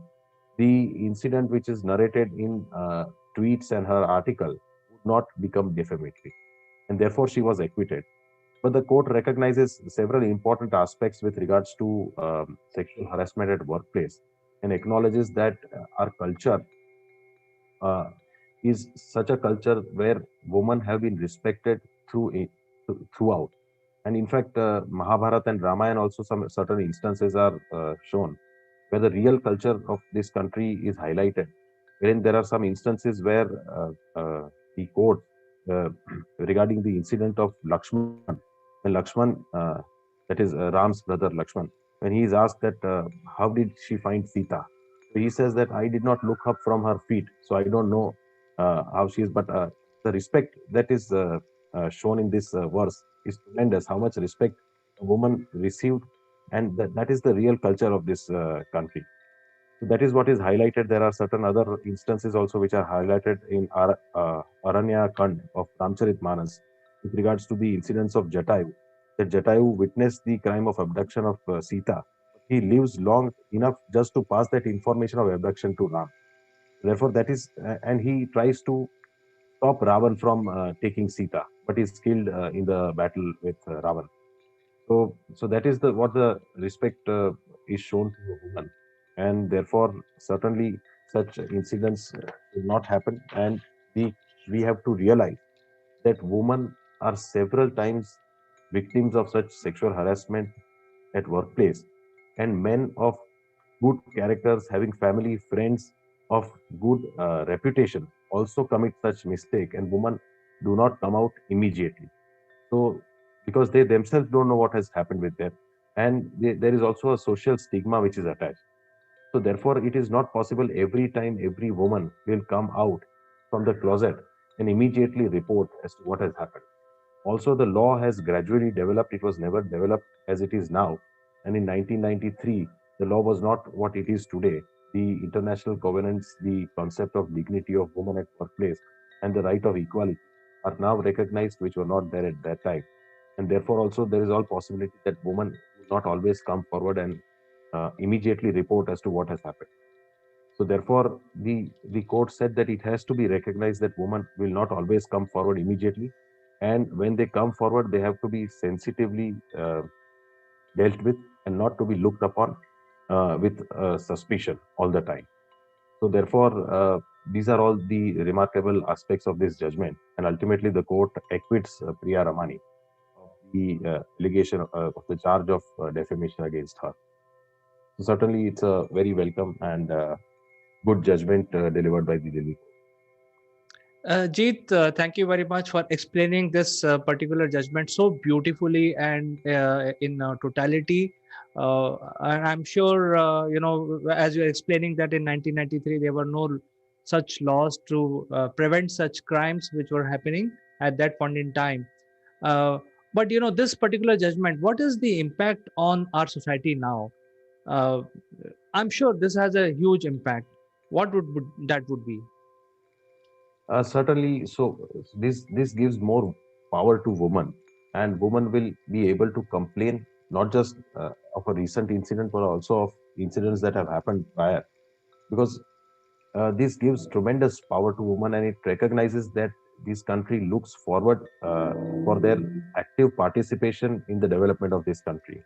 It also reproduces one report which says that the workforce in the uh, in the institution in this country is that 80% are male and 24 to 25% are women. That is of the year 2018-19. So that means that a lot of women have to come out and participate in the development of this country, and this is possible only if there are proper mechanism, proper safety, and proper work culture and ethic, which would require them to come out from their domain and actively participate in the development of this, because there is tremendous potential that can be achieved if they get their due and they get their safety and work environment which they can be comfortable with. So certainly this is a big step ahead. The law recognizes their importance. It gives them equal opportunity and also gives them dignity. And now uh, uh, with the Women at Workplace Prevention, Prohibition and Redressal Act of 2013 at place, it certainly gives them the required safety and working atmosphere, which was not there before. So certainly, it's a welcome step, and it's a good judgment for the future. I think you made a point during your narration that in India there was a culture of giving a lot of respect to the women. Women was treated as a very highly placed position in the society, and somehow over the years we have lost it. But even during the modern times, the leaders of our country have tried. Even Subhash Chandra Bose and many others who have tried to elevate the status of the women to the equal level. In fact, India allowed voting rights among the first few countries for women, even before the United States. I mean, they started giving those rights. So things like that. So I think with this judgment, I personally feel that there has to be a orientation program, probably at the school level or at the college level, where all these things must be given to the citizens of India, because I think many times such mistakes happen because of ignorance also. What do you feel about this? Yes, absolutely. In fact, yes, at school level, it should be inculcated. Also, what should be inculcated are the fundamental duties of every citizen under the Constitution. It should be taught to children at a young age, and that will be a big step ahead, because we speak about fundamental rights, but also there are fundamental duties on citizens. So if we follow and adhere to it, then certainly we would be a very developed and a very enlightened citizen. Will have enlightened citizens as well. I think this is a great step in providing the gender justice by the court here. And I really appreciate the court for giving such a detailed and fantastic order in this case, where, otherwise, if you file your complaint, there could be a defamation against you. So I think this is to prevent all that, so that women can freely talk about their, whatever they have faced, and file a complaint against such predators. So, this is something that is good. However, the court has also said that appeal can be filed, and in case the appeal is filed, then Ms. Ramani can apply for a bail. I think that is also part of the judgment, isn't it? Yes, but that is a formal part of this judgment, because appeal if appeal is filed, then for the appearance of the accused, he is always asked to provide for bail. So that is a formal procedure which is done in every case when an acquittal is given, so that I her think presence in the appellate court can be ensured. I think the court has given a very detailed and very methodical judgment. So now we have to see whether Mr. Akbar files an appeal. But that is something that the future will only tell us. But I think we are all very happy with this judgment. It has finally given the gender justice, and it has actually given justice to so many women who are facing certain incidents at workplace. So thank you so much, Jeet, for coming and finding time in discussing this particular case. It was our pleasure talking to you today. Thank you, Chandrakant, for having me. Bye bye, and we will discuss some other case in the next episode of Legal Matters. Until then, you have a great week ahead. Thank you. Same to you.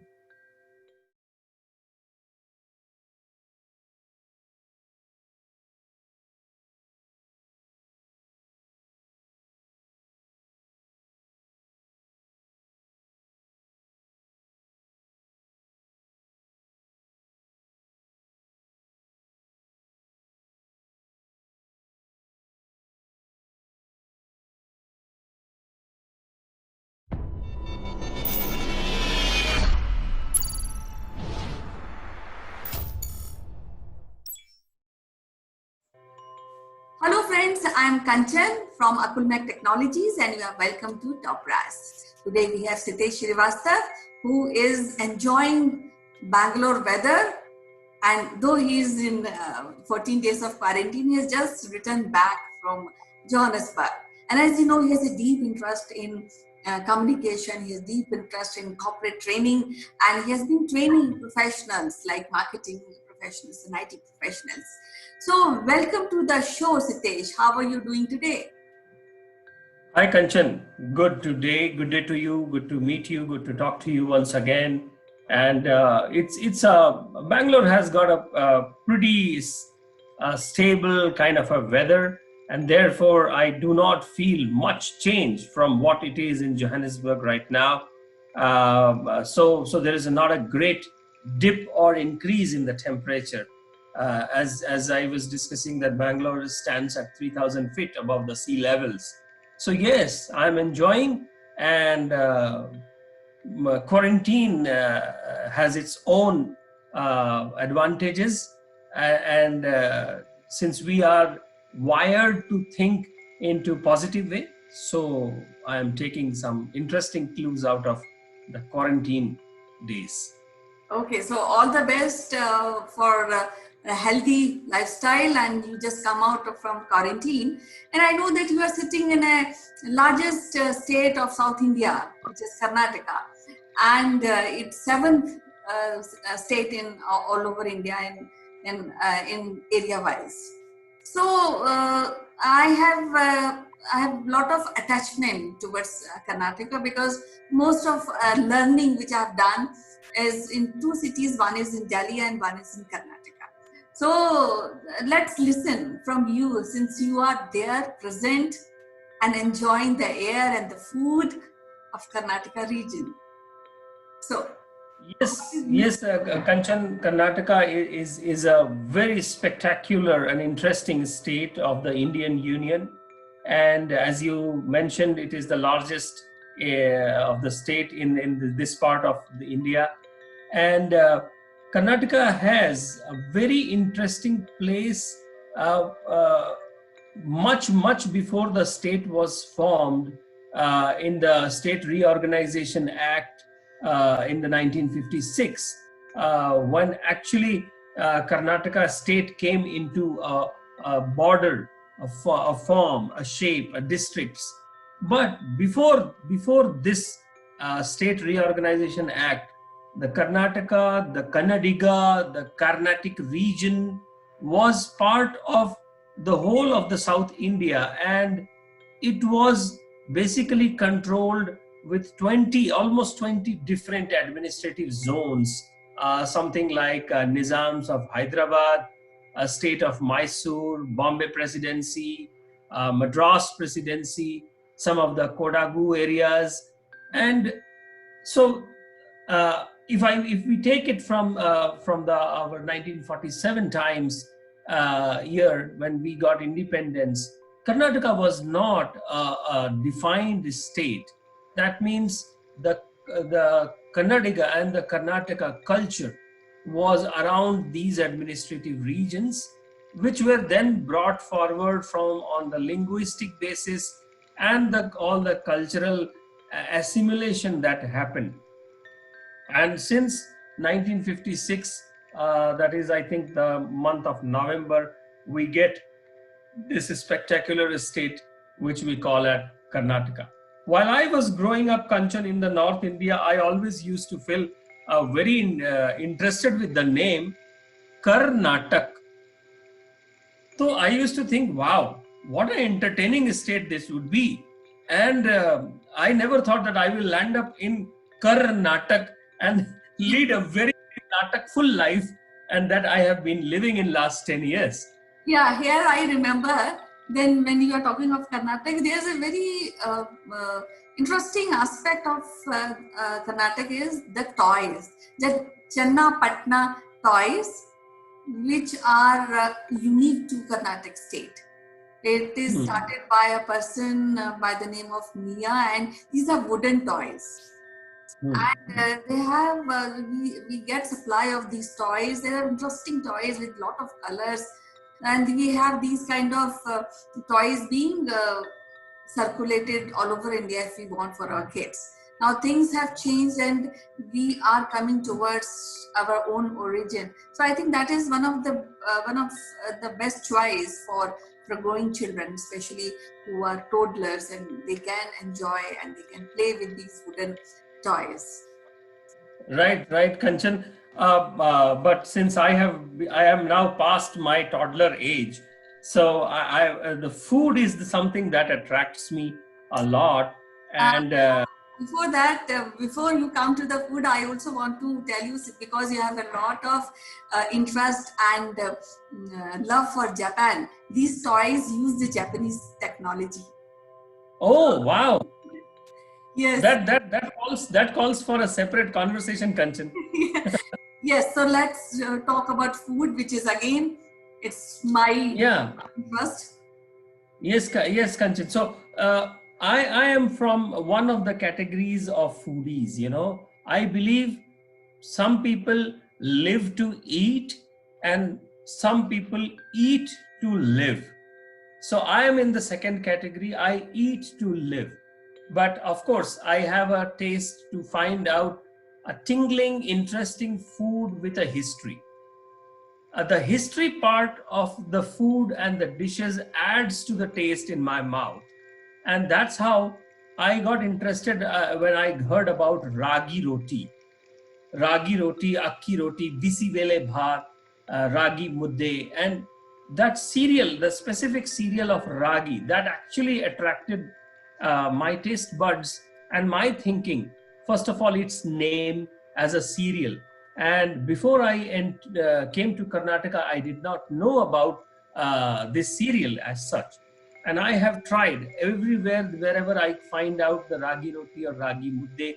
Mudde is nothing but kind of a laddus, you know, and it is not easy to make. And ragi roti is also not easy to prepare, but it tastes amazing, amazing. And and bisi vele bhat. Actually, I tasted bisi vele bhat first in many years back in Hyderabad, and I always thought that it is a dish from Telangana or Andhra, as it was called those days. But now I realize that bisi vele bhat is from Karnataka. The other thing that attracts me, Kanchan, is about the people of a particular region, how they come up in the country's ecosystem, and they contribute towards the larger ecosystem of the country. And therefore, the key people. I mean, best is to start with the cricketers, and as we know, cricket is our passion. So if you see the great cricketers from Karnataka, Anil Kumble, Rahul Dravid, the Wall, whom we call Javagal Srinath. In olden days, Gundappa Vishnath. In 1983 World Cup, Roger Binney, the biggest wicket keeper, wicket taker. And in 1983 again, the wicket keeper was Syed Kirmani. And nowadays, after our Mahi has retired, we are hearing about KL Rahul getting into the team. Again, he's from Karnataka. So, you know, cricket is a great place, and Karnataka has a great tradition of cricket. And there is an interesting South Africa connection also, Kanchan. The Bangalore IPL team was headed by the South African cricket captain, A.B. de Villiers. So during my South Africa sojourn, many people, when they heard that I stay in Bangalore, and they would immediately say, Bangalore? A.B. de Villiers? And I used to say, wow, yes. And that's how Karnataka, the people from Karnataka, the scientists from Karnataka, the rich musical tradition of Carnatic music, of which the greatest of the names are Pandit Bhimsen Joshi and Gangubai Hangal, Amir Bai Karnataki. I mean, these are the great names. Kannada literature, though I cannot read Kannada, but I know that Kannada literature has been a great source of the literary journey and the literary contribution from India itself. So from a science world, Professor C.N.R. Rao, and then the latest movie of Vidya Balan showcases another great from Karnataka, Shakuntala Devi, the mathematician. So, you know, Kanchan, this is what I think each of our provinces in India, they have some wonderful conventions, cultural connects, and synergies, which we need to cover in our conversations so that we can bring in the Indian federal structure gets its juices from each of these states. And I'm happy that we are discussing about one of these states. Okay, fine. We have mentioned wonderful things about Karnataka and the people also who belong to the state, but you are forgetting one very interesting thing. Ask me Okay. what? What? Saris of Mysore. Oh, okay. Yeah, that is something which is interest to me. So silk saris in Mysore are there. It's worldwide famous. Silk is kind of woven with the thread, the golden thread, and they are awesome. So next time when you are going somewhere and if you have some friend, a woman friend, you should offer giving a gift of the sari. They are awesome. Yeah. And I've seen Yes. how they are, it is done. I've seen also how this whole process is being done. I've seen it at Mysore, and it's very, very interesting. No doubt about it. I mean, Kanchan, Mysore silk saris are world famous. In fact, we should have our conversation around the Indian saris and the Indian textiles, in another conversation series. But since you mentioned about, going with a woman friends, that is the key pain point on the pocket, once you take out, buy a pure Mysore silk sari, you have to really adjust your monthly budget for that month. Okay. So we will be discussing more aspect of Karnataka, Bangalore, Mysore, and of course Hampi, which is World Heritage Site, in our next series. As yes. It is so good to talk to you and know more about Karnataka and Bangalore. So till next time we meet, take care. Bye bye. Have a nice day. As we say in Karnataka, I would thank you by saying Dhanyavada Gadu. Okay, Dhanyavad.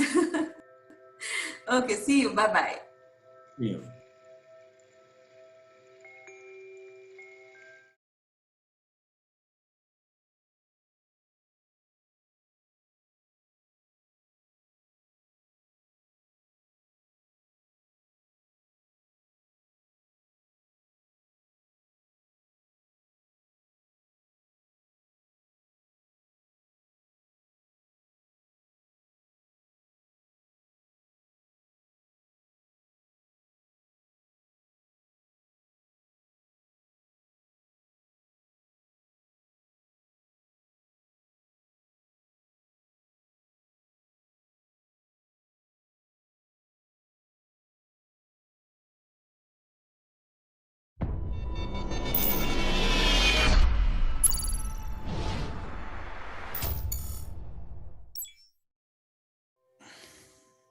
Good morning, and this is Chandrakant from Akulmach Technologies, and I welcome you all to this very interesting edition when we want to discuss about the first paperless budget from the Indian government.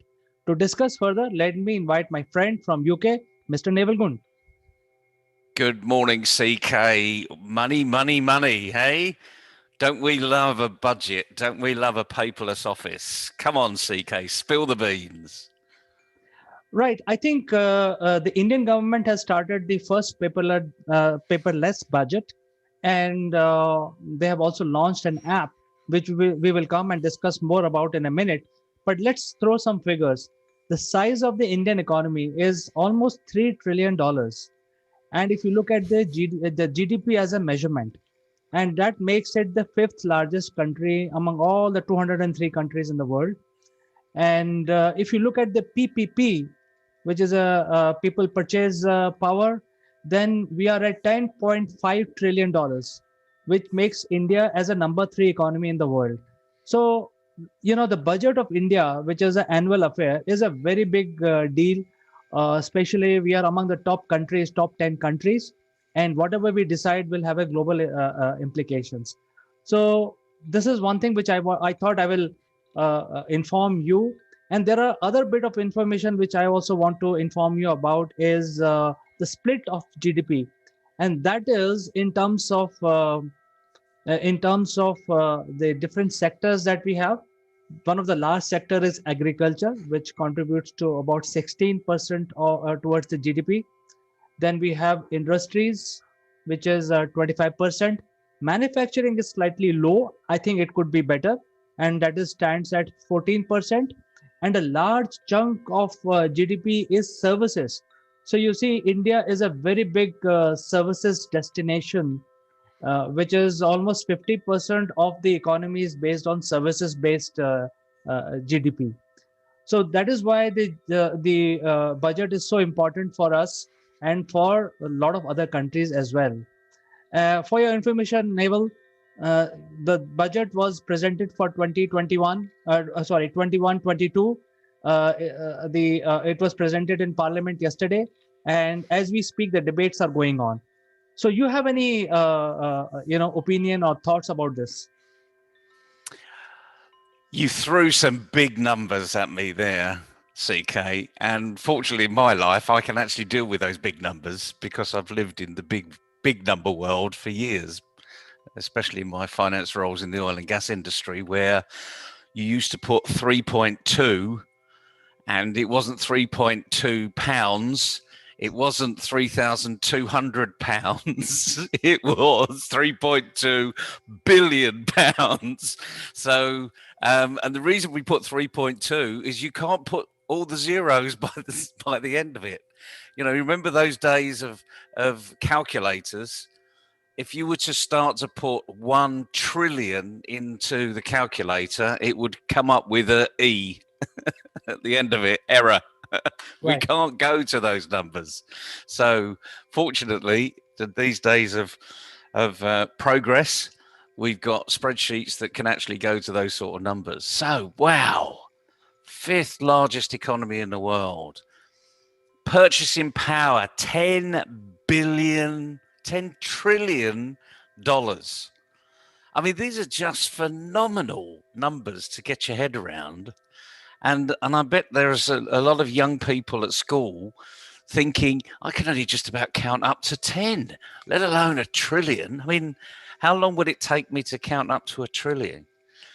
So, yes, I mean, these are big numbers. And for anybody in the world to say that Indian economy is not going to be a global player, they need to start thinking again. Because, as you said, be in the top 10 in the world anywhere, in anything, all of a sudden people need to start to listen. And it's a growing economy too. It's an exciting economy to be part of, and a growing, expansive economy, thinking about exports and imports at the same time. So, yeah, I mean, these are amazing times, really, on the back end of last year, COVID, you know. So at last we've got some excitement coming out of the pipeline. But paperless office, that's what we need to be talking about. Because just imagine cutting all those trees down to talk about this $3 trillion budget. You know, I mean, it's quite crazy. It's also quite crazy, by the way, that we talk in trillions of dollars. Because you can imagine what it would be in rupees. I mean, it'll be, what, $3 trillion would be what, 300 trillion rupees? I will tell you in Indian calculation system, it will be 36 lakhs crores. So there are two measurements there. There you go. Just the thought of 36 lakhs. Crores. Wow. Exactly. You know, and you just go, that's just going to blow my mind, really. And it's certainly not lacking in anything, is it? So just to simplify the numbers, this 36 lakhs is 36 followed by 5 zeros, and then crores is followed by sort of multiplication of 8. So it's 36 into 100,000 into $1 billion. So it is like $1 billion rupees. So it is like 8 zeros after that. So you probably lost lots of mathematicians along this way. So let's forget the numbers for the moment, and let's look at this, the way that the government have put the budget out there, because I think this is the most exciting bit, really. Not the fact that India is one of the leading lights in the world economy, but the exciting bit for me is this app.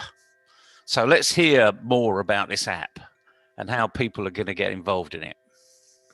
So, Naval, the interesting bit is that the budget is not yet finalized. It's just tabled as of yesterday. There was a speech by the finance minister, and really the arguments will start today in the parliament. And the budget is the as it is stands today is already out for the public scrutiny. You can download using an app, and so let me show you, what this app can do.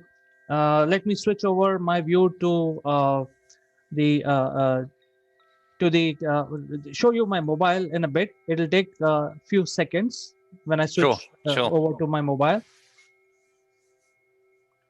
So while this is happening, I will just talk about that. It's a app which we can download on Android and iPhone, and download it. I downloaded it, and I'm very excited to bring it to you. Can you see my mobile screen? Yes, I can. I can. Now we're seeing into your. This is CK's home screens. This is what he uses, everybody. So have a quick look in here. This is an insight into CK's mind. You can say that. You can say that. But this is my mobile, and I bet you use Uber a lot, don't you, currently? The answer is no, you're not using Uber. No, exactly. We're all a bit locked down here. So I have downloaded this Naval, and it is available on my homepage, and it's an icon. I just go straight into this, and it says the Union Budget of India with the Indian logo, and I just enter this app, and then it starts. So it's so simple, earlier, if you had to access budget, it was a humongous exercise. You need to find an expert who can take you there to that page, to that para. But here you can just download it in your mobile and review it. You can see how the government planned it, and after the arguments and approval from the parliament, lower house and upper house, and finally the president, you will know exactly how this budget has shaped up from the current situation to after a few days from now. So as you can see that you can choose multiple languages, and since this is the first time, there are only two languages here, which is English and Hindi. So I'll go ahead with English, and then there are certain things here. Let me go to the speech. So what was the presented here was also recorded, and the text of that is available in the form of PDF. So this is a speech as of the finance minister as of yesterday, and the entire speech is here. Somebody missed it. Somebody wants to do a little bit analysis of what she talked about. Um, any confusion, because when it comes to the press, there is always some confusion, so you can correct your perception by reading the speech. It was a six-hour long session yesterday, and it was a high level presentation on the budget. So this speech contains all of that. And then if you want to look at a glance, then you can click on this first tile, which will take you to at a glance what is covered. And surprisingly, this is a PDF which is in Hindi language. Probably, can we read Hindi, Neville? No, but the point is, it was a couple of observations. Really simple screen to manipulate. Once you click on it, it does what it says. It actually tells you budget at a glance. It's going to be a budget at a glance. The full statement. And it's great because, as you say, one of the key things that we struggle with around the world is getting really good communication. So this is typical of what a communication expert would say, straight from the horse's mouth. There's no middleman. You're actually seeing it as it's presented, which I think is the best way round, really. And then you can go and read in the newspapers people interpretation, and you can go onto Twitter and all the social media platforms, and you can listen to interpretation. But I just absolutely love this. I think this is really the way forward. I'm sure this has taken an awful lot for anybody to do, let alone a government. And I think we've got some real simplicity here. So what's your thoughts, CK? Absolutely, yeah, and since this is available on my in my hand, in my mobile, I have freedom to search whatever you want. And as you can see, the search bar is very prominent. You can search on what you're looking for, and then it also, by nature of the app, it gives you different tiles so that you don't waste time searching for things which you're not necessarily looking for. So things like expenditure profile, where the money of the government will be spent, you can straight away click on that, and you can find out what is what is the state expenditure, what is the general expenditure, and so on and so forth. So if you want to do really do research on this, you can actually go and drill down this document, or you can download the complete document, which is also attached here at the top.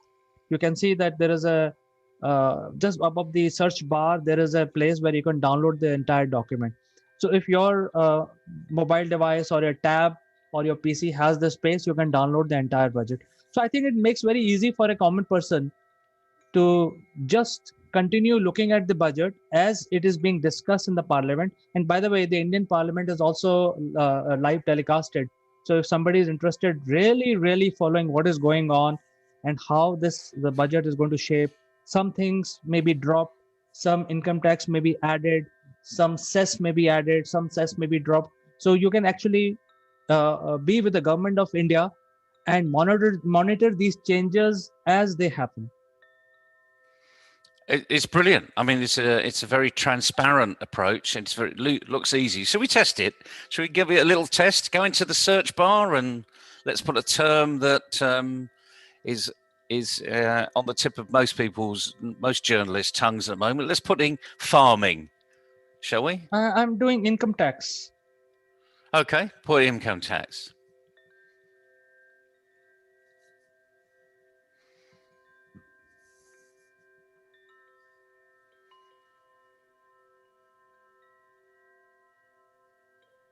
Nothing is happening. Okay, let's go with farming, your first choice. You're going to need to spell it properly. There we go, farming.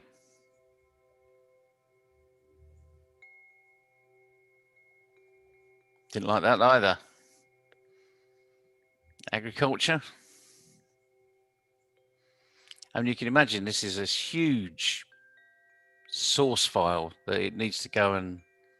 Right. So I think this is launched yesterday, and the plan is to roll out all the budgets for last 15 years. And I checked in the morning when I downloaded this app. Right now, it is showing me only one of the year, which is current year. But I think as this app matures, I think the search may be enabled, and it will be much more intuitive. But the important thing is, like, for example, if I want to go to budget at a glance, I can look at things like these, which are sometimes very difficult to even understand, like budget at a glance, and you can click on that and probably read only 5 pages. You see, if you want to read the budget at a glance, it says 5 pages. So you can just read the 5 pages. Interested in numbers, you can review these numbers, the split of various things. Yep, no, it looks good. Very comprehensive. I mean, we're looking at this for the first time. We're going and sort of testing it. We need to give a little bit of latitude while people are putting these things out there. So perhaps the search bar is not quite what it needs to be. But the more important thing, if you go back to the home page, CK, it's there for you anyway. So you can actually, I mean, I can imagine now as a student, someone who has never been interested in budgets or politics or what have you, you can now actually just click on here and find out about what's happening in your economy immediately. So absolutely. I think this is a great stride. Actually, this is almost like going to Mars. Frankly, I feel as though we've just arrived on Mars and someone's given me how the economy is going to be sorted. So don't want to give them ideas, but that might be the way forward. Absolutely. I think it is very interesting because I think these guys have done a good job. And as we are progressing towards finalizing the budget, I think some of the search engine, search commands which are not working will start working because probably this is only interim and they are giving only PDF. So probably the search does not search nicely into PDF. But once the Yep. PDFs are finalized and the budget will be rolled out, which is before the during the month of March, and 1st of April it will be applicable. I think it will be much more comprehensive that time. Important thing is I'm very happy that I can see the budget.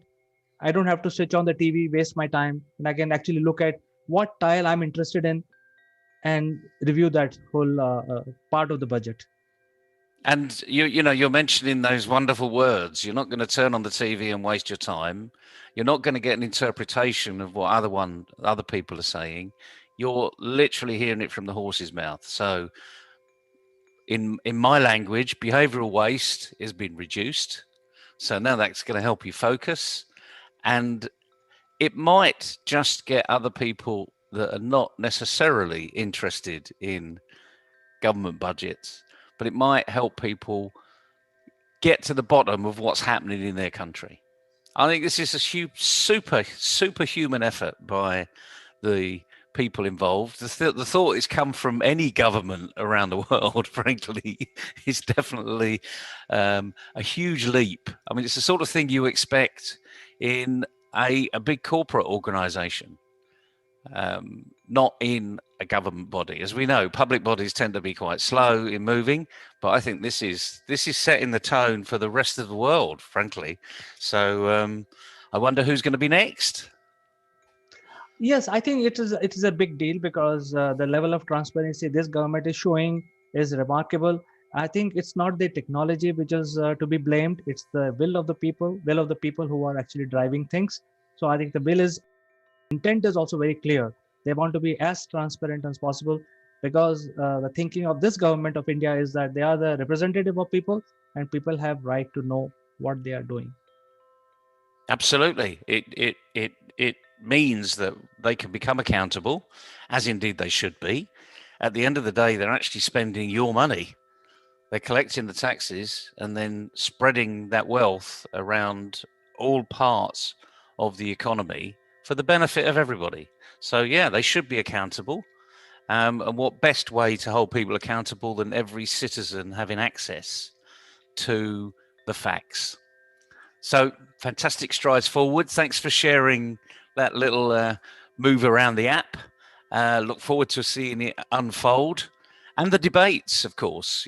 Because as the debates crystallize opinion, the budget will change, and it's a lot easier to change a budget when it's all in one place. Certainly, I think this will also avoid the confusion which is created every year because of fake news and trolls and Twitter handles which are designed to do this work. So I think it will have a much better positive outlook. Having transparency, and you can by just doing this small thing, you can actually avoid the entire fake news bust their designs. We can all take a few lessons from that, CK. So thank you for sharing that today. I wish everybody to have a fantastic day and a fantastic week ahead. Get the app, find out what your country's doing. Get involved. You never know, you might be the next Prime Minister. Absolutely, Neville, and thank you very much for finding time. In fact, I'm quite excited, and I'll tell all the citizens of India to download it and review the budget because it concerns all of us. So with this, I say goodbye to Neville, and Neville, we will catch up again with something more interesting tomorrow. See you tomorrow.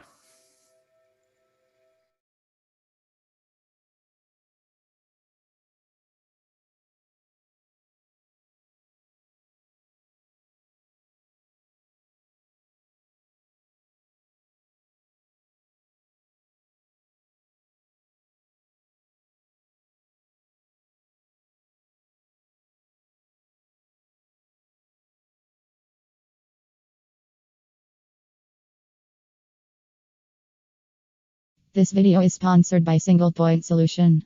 Single Point is pioneer in production and distribution of electric vehicles like electric bikes, electric scooters, and three-wheelers. Single Point also provide consulting services to small F players.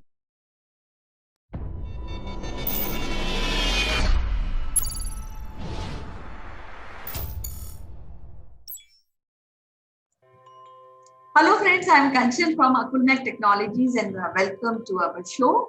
And as you know, we are discussing the women power, how women have progressed after independence. Though women progress is not new, a woman power is not new to our culture, our tradition. From antiquity, women remain power. They were teachers, they were builders. When you really see your Puranas and your traditional aspect where some rituals where women are required to complete the ritual also. So yesterday we discussed about what makes women to rise, and we discussed that education plays a very vital role. Also, the social fabric where the mindset has to change towards women. To discuss further, we have Sitesh Srivastava, who has deep interest in corporate training. He had been working with women organization. He is a part of radio broadcasting. So without wasting further time, I would like to welcome to the show. Sitesh, welcome to the show. Thank you, Kanchan. It's a great day ahead and great day so far. A lot of good conversations with you all the time. And we're talking about women empowerment. You are one of it. So how are you doing? Yeah, I'm fine, perfectly fine. In COVID era, we are coping up. But I think everybody, including women, we have to look forward on a positive aspect of life, and we have to progress for betterment of family and society. That's right, Kanchan. And therefore, it is very important for us today, since we all are sitting at home and we are working, we had a chance, we still have a chance, and probably we have already seen how much women work inside the home. And I have heard from a lot of women that the house job, the house chores are basically a thankless job. And I realize that it might be true, the kind of work that they do inside the home 24/7 without a wink, without a holiday, without any break, without any gap. And then it becomes an expectations. And then it becomes a daily routine and there is no break. Then we take it out from the home and then we realize how much the work the women do in the corporate sector, in the NGOs, as a charity, as a village panchayat heads, as mayors, and as we spoke yesterday about so many different women at the top of the sphere. It is more important, Kanchan, to realize and consolidate and reiterate about the contributions that they do and they can do from the very, very early age, from the daughters in our home, from the sisters in our families, from the cousins. It is not about anymore about any kind of a silver lining between boys and girls anymore. And if it exists, this needs to be protested. This needs to be pushed away. And so we are here to talk about some of the great names who need to be celebrated again and again, and not just on the copies of the women's magazines like those Manormas or Vanitas or the Grishobhas, and also women's era. They should be celebrated on the national print, national digital places. And some of the names that come to my mind, Kanchan, is Vandana Luthra, VLCC, and Kiran Majumdar, Shaw Biocon, and Ritu Kumar, the fashion designer, and Indra Nui. I mean, who does not know Indra Nui, our PepsiCo chief?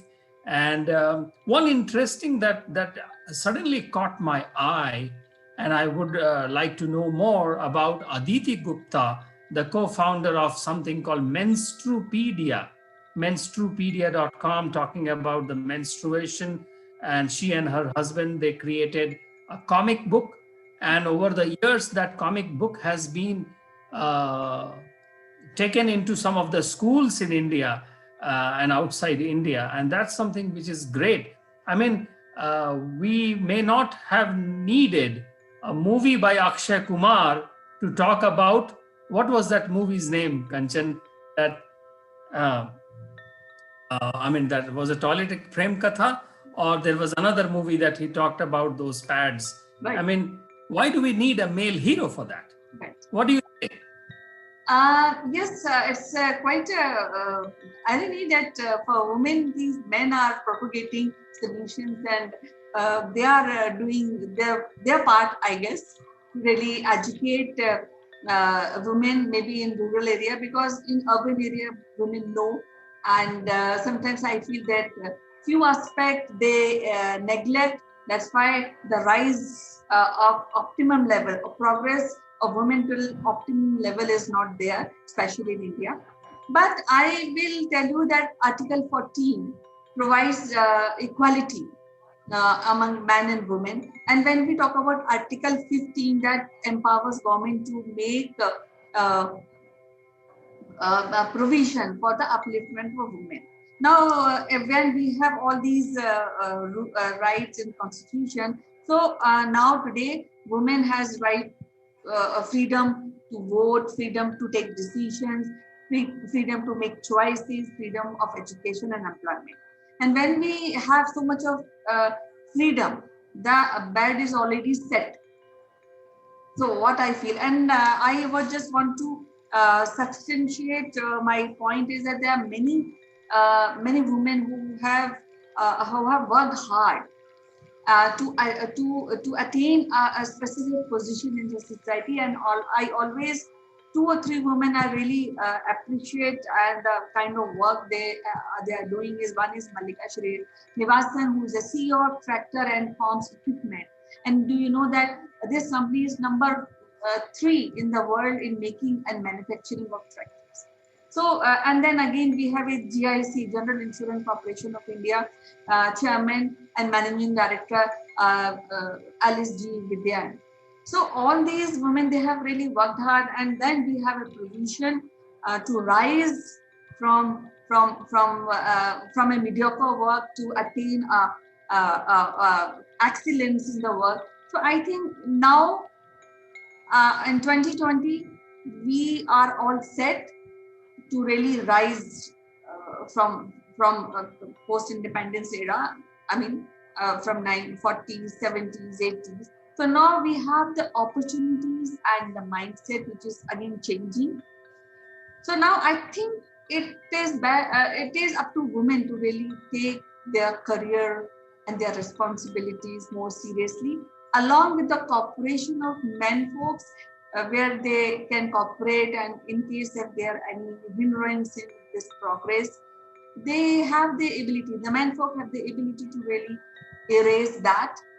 And so, you know, when there's a gender equality, that nation progress rapidly.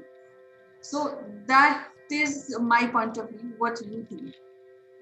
Yes, Kanchan, you could not have been more right and apt in bringing these things in our conversation. More and more in corporate sector, especially the Indian homegrown corporate sector, I feel needs to do more. I still hear that in manufacturing, large manufacturing companies in India, women are underrepresented. Okay. And I really don't understand why women can only do the office jobs like a HR. Why can't they be on the shop floor? I still hear in some of the top manufacturing companies on the shop floor, on the car assembly floor, we still have underrepresentation of women. When the Indian Army has opened up a lot. I mean, there is no place where the woman cannot be. And if we see that there is a need for a woman to be, we should also take some examples from other nations who have done that. Okay. And I think more or less the one point that I 100% agree with you, women have to take their own career, life, personal choices in their own hand, and they don't have to be rebellious about it, but they have to be progressive and constructive about it. And I think it is important to know about the founders in the technology space like Upasana Taku from MobiQuick and Neeru Sharma from Infibeam. Then there are Sunita Krishnan, who is a gang rape survivor and speaks about it in the corporates. And those all need to be appreciated. And then Sunita Krishnan is a Padma Shri. The movie I was talking about was Padman by Akshay Kumar. I would have more appreciated if a top heroine would have taken up that movie and done it. Though I'm happy that Deepika Padukone did that Chapak movie about that acid survivors. So I think this is a great time to be in India, to see women growing, and especially from the rural sector. Lot of small rural entrepreneurs, women, are still not being known in the public media. Our mainstream media does not talk about them. Probably in our conversations, we can bring those names and what they do, and we can celebrate their success, Kanchan. Yes, definitely, because now with the penetration of internet in rural areas, there are more chances we can hear the great stories of women entrepreneurs and business women in rural area, because I'm sure there are women sarpanch there, and I hear a lot of stories about their progress and what they have done, especially in the COVID area. So, and then again, one name which I really appreciate is Sunita Reddy, who established a chain of Apollo Hospital in India. So, all these kind of work which women are doing, but we have to add little more. I think women should add themselves more in the mainstream of progress of nature. So, with this thought, That's right. Yeah, with this thought, we'd like to end today's session, and we'll meet tomorrow again with some different topic. Till then, bye-bye. Yes, Kanchan. Yes, Kanchan. And I think it is time that Julius Caesar's wife has to come out of the shadows of Julius Caesar. Yes, yes, sure. She will be, I guess. I think this is a coexistence we have. If women and men, they put together their energies in nation building, the nation will progress rapidly, and then will again be called Soni Kichiria in very few years. So it Thank was lovely talking to you, Sitesh. Bye-bye. Take care.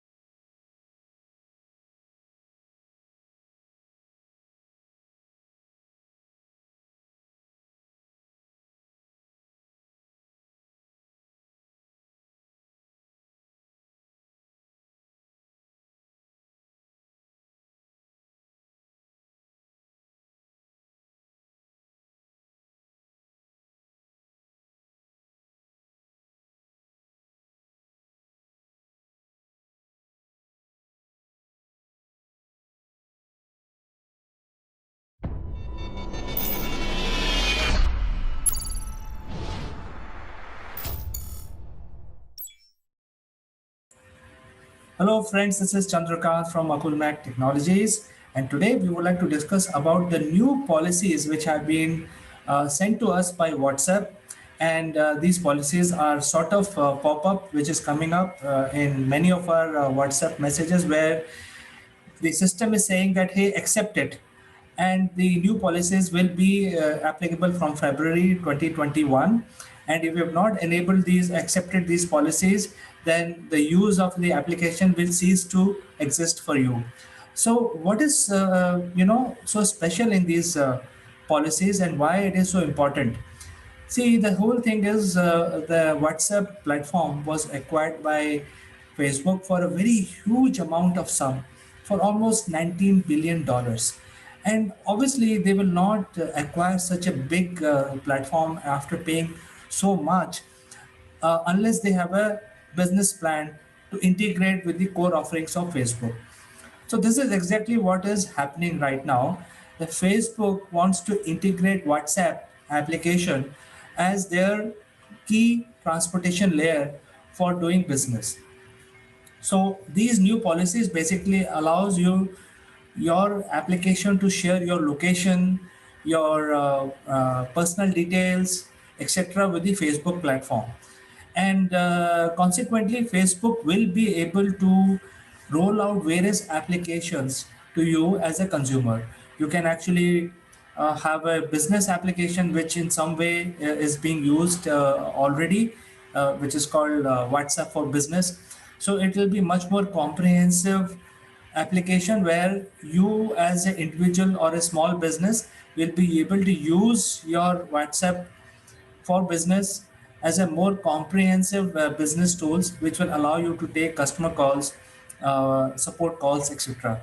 At the same time, your location will be tracked by Facebook. So you have an opportunity to provide application support and customer support in your location.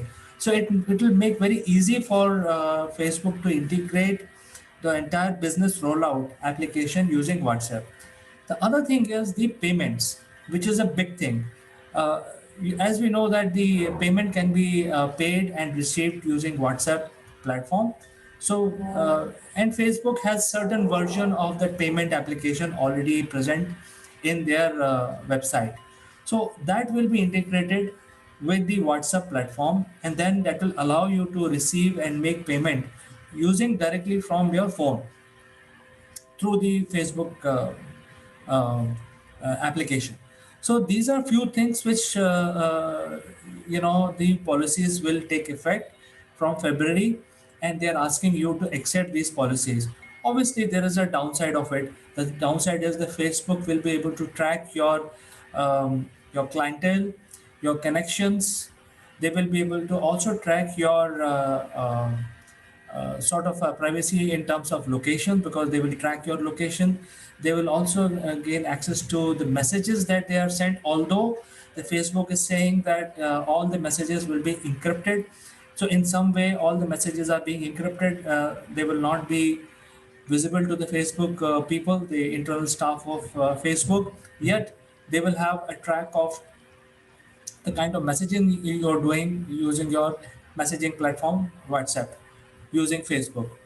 And they will also be able to track your connections, because once you accept these policies, your entire connections on WhatsApp will move on to Facebook. And in certain cases, it has already begun. Uh, I have accepted the policy, and my Facebook has already synced my connections on WhatsApp with my Facebook. So things like that will happen, and in certain cases, you may feel it is a uh, uh, encroachment of privacy. But think in a different manner, friends. You know, if you have built your email, you have given your mobile number to people, you have given your bank, so you are basically already present in the net, and your privacy is not no longer a private matter. It is already available with somebody or the other, and if people want, they can always track you. So I just want to clarify these issues today in the video today, that uh, you see, there is nothing new that WhatsApp is asking you to do. You're already doing this kind of work for last 15 to 20 years, where your privacy is no longer, it's a myth basically. You're already, KYC is done every year by the bank, so your privacy is already available in a digital format with your bank. Your mobile is also hooked on to your KYC. So if you can't hide, because your KYC is with your mobile company. They know exactly where you live, where you all roam around, how often you switch on your mobile, what you browse. The entire history is already available. But there are technologies, so we must have faith and trust on the technology which is being used right now, and that encrypts our usage. And the encryption technology is such that the employees of Facebook and bank and your mobile company have no access to your data. So I think we must have trust on this, and simply accept the privacy policies which are being launched by WhatsApp. Because what I've seen is there has been a very determined campaign which is running, and they are saying that hey, if you're not happy with these new privacy laws and privacy policies of WhatsApp, then you can simply stop using the application and move on to Telegram or some other similar tools like that. So there are a negative campaign going on without even understanding in depth what is the privacy in today's world.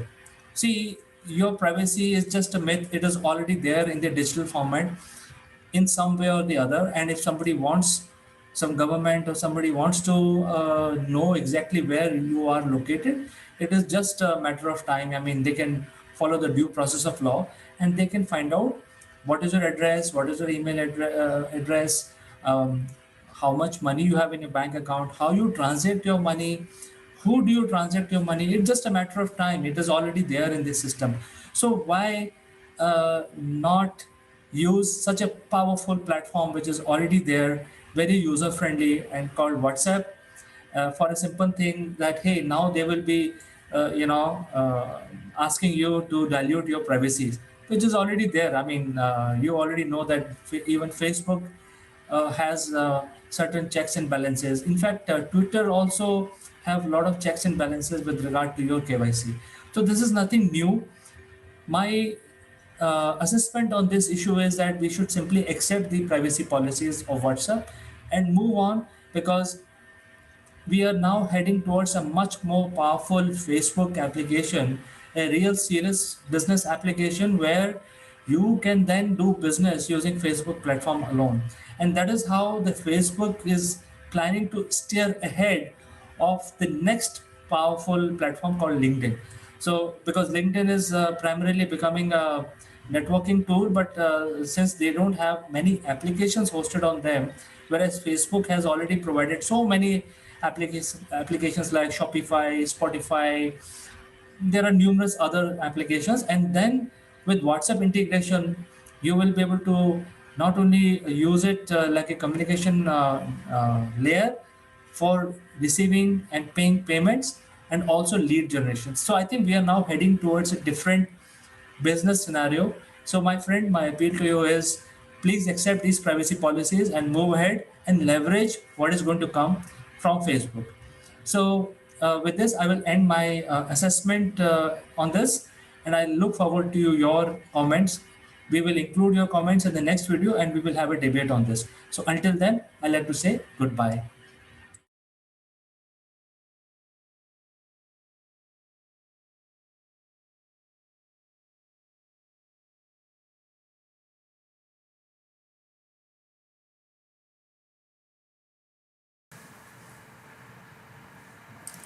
Hello friends, this is Chandra from Akulmach Technologies. Welcome to Top Brass. Today, Mr. Trump is arriving in India, and there has been a lot of conversation around what kind of deals that India and US will talk about. And although there has been a long uh, sort of a stalemate situation between these two countries where the trade deals are not going through because both parties are sticking to their guns. Uh, in fact, both countries have their interests, and they are both of them are guarding their interest. For instance, the US wants India to have zero import duty on mobile devices. So obviously, it's a big deal.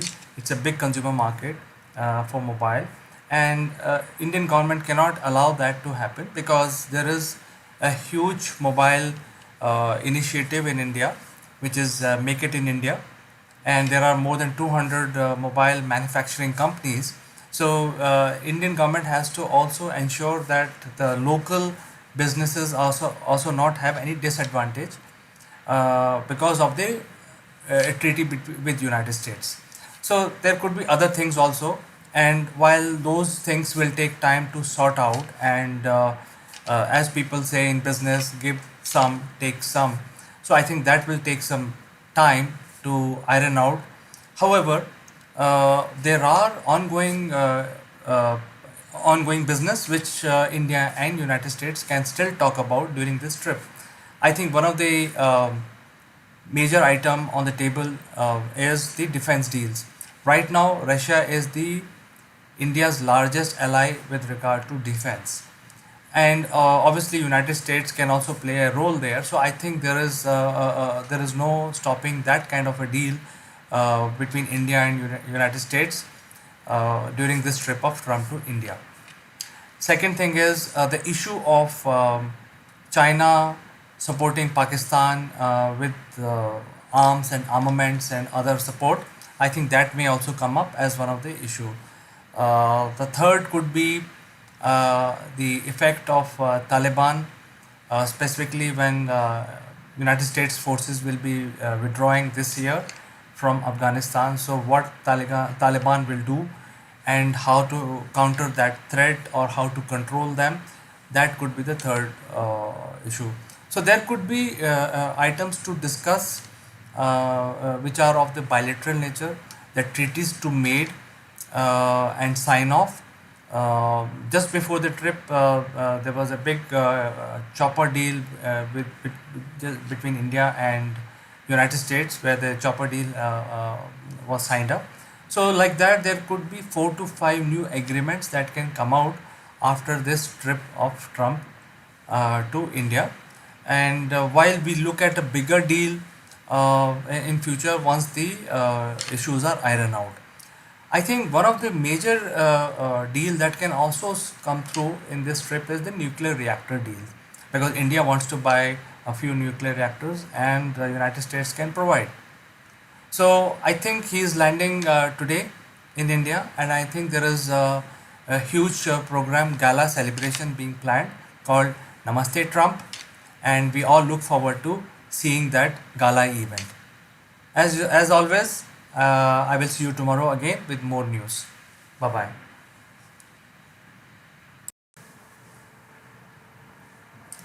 Hello friends, this is Chandra from Akulmach Technologies. Welcome to Top Brass.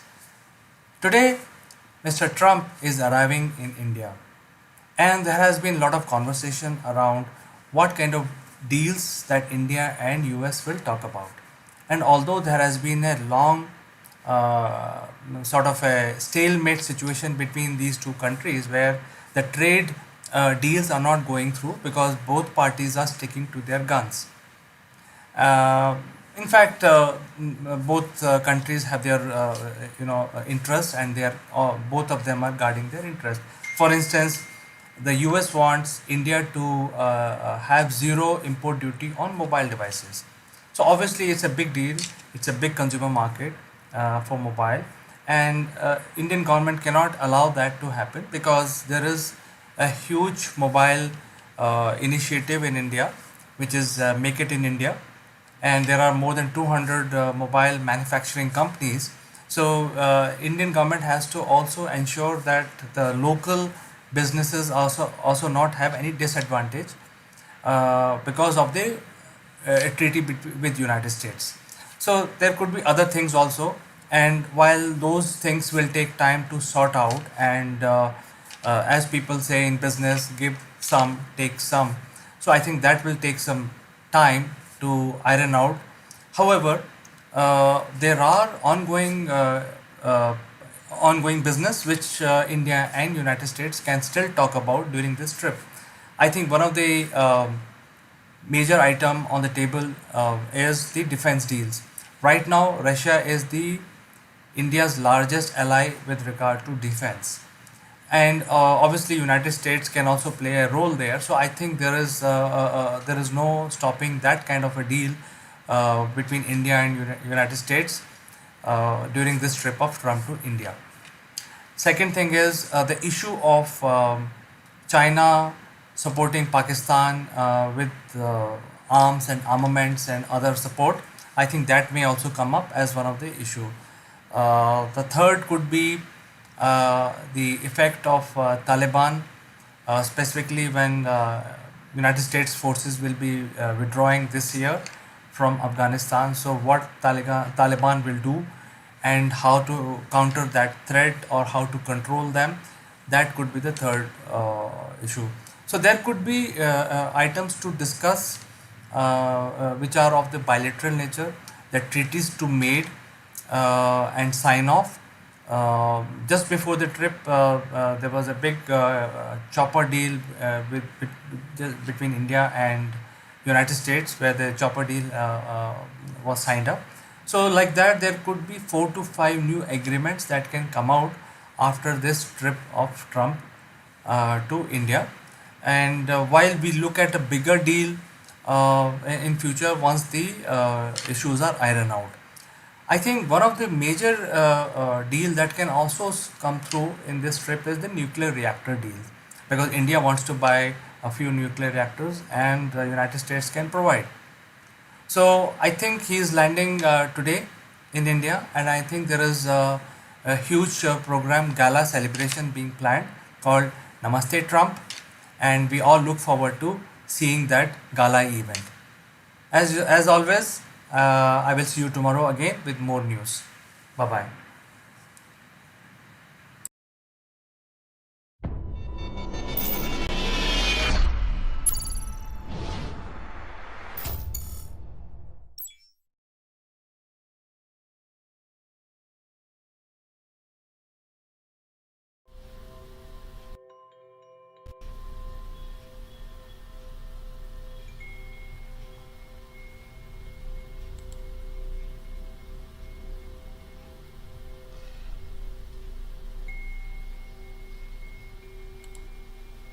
Hello friends, this is Chandrakant from Akulmach Technologies and welcome to this edition of Branding for Beginners, and why the subject is so important and why it is relevant to learn what is branding. So we are bringing this course for the benefit of the young budding entrepreneurs who are basically trying to set up their company, or to orient them in terms of what they should do when they set up a new business, especially when the business is being set up, but we don't have a frontline strategy to promote it. So the idea being is, when we set up our business, we should also think about how we will generate business, what will happen to our promotion strategy, what will happen, how customers will perceive us, how future employees will perceive us, how we will make money.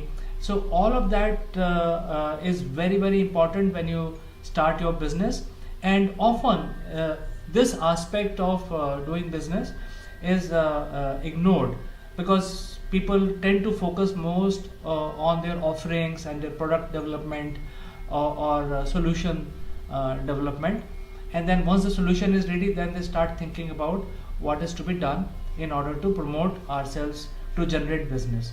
So this is the course meant for people who want to learn how to do branding, how to set up their business, and this is for beginners. We also have an advanced course, but the advanced concepts are not covered in this particular workshop. So this is basically going to help people, give them directions, give them idea about how to set up your brand in terms of when you set up your business. What is the right timing? What are the different kinds of brands? What is the best branding method for me? What I should do to set up my business and also generate revenue. So I think some of these aspects we will be covering in this workshop. To start our discussion, let me take you to the definition of the branding. So many people say that branding is A type or B type, but I think let's understand the definition of the branding itself. The branding as it is basically nothing but it could be associated to a name, it could be a term which is used in the market, it could be a design, it could be woven around a symbol, it could be any other feature. Even perception can create a branding impact on the society, and the brand is then attached. So you have a branding which is separate from your offerings or service offerings. It is then attached to the product or services that you're selling. So the definition is much bigger. It creates a much bigger ecosystem, when you start your company, I think you have to think from that point of view. Even though you're doing something very small, but I think branding plays a very important role. As the definition itself suggests, it is a perception that is being created in your target audience, whether they think that this is a very good quality, or they drive some value. The beginning of all that starts from the branding. And when we talk about branding, then there are different methods of doing branding. One of the method is direct branding, where you say that, hey, this is my product, this is my service offering, and this is my logo, this is my company name. So this is your direct brand, which is getting associated to your offerings. There could be indirect branding, and we will cover all of this as we go along in detail. There could be indirect branding, and there could be a brand which is influenced by something else. So there could be influence branding, where and this is very interesting, because you don't talk about your product, your company, yet it get influenced by an event or something that goes on, and it is neither direct nor indirect, but it is influenced, and people don't even think that your branding, your brand, or your popularity is growing because of something else which is happening in the field. So let's discuss about different types of branding, and I have taken some pictures out here just to give you the idea of what you can do, what fits your business, where you are, and you can draw then inspirations from some of these examples. So let's look at the individual branding. That's the first subject that we want to discuss today. The individual branding is something that is your own branding. Say, for example, if you are a well-known professional in the corporate arena, or you are a very good trainer, so you have built a brand of yourself, and then you want to leverage that and run your own your own business, or your own college, or something like that. So your brand becomes an integral part of running your business. So the brand is also very important, the personal brand. What is the person behind this company? So I'm trying to draw the inspiration from Mr. Amitabh Bachchan, where you can see that his personal brand is so powerful that when he talks about a product, he is actually attributing his own brand along with that product, or that merchandise that he is trying to advertise. So his brand is much bigger than he himself. Amitabh Bachchan, as we call it, Big B, is such a big brand. So many times when you start your journey as an entrepreneur, you must think about how much is your brand value, your personal brand value, and if it is not, then you should try to make your personal brand into a reality, so that at least 100, 200, 300, 1000 people start knowing you by your first name, last name, and they trust on you. So then this personal brand will play a major role in basically propelling your business forward. So that is one type of branding. Second type of branding is directly associated with a product. So we know that Mercedes cars are one of the best automobiles. So it does not matter which company manufactures Mercedes. The brand, the company which is behind producing Mercedes is not very well known, but Mercedes car is it is equal to the just like quality of the car itself. So they never break down. If they break down, there is an entire support structure. They're very robust. They can go for very long distance without failing. They provide ultimate comfort. They are the marvel of engineering. So like that, there could be many other products which are brand by itself. So Mercedes can be one brand, iPhone can be another brand. So there are several examples like that. So the brand itself is attached to the product. So when you say, hey, if I buy an iPhone, all your problems are solved. That's how people will say it. If you buy Tata, it is going to be quality product, and the company will treat you nicely. So things like that. So there are brands which are associated with the product directly, and it is not it is not a material thing that the company has to build its own brand. So many times when the product becomes very popular, it becomes a brand by itself. So there could be product like that which has a brand. Then there could be branding with regard to regions. For example, there is one region which is safe for doing business. So once it is safe for doing business, people are honest, the law and order situation is very good, and this all is branding. Somebody has to say that come to my region and do business, because I provide you rule of law, I provide you clarity of thoughts, I provide you safety, I provide you workforce, and hence that becomes branding for popularizing your region. So for instance, India could be one region, EU can be another region, United States can be one region, and that is why these brands are associated with this region. Now the fourth example is the analyst. So the analyst job is basically to study what is going on in the industry and make forecast. So they basically talk to a lot of people, a million companies, and they understand what is going on. They apply their formula, they apply their brain, they apply their knowledge, and then they will come out with a forecast for next 1 year. And about 80 to 90% these forecasts are always true. So when an analyst speaks about the trend, in the industry trend, the industry tend to believe them, and hence the analyst makes a brand for themselves. If analyst says something, it is going to be true. So for example, Gartner, if they make a business prediction, it is going to be true. Nobody can dispute it. So it's a brand by itself. It's a branding exercise that Gartner has done for themselves. It is a different kind of branding.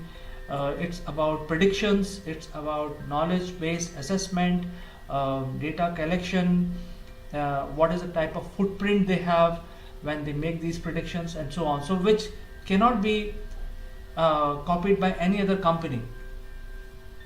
It is different. It is a separate segment of branding activities that Gartner will take up. The Gartner as a analyst will have a marketing team which will develop all of these infrastructure and create the brand which is relevant for the analyst. Then there could be a different type of branding services required for just services. So if there is a services vendor, then you need to be able to convey to the customers, your clientele or your consumer, that if you take this service from me, it is going to be top notch. So things like Just Dial. If you dial Just Dial, you can get number of anyone in India. That's a service order. So they have given a branding color for themselves, which are very, very specific to themselves. They have built their name and their fame, and hence that drive their business. So if you call Just Dial, you can get number of anyone. So this is a service oriented example of service oriented branding. There could be other examples as well where service can be sold with a brand. For example, if you look at Reliance, they provide telephony services. So when you say Reliance, it is good quality telephony, it never breaks, you have engineer always available, and things like that. So there could be, now Reliance may not be a good example, but there could be other examples which are similar to this. So services can be branded in a certain way. Similarly, a country also requires branding. A country can have a bad image, can have a good image. All that is created by the branding for that company. And there are people who actually build a country's brand. The country is safe, it is not safe. If you come as a tourist, what will happen to you? Will you be taken care? Will there be hospitality? If you come as a businessman in that country, what will happen to your investment? Will you get the money that you invested with profits? Will there be any regulations? Will there be any clean practices? So there are a lot of other issues. It is safe, you can travel in night, is there going to be entertainment somewhere, and so on. So even country requires to build their brand, and they need to propel themselves. So if the country is very popular globally, then obviously there somebody has done the branding activity to build the name and fame of the country. Now a company can also have a very strong brand name associated with themselves, just like Tata. Tata is more than 100-year-old company out of India, but they have built a brand over the years. You know, the Tata brand has become so powerful that whatever they do, the brand has an impact on the product. Even though if they make salt, so it's simple thing like salt, if you put Tata, then this salt is going to be the best salt which you can buy, best iodized salt. So it is better than other products which are salt. A simple thing like a salt can also carry a brand of Tata, or a very large machinery of which are used in mining, etc., can also be built by Tata. So when Tata build a product, whatever they do, the brand of Tata is so strong, it is going to be good. So there could be examples of other similar company branding. For example, when you say India Inc., there are very few companies brand that comes to our mind. One is Infosys, other is Tata, then Adani, and Reliance. So some of these companies are there which are doing ground-breaking work and a lot of work in India, a lot of pioneering work they are doing. So they are ensuring that the brand value, if somebody says, hi, I'm working with Reliance, that means they will have a clean practice, they will get the right product from that company. And hence, because I'm dealing with Reliance, I'm dealing with Tata's, I'm dealing with Adani's, I'm dealing with Kirloskar, the brands has a lot of weightage, and half the battle of basically selling your merchandise, your product, is won if you have a very strong brand. So things like that.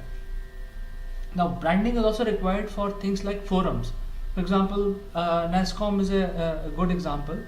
Now NASSCOM has to also promote their services for the sake of selling, helping their partners sell them outside India, and the partners which are in other countries to sell and find IT companies out of India. So IT companies need to sell to other countries needs to buy from India. So that is the activity NASSCOM does, and it's a forum. It's a forum which will make two businessmen meet each other. Now, what is the advantage if I go to NASSCOM? What will I get? If I pay their annual fee, what do I do? Will I get new business? So that is a question of any member joining NASSCOM, and that is a basic question. And in order to establish themselves, being a forum where people can buy and sell, they also have to establish their brand. That if I go to NASSCOM and not anybody else, there is always a competition between different NASSCOM and other agencies which are doing pretty much a similar work. So why people basically go to NASSCOM? Because they get the best outcome out of it. They will be able to find buyer in other countries quickly, faster than any other forum which can provide. So they have to also ensure that when they provide all these services, they have to also do branding. They have to talk about this data point that, hey, we do these for you. If you come to us, we will help you grow better and faster. So this is what the branding will bring to NASSCOM. And last is the website. So if you have a website, you need to do branding. For instance, Naukri. Naukri is such a powerful brand because it provides employment opportunities to so many people. But we don't know what is the company behind Naukri. We know Naukri will give you, if you go to Naukri, register your profile, there will be a call from an employer. There might be a situation where you may get a job.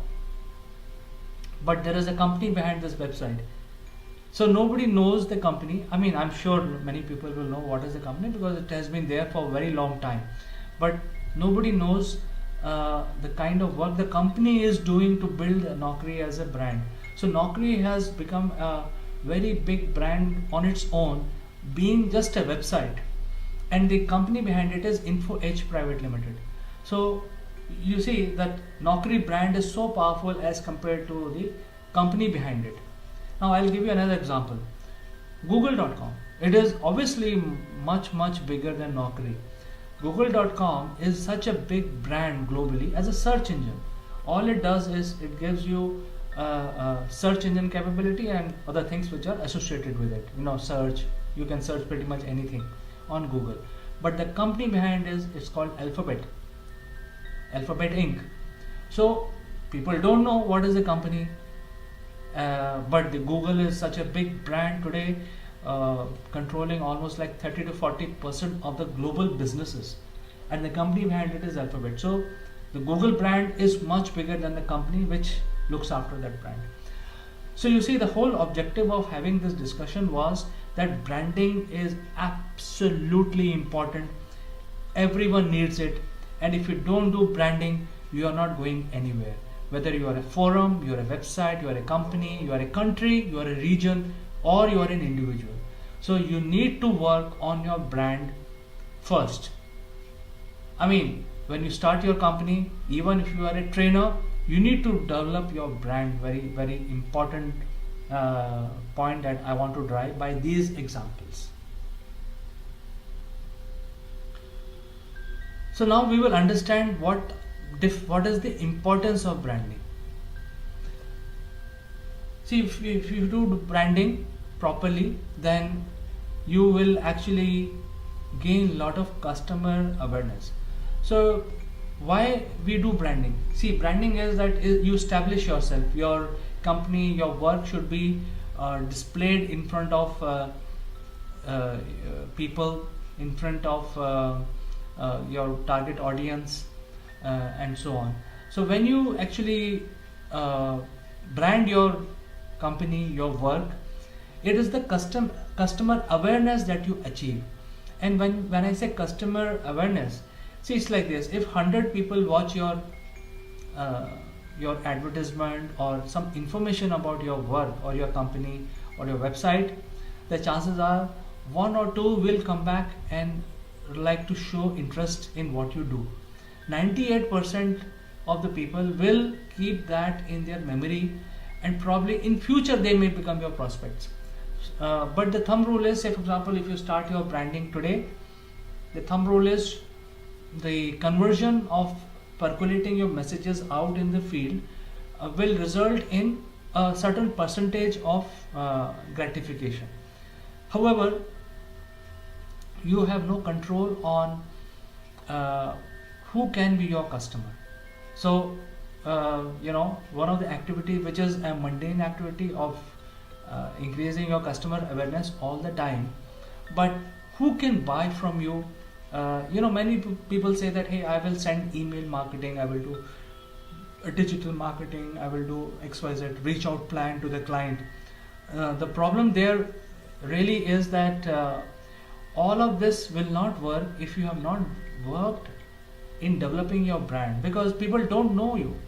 If you try to reach to somebody who's not aware of what you do, he's never seen your face, he's never seen your logo, he's not even seen the website, he's not seen any advertisement about you, the chances are they will not be attracted to what you're saying. And if you try to reach out to him, it will result in a something which will become sort of an exercise where you actually end up telling him what you do. So you can actually bridge the gap by increasing the customer awareness. You start advertising early in the life cycle based on the branding techniques that we will discuss later on in our workshop. But I think increasing customer awareness is one of the critical tasks, and that is why you need branding. And don't think that if you do customer awareness campaign, you will get thousands of leads coming out from there. It is a constant activity which you have to continue doing, keep increasing the customer awareness all the time. And even though if you are like 100-year-old as an organization, you still need to continue doing your customer awareness, because the customers are X number of customers which are limited in the market, and then you have to keep on telling them what you do, what you are, what is the company logo, etc. Once you have garnered certain X amount of customers, then you have to also ensure that the customers who are now buying from you are not going in any other direction, because the market is such that there is always competition, and then you know, when you are doing business, there are others also, 100 other people who are doing similar business, and they will find innovative ways to attract the customers, because everybody is trying to do innovative branding and also customer reach out plans. So the chances are that when you are doing your branding and customer reach out, you have to ensure that the customer loyalty is also maintained with you. So you have to keep doing what you're doing, any customer success, anything that your extraordinary innovation that you have done, which will bring advantage, and what is the reason that the customers stick around with you, that you offer something which nobody else can match in the price and performance. So branding is a very good exercise which will ensure that the loyalty is maintained with you. For example, if you buy a car from let's say a Japanese car, people know that you don't never have to open the hood of the car. It will never break down. It will give you comfort. It will keep running for 10 years without any flaw, and after 10 years it will attract a lot of resale value. So that is why people buy Toyota cars and any other Japanese or Korean cars, because they run. You see, by virtue of branding themselves on the basis of their product, they are garnering the customer loyalty, right?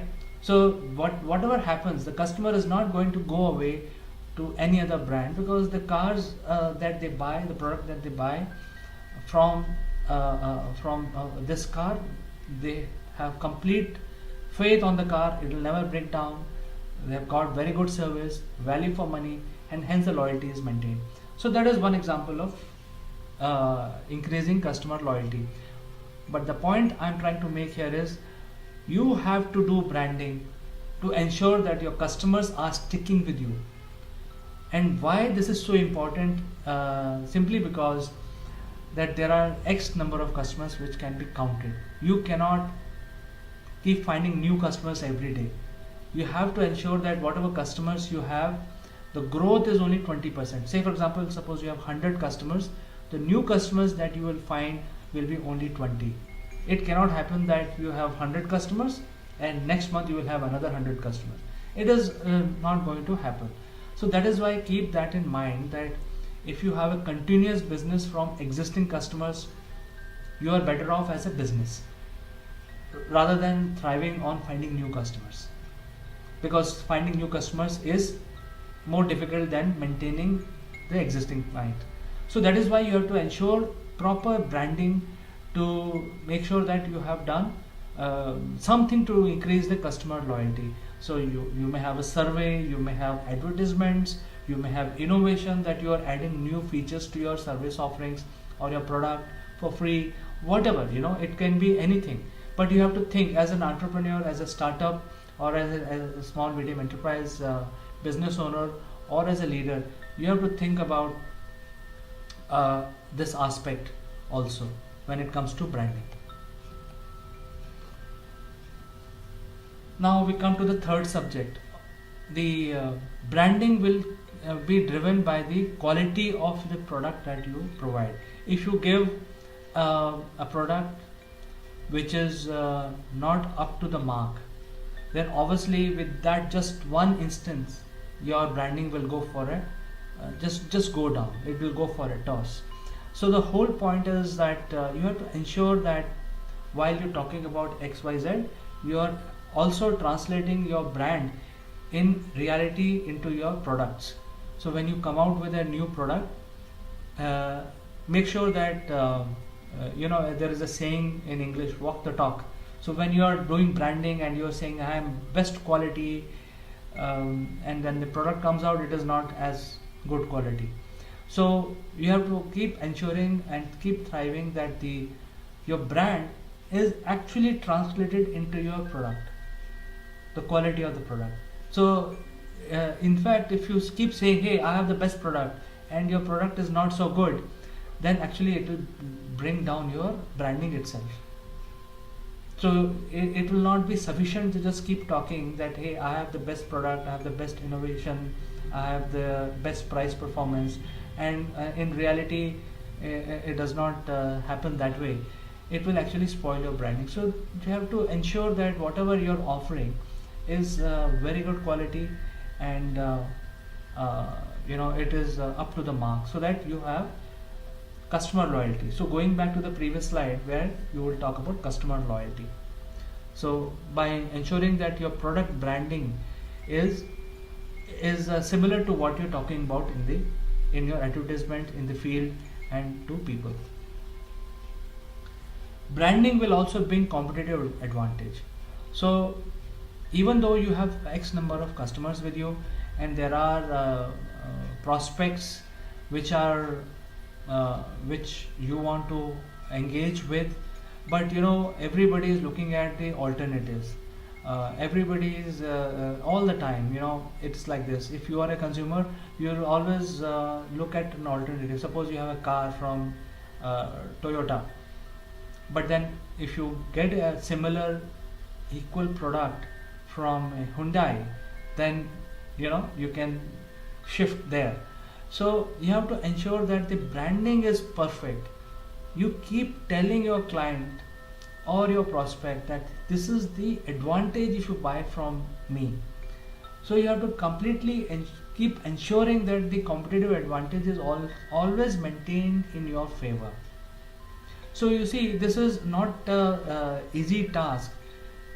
So far we have discussed that you have to do branding in order to find new customers. Once you find customers, you have to do branding to retain them, so that you have customer loyalty.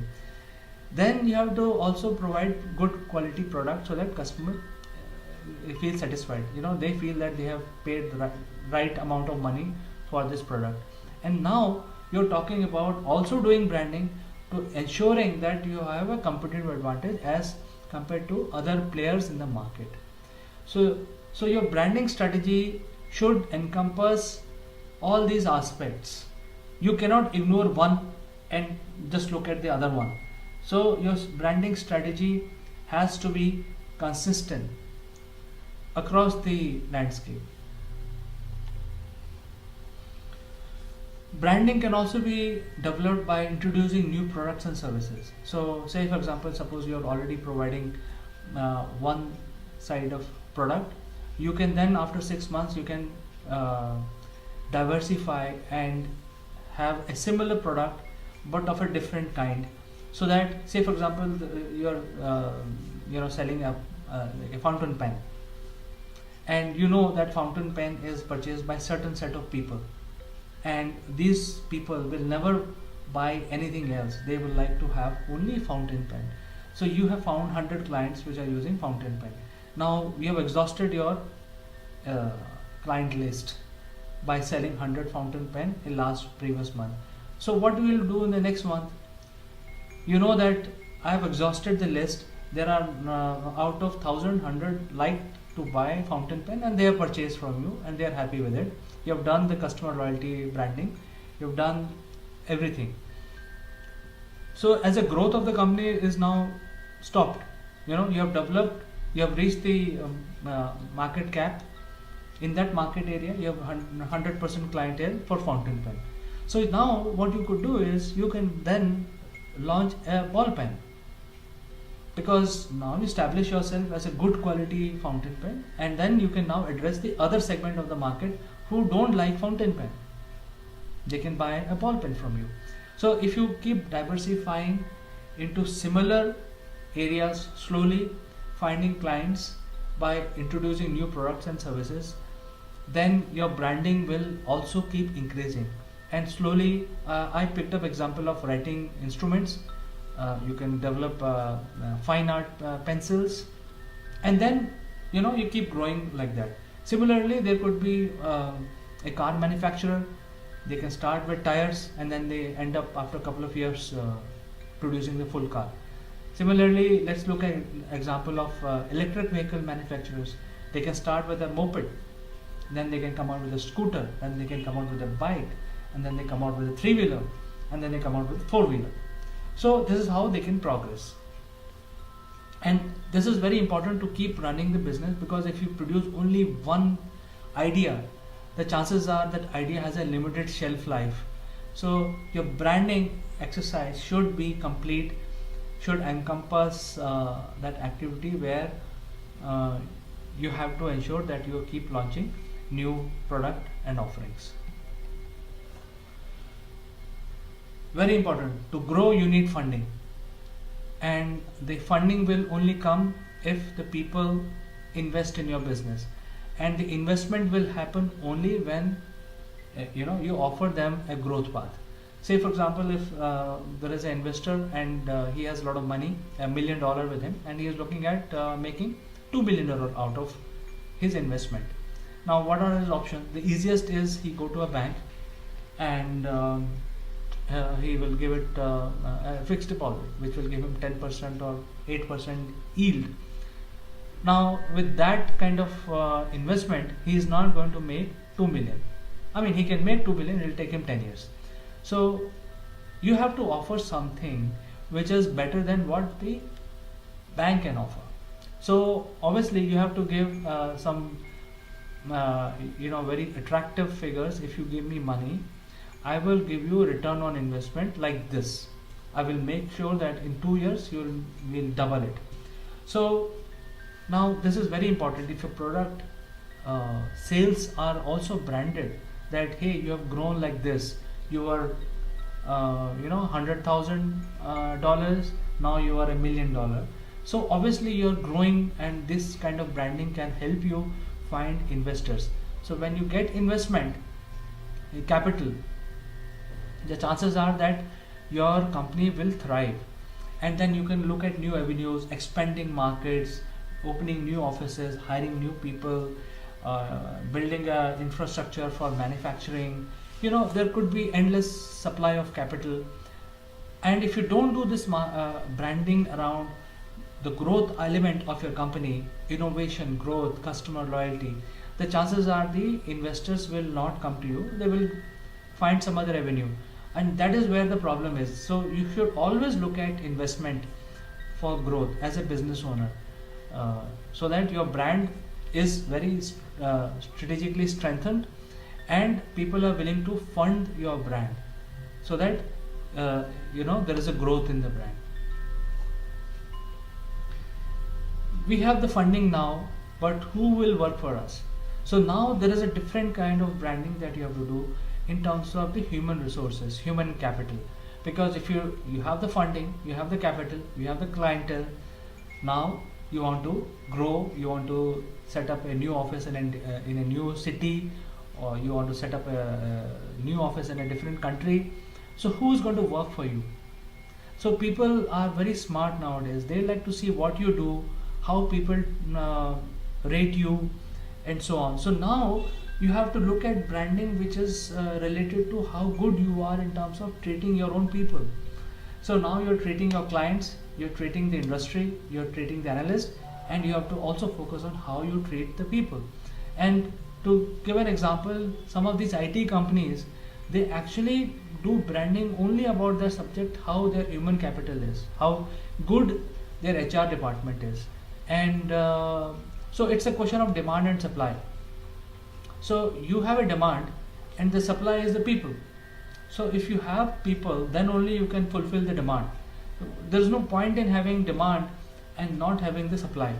So you have to look at that you are sending the right message by doing the right branding, so that people are attracted and join you.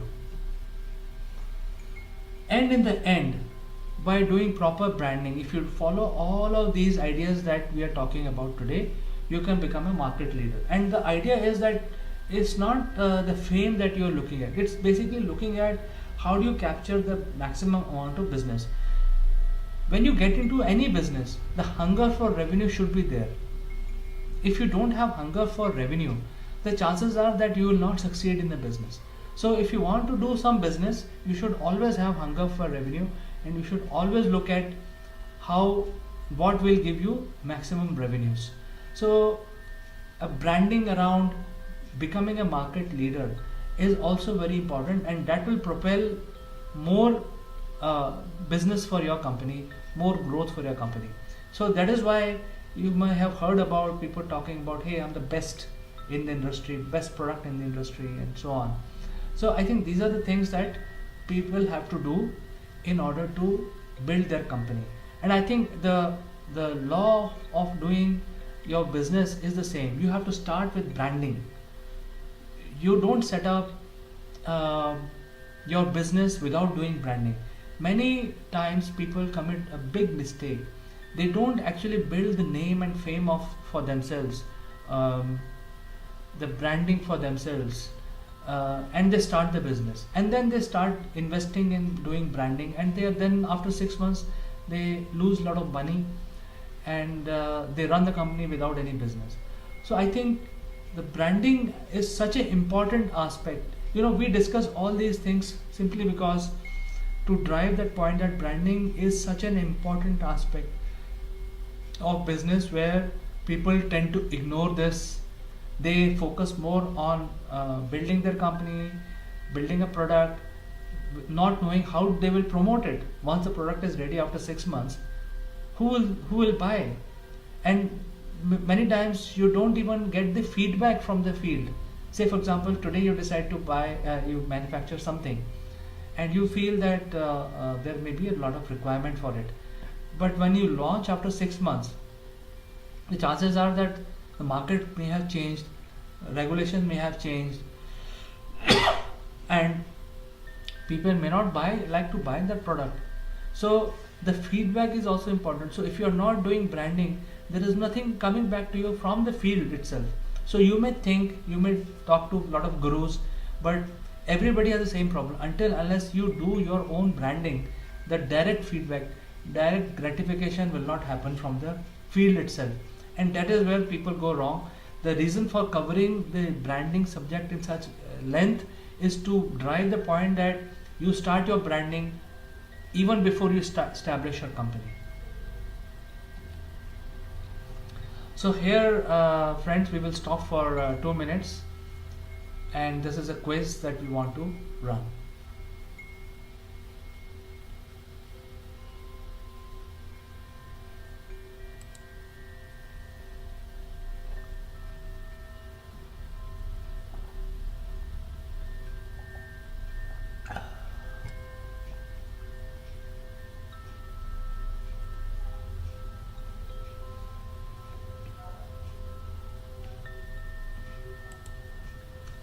So welcome back. I'm sure you have noted down these questions.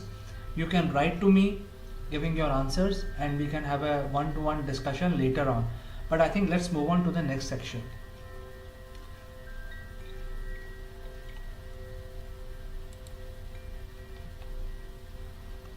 Which is about different branding techniques. So you see, each category of activity will define that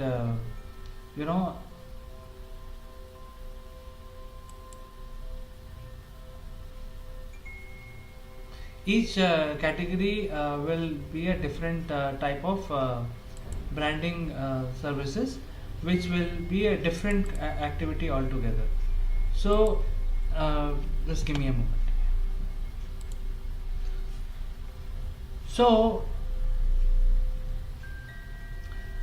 a product, suppose you are coming out with a product, the branding for the product will largely depend on the type of product that you're developing.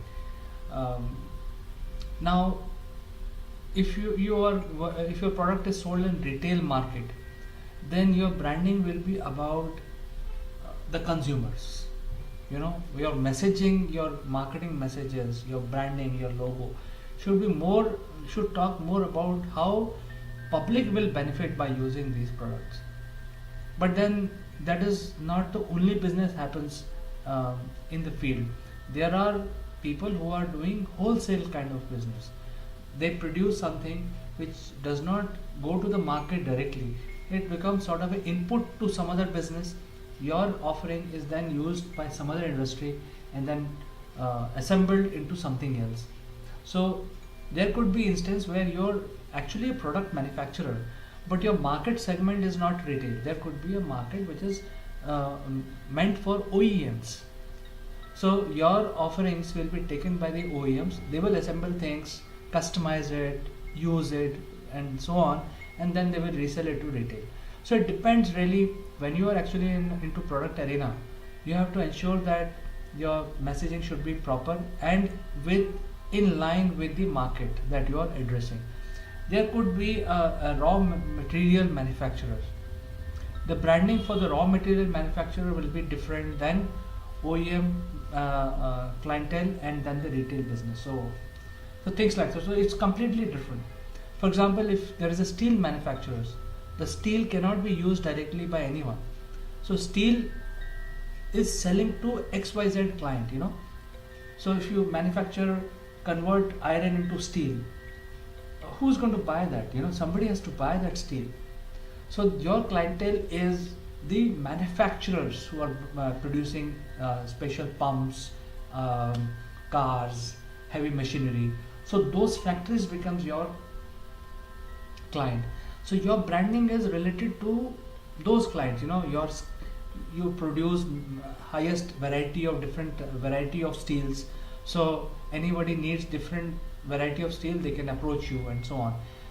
If you actually advertise different variety of steel in the retail segment, where people are looking at buying mobile phones and your clothes and cars, the chances are your branding is going wrong. So I'm not saying that people will do that. I'm just using this as an example to drive that your product offering and what segment you're selling into, your branding strategy will be driven mostly by that. For instance, let's take another example. Rolls-Royce. For many years, it has been known to everyone that Rolls-Royce is selling by invitation. So you see, their branding is so strong. You simply cannot go and buy a car. You have to be invited to buy a car. So their branding is so important that if you have a Rolls-Royce, that means you have been selected as a client. You see, so their product branding is different than let's say Hyundai product branding. Hyundai, you go to my dealer and pick up the car. Anyone can buy the car. So that is why you don't see Rolls-Royce advertisements in any of the magazines. You will probably see in a very selected kind of media. And they have their own method of reaching out to people whom they feel fit for using their car. And even though if you're a very rich man, you're an extremely rich man, but they will not give you chance to buy the car. If you are a god man, for example, the chances are you want to buy a Rolls-Royce and you can afford it because you have so much of money, but Rolls-Royce will not allow you to buy these cars. So things like that, so each product has a different branding, and when you do product branding, you have to use the right technique to address your clientele. You have to understand what are the clients who are going to watch who are a target audience. These clients can be prospects, they can be clients, or they can be future clients. So what are the types of activity you're doing so that you're conveying the right message? Then you're using the right medium to reach out to them. You can use mailers, you can use website, you can use personal phone calls, you can use advertisements, you can use social media, but in all of that you have to ensure that you're reaching out to right audience, right type of clientele.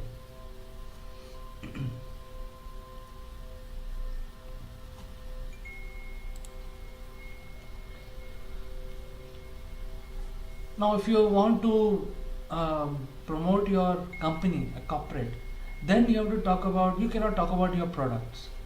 You know, when you say Tata, you want to brand your corporate itself, corporate culture, then if you keep talking about your Tata Salt and eatables and cars and heavy machinery, it will not build your corporate brand, a cultural brand. So you have to talk about, you know, how good you are in terms of solving the employees' problems, what kind of job satisfaction you give, what are the growth prospects for Tata, what is the the place in society you build for your employees. Are there any health plans, health benefit if you join Tata, any company? So if you look at Tata, they are actually doing a lot of their branding around these activities, so that people now say, hey, if you join Tata, you will get growth, you will get job security, you will get money, you will get help in terms of children education, you will get help in terms of your accommodation, you will get health cover plans paid by the company, you will get to see travel the world, you will get paid holidays, and you will have nice place to sit, you will have nice colleagues to work with, and so on. So the branding around building your corporate is different than doing your product branding. So I think we need to understand this very clearly, even though this workshop is for beginners, but I think everyone should think what they are doing, and that is why I am trying to bring different aspects of different branding which can be possible. And mind it, all of this is useful even for a small business. You have to separate yourself, you have to build your own brand as as the promoter of the company. Then you have to also ensure that your company has a brand associated with it. Then you have to also ensure that your corporate culture has a brand, your human capital has a brand, and also your product and services has a brand. So you see, it is an overall picture that you send to the field that will drive your business. Personal branding, your corporate branding, your product branding, your company branding, and your human capital branding. There are more also, we will come to that in a bit. So in terms of personal branding, you have to talk about things like you are doing some course, you have done your Harvard, you have completed executive MBA from Harvard. That can be a star in your personal branding. Or you have gone on a whitewater rafting, every year you go, so you are a sportsman, that can be a brand. Now this brand should not be linked to your company. You have to thrive in building your own brand separately without any influence of your company, because company will do a different kind of branding, and it doesn't matter even if you do the same branding, it doesn't matter, but you have to ensure that your branding is differently driven, and it is not the same branding that your company is doing. Even though you're a small businessman and you have sleep and breathe your company, but you still need to look at what you do to build your brand, and your company will build its brand, which you are only driving it, but it has to be separate branding. So in nutshell, the brand itself on the personal level is very, very important, because if you are known, even though your company is small, but if you are able to build a brand of some way or the other, then people tend to have faith in the company. They know that this is a person with this kind of fame behind this company. So they try to bring, when they actually start buying from your company, the leadership brand is very, very important, and it's absolutely clear that you need to do that. And that is why don't ignore building your personal brand. You have to ensure that your personal brand is always highlighted. Even though if you're in a company, your brand is very, very important. Even if you have grown, your company has grown quite a bit, but your personal brand is still important. To throw an example, you look at Narayan Murthy. His personal brand is so huge. His company brand is also big, but his brand I mean, his personal brand is that he's the MD of the company, but then he has other personalities. He talks in other forum, and he's indulging in other activities which are related to nation building. He's doing a lot of work in education, youngsters. So we can go on. There are people who are basically investing in building their own brand of different nature and different kind. Because if you actually increase that, then your perspective, your whole area of achieving the proper branding is increased.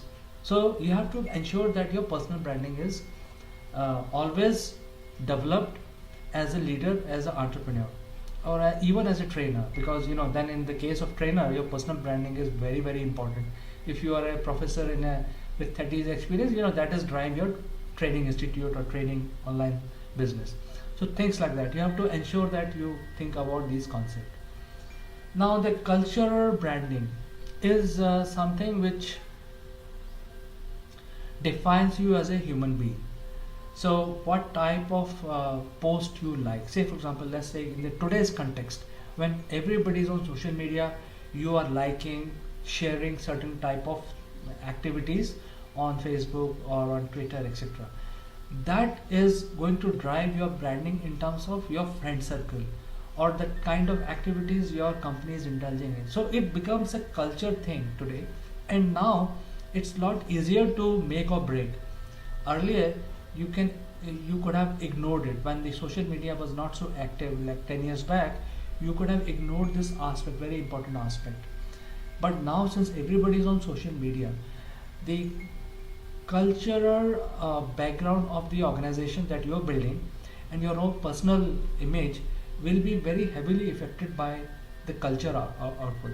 So you can try to make a cultural branding about yourself, that you tend to dislike certain things or you tend to like certain things, and that will stick onto you. Say for example, if you're indulging in too much of a religious rhetoric, then this will stick onto you, and then after some time your branding will take a totally different turn. It depends, what you're looking for. If you're looking for that kind of orientation to build your brand, it's okay, it's fine, but you are the best person to decide. But then your branding will, the culture of your branding or your organization branding will be having X number of buyers which are of the same culture or society. So you have to ensure that you send the right messages, you make the right plans to convey the right messages overall by building your branding services.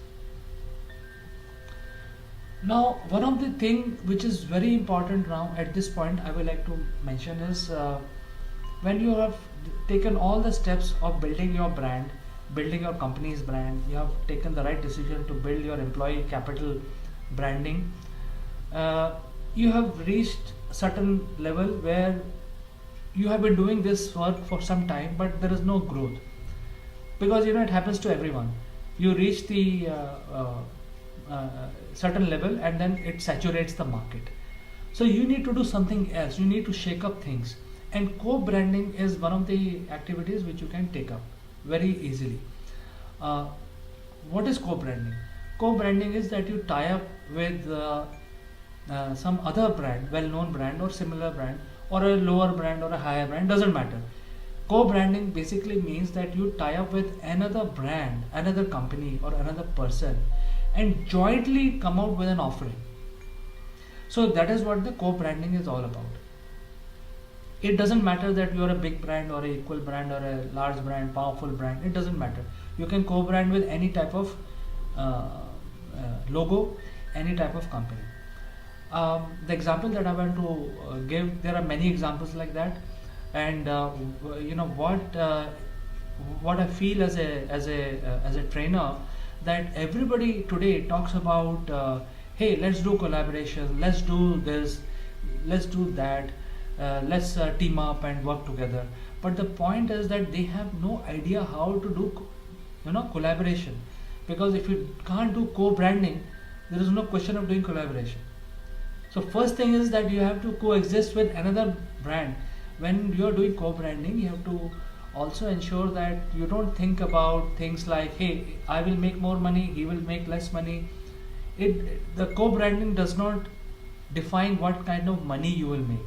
Co-branding is you are just conveying your teaming up together, conveying a certain message, and it is not that you are dependent only on that business.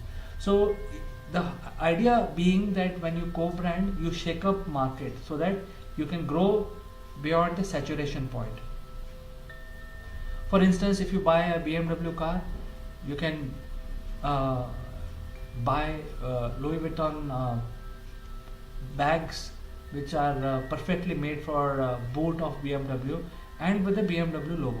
So if you pay extra XYZ amount, you can get the customized Louis Vuitton bags for your BMW car. So it's a very good example of co-branding. It is not that those products are not sold. They are obviously sold separately, but then when you buy a car, you have an option. If you want a customized luggage for your boot area, you can get it from the best quality Louis Vuitton manufacturer, and with a lot of style and stuff like that. You can customize them the way you want. So this is a great example of co-branding. There are other examples. There are many other examples of co-branding. For example, if you look at the today's context in India, there are a lot of co-branding happening which Netflix is doing. Netflix is the OTT platform which is providing a lot of video content for the consumption of Indians by and large. So the OTT is now tying up with all these TV broadcast services companies like Reliance or Tata. So if you take their connection, you will get X months free viewing of certain content. So this is nothing but a co-branded where the two brands are coming together and selling their separate merchandises. So this is a very good technique if you are say for example a small businessman. It's a very good technique to start, pull up two small business people can come together, build their strengths together, and then go to the market, and then with co-branded, and then sell under these two umbrella of co-branding. It does not mean that your brand will not sell your own product. You have other offerings. So what you have done is you have defined a different product offering which is co-branded. So it is a very good idea when you are basically setting up your business to also think of tying up with other brands and launching in collaboration. And I think this will give you a chance to even talk to other business people when you start sharing success with others also. Now, the last branding technique is a composite co-branding, which is different from the co-branding what we discussed in the previous slide. The composite is that product that you are using has another very powerful brand associated with it. For example, I am trying to say that if you buy a Dell, you will always see, in fact, if you buy a Compaq, you will see Intel Inside logo. So it shows that Intel is a very, very powerful brand. But then if you buy a certain brand, they are co-branding, but it's composite. It is basically into one product offering. You buy a laptop from Dell or a PC from Dell, it will have Intel inside. So it's a very powerful way of doing co-branding. Co-branding, composite co-branding usually work in a situation where it may not be very good for all the situations, but it is good for a very powerful umbrella brand coming and then helping other smaller brands. So then there is no question of uniqueness or anything. The large brand will influence other brands. So at the beginning of the workshop I talked about Amitabh Bachchan. So it's a very good example of composite co-branding, because Amitabh Bachchan has a brand of his personal brand of his own. But then when he talks about Samsung, when he talks about a car, when he talks about XYZ, he is actually rubbing off his brand onto that brand. So Amitabh Bachchan's personal brand is huge, but then when he talks about Hyundai car Santro, that I go to work driving a Santro, then his brand is influencing Santro. So this is the example of composite co-branding. It may not be relevant for all situations, all businesses, but yet it is one of the tool available for increasing your business. So summarizing this session of what to do when you're doing your branding. First, as I said, you have to look at creating your personal brand also. If you are a leader or if you are an entrepreneur, you are a leader of a team, you are a CEO, CIO, CXO, you have to look at building your personal brand. Many people tend to ignore it, but I think that is not the right attitude. You have to build your brand at par with your company's brand. So you have to ensure doing whatever it takes to build your brand. And that gives the confidence to your client, to your prospect. When they actually deal with a company, they know that this is a person behind as a leader in that company, and they recognize you as a person. So you have to keep ensuring that. Now in nutshell, you also have to do your company branding. So you have to ensure that the company's logo is visible quite often, because if you're out of sight, you're out of mind, especially when you're a small player. If you're a large player, you will have a lot of budgets, you will have a lot of muscle power in order to spread your messages, flyers, and put board outside your branch offices and across the city, multiple offices. So they have more muscle. The problem is when you're small, then you have to ensure that you are visible. So there are different techniques we will talk about after the small quiz. We will talk about what are the different techniques to build your brand being a small business. However, your company has to ensure that their logo, their work is visible. That means the company is always moving. It's not stagnant. Then all of this, so what is happening? You're creating a hype, and then you also have an heritage, because the person's leadership team behind the company is also building their brand, sending their individual messages out, doing something else other than the company is doing, and things like that. So you're building a package, sort of a aura for running your company. And if you don't do any campaign, then the campaigns, how will you reach to the market segment? So you have to continuously keep doing the campaigns, keep running those campaigns to ensure that every second day or third day you're in the news somehow or the other. So we can come up with these ideas, and we can have an advanced course next week where you can learn about these ways of doing campaign. Fourth, very important, you have to keep the field motivated.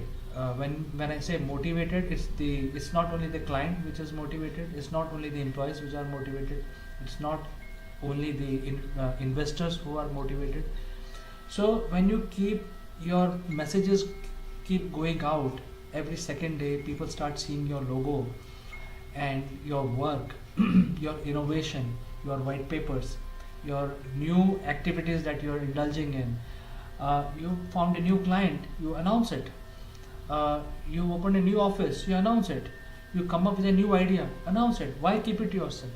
So by doing all of these different activities, you are actually motivating your clients in terms of clients, your employees, your investors. Hey, these guys are doing something, these guys are very active, these guys are very aggressive, and so on. And then by doing all of this, you will be able to connect to new people. You have your own connections, but then you keep building your network. And business today is about networking. So if you have a right network, you will be able to make money. And if you don't have a right network, then you will not be able to make money. So it's like that. So when you do right branding, you reach out to the people, you convey the messages that you have, you keep motivating all these people who are watching you, and then you keep connecting with a similar type of people, because that's the market segment you're working with. above all, you have to be creative. You have to know exactly how you will do all of this. So you have to do in a very imaginative manner. You have to be creative, and then you have to be strategic, because you cannot keep repeating those things. um, Say for example, suppose you went on a whitewater rafting, you cannot continue that messaging for a month. So you have to at least apply some strategy. What will happen? Usually what happens is that these are the activities that are planned at least for 2 months, and then there is a calendar which is produced, a branding calendar, and then the calendar is then followed religiously. So, you as a leader, or your employee who's running these campaigns, or if you have engaged somebody to drive this, you have to ensure that the branding calendar is followed, adhered to, and the strategy has to be in place.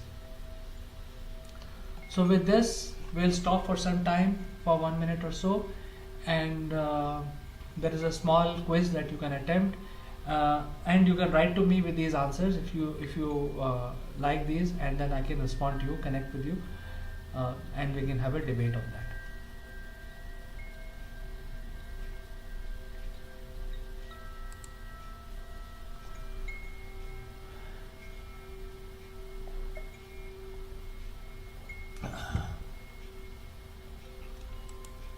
So welcome back, friends. We'll move to the next section, which is about the actual branding for small businesses and for beginners.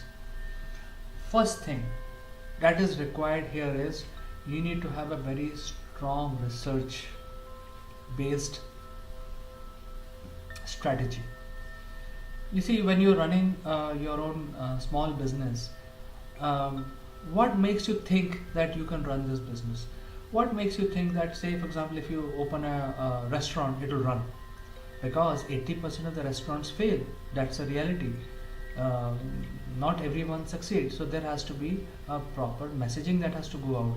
That messaging will not go out properly if you don't have proper uh, serving capacity, a research based decision. Because you know that, say for example, let's go back to the example of restaurants. There could be vegetarian living in that area where you open your restaurants, and then you open a non-vegetarian restaurant. The chances are that this is a very simple example. There could be many things to it. You can open a Chinese, and the people there in the neighborhood don't like Chinese, and so on. So there could be many examples like that. I think the net point I'm trying to drive is that the research is the key to start any branding. And then before you start, so I'm taking you one step back from branding. As I said so far, is that before you start your business, you have to do branding. But before you do branding, you have to do research. So I'm saying that you have to have a proper research in a very systematic manner, and the research will be based on various factors in terms of market size, in terms of how much customer will pay for your product or services, in terms of how you will reach out, what is the best method to reach out to them, how long you see this business running. If you start today, will you have a 5-year life, will you have a 10-year life, or will you have only 6 months life for that product offering? So I mean, there are 1,000 other things. I cannot talk about all of them, but I think the whole point is that you have to have research done. If you have a proper research, more data points, then that will help you drive the right branding strategy. As I talked about the branding calendar, you cannot work on a branding calendar if you don't have a research data with you.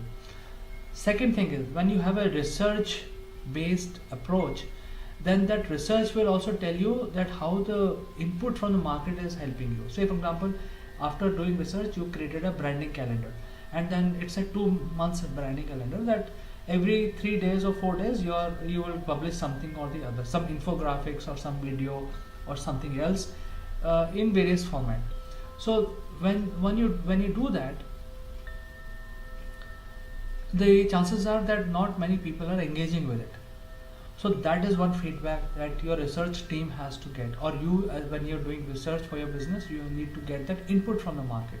See, whatever you learn from me, or you learn from your experience, or you learn by talking to other leaders, will be of zero value if you don't hear from the market directly.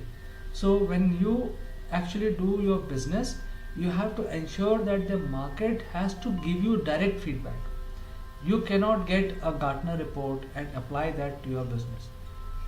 It is a good starting point. It is a good starting point.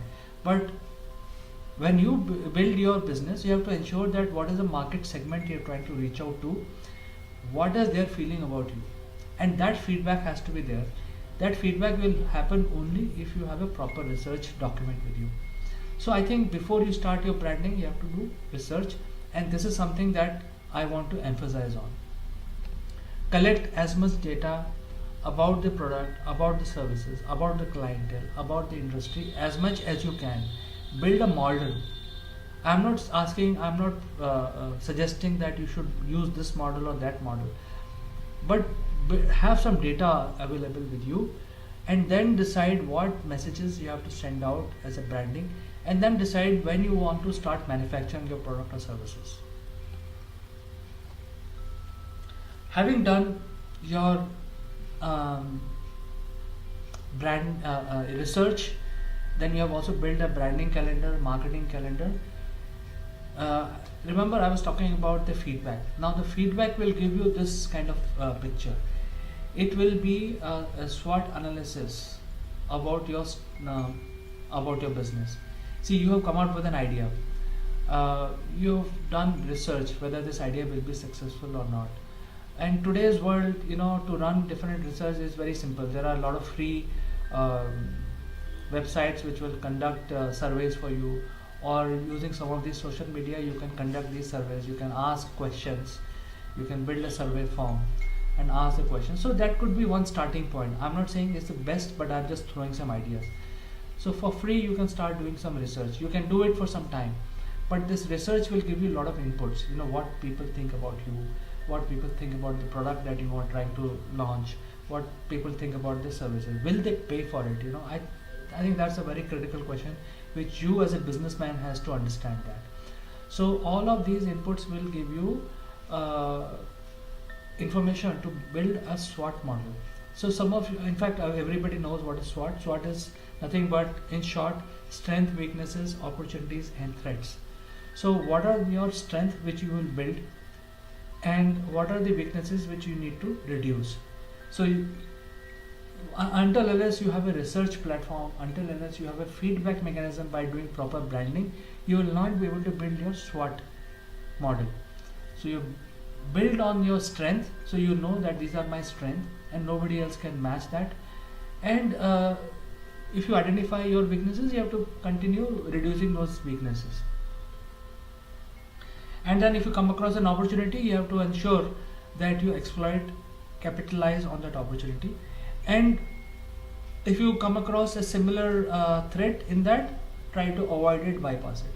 So if you have not made a model, you will not be able to come out with a SWOT analysis. So I think it's very, very important, very step-by-step method of building your business. You first do your research, then you do your branding. The branding will also build a mechanism to get the feedback done, either through polling or word of mouth, or send people, or conduct some actual research survey. Put that data into your SWOT model. That will give you a clear indication of how much money to invest and what to do. So the whole idea is that when you start your business, you continue doing all of these activities, and that will help you succeed in your business. And if you don't do this, then the chances are things will be at luck. The success and failure will be purely on the luck basis, not really scientific in any way. Once you have built all of these models, then you build a branding hub, a branding strategy, which will be running for forever almost. So you do your research. It's a continuous process, repeatable process. The research keeps happening. Then your SWOT models keep evolving, and then your branding will keep coming out of it. So usually what happens is that how do you take your messages out on the field. It could be related to the name of the company. Now, your product offering is something related to education, but you want to call it your company name is something else which has nothing to do with education, like disco, let's say, right? So their mismatch happens, and that reduces your brand value. So you have to ensure that your name, your website, and your everything is properly designed in such a way that it sends the right message out for the offering that you have. Then when you decide your logo, it should convey the right meaning again. You cannot decide a logo using your creative license and design a logo which is a mismatch to what you're offering. For example, I'm offering consulting services to startups and SMEs, and my logo is very simple. It's the name of the company. It's a very simple, well-spaced name of the company is my logo. So if somebody is using my services, they know my company and they know me, and this is the logo that I have, and I have registered this logo so nobody else can copy this. So things like that you should do, and all of this will be done easily if you have a proper research and proper branding mechanism in place. And how do you reach out to your client? You have to build a website. So your website should be in line with what your business is. And and website is nothing but is your window to the world. So is the flyer. So is the presentation. So you have to ensure that whatever you have done have a consistency across. So you have a logo, you have your company logo, your website, your flyer, your business card, and your collateral carrying the same color, same logo, no difference at all. So make sure that it is talking about the same thing, no spelling mistakes here and there. That basically makes the brand more strong. Now, once you have established the basics building block of doing this, then you come to medium of what you will be doing. So if you are say for example, if you are running a small business which is servicing the close by clients, then you can choose various methods of sending your messages. You can use a banner, you can use leaflet flyers, send out to their houses, or you can also use social media, telling them, hey, I'm doing this XYZ. And there is no second thought about it. If you don't do advertising about yourself, nobody will know that you're here, you exist here. You have to tell the world. I mean, if you don't put a board outside your office, a small office, how people will know that you're doing this XYZ activity inside this office? So you have to talk about what you're doing. You have to ensure that you reach out to the client, telling them, hey, I'm such and such person, I'm providing these services. So you have to ensure that you can reach out to, depending on what clientele you're trying to attack. Choose your method of sending your messages. And in today's environment, you can actually advertise on social media. We can choose what you want to do, what type of age group, and so on. In all of this, since in this subject we are discussing only about the how to start your business and all that, but all of this requires a lot of in-depth analysis and research, because a wrong move can spoil your brand itself. So you have to keep ensuring that you follow the best practices. You don't deviate from this practice. Even if you deviate, there has to be a proper thinking behind it, and it has to be done seriously. So you cannot execute an idea which came to you today. You have to think through. You have to also apply the SWOT model to it, cause and effect. If you convey this message, what will be the effect? All that has to get into your model, and then you keep churning. I mean, you don't do anything ad hoc. Even though if you are a solopreneur, you are running your own one-man show, you need to be very watchful of these things. We talked about co-branding, composite co-branding. That will give you something called influencers. Now, influencers are becoming very, very critical in today's world when it comes to the small, medium enterprises and also the startup. The problem is that the startups and SMEs don't have a reach like a large corporation. So that is why the influencers plays a major role, because if somebody else has bought it, it must be good. And somebody else has conveyed the right message, it must be good. So things like that. So you have to ensure that you have roped in the right type of influencers, and you simply cannot afford to ignore this aspect of influencers, because that is the reality. You have to collaborate, you have to co-brand and influence your brand, because in absence of your brand being visible x number of times, if you don't have influencers, that limitation will stick onto you. So you have to ensure that you rope in right type of co-branding influencers, co-branding people with you, or tie up with other brands and so on. And then you can think about advertising. You can start thinking, once you have all of these things that we discussed today in today's session, then you start thinking about how much money you want to spend on advertising, and then advertise, because advertisers will take your message far and wide. So you have to ensure that when you advertise, you just simply don't advertise by paying X amount of money in a newspaper, for example. And if you're running a business which is catering to X type of people, because going to a newspaper advertising, what is the point in doing that if people don't watch it? I mean, your target audience don't watch it. So it is important to decide what budget you have, what is the reach, and how you want to advertise. So you have reached to the point where you are thinking about advertising now by spending money.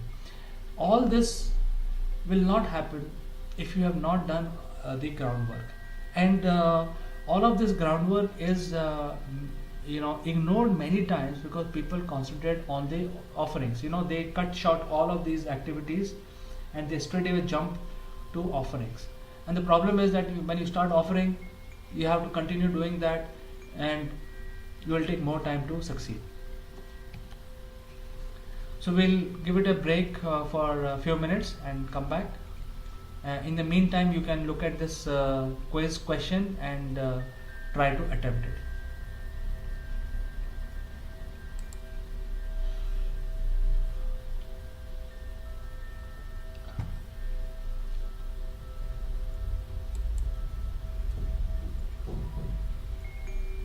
Welcome back, friends.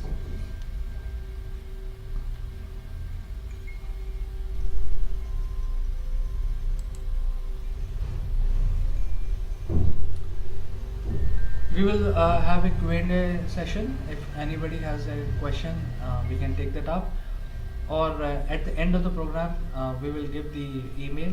You can reach out to us. Anything specific you have or any suggestions you have, we can take that up separately with you after this session. So to summarize, the topics that we discussed today is how do we build our research hub that will give us to create a branding strategy that will help us create our company itself. So your research will lead to your brand, will lead to your company, and then after that you have to do your SWOT analysis. That should become your continuous improvement process. And then once you have done these basic things, then you start thinking of roping in co-branding partners. You can start thinking of roping in your influencers. You can start thinking of building your advertising strategy, and that will take you to the next step of the business. So next steps are much more elaborate, and in the next discussion we will discuss about how do you take this to create your sales strategy. You have built your company, you have built your brand, you have built your personal brand, you have built your co-branded strategy, you have also built your influencers, and you have built your advertising. Now the leads are coming in.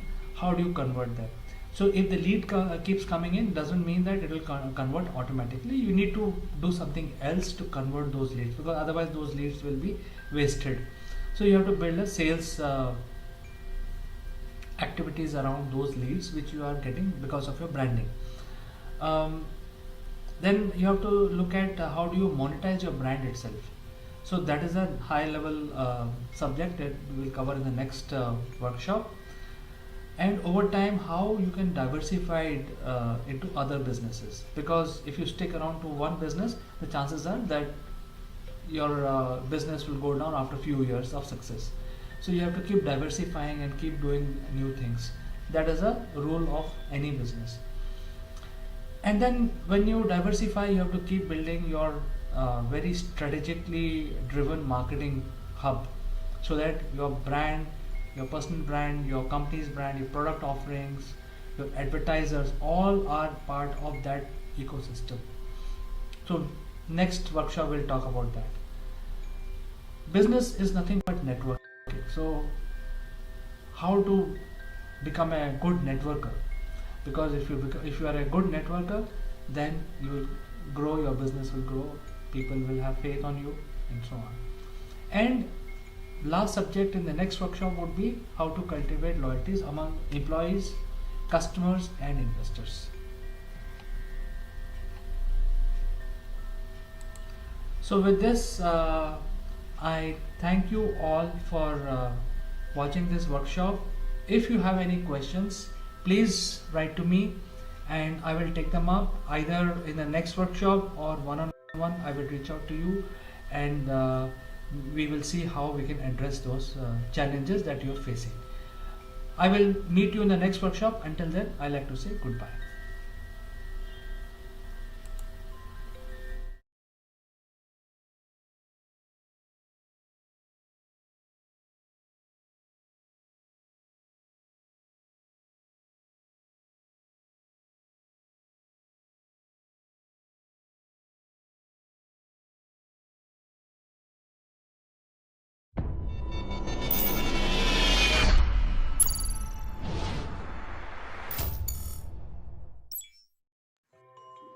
Hello friends, this is Chandrakant from Akulmach Technologies. Welcome to Top Brass. Let me also welcome my friend and mentor from UK, Mr. Naval Gant. Naval, how was the morning in London today? Good morning, CK. The morning in London is beautiful. It's sunshine, it's the summer, officially. I think we've had the longest day and now we're on downward time now. We're losing hours per day. Ha ha. That's a joke, by the way. Just in case you haven't noticed. But yes, like everything else, the seasons are changing, the days are changing, and like many places in the world, things are changing. They're out of our control. One of the things, as you and I have been talking about recently, is the changing face of education. And our friends in America have announced over the last probably 2 or 3 weeks that the visa system is being heavily reduced, redacted, or whatever word you want to use, so that student visas are going to be either very difficult to get hold of or almost impossible.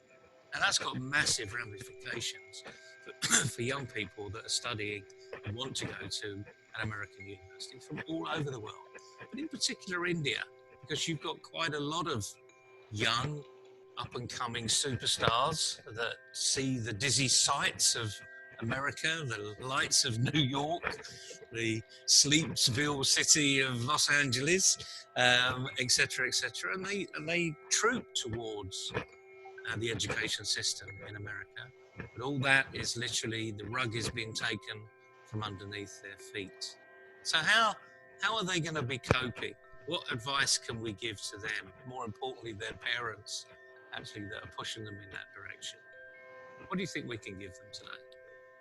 Well, Naval, I think this decision of the Trump administration is sort of linked with the H-1B visa, which is completely removed. That means no foreigner can go to United States and work. So, which affects all the countries from where the people are working in United States. So whoever is gone has gone. Whoever has got green card will have to retain their green card, but there will be no new foreign workers coming into United States from now on. And the curb on the student visa, I think, is a sort of a continuation of that, because what happens is that if people go for study and they find the job there, so they stay there. So I think the Trump administration and the US government do not want, they want to encourage the local public and not the foreigners. So I think this is where the premise of the government, and I think it's fair, because I think every country has to think for themselves. Now, how does this affect the Indians? Well, India has world-renowned education institutes. Um, there are ranked institutes, just like we have in United States. Some of them are called IITs, some of them are called IIS, Institute of Management. These are world-renowned institutes with ranking. The only issue with Indians is that millions and millions of Indians apply in something called combined entrance test, in short CAT exams, which are held every year. The number of seats are limited, and while millions apply, only the creme de la creme gets in. And these people are immediately picked up, large corporations, whether Indian or foreign corporations. So these are very, very brilliant students which are coming out from these universities. And people who are going to United States and studying in MIT or Harvard or Kellogg's, some of these famous institutes, are basically very few which are going on scholarships. So when the people are going and studying in Kellogg's on scholarship, the chances are those people would have come from one of these premium institutes in India, and hence they will actually go on scholarship. But almost like 90% go on capitation fee. So if you are a son or a daughter of a very rich person, it's a lot easier to get into universities in United States. So I think United States stopping or making it more difficult for students to study in their own university brings back the meritocracy in India. That means now it's a level playing field, and everybody has to go through the competition, which is all India competition. And only the best would get to study higher education. I think that is where the change which will happen in my own country, which is India. Yes, and as we see, and you very eloquently put it, it's fair that the US have decided to do this. I mean, they can do what they like. Really, they're an independent country. We've just had Independence Day, so it's probably knock-on effect of showing their level of independence. But the point is, the meritocracy now returns.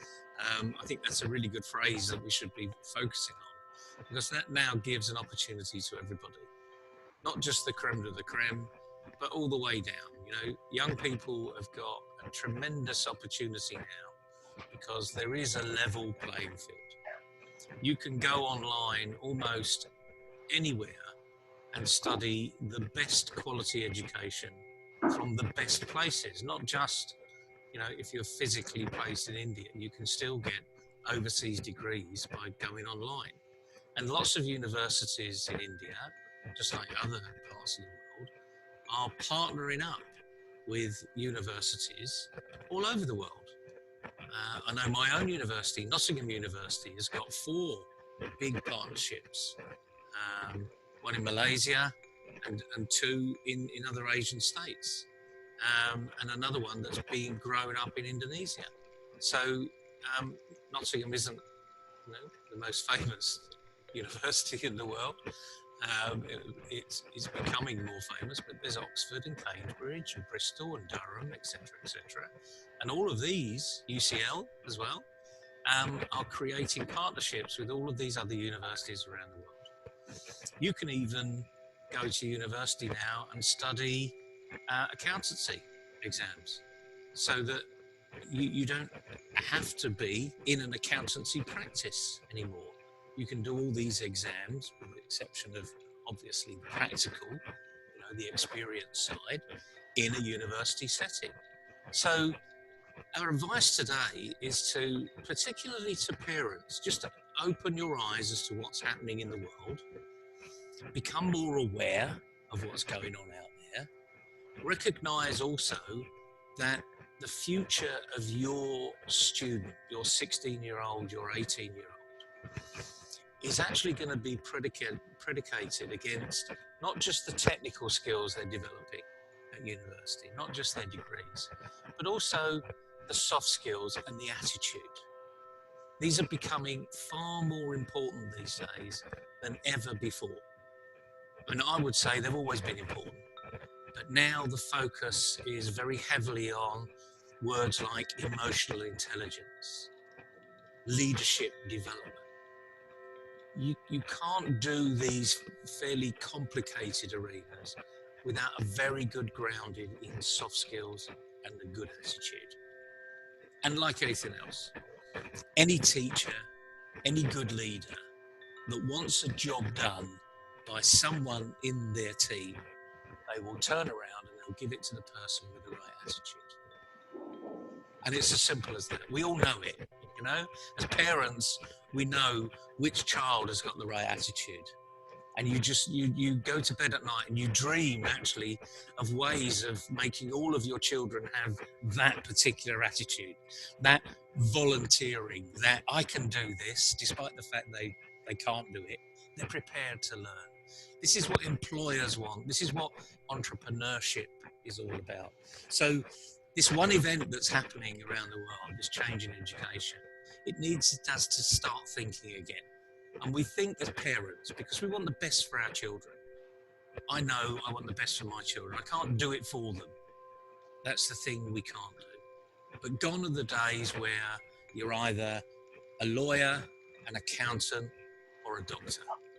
Those days are long gone.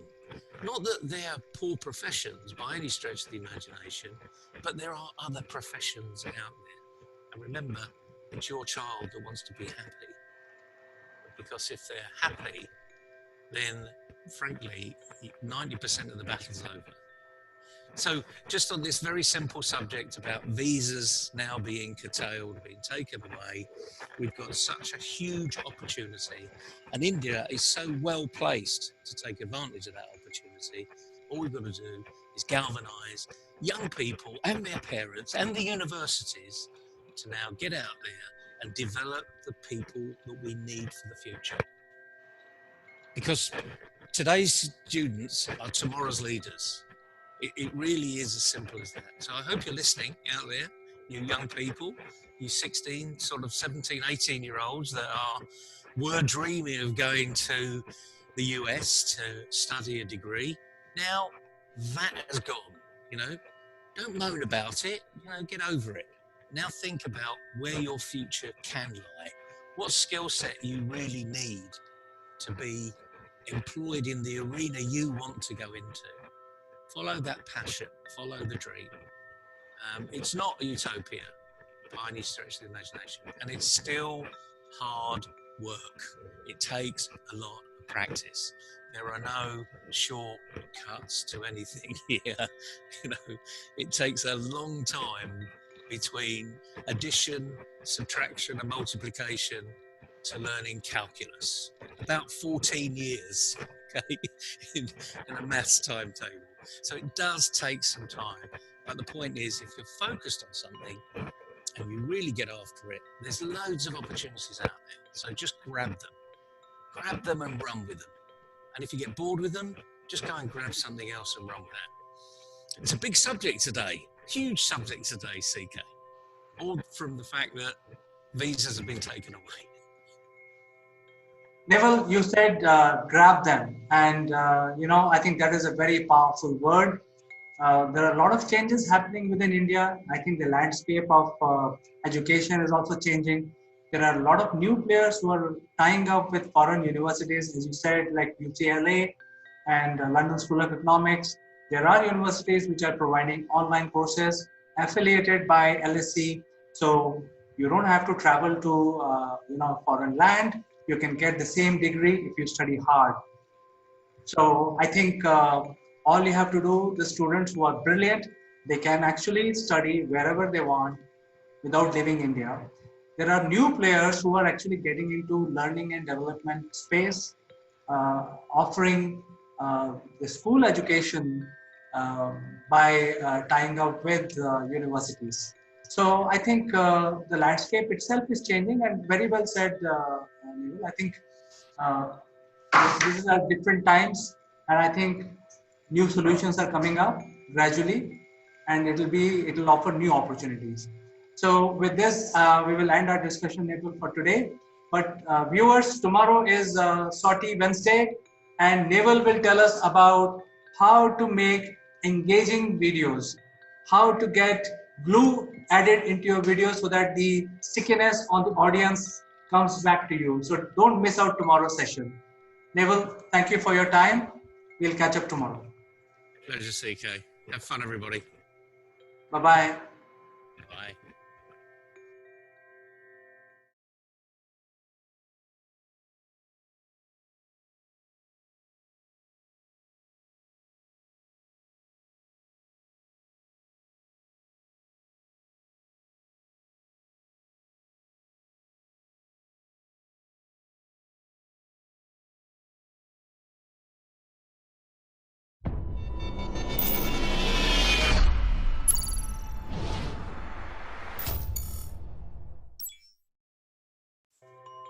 Hello friends, I am Kanchan from Akulmach Technologies and you are welcome to Top Brass. Today, as usual, we have interesting personality Sitesh Srivastav. He has a deep interest in corporate training and he has been training IT professionals, marketing professionals.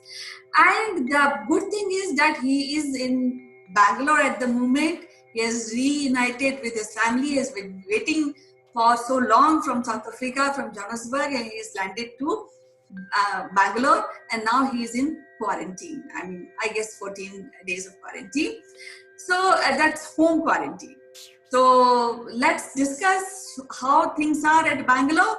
Welcome to the show, Sitesh. How are you doing today at Bangalore? Hi Kanchan, good day to you. As they say in the Incredible India campaign, smile, you are in Bangalore. So yes, I'm smiling that I am in Bangalore, back, united with my family. But I enjoy this iconic city. And I came here around 9 or 10 years back. And I came from various other Indian cities, living in other Indian cities, other iconic and not so much iconic cities. But, I took some time to come to Bangalore 10 years back. And I must say, that decision was a good decision that I am here. And as we start our conversation today, I would like to share some tidbits. Yes, please go ahead. We are waiting. We will be enriched with your experience. I had been to Bangalore also, and I love the city. The spirit of the city is awesome. The people, the professionals, IT professionals, basically, they are awesome. So let's listen your story. Well, Kanchan, today we all know about Bangalore, about the IT city, the Silicon Valley of India, and the great technology stuff, the technology products and solutions coming out of this city, and the unique ecosystem that this city has, or it has built over the years.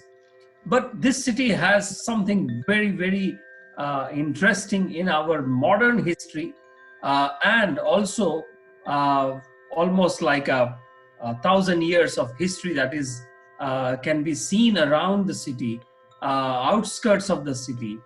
And the modern part of the Bangalore entices me a lot.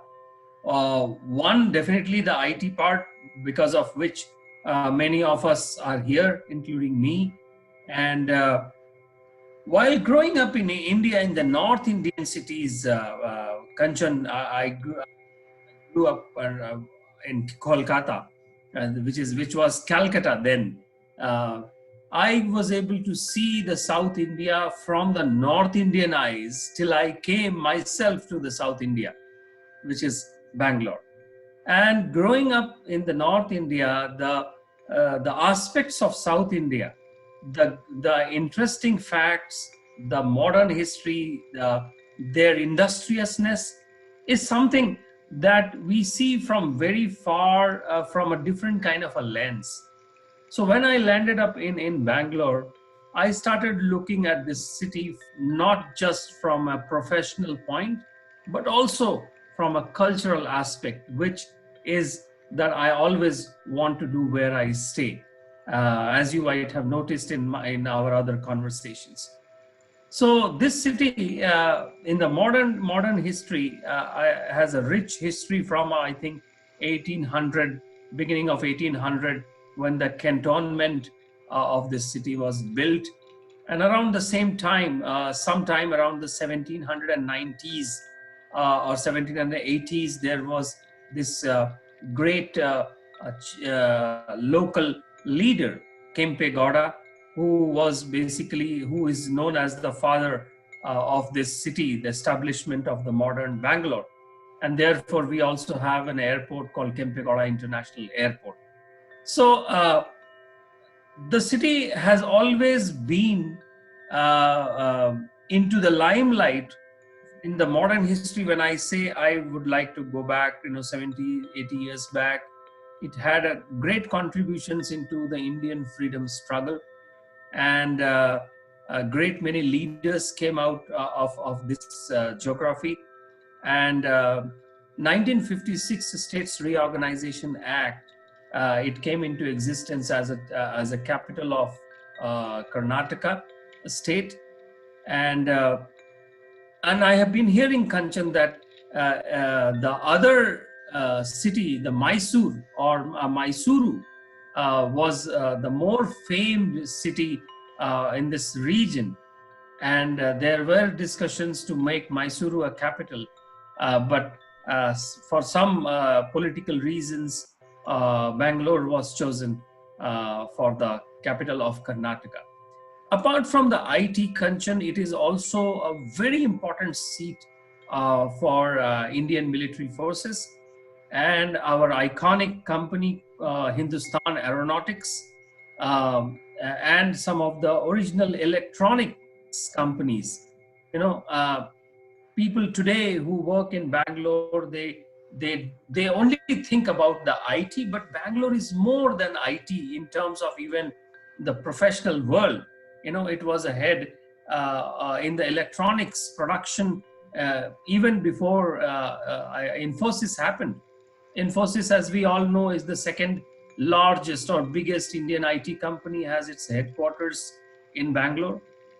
So, we daily in this city, what we say is that if you drive in Bangalore, if you do a car driving or you're on Bangalore, you can drive anywhere in the world.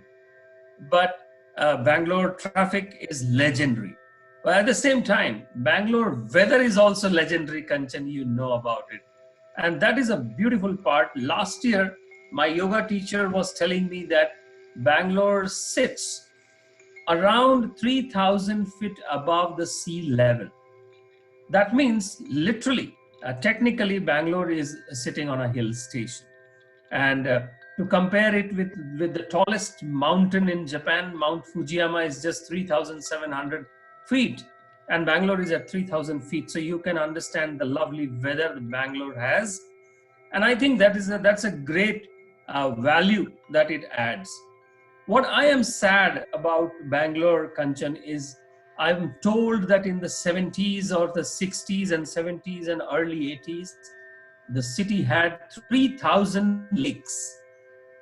But due to the rampant development all around the city, on the outskirts, there are less than 300 lakes today.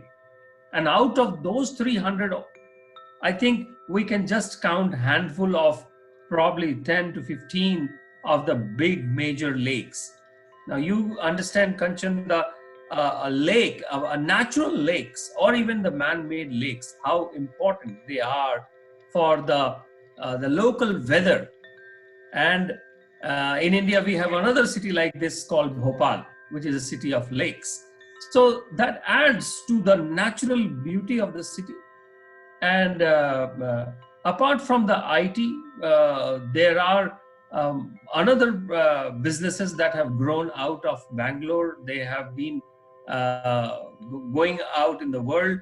And on the culinary side, MTR Foods, the iconic MTR Foods in Bangalore, they now are probably, I believe that they are part of some Norwegian food company. And they also brought, it is said that the MTR brought the first ice cream vending machines in India. Some of the iconic places to visit in Bangalore is Lal Bagh, which is a flower park, and it hosts annual flower show, which is visited by many journalists and tourists across the world. But I must tell you, I went there a couple of times, Kanchan, and I mean, in that crowd, somehow I had to just have a glimpse and come back. Kabban Park was built somewhere around 1860s when India was having its first Sepoy mutiny. Around that time, we had our Kabban Park, and it's a beautiful lung. It's a beautiful green lung of the city. And in summer vacations and summertime, many families go there and spend a good amount of time. From the modern world, there are a lot of malls. In fact, I joke, Kanchan, that sometimes I feel that there are so many malls in this city. Whether Bangalore is inside malls or malls are inside Bangalore, it is hard to find. It's hard to figure out. And I mean, just by the name, the biggest mall is Phoenix Market City. And of course, it's quite a huge one, and largest mall in this city. And Bangalore Metro, like any other metro, I find Bangalore Metro is one of the best places to see the whole city on a bird's eye view. And no traffic jams. The best part is